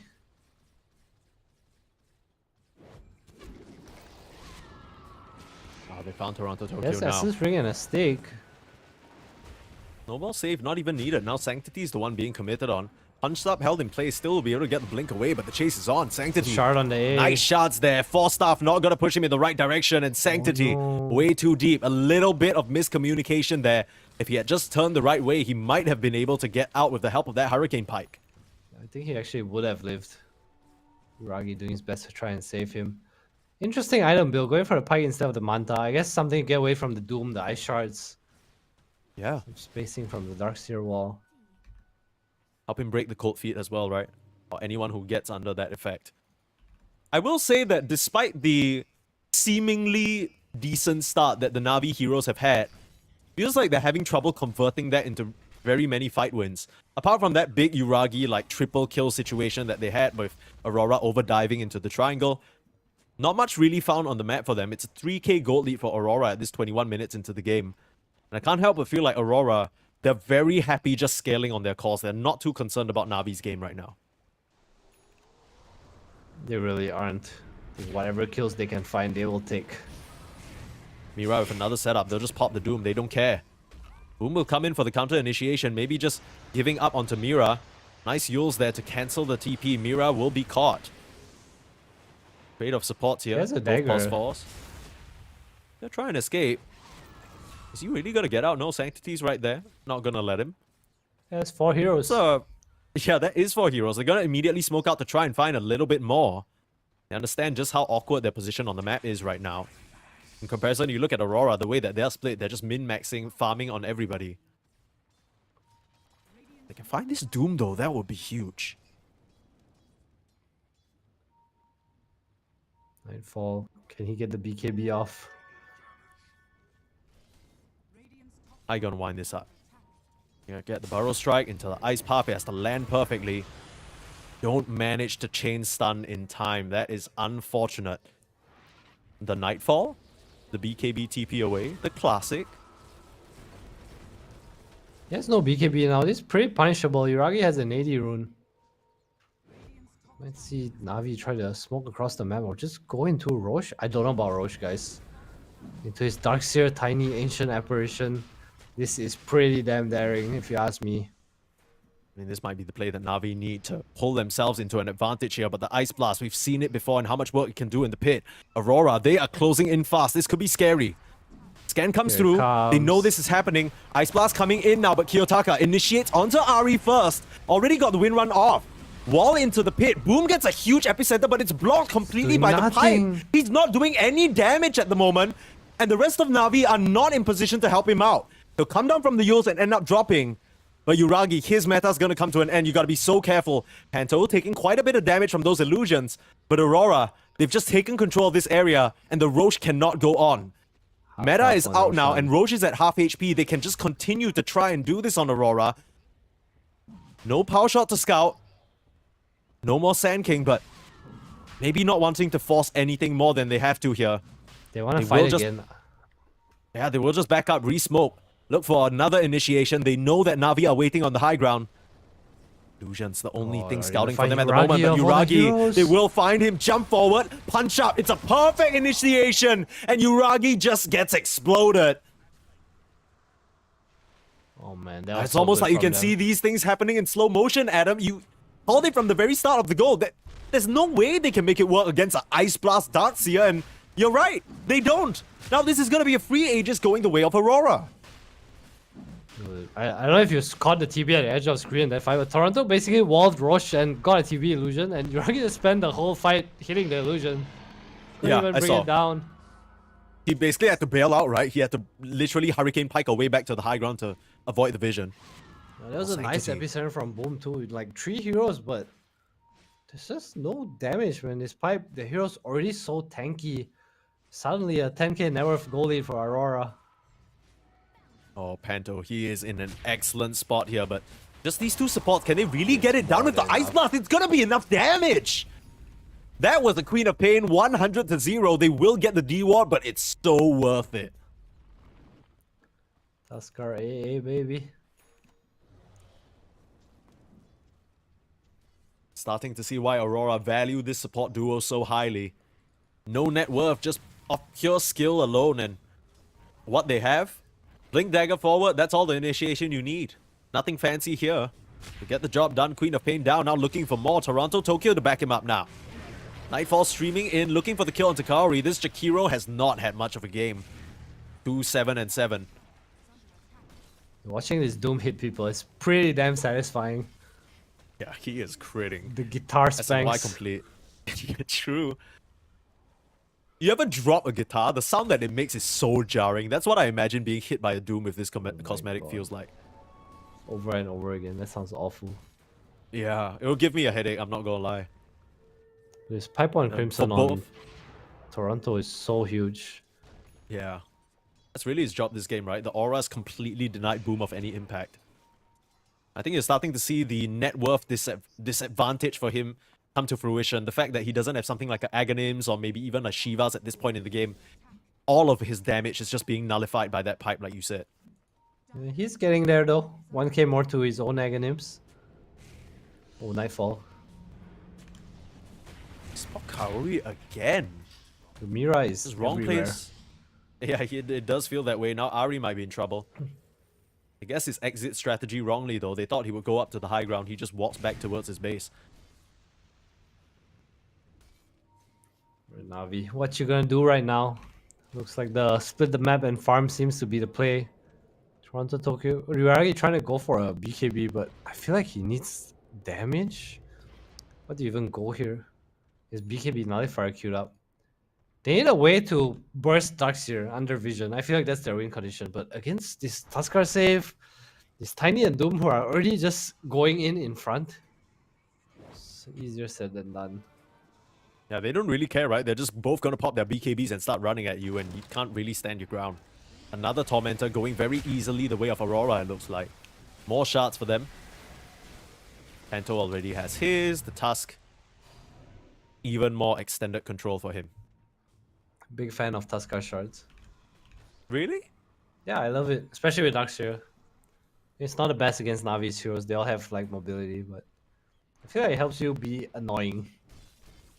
I just feel like it's so unimaginative, you know, like it doesn't really you compare it to something like Earthshaker, Fissure, and then you Aftershock, it works with it. Like with Tusk, it's literally just like some damage over time inside, and like it's a bit longer. And that feels so boring. I feel like they could do something a bit more interesting with it. Yeah, hear me out. You get to draw your shards. So like right now it throws like a pretty much a C or a U-shaped shard, right? Yeah, sure. Yeah, That's they not draw it how like I would fine describe art. that shape, but sure, yeah. Wait, how would you describe it? A horseshoe shaped? Sure, yeah, let's go with that. That's exactly educated. what I would have said. Yeah. Oh my god, Observer says bring back Frozen Sigil. No, that's even That's less what I'm creative saying. What? That's even what worse I'm than saying. I have now. Bring back Frozen Sigil. I still have 4 goddamn Frozen Me Sigil too, me cosmetics too. that I I have it just good. can't use. I have the I got the Vici gaming one. Me too. Bring back. Yeah, I Oh gotta my do a God. requiem for them. Boom. Oh, looks like he got collapsed upon. Able to escape though. Snowball still tags him, and there's those extended shots in the horseshoe shape that you talked about. And there is a completely dead Sand King. Nightfall, meanwhile, gets the connection onto Ari. Boom. They actually pop a wall for him, my goodness. Another sentry, Snowball. They will finally take him down. Very, very hard to chase, but 2 kills. Aurora sweeping the map very efficiently and getting these pickoffs. Na'Vi, I struggle to see how they choose to how they are gonna come back in this game, to be honest. Me too. Any kill is a kill. Nightfall is so strong. He goes for a Shadow Blade too, so even more map pressure. Is Cop gonna be scared to push out the waves? TB as well every time he's not showing, but currently it looks like his goal is just to run down lanes. Harpoon completed. And they are so strong right now. He's feeling so strong. He's pocketing the S and Y, bro. Like he pulled had it out ages, to I use get his it. But Midas. he's holding on to the Midas over the S and Y because he's like, nobody's even putting any status on me that I need to resist. I don't give a shit. No, he had S and Y in and Midas in the backpack, okay? He switched it to use it. Oh no. Okay, fine. Set up again. Sanctity in some big trouble. TP away though. He'll be able to escape. No follow-up there from Mira. That's you going back to base though. Navi, That's they're true. fed up. Oh no, Booming gets us wrong. Ooh, that's tough. Panto has a dagger too, by the way. And he just stood Panto there could've at Glimmer, no fucks given. He's like, you can't even That's touch kind me. of a boss-ass move. I'm not gonna lie. The testicles on that ancient apparition are crazy. I mean, he just knows that he's surrounded by help, right? If he gets Barrel Strike, then what? Kiyotaka and the boys just gonna come in and rough him up. It's true. Kiyotaka Like, more than anything, he did it for Boom's safety, actually. Oh, a little bit of a sneaky move here. Doom is not available, though. 1 second more, and there will be a sentry. So, Nightfall's just like, oh, okay. I guess there's vision there. Not gonna get that pick off. It's fine. Back to farming. Silver Edge on the menu. I can hear his mind. Like, why is there a sentry here? Of all the places. Can you do your random ass best sentry. Nightfall impression? I have no idea what he sounds like, man. Damn, for real? No, how does he sound? Oh my, you do it. Okay, Let's I'm not. go. I'm not falling for that trap. Let's move on. So it Navi was a in trap. very, Excuse me. very difficult position this game. It's not looking the brightest for them. I don't know whether Uragi EB can carry this, and from the start, you already said that it's such a bad matchup into both the Darkseer as well as the Doom. I mean, it's not even one of those situations where you're like, okay, at least my Terrorblade's top net worth. Okay, and then what? You're just gonna get an illusion of him on the Darkseer for free. Yeah, Doom one's pretty. I think Doom is pretty playable against. I think the Darkseer is giga tough because as the more you scale, the more Darkseer scales, right, by nature. Unless you have certain things in your draft. I think if you have like Ravages, you know, Pango Roll, that kind of thing, or just something to deal with illusions. Maybe some Pugna Decryptify to save your supports against the illusion. Sure, yeah. Oh, Nightfall, sneakity sneak. On the prowl. No sentry here. They will see Sanctity because it is daytime. Into the tree line they go. Trap him out. Punch up in the sky. No ball to pull. There's so much control, but Sanctity Oh my able God, to the break toss! away. They toss Boom back onto his own team. So that initiation does not work out for the Sand King. So unfortunate there. And that's meta pop. So now Aurora can just chill and wait until this expires. And they can go again, but they think better of it. They're just going to go back to splitting a map. Maybe go back for another catch onto Sanctity in the mid lane. Stun is there. Nightfall looking for connection. We'll try and pull him in with the harpoon, but might just be Mira going down. Sonic Wave, they doom up the Sand King, but he manages to get the Yules off. Still will have the vision of him though, slicing him down. It's unlikely that he's able to get out of this one. Toronto Tokyo runs him down, but the lingering burn damage from Nightfall is what gets the last hit.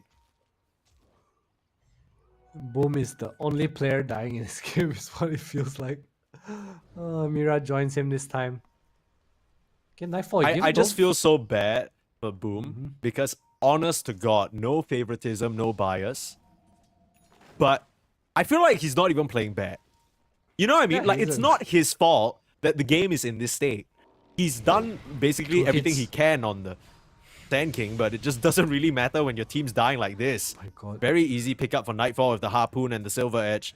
Getting the cut down onto Ari. Wind Ranger has not had the impact that he probably had hoped for. Now set up in the top lane as well. Kari not getting tagged by the wall, but that's what the vacuum is for. Just Ice Path to TP. buy some time. TP out. Very, very heads up play. Oh my God, but now the wall has Twin Terror. Yup, look at it Look go. at it. Wow. Oh my God. Poop, poop. Twin Terror. There we go. Okay. Alright, so Yeah, he'll be here all night, folks. Unfortunately for both of us. And by he, I don't mean this Jakiro illusion. I mean Adam 343 Dota 2. come on, man, you gotta hype up the facets. People are trying it out for a reason. Has there been No, a I situation respect in, it.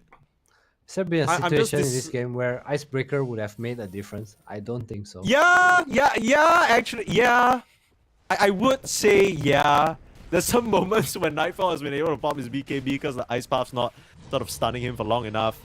You know, maybe just get the connection on top of Boom's big barrel strike, yeah. There definitely have been moments. Yep, even our observer will agree with me. Alright, Nightfall's half health, okay?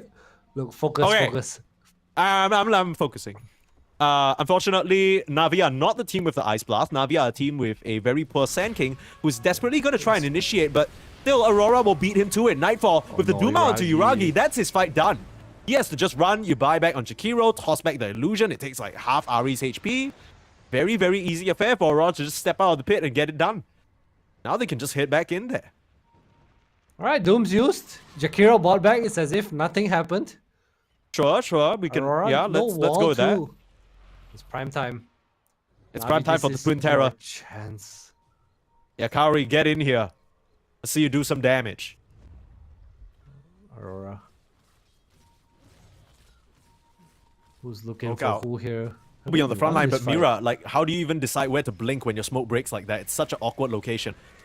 You'll find We'll out try and soon. scout onto the high ground. Darts will see nothing other than an illusion. Kiyotaka shows himself. Huge avalanche on the back line. Seriously? How does he sneak past them like that? Boom is going to come in with an epicenter, but it's Oh, the onto some TB BKB illusion. targets. The TB illusion, like you said, starting to beat into them. Boom again, trying to do whatever he can, but it's just scratching them. God, Not look at doing the nearly TB enough illusion damage. dance, Mike. And Toronto Tokyo is beating them up with the Terrorblade illusion. This was never going to be a matchup that was going to work out for them. And now Kaori, no, not the Twin Terror. Rest in peace. Yeah, okay. Well, Michael now Jackson, they Terrorblade. can go into the Roche. Now they can get the Aegis. And yeah, they could probably look towards ending the game or maybe getting some of these tier 2s. But the team fight, it's impossible for Navi, man. I feel like epicenter is. You need epicenter. You need Daedalus on this Sand King right now. You need Egg Shivas on this Queen. They need a lot of items, man. They need a shot on Ari. We don't even see the Gale Force come out because he's too busy buying utility items for himself to survive. I figured it out already. Wind Ranger's impact in a game is dependent on whether you get the Tormentor and the shard for him or not.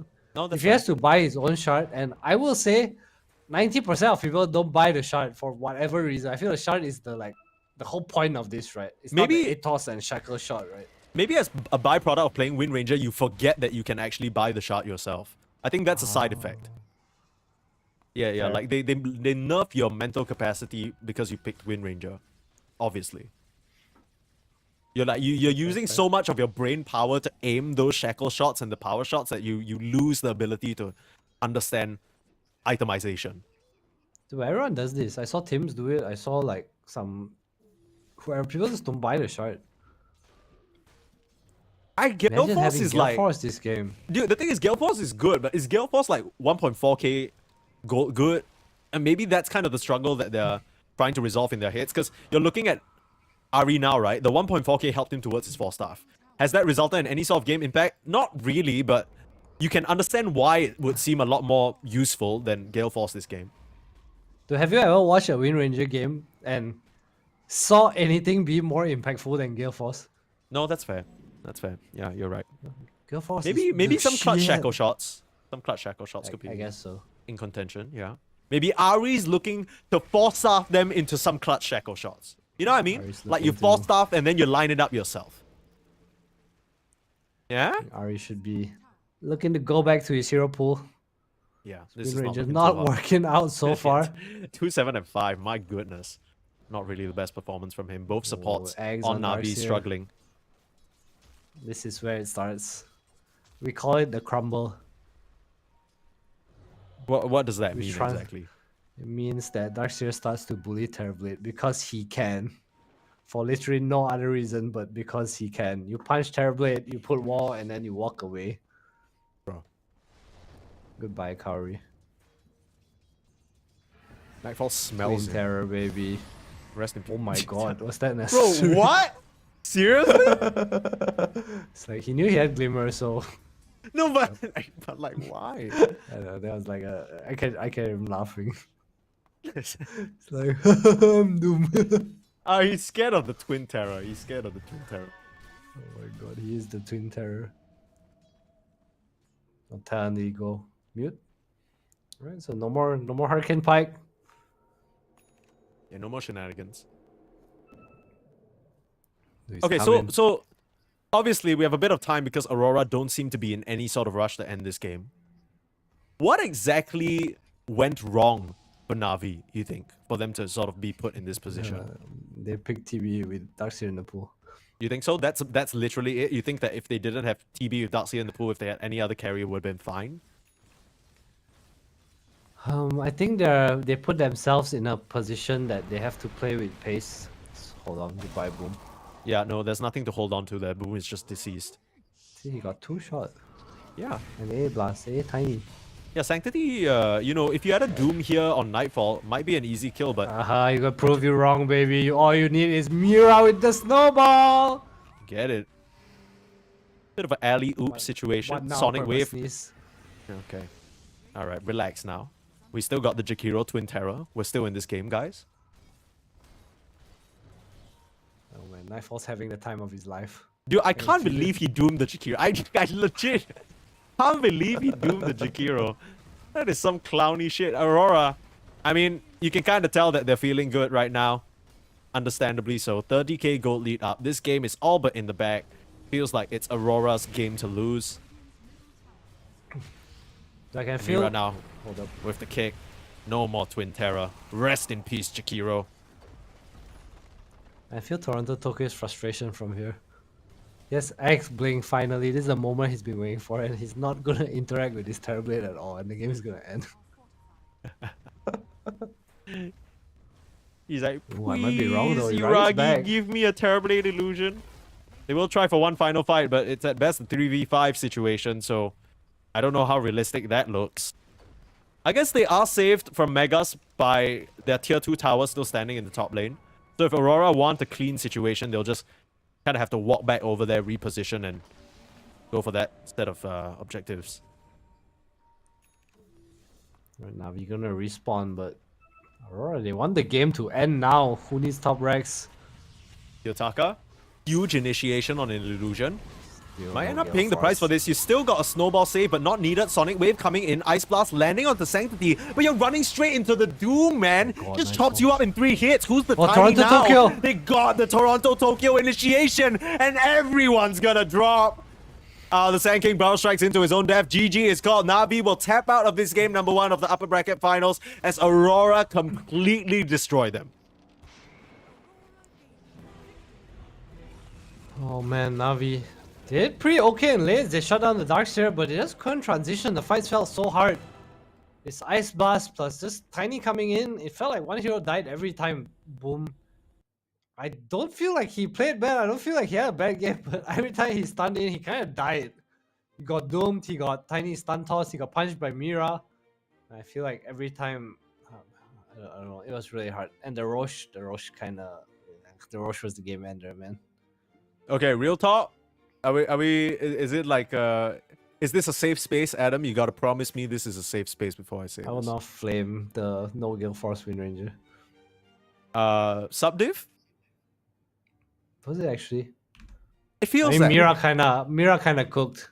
Mira cooked Was it super diff, hard. though? Like, I don't know. I'm just looking at the whole side of Aurora, and I think everybody just kind of played their game. But I feel like the rotations, particularly from the Tusk, really impacted the early game. Right? You talked about how the Queen of Pain got a solo kill on Kiyotaka mid, ends up sacrificing himself for it, and Mira, seeing that, knows that okay, I can make the rotation top. Proceeds to make the rotation top, make the rotation mid, start winning the game for the rest of his team. Even though Darkseer doesn't really have the best time, he still manages to farm up fine, get to those aura items, and like you said, it's just... I mean, sub-diff is one thing. Jokes aside, though, do you think it was just purely a draft issue coming out from Na'Vi that they can try to fix in this game number 2? I think the game was playable, but it was definitely harder than it needed to be. I felt like Navi was on timer just because of how TB and Darkseer interact with each other. It was just really hard. You saw in the last fight too. That's a 5-slot TB. It just kind of evaporated.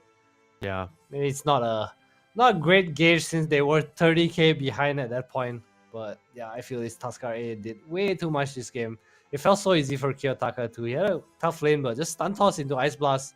We really saw the potential that Tuskar plus A just killed the co-op, full to zero pretty much. So Literally, all they needed was that magic damage. But yeah, hopefully we'll see a bit more of a competitive series because this is the upper bracket finals after all. Both these teams were able to dominate on their way here. So to see it maybe kind of end up one-sided would be a bit of a shame. We'll see whether that ends up being the case after a short break for game number 2. Don't go anywhere.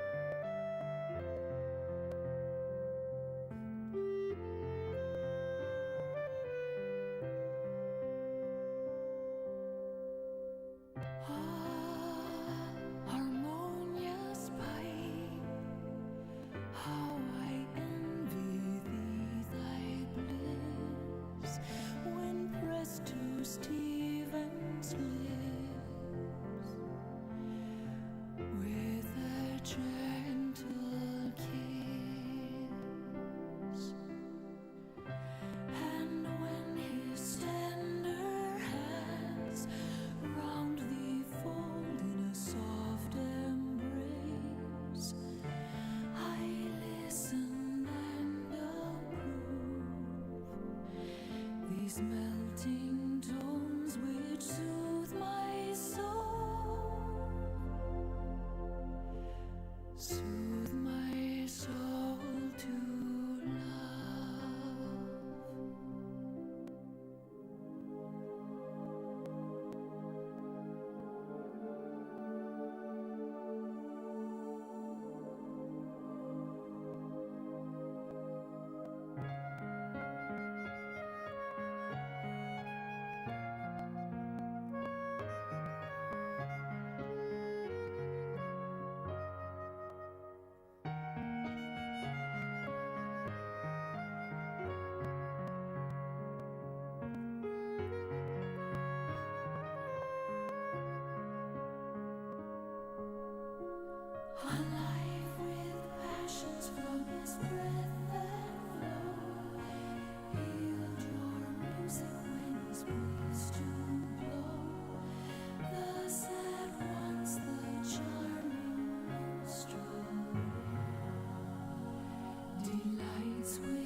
each melting touch sends to him my loyalty assign.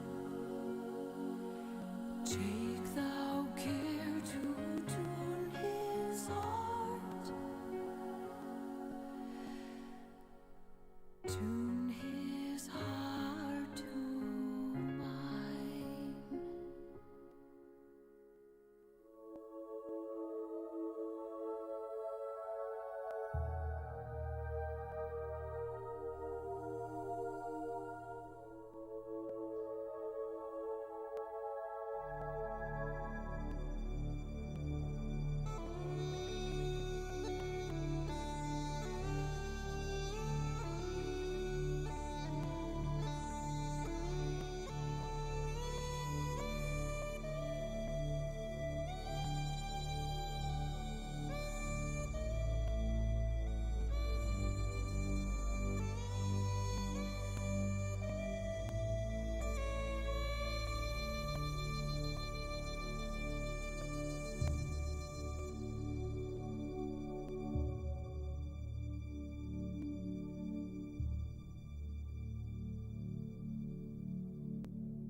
Si salterà, l'ora in bella peranzore tiene a monterà, già la luna mezzo al mare, mamma mia si salterà, l'ora in bella peranzore tiene a monterà, già la luna mezzo al mare, mamma mia si salterà, festa in danza quando donna mia la ride con verso un bello giocondo ciascuna toccherà, finché in cielo una stella e la luna splenderà, il più bel con la più bella tutta notte danzerà. Mamma mia, già la luna in mezzo al mare, mamma mia, si salterà, fringe, mamma mia, si salterà, fringe, mamma mia, si salterà.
Most of the times when it comes to these close qualifier games, we kind of have to wait until the later stages of the tournament before we get some tight-knit action, right? We're hoping that, you know, after some of these weaker teams get weeded out a little bit, that we get some closer games. Well, Aurora Gaming say absolutely not. They want to punch their ticket to the Eastern European slot for DreamLeague Season 26, join their pals in BetBoom and Paravision up there as well. And they aren't letting Na'Vi stop them, taking that game number 1 in very convincing fashion, although Adam, I think your perspective was that Na'Vi kind of outplayed themselves in the draft a little bit, picking the Terrorblade into a Darkseer. Yeah, I wonder how much of that comes down to like not having a coach. I think it's also one of those situations where, you know how we bypass these heroes that usually get banned automatically? It's like, oh shit, Darkseer's still in the pool. Because I feel like there's no way you pick TV there, knowing that even with the 3 heroes they already had, like Darkseer's in the pool, they had the Tuskar post 4 setup already too, so I just feel like it was a way too good of a pick. And Aurora pretty much instantly snapped it up. Yeah, they didn't even have to think for half a second about it, just went straight for it.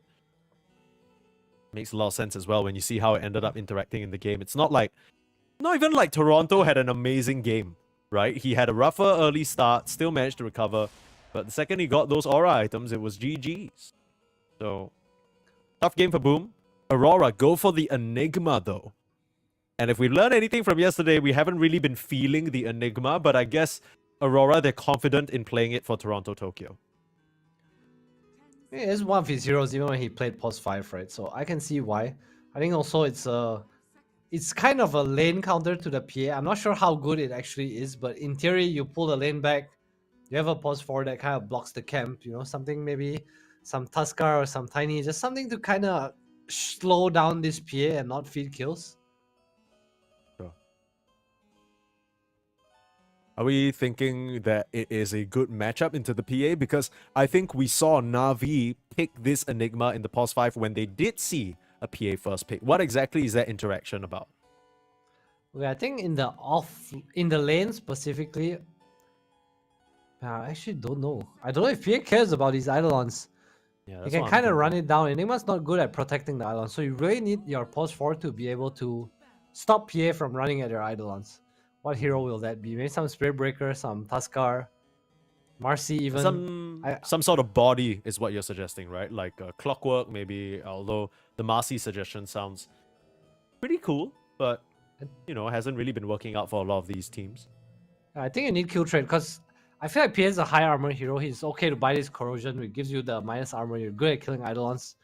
Enigma also uses his own health right now, right, to spawn Eidolons, so he is pretty susceptible, especially with the post 5 not picked. There's a silencer if they want to go down that route. Shakiro gonna be yoinked by Aurora. What else is good? I think Hoodwing is pretty nice. I don't know if Kaori plays it. Something you might see also is the Phoenix. I think the Phoenix is pretty nice here. Just a supernova Phoenix interaction against Black Hole, right? Like he Black Holes you egg, the Sunray comes out, and Enigma's in kind of a weird spot sometimes when that happens. Yeah, that's true. They already banned out the most, at least in my mind, obvious pick for Na'Vi in that Warlock. Good BKB piercing cancel with the Golem, long range cancel as well. Just a great laning partner for the PA. Yeah, curious to see what they do. I think the Phoenix is the smarter pick here. There we go. It's kind of easy guess for Na'Vi. Right, what's the next hero? No Magnus. This is where the challenge starts. The Phoenix is level 1. That's in terms of difficulty. And then now if you have to predict this next pick, what do you think they're going to go for? Probably reveal their second support or maybe an offlaner here? I think for Na'Vi specifically, I'm looking at the Spirit Breaker. I think there's a world they go the Tuskar as well, but I feel like Ari is not much of a Tuskar guy. I think more likely than Rubik. I see Jakiro Enigma. True. Yeah, that could be a pretty decent pick here. Oh, come on! He's on fire today. Welcome back, 343. Yeah, I don't know how good this hero is though. I feel like the hero's kind of in a weird place. He's not really good at these like cheap skirmishes early. More of a mid game and a neutral lane, you know. So I think Aurora can definitely take an approach where they continue to do what they're doing, which is abuse lanes. I think this also opens Morphling for them right now. Obviously, the Doom's still in the pool. I'm not sure how they're gonna deal with that one, but I think the Morph against PA is probably one of the better matchups that the carries have right now. What else is there? Looking through heroes right now. DK not the best.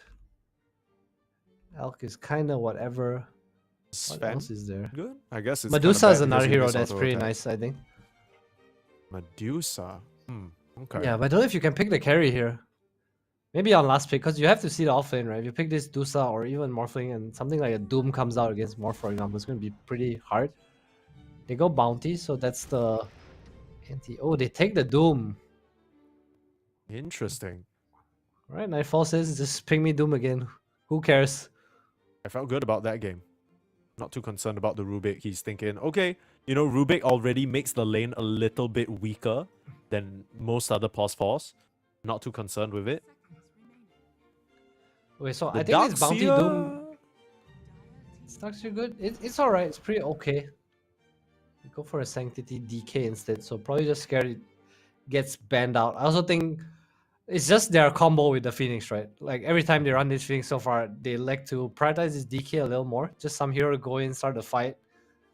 It's also nice to have a second core, especially against Doom and Enigma. These heroes, like, they want to blow one out to like remove a core from the fight, right? Sure. Now, I guess that begs the question, if you doom the Dragon Knight and then you black hole the PA, who's doing damage? Kind of feels pretty true, but that's- straightforward for Aurora. Kaori is doing damage. Right. Power The of Phoenix, Phoenix. carry. Right. Forgot about that one. All right, looking at Aurora's draft right now, I think we'll probably see some Helm Enigma come out. Try to play super fast. Just because you have track, this Doom he's kind of the assassin, right? He's Mhm. gonna buy some Silver Edge. We see how Nightfall built it. We'll probably see a similar build. I think Radiant Shivas also looks pretty nice. He has a lot of options. You also have the Shadow Walk Shard against the, what do you call it? To enable the Doom if he doesn't want to go down the Shadow Blade route. Sure. Abba ban. I like the Abba ban. I think we've been really nice with Navi's heroes. The shield, Yeah, we obviously, haven't. a pseudo counter to the Doom. You remove track, you remove the Jakiro spells in your lane, and by the time eggs against heal is pretty nice, although we don't really see that kind of Abba build as much anymore. Mostly focused more on the carry. We see a lot of Orchid, Blinks, Radiances, stuff like that. Just to try and get aggressive. But Abaddon not really a hero that we've been seeing ever since the changes. 7.38C feels like it's washed him away, unfortunately. While some of the other favorites of the patch have survived, like the AA, the Tinker, the Dazzle, and the Abba, and the Faceless Void, that have just been... we just completely uncontested. I don't know what Boom will play here. I see something like a Centaur or Brewmaster. I think can be pretty nice. I know Brew against Doom isn't like the greatest of heroes, but it fits what they want to do with their lineup, which is just kind of a battle. Sure. Centaur obviously nice for the Doom, just to disengage, re-engage. You have a cheap stun. Nice lane with the Rubik. Let's see if there are any like cool picks. I think Slara can be cool. Slara PA. Ooh, yeah. You have the Amp against Bounty Hunter. I don't know how his lane is, but I feel like against Doom and Enigma, Slara is nice. You get Roche too. Egg is kind of fucks Aurora's heroes, right? You push the pace of the game really quickly, I guess, right? Like, the idea is that... Are you thinking that's going to be an offlane, though? Yeah. I guess it has For to Boom. be. I can see a Slara. I wonder if they'll pick it, though. I'm also trying to figure out Kiyotaka's hero. Like, playing into this DK, what do you actually want here? They need a stun, I think. Something to kind of move around. I don't know if they want to pick Storm into DK. Storm just feels like it's always a decent pick.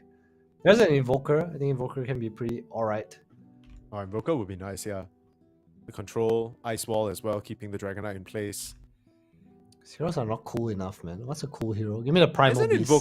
Invoker's pretty cool. I think Kiyotaka would argue to say Invoker is cool. Storm Spirit gets banned out, so Navi, well aware of maybe the train of thought that Kiyotaka might be taking.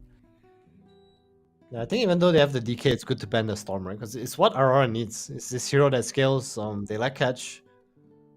Some pseudo carry. They go Mars. So more team fight. The Phoenix Mars combo. Classic. What's the pick here? No Beastmaster.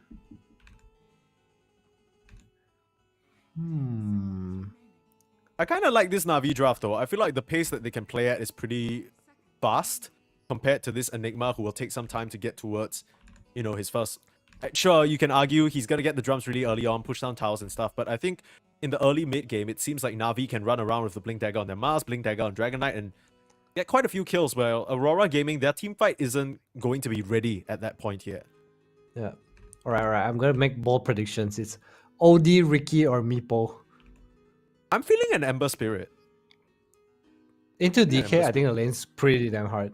Oh, is it too bad? If it's their draft, like, your lane is difficult. You're They telling me also you're gonna don't put OD pressure DK. into Rubik though? Oh. Whoa! I'm a fan. Are you? fan. I don't know if I am. I I'm mean, a it's fan. one of the very few picks that is gonna dog on this DK in lane, right? Like, if he can outplay the DK with the razors, he can very well just crush him and win the game that way. Yeah, but this DK versus SF lane is so damn hard for the Dragon Knight. Also, if you look at Yeah. their heroes, it's kind of hard to kill mid. This SF, I feel like he fits what they want to do, right? They want to just play in side lanes, win. Enigma has this pressure that you ball up later, and SF's your tower, your Aegis. I talked about how Na'Vi can take away Aegis this game with Star, but SF kind of gives you the same thing at some point. Also, really nice with the Wolf Aura. Imagine his Eidolons, the Helm Creep, balling up with this minus armor from SF as well. Yeah. That's a lot of physical damage. It could be really, really cool to see here if Kiyotaka is able to just style on his opponent. Sanctity, you know, he hasn't really been having the best day today. Even though Na'Vi, you know, they were able to make it through the previous sort of rounds and stuff. Sanctity, you know, it's been a bit more of a quiet, close qualifier for him for sure. It's been the other parts of Na'Vi that have really been shining. Kaori and Boom in particular. Uragi as well in some of these games. So Sanctity, if there's any game for him to step up and make sure things are stable from the get-go, that's going to be on him. They need to rely on this Dragon Knight to set the early tempo up against the SF, because if he gets bowled over in lane, it's gonna be curtains. We're gonna have a 2-0. It's gonna be quick. Yeah, that's the name of their draft, right? Aurora. They play fast. It looks super high pace. It looks like some old school Beast Medusa kind of tempo. Pento goes for the icebreaker, so no more double hits, no more Thank twin goodness. terrors, unfortunately. Unfortunately, thank goodness for that. The double stuns is going to be very relevant here to try and set up something like the SF ult or maybe the Doom chasing you down. Which draft are you favoring a bit more of? Do you like this SF last pick? Do you think it can win the game for them? Yeah, I actually think so. I actually feel like it's such a Damn. good SF game. What I don't know, I exactly think does they're- SF do for you though? Is it just the razors The in lane and dumpster up mid. against a melee hero? It's so hard against for the DK? You dumpster mid and you snowball. That's what their draft wants to do, right? They want to snowball. Like, look at their heroes. They're trying to play so fast with this. Enigma, SF, they have good tempo. That being said, if Na'Vi win a fight or two, I feel like Aurora is going to be in a pretty tough spot. It's the This is high like risk, high reward kind of lineup. it's the ultimate Aurora ego draft, right? They're like, we are so much better than you that we're literally gonna pick to win our lanes. And if we don't win our lanes, we're screwed. If we win our lanes and we lose 1 or 2 fights, we're screwed. Yeah, Or this is are they? probably gonna... Are they? I mean, even if they lose 1 or 2 fights, they still have that Doom and the BKB Black Hole down the line, right? That's still something to be concerned about.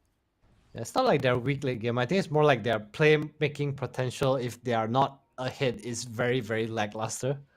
Sure. There's no real like initiation other than running in, you know, with some drums, some track, some BKB pops against the Mars Phoenix. I think that's really the only way you team fight, right? Before that, the fights might be a bit harder. It's the strength of the Mars, who actually goes for victory feast this game. I can see it. I mean, you want some of that heal and the sustain for, let's say, if you're able to burst the support in the arena, suddenly you're healing somebody who is perhaps caught by a black hole, something like that. Help you keep the fight going. Mira scouts everyone. Dude, this is a cute bounty hunter set. He looks Set like is a this? rat. What do you... He does. He's You a like little rats? Rat. He's me rat. I understand that. I just, I you know, like rats, but have you seen a rat? Like, I've never seen a rat and been like, "Aw, how adorable." I've seen a rat and I've been like, get that thing away from me. Right, so do I need to send you a cute rat picture? Oh my goodness. First the scorpion, now this. If you send me Remy from Ratatouille, that doesn't count. He's pretty cute, I'll give you that. Thought little, passes the vibe check, I think. Reds are cute, Mike. Oh my goodness, I don't want to have this discussion. Kauri getting run down by the Aurora supports here in the early laning stage. Will just be able to get himself back to safety. Ends up being a 3-for-1 rune trade. So favoring Aurora. Very nicely done. Just got themselves into better positions. Sanctity says, no cares raise. Run at SF. I actually don't know how this lane is. I feel like on paper, SF is a hero that kind of dumpsters DK, but he goes for the other facet instead of the Shadow Raise one.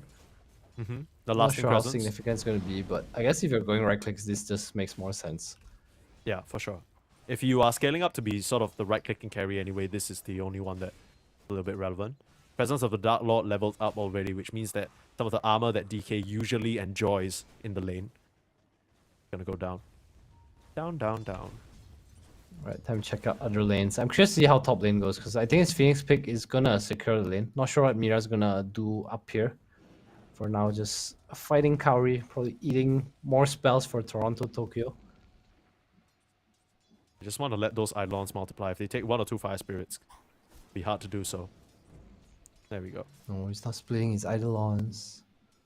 I mean, it doesn't really matter. They're also healthy. And Kauri's out of spirits.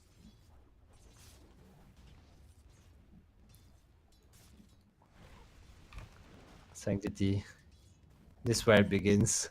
Look at mid lane. He's less than half health. Kyotaka standing on his high ground. What do you do as DK here? You buy boots, you learn stun, and you go run around.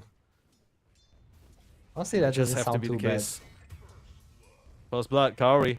Getting the kill onto Mira up there. Very, very nicely done. Probably just chased him around with the help of the PA with a couple of daggers and whatnot. Yeah. Throws a stifling. Get some auto attacks off. Mira. Wrong place, wrong time. I actually feel like this happens quite often. Like, you play the lane, and then at 1 minute, the pause 4 goes to block the cam, right? But the pause 5, when he can't really stop you, so he gets EXP in the lane, and they both hit level 2 first. And then the pause 4 comes back, so it's 3 heroes level 2, and then the pause 4 is level 1. He just dies. Boom, though. He might be the one to die down here in the bot lane. Be away. Panto, he's trying to get in range for the attacks, but Boom able to get away. Very, very nicely done. Preserving the life of the Mars, although he's not going to have a lot of resources down here, so probably not a very nice quality of life. Lotus also going to go the way of Nightfall. I don't think Nightfall really cares that his support dies. Meanwhile, Kyotaka with a solo kill onto Sanctity in the mid lane. The tip's starting to come through already. This is exactly what they picked the SF for. You know something. If Pento had Twin Terror, I think Boom actually beat it. That's true. That's true. I guess we'll never know. Mira has begun bounty hunter things. Can he get it? He's close. Run, there we no. go. Rest in peace. No Oh my rack. goodness. He just melts into the ground. That's depressing. Yes, It doesn't really take away the fact that Uragi is having a pretty swallow time up here, 20-3, although that doesn't salvage the fact that Sanctity is absolutely eating shit. Bit tough to lane up against the SF, at least he's still able to farm somewhat, but this only gets harder as long as the SF continues to get some runes and resources. Yeah, the career kill is pretty big, because I think Uragi getting an early power trade in this lane would be pretty huge for him. I expected corrosion just because of the kill, but instead he was sending out bands of Elveskin, maybe just trying to last hit a bit more. I mean, the ban of Elven Skin builds into the corrosion, so it could have gone either way. Oh yes, apologies. Sorry, I keep forgetting that. Yeah, it's a weird build-up. No, I had to double check the other day because I'm like, that seems so convenient for any carry. I don't buy the item, man. Mira. No fire spirits. Couldn't get the stun, unfortunately. So top lane, I don't know if this Enigma is working out the way they want. Uragi obviously able to farm up here, no problem. I guess keeping their levels a bit low because Kauri's kind of stuck to lane here. Yeah. Bot lane, nice spear back onto Nightfall. They got the catch out. No lift available. We'll turn around with the Lotus, trying to trade with the Rubik, but he still has a Fade Bolt. They'll be able to get the kill. Anto with the Dual Breath should be able to at least get an even trade. Big Wand as well means that Boom can't trade. And now with this Icebreaker facet, Spear missing. Oh! No, Pendo, not like Last this. little bit of burn damage. Is he Misses. going to... He dodged it. Oh, Boom. Getting away with the skin of his teeth, and that creep and the tower are going to help him get that kill. Okay. They're not doing it in the prettiest way down here, but they are surviving and scraping on by. Yeah, that was a whiff for sure. Top lane doing pretty okay too. So every lane going fine. Bot lane, obviously, his Mars is really sad. Pento kind of abusing him on his Jakiro. The Scorcher of 2. This hero is not. It's not a Darkseer. It's not a Sand King. I wonder how Boom's gonna come back into this game. Obviously, the lane's not to the point where he's crying yet, but it does seem like it might get there. Yeah, bottom CS call right now. Kaori getting focused down. Panto with the TP up here. Blood Grenade should be able to finish him off. He's looking for the deny, but the creeps don't respond in time. Nice rotation from the Jakiro. Now they're looking to try and put pressure on this catapult wave. Mira. Oh, runs into a little sentry. Uh-oh. Free kill for Yuragi. Panto gonna try and hunt him down though, but Ari's making the rotation a long one, but one that seems to be a bit needed with these Eidolons poking away to the top lane. Yeah, they need to protect this tower at all costs. Once Enigma takes this tower, the map becomes very small. It also opens up the Ancients for Enigma, which you don't want to happen. Toronto, Tokyo. What's he going for? Drums. Okay, pretty standard build.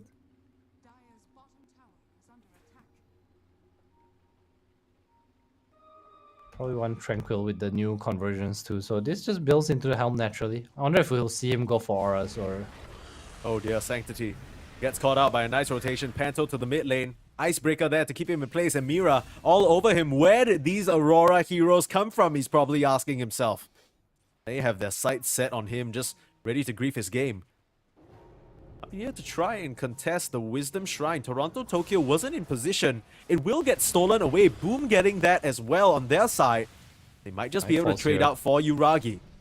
Focus down on Kaori. Yuragi now. Wisdom. Level 6 available on Nightfall and will run down the PA. So Nightfall, with a great rotation, it comes at the cost of a bit less EXP on their supports on Aurora, but that's never really been a problem for this team. I think that's really nice for Navi supports, but I think it doesn't affect Aurora that much. They're already pretty high level. Mira close to 5, Panto as well. So not the most hurtful. I guess if anything, it hurts the Enigma, right? Who's also level 4. Yeah, he dies there first, so he doesn't get any share of the EXP, but gonna hope to salvage that now with the drums pickup. Continue to put on the pressure top lane. Well, even though everything's going pretty well, right, for Aurora. I think they're quite happy about this early game and the way that it's going. Nice dust there onto Mira. Kaori gonna try for the chase down, but Panto is here as well. It's 2v1. Kaori, can you really win this fight? Coming. Sanctity's walking over now. Kaori, he is very strong on this Phoenix. Oh, get the rune. Doesn't risk it. Panto trying to make the great escape. Creeps are following him. Give up on the chase on the high ground and they just decide it's not worth the squeeze. Oh, Mira tried to go for a snipe. Blood Grenade, not enough damage. Oh no, walking back into the Sentinel. This entire top lane is just littered with sentries. Mira, this is not a safe zone. Panto will deny himself to some creeps on the far end of the map there, so not going to lose out on much other than some time in the grave. Oh yeah, she went into the tower. Okay.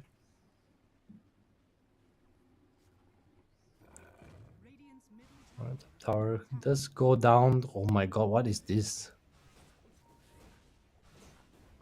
Is it? It's some new technology. What's happening? The Atos Shadow Fiend. Yeah, what? I mean, they like stuns, right? I guess so.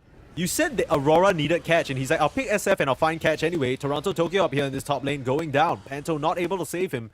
The Eidolon's gonna do quite a bit of damage into Ari though. Ooh, the body blocking. Set up for Kiyotaka to come in with the razors. He's looking for the angle. Beautiful stuff from Toronto, Tokyo. Gets them the kill. Now Mira, he's spotted under the sentry and he still doesn't have track just yet. So he just has to settle for a courier, unfortunately.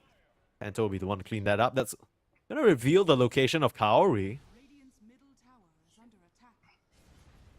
What's he gonna do? TP up. There you go. I say no, he's gone. I like what they're doing though. They're just constantly running at PA. Not letting this Battle Fury hero hit his timing. Yuragi's still okay on net worth, but Aurora definitely the winners of this early game so far. Everyone except Mira, maybe. Yeah, Mira. Always feels like the case. Whenever we're talking about Aurora and all of them are winning, Mira somehow is not doing too hot. That's just kind of his role on the team, like we said. Boom, picking up a nifty Invis rune, will dodge out on an aggressive maneuver planned for him here. In fact, it's Na'Vi with the one smoking out. They want to get the kill onto Nightfall. They will have to settle for Panto. Eats a Doom, steals the Doom. Ari has it available, can throw it out onto Nightfall, but doesn't want to use it just yet. It's a Shadow Fiend who comes back in, and Sanctity, he's in big trouble. Kiyotaka dominating, and that will be the reveal of that Atos, catching the Dragon Knight by surprise. And I thought that was a Doom kill for sure, but they just... Nightfall reads it, he walks back at the right time, and Panto's the only one they see walking uphill. Kiyotaka with the Atos. I wonder what he's going to go for next. Like, what is this transition into? Yeah, that's a good idea. I mean, he's had himself a really nice early lead, so he's at the point where he's just farming everything efficiently anyway, ferrying himself clarities, has that mana drought working over time as well. Bot lane, though, they want to put this Stolen Doom to use. At least try and pressure the side of Aurora away so they can take this tower. Brought in the numbers for it. The only person not here is the Dragon Knight. Aurora's hella out of here. Ari might find something, though. It's a Doom Macro onto Pyre the Stolen Jakiro. Doom. He's dropping very low. Stolen Macro Pyre as well, making it awkward for the Jakiro to walk back there. Try and look for a deny into creeps, but instead finds the shield of Boom. So giving up bottom lane, but still trying to protect their jungle here. Aurora. They still want to fight. They are coming back in here. Boom's going to take some pressure, but Mira, not really a viable target. Spear just clips him, but doesn't really connect onto anything, so he doesn't get pinned. And Na'Vi, it just kind of feels like they are expending a lot more heroes in these moves that, as much as they are successful, aren't really pushing the game state that they would like, right? You're not really getting much further on the Dragon Knight. You're not finding this mid-tier 1 tower. He has maybe 200 more gold until his Blink Dagger, and maybe that's when we'll see Sanctity start to get a bit more involved. Yeah, probably. I mean, they have heroes that, even though they didn't do well in lanes, at least they can push pace. This DK hero, if you don't try to take the tower, it's going to be a bit hard. 12-minute Blink is still pretty acceptable against the SF, even with the 3 deaths, 0-3-0. He will complete it now. It gives Na'Vi their initiation that they've been lacking.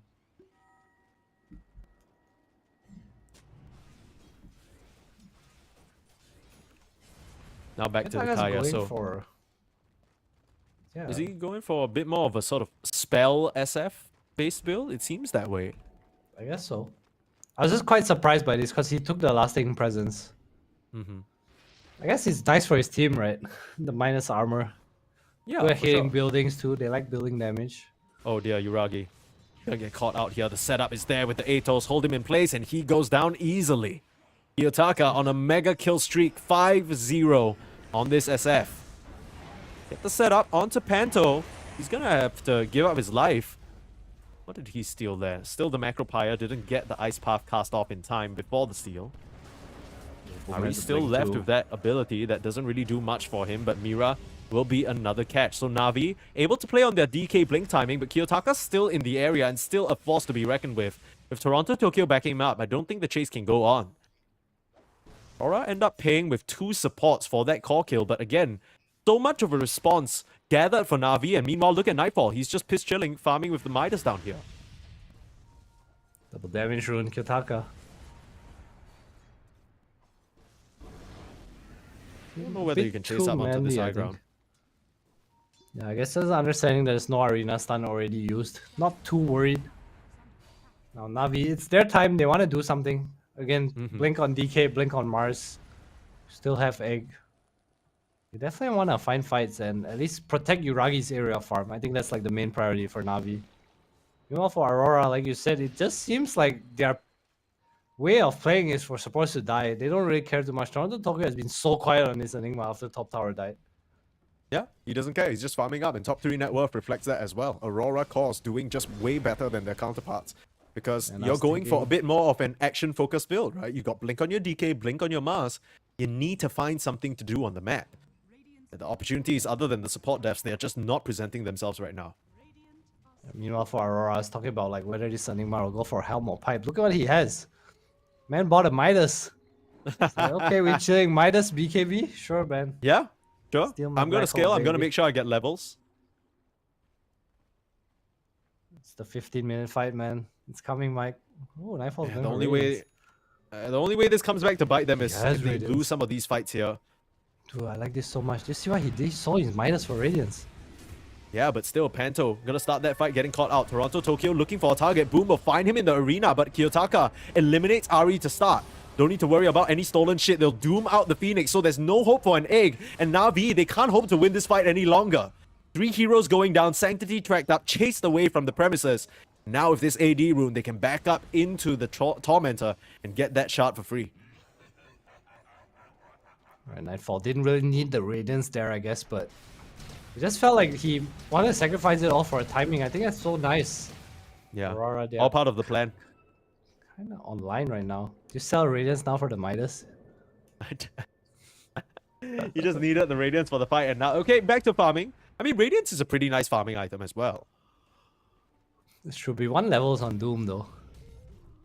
Especially against Navi's heroes, like the Mute and Break are just so high value in this game. Sure. See I what he mean, with the chooses way to it's do. going right now, it's not like he's behind on levels, right? Keeping up very nicely, in fact, mostly ahead. It's just Uragi who's been managing to keep up on the side of Na'Vi. Level 12 on him.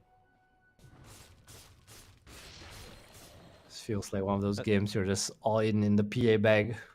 Yeah, it does feel that way, but it's also one of those games where the PA bag has to deal with a Doom and potential Black Hole. So I don't really know whether the PA bag is big enough or juicy enough to deliver. Let's bind the Midas again. Gonna get a Shrine of Wisdom to make up for him selling the Midas. Alright, all is fair. Not like supports need levels or anything, right? Lol. They see Kaori. Bit of D-wards again. Na'Vi just looking, posturing towards the mid tower. They need to find core kills. All they see is a support now, though. The rest of the core is just hiding away farming. Meanwhile, Na'Vi have grouped 4 people here, all showing under vision. Ready to take a fight that Aurora might not even give to them. Then they come around, start to get the tracks out, though. Aurora's 5 A here bit of though. cold feet now. Yeah, Na'Vi. In a 5-5 right now, it doesn't really feel like they can win unless they get all their teamfight ultimates off. Mira is a full vessel. This is gonna be pretty nice. Stop the Sunray heal. Good damage against the DK and Mars on top of that. Aurora don't seem very fight hungry. It's more like they just want to protect the area of the map, not let Na'Vi get an advantage, especially if they're grouping up. See any items coming up. Enigma has BKB now if he wants to buy it. I wonder if Toronto should actually just buy a Blink first. Okay, no, he goes for a BKB. It is done. Blink queued up next. Yeah, interesting items. No SF going for eggs. Nothing too special. Kitaka's having a great game. 7-0 and 0. When you play against Aurora, you got to know that they're going to be very happy farming. You pick a tempo lineup, but you're not really able to connect on any of these moves. At this point, it's a 7k gold lead, and it's only going to keep growing the way of Aurora. You're talking now eyeing up an Aghanim Scepter for that additional burst from the Requiem. Yeah, Very Fair is scary super business, nice man. as well.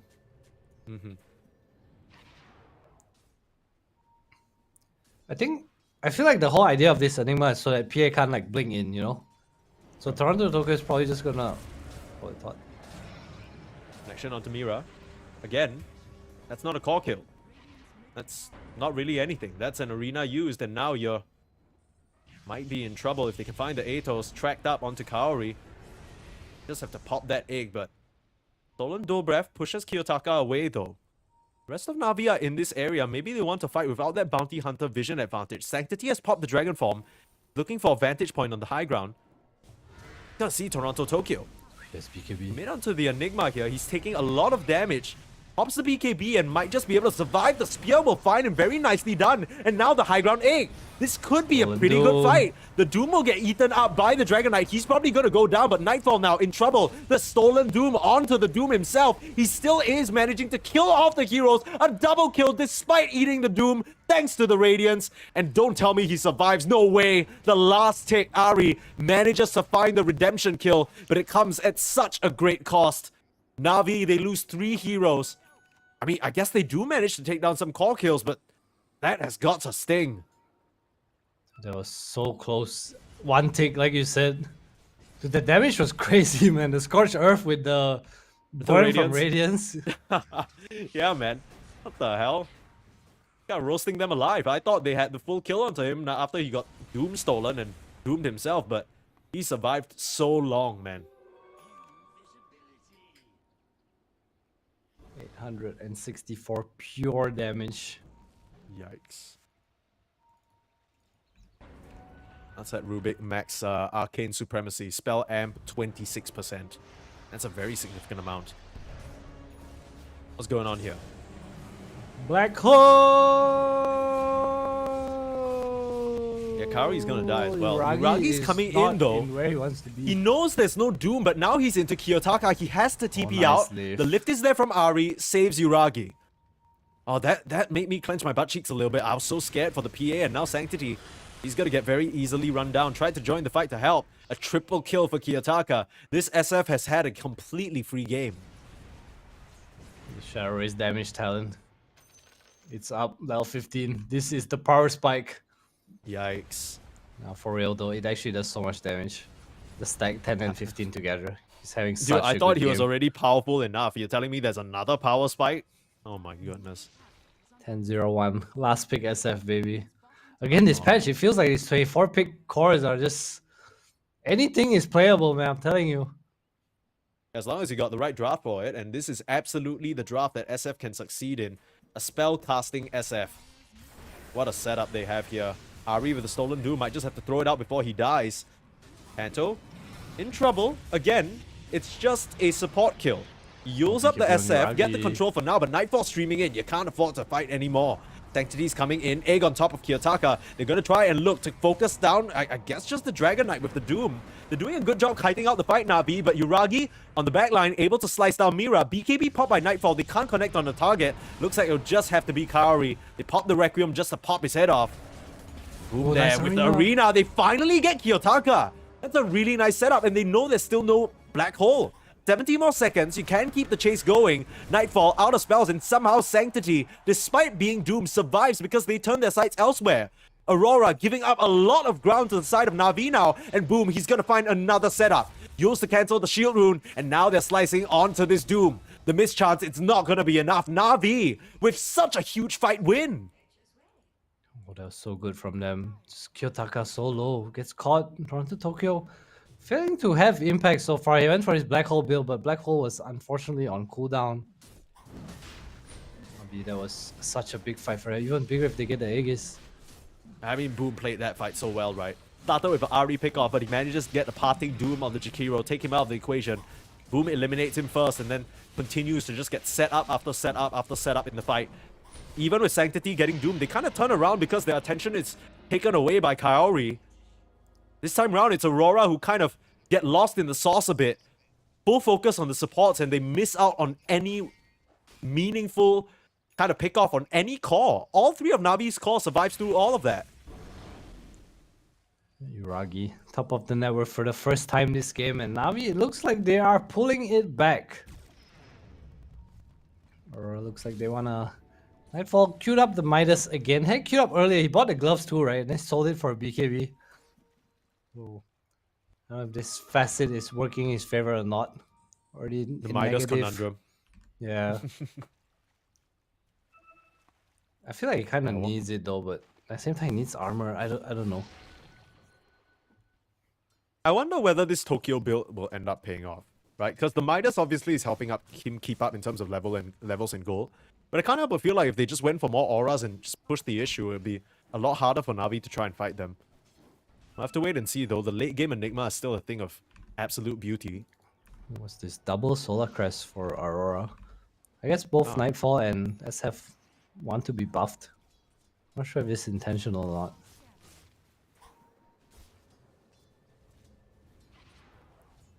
A lot of physical damage coming out from the cores, I guess. The magic really is only provided by the supports.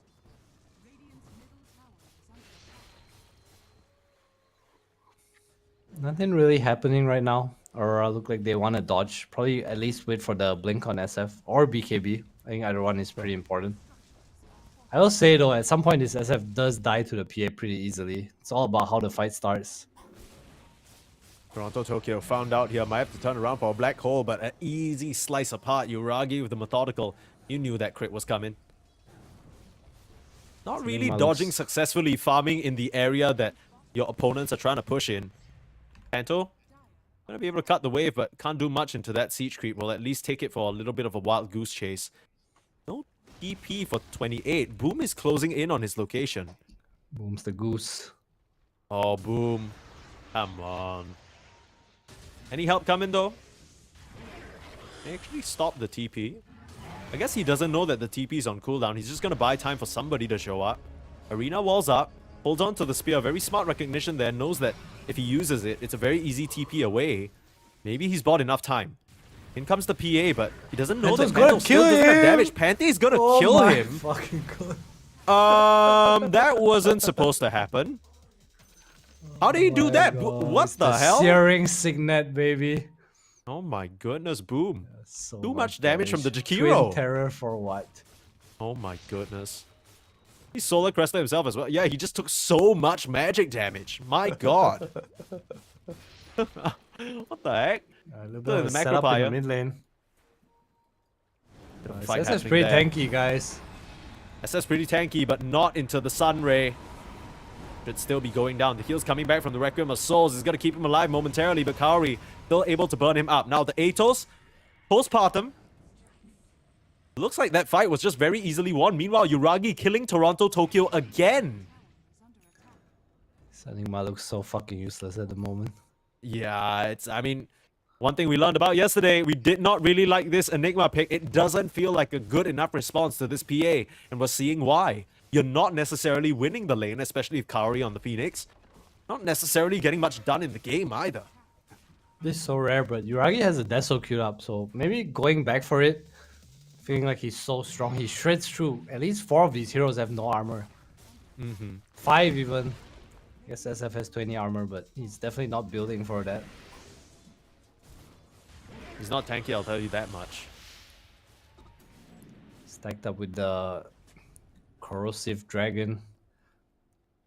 Well, nice armor for Mars to rebuke as well. Not bad. I kind of like the Deso. I respect this. This is so crazy that the game has gotten to this point. Now Nightfall being found. Pop the BKB and the Nightfall. Out he goes. He's going for a Shadow Blade next. Probably wants the Silver Edge against the PA. Either just more map pressure.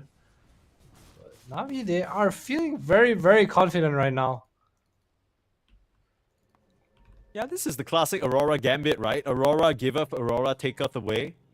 And they had such a great start playing off of this hyper-aggressive, I want to say egoisto draft, right? They're like, oh, you know, we're so much better than you. We're going to outplay you in the lanes, which they did. We're going to outplay you in the early game, which they also did. But now, Hyotaka, he has a BKB, but it's not going to save him against this terrifying PA. Some very cute jukes might, though. Meanwhile, Sanctity able to kill off Toronto Tokyo, but they get the trade out. Now, Dragon Knight's in trouble. Boom has to pop the BKB, facing off into Panto. They still have an egg available. They're trying to heal the Dragon Knight, but newsflash, that doesn't really work when there's a Doom. Still in some trouble, trying his best, but still will got the crit. Oh my goodness, Nightfall evaporates from what felt like half HP. Uragi is cleaning up big time. And Kiyotaka, he used his ult for that chase off of Uragi just now. Not gonna help him out. Boom is not gonna make the same mistake chasing Panto into the tree line again though. This game has gotten completely messy, but the clear winner, you can see it in the net worth, you can see it in the kills. Uragi, he is on top of the world right now. He's level 23. That's insane. He's so far ahead right now. His SF looks like nothing to him.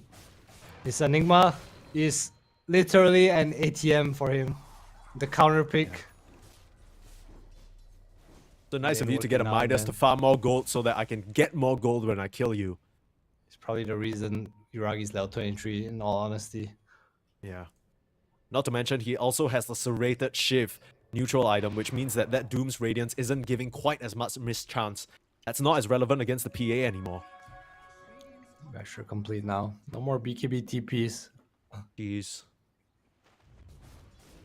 You So feels like strong. you need to almost need to combine both the Black Hole and the SF Requiem on that PA, and you might even have to doom her just to prevent the Sunray heals from coming out, or maybe even a kill from Victory Feast. All those spells. Problem with that is that you need to remove Aegis, and can you really initiate into Navi right now? Aurora, curious to see how they approach this situation, because I think this Aegis on PA is gonna be insane. Roche isn't up just yet, but Navi looking for a fight. They know how strong Yuragi is. He's the one who can lead them to victory. High ground. Ward up immediately. They see Kiyotaka briefly, but they're gonna settle for Mira. He was invis though. They don't really have a lot of damage to some of these heroes. Spear off the mark completely. Very, very awkward. The SF might be in some trouble. Yuragi waiting for his moment. Knows that a BKB can come out. There's the Requiem. But Yuragi slicing into him. There's the Black Hole trying to find him. Misses completely. But BKB, it doesn't save you against the Doom. Nightfall found the connection. But that is a huge egg from Kaori, burning up the opposing carry. But 4 members of Aurora still stand strong, and they're able to kill the Phoenix. All they need to do is doom Yuragi, and they can win the fight. Aurora, they managed to win that engagement. Oh my god. The Toronto Tokyo, I don't know if he made a play, but he like paused. Ari was expecting a Black Hole to come out much faster. He gave him a little hezzy. Yeah? And Ari ended up stealing But the stun. But I mean, the Hezi ended up working against him, right? He didn't get the Black Hole on anyone. Yeah, it was But pretty I funny. guess it doesn't matter at that point. All you need is Requiem. Honestly, you don't even need those other ultimates. All you just need is Doom. The PA has to blink in. We're starting to maybe see why the Enigma is a favorite pick against the PA, even though it didn't really feel that way in the early stages of this game. I guess so. I mean, you're probably right to some extent. I feel like Yuragi did not need to go in there. You have just watched his team play, because Toronto Tokyo isn't really going to Black Hole anyone else, right? Like, Yeah, and he is the carry. He's the one that everyone's looking at with their spells, and I feel like as soon Exactly. as he commits into the fight, he's the one who is. Everyone's just, oh, okay, now PA. Yeah, I think what we've learned is that in Navi's successes, they've been able to split up the fight into very awkward quadrants for Aurora. The second they're all just standing together, it makes it so easy for them to choose to commit on the PA the second you go in. There's no, you're out of reach of Black Hole, or you can't be doomed because you're right next to. Not gonna happen that way. Kaori runs into a free bounty hunter. Boom there, looking for the setup. Ice Path stops that spear from coming out, but Sanctity the there, a damage. huge Requiem though, the damage tearing Shit. up Boom. And it looks like Sanctity might be dead as well. Tries to force up to the high ground, but will take out to the magic damage. Again, Panto bringing so much to the board, and would you look at that? Roche is gonna come up very soon. They don't have a Dragon Knight for 1 whole minute. Fortunately, Kiyotaka can't find more. Kaori will be able to swoop up to the high ground. This AD rune. Nobody kills Mira for free more than 8 times. Absolutely not. By the 10th time, they'll punish you for sure. They just pop the Doom out. Stolen? Is that a Scorch stuff? Yeah, Nightfall had it timed down this time. Very nicely done. Ari gets nothing. Kaori gets death. Continuing to bleed out on Na'Vi, despite some of those slip-ups from Aurora a bit earlier. They now understand all they need to do is wait for the PA to commit. I wouldn't be surprised to see them itemize for like Lincoln's maybe on the Bounty Hunter. Just drop it on the Enigma, prevent the spell steal. Or give it to the SF, don't let PA come in with the Abyssal. Kiyotaka's so strong. Yeah. Probably gonna even have a refresher sometime soon. AC almost done for Nightfall too, so the minus armor is stacking up. Second life now for the SF. Like you said, lasting presence. 3 stacks at the moment, Mira. They might get him for free this time, but the rest of Aurora are coming in. I don't know about this one. The bash up, that's the first life of the SF. This is awkward. Buyback on Kaori. BKB. Look at Kiyotaka. He doesn't have a BKB, but they don't have the control. They will just face tank the ultimate. Spear him back. Yuragi's going to work. No BKB for the PA though. He's in some trouble, but Kiyotaka still getting burned out. Will get chased down, and the rest of Aurora can't stick around. Panto has to TP out Spear slightly too late. My god. Oh no, Aurora. I mean, they basically gave an opportunity to Na'Vi, dropped straight out of heaven into their hands. Now Sanctity's the one on the high ground. Do I need to shut up? Every time I say something, it just goes completely wrong. Kiyotaka blinked into the spear that was meant for Mira, man. Oh my god. I think he was supposed to pop the BKB there. No, it was on cooldown. That is kind of... Then what was he doing blinking into the goddamn spear, man? He has Yasha Kaya, so it's like a fast Requiem, right? Just trying to blow Boom up. I get it, but... I mean, now he's dead for 40 seconds. You don't have buyback here. The only slight silver lining to that situation is somehow, I think it must have been the Bounty Hunter or maybe some creeps. The Dragon Knight's BKB gets killed on his courier, so he's not going to have that available for 2.5 minutes. Nightfall, is he gonna try to go for a solo play here? He knows that there's a basher, so the BKB TP, his signature move, is not going to work this time round. He'll know that much. 25 on Yuragi. Disable his SNY for the Abyssal. Something cool you can do now. Do you really want this Manta style though? If anything, I feel like he What's the needs the Manta style SNY. for? Like the... Are you Is this just 'cause kind you of worried break- about the track or the Malefice or what? Or what's the deal? I think it's just you break Yasha is the most convenient item to buy. He says fuck it though. He has it charged up. He wants the Lincolns. I think it's way smarter. Make it As a little long as you harder can to avoid doom. getting doomed, the game should be within your control. Yuragi played an excellent one so far. Only one tiny mistake in that team fight earlier on, but you can understand the pressure he's under. He has to do so much for the team, relying on everyone else for setup. Left in the mid lane, look for the setup. BKB, Nightfall, gonna pop the Doom out immediately. Boom, looking to be forfeit there. Not sure whether they can save him. Gonna try and force, but that is a lot of damage coming out from that spell alone. Kiyotaka gonna pop a couple of razors out, but Kiyotaka! Oh, he has a buyback. But that's not what you want. Boom's gonna buy back. They forced the egg out. That's something. Panto, though, in a lot of trouble. Meanwhile, Arena catching Mira. Both supports of Aurora might just be going down here. There isn't a follow-up onto the Bounty Hunter, but they should be able to finish the Jakiro off. You really wanted that kill. Didn't want to use Requiem and the greed. Yuragi sees him again. It's about who shows first. Goodness, Easy Kiyotaka, he's Abyssal giving me Blade. palpitations in this game.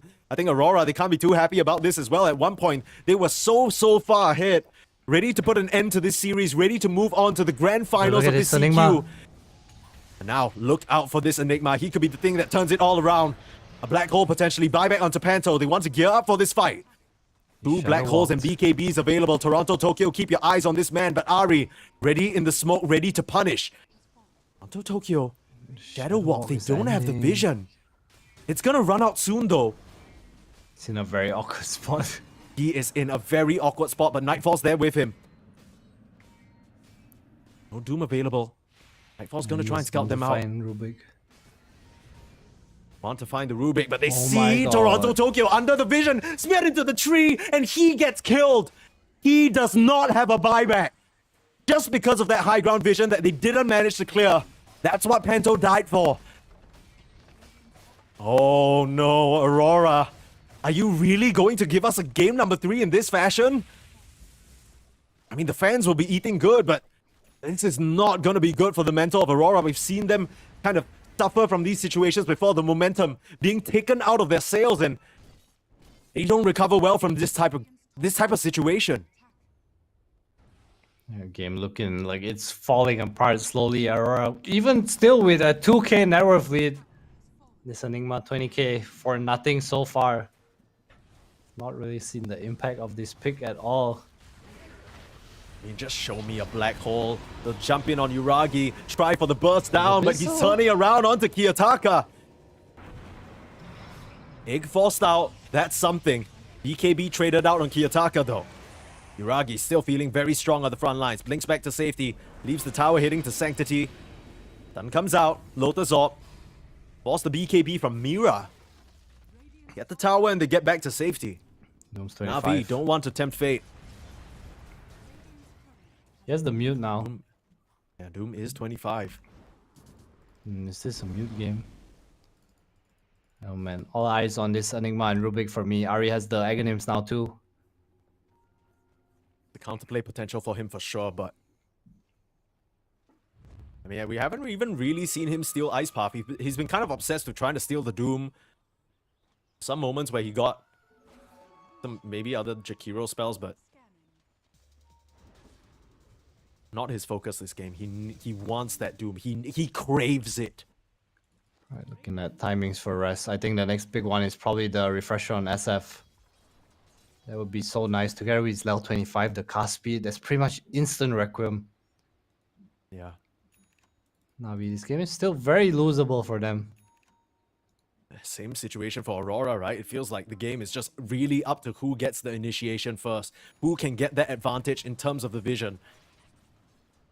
For Navi, it feels so much harder because even if you run up to Aurora, you need to try and find a way to split the fight. If they're standing all together, it becomes a ball that's too hard to break. Just Lincoln's in. Stacking the Lincolns. PA has one, DK has one queued up. Yeah. There are Lincolns. Let me check. The ultimate orb, Sanctity on the front lines, immediate blink away. He smells that something's wrong, but can he react in time? The blink's already used. Nightfall wants a different target, but they see the Dragon Knight clear as day. They're not going to want to commit for him, though. Re-smoke up Kiyotaka. He's going to break it immediately. Gets back up to the high ground. Oh, that was so awkward. Navi tried to counter smoke and make a wraparound move, but Kiyotaka happened to be there in Invis. That must have been the Shadow Walk.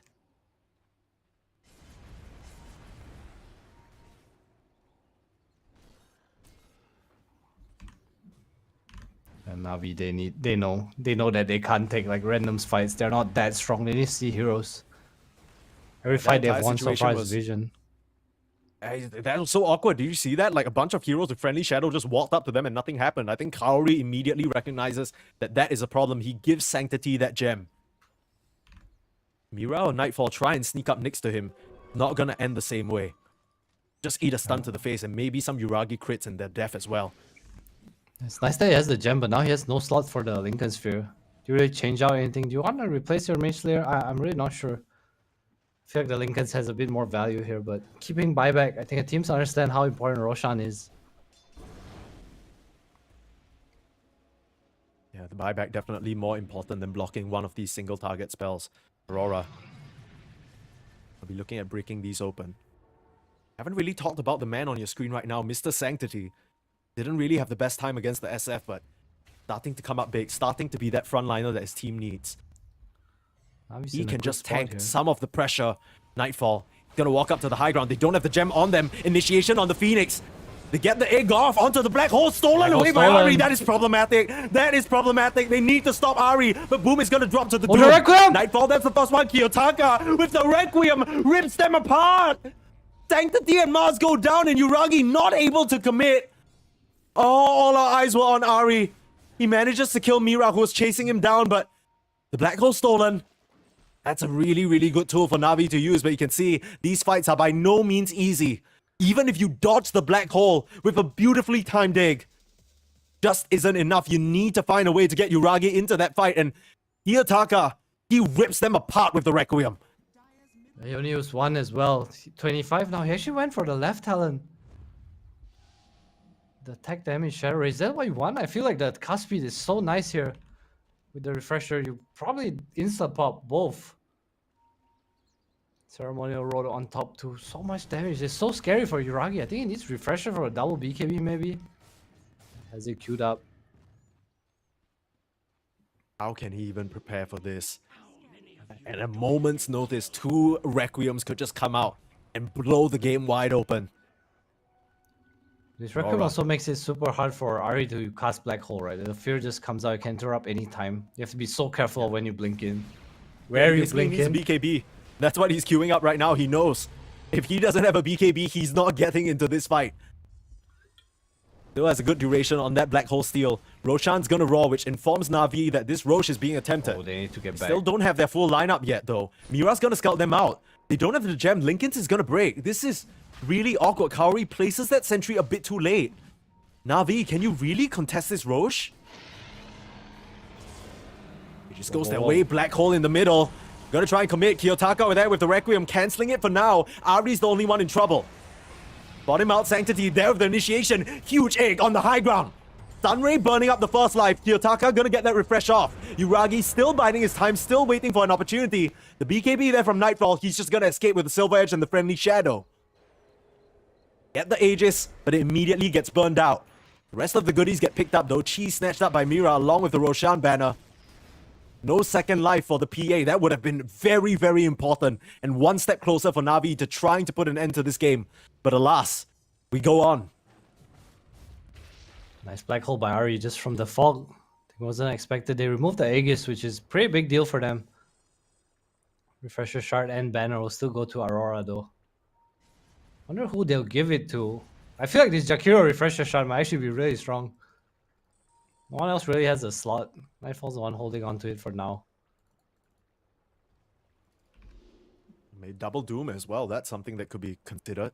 Ooh. Been so important to winning the fight. Aurora sneaking around. Got his SWAT Ragi and team. Blur right now. Where are they going? Who are they looking for? I guess they have a nice lane ward. Kiyotaka, God, they see Nightfall. They are right next to them. Oh Kiyotaka, my they don't God. see him. He gets a huge Requiem off, and the second raise coming through. Yuragi in big, big trouble. He needs help, but he doesn't have a single ally. We'll just have to refresh just to use the Ogre Seal, but he's gonna get doomed. He doesn't have a way out of this one. Na'Vi with the sneak play. They get caught with their pants down, Kiyotaka and Mira. What a catch from them. Nightfall uses a shard too. Man, this is the timing for them. See what they can find. The TB is coming up for Pento though.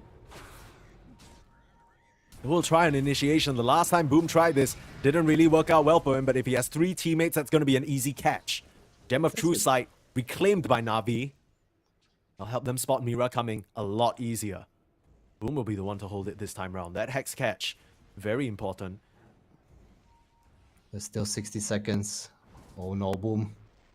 Buybacks available. Boom has the gem, but he can get tracked from a mile away. Mira not wanting to reveal that there's presence in this area. Just the Eidolons to show for now. But they have to know Aurora, they'll be trying something here. Paying attention, they'll see the Radiance burn on the creeps as well. All the tier 2s are still standing. Minute 47. What is this? Oh, this game. I don't know. I kind of feel like this is something Aurora maybe should have won by 30 minutes, but now it's evolved into this mess, and Na'Vi kind of putting the stress on Aurora. They've been good about finding some Requiems and team fights, but it just really relies on the vision. It relies on that initiation. And without that gem, they are going to lose out a lot of their deep wards, a lot of their deep vision that they made plays on. They still have that Bounty Hunter friendly shadow capability. That's what caught Yuragi off guard just now, but the fact that Na'Vi did not have to expend a single buyback there, that's really huge. Game looking not too simple for either team. Aurora, even though they are ahead, it feels like this Enigma has not really done too much. I mean, Adam, you've been saying the same thing for the past 48 minutes, and I'm afraid every single time you've repeated that statement, you're right. The most interesting thing he's done is given the Rubik the black hole. I mean, that, to be fair to him, that only happened once, but Ari, he's been on top of it. Still trying to work his way towards the BKB so he can channel that uninterrupted. Maybe land a more useful black hole than his counterpart there. Honestly, Ari steal the Requiem too. Let's get the fear out. Oh, that would be huge. Really nice for them. He needs the BKB for that one, though. You can't get within range. You might just get bursted down yourself. Alright, taking a little breather. We have a little item check. Daedalus for Kiyotaka. Goes well with his left talon. Pioneer going for Yules. Wind Waker's pretty nice this game. Saves. What else is there? Yeah, I Any don't know more about big you. talents coming out? I'm looking at the refresher for the Mars, right? It's still quite a ways away. Oh, they can find Kiyotaka. Hex, they know he's there. Arena, Spear, clips him. Kaori's coming in. You have the BKB available, Kiyotaka. Forced to pop it now. They will try for the TP out. Any way of interrupting Sanctity, gotta try and come in, but Kiyotaka gets out. Oh, if Yuragi got in there with the Abyssal, it might have been a very, very scary situation for Aurora. Good try on the catch there. This PA feels so clunky as we rely on the Ogre Seal Torrent, but look at his move speed. Oh my god. This is post-nerf Crystal Maiden. Yeah, he's slow as shit. 310 move speed. Oh my goodness. He needs an Even a escort, man. Medusa with undulation moves faster than him. He needs someone to follow him around so he can constantly blink too. Oh, that's true. That's true. Someone buy a Helm Dome for him right now. Right now. Microwave yourself. Yeah. Share control. It's fine. It's okay. Tier 5 items, he's gonna get Book of the Dead. He'll just jump onto the Necro Warriors. Back to the talents. Anything interesting this game? Stolen Spell Elm for Ari at 25. We have Phoenix who has the Supernova hit count. 25 for Marsoon. I think 25 on Toronto Tokyo will be pretty significant. Help them deal with these mega creeps. The extra Eidolons with the Shard, with the Octarine.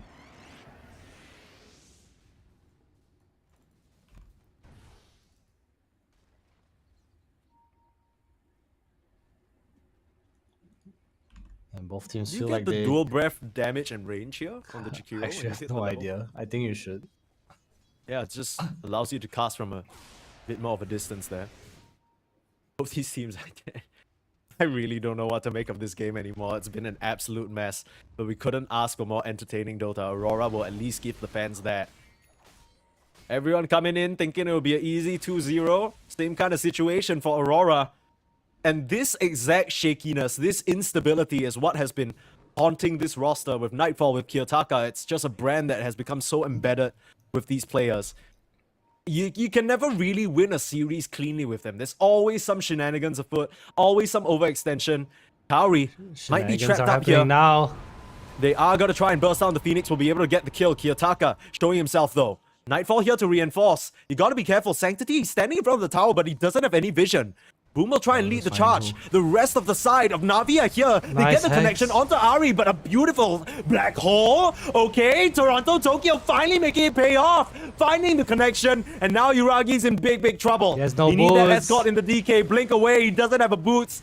But has the Hurricane Pike of his ally. Doom comes out. Oh, Nightfall. He's found him. You need a buyback and save this poor PA. And she does have a buyback. No, 330 gold off it. She needs to be escorted back into the base, but Sanctity will be the one under threat. Fully focused down, turn around, pop the BKB. He's surviving for now, but Nightfall with the chase will drop him. Buyback from Mars. He's gonna jump back in. Buyback from Mars. Buyback might as well just come out from the Dragon Knight at this point, but they don't even need it. They'll punish Nightfall for the overchase. Looking at Panto as well. Look like that fight would be so Ambitious atrocious for TP. them. Trying to get the TP, but sliced apart beforehand. Uragi somehow, someway gets out of that. Thanks to the help of his allies, but it comes at such a cost. 2 buybacks on Ari as well as the Mars. Toronto, Tokyo finally delivering with a black hole. That fight location looks so bad for Na'Vi. Oh, the mid way they lane. were getting wrapped around upon. Mid lane, Kiyotaka hiding away. Oh my Friendly god, Shadow. that's so scary. Yeah, Mira was around to help. Detection. Man, the gem drop from the Phoenix top lane hurting them so much. Playing against this Shadow Walk from the bounty is so annoying. Mira has 6k gold, by the way. He has so much money. You know, what's he gonna use it on? Maybe something like a Wind Waker. Yules is his immediate first option for now, trying to... Looks like he's trying to build that block of cheese. He's getting there. What do you buy here? Alright, hit me with that Ethereal Blade. I don't like the Wind Waker as much because I think you don't really have enough cast range to use. Sure. Track grants, shared vision, shriek and toss damage. Nothing too significant on these talents, but everyone getting really close to 25.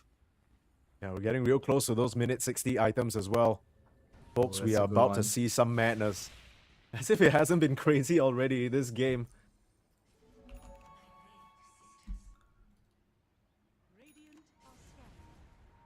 There's the Eidolons. One lane less to worry about.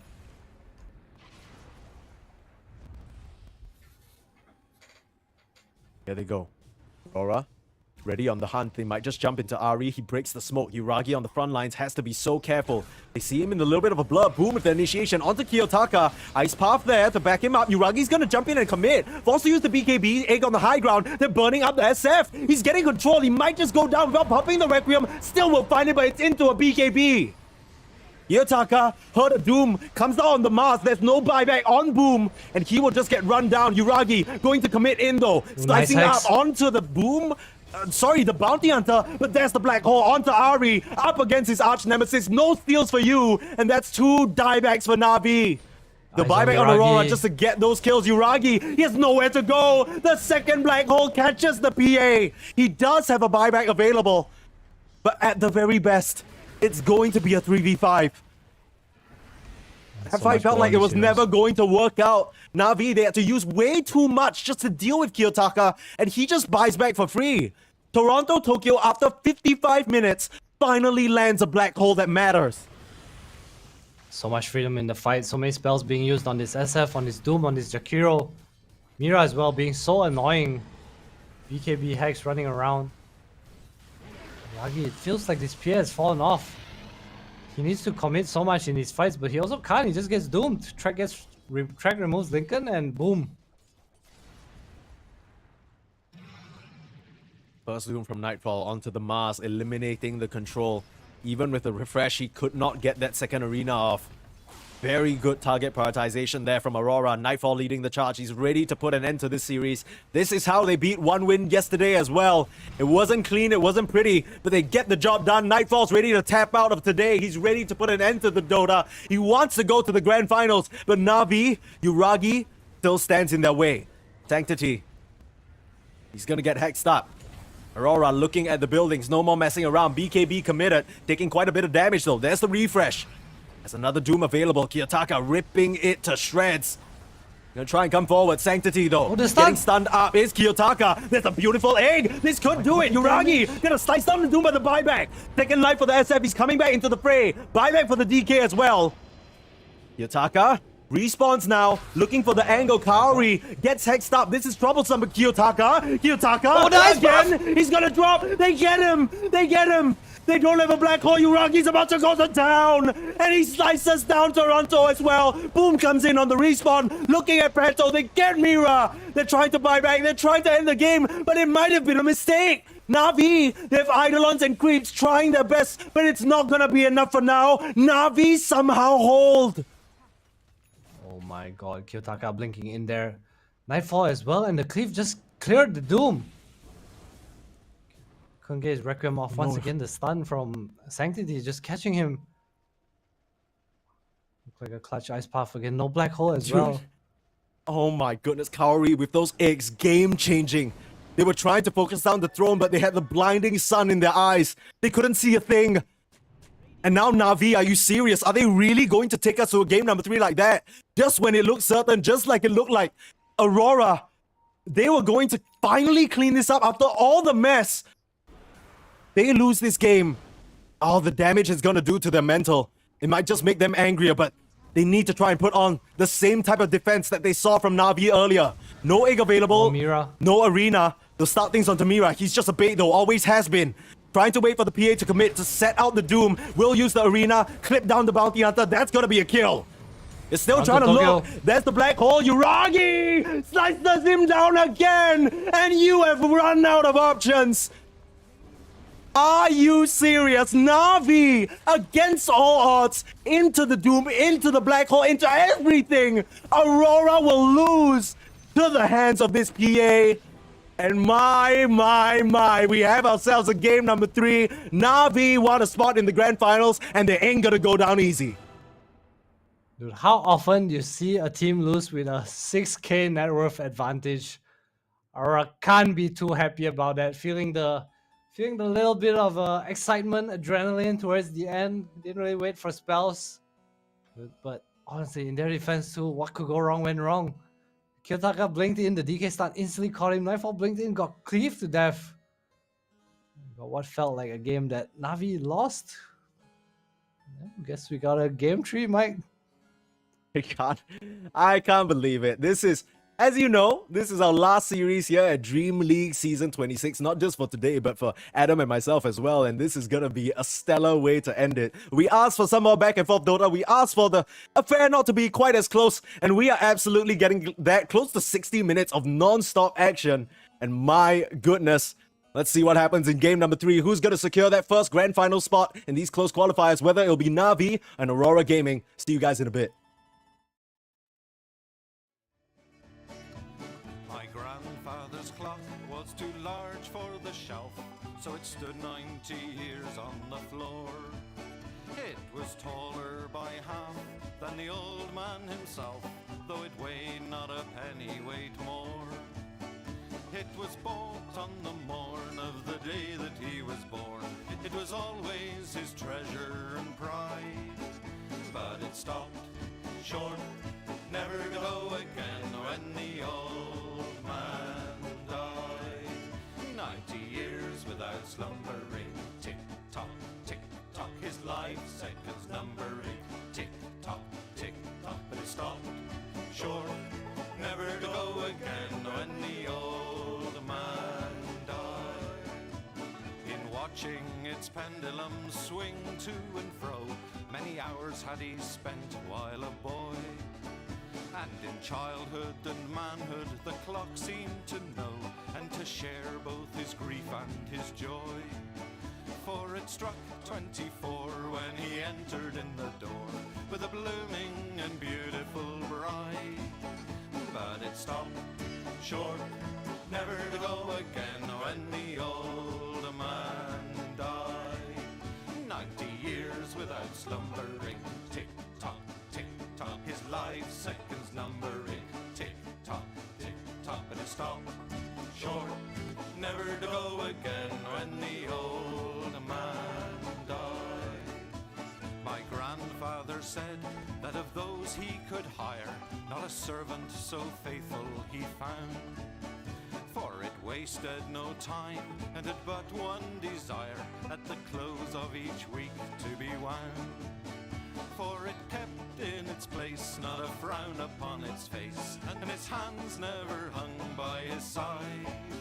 But it stopped short, never to go again when the old man died. 90 years without slumbering, tick-tock, tick-tock, his life seconds numbering, tick-tock, tick-tock, but it stopped short, never to go again when the old man died.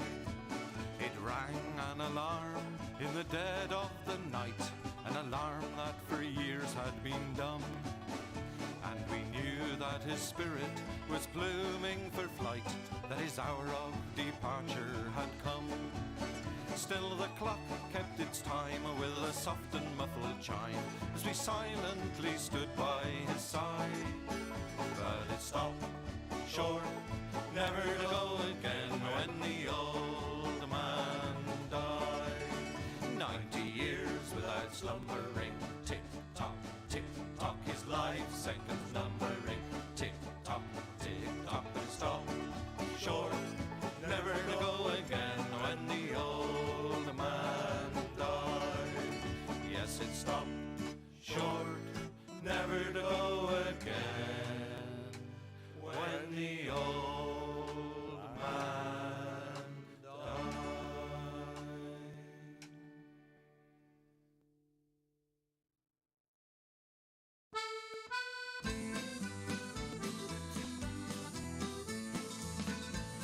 As I was going to Derby, 'twas on a market day, I spied the biggest rancer that ever was fed on hay. And indeed, lads, it's true, lads, I never was known to lie. If you'd have been in Derby, you'd have seen the same as I. His ram he had full hooves, sir, and on them he did stand, and every step he took, sir, it covered an acre of land. And indeed, lads, it's true, lads, I never was known to lie. If you'd have been in Derby, you'd have seen the same as I.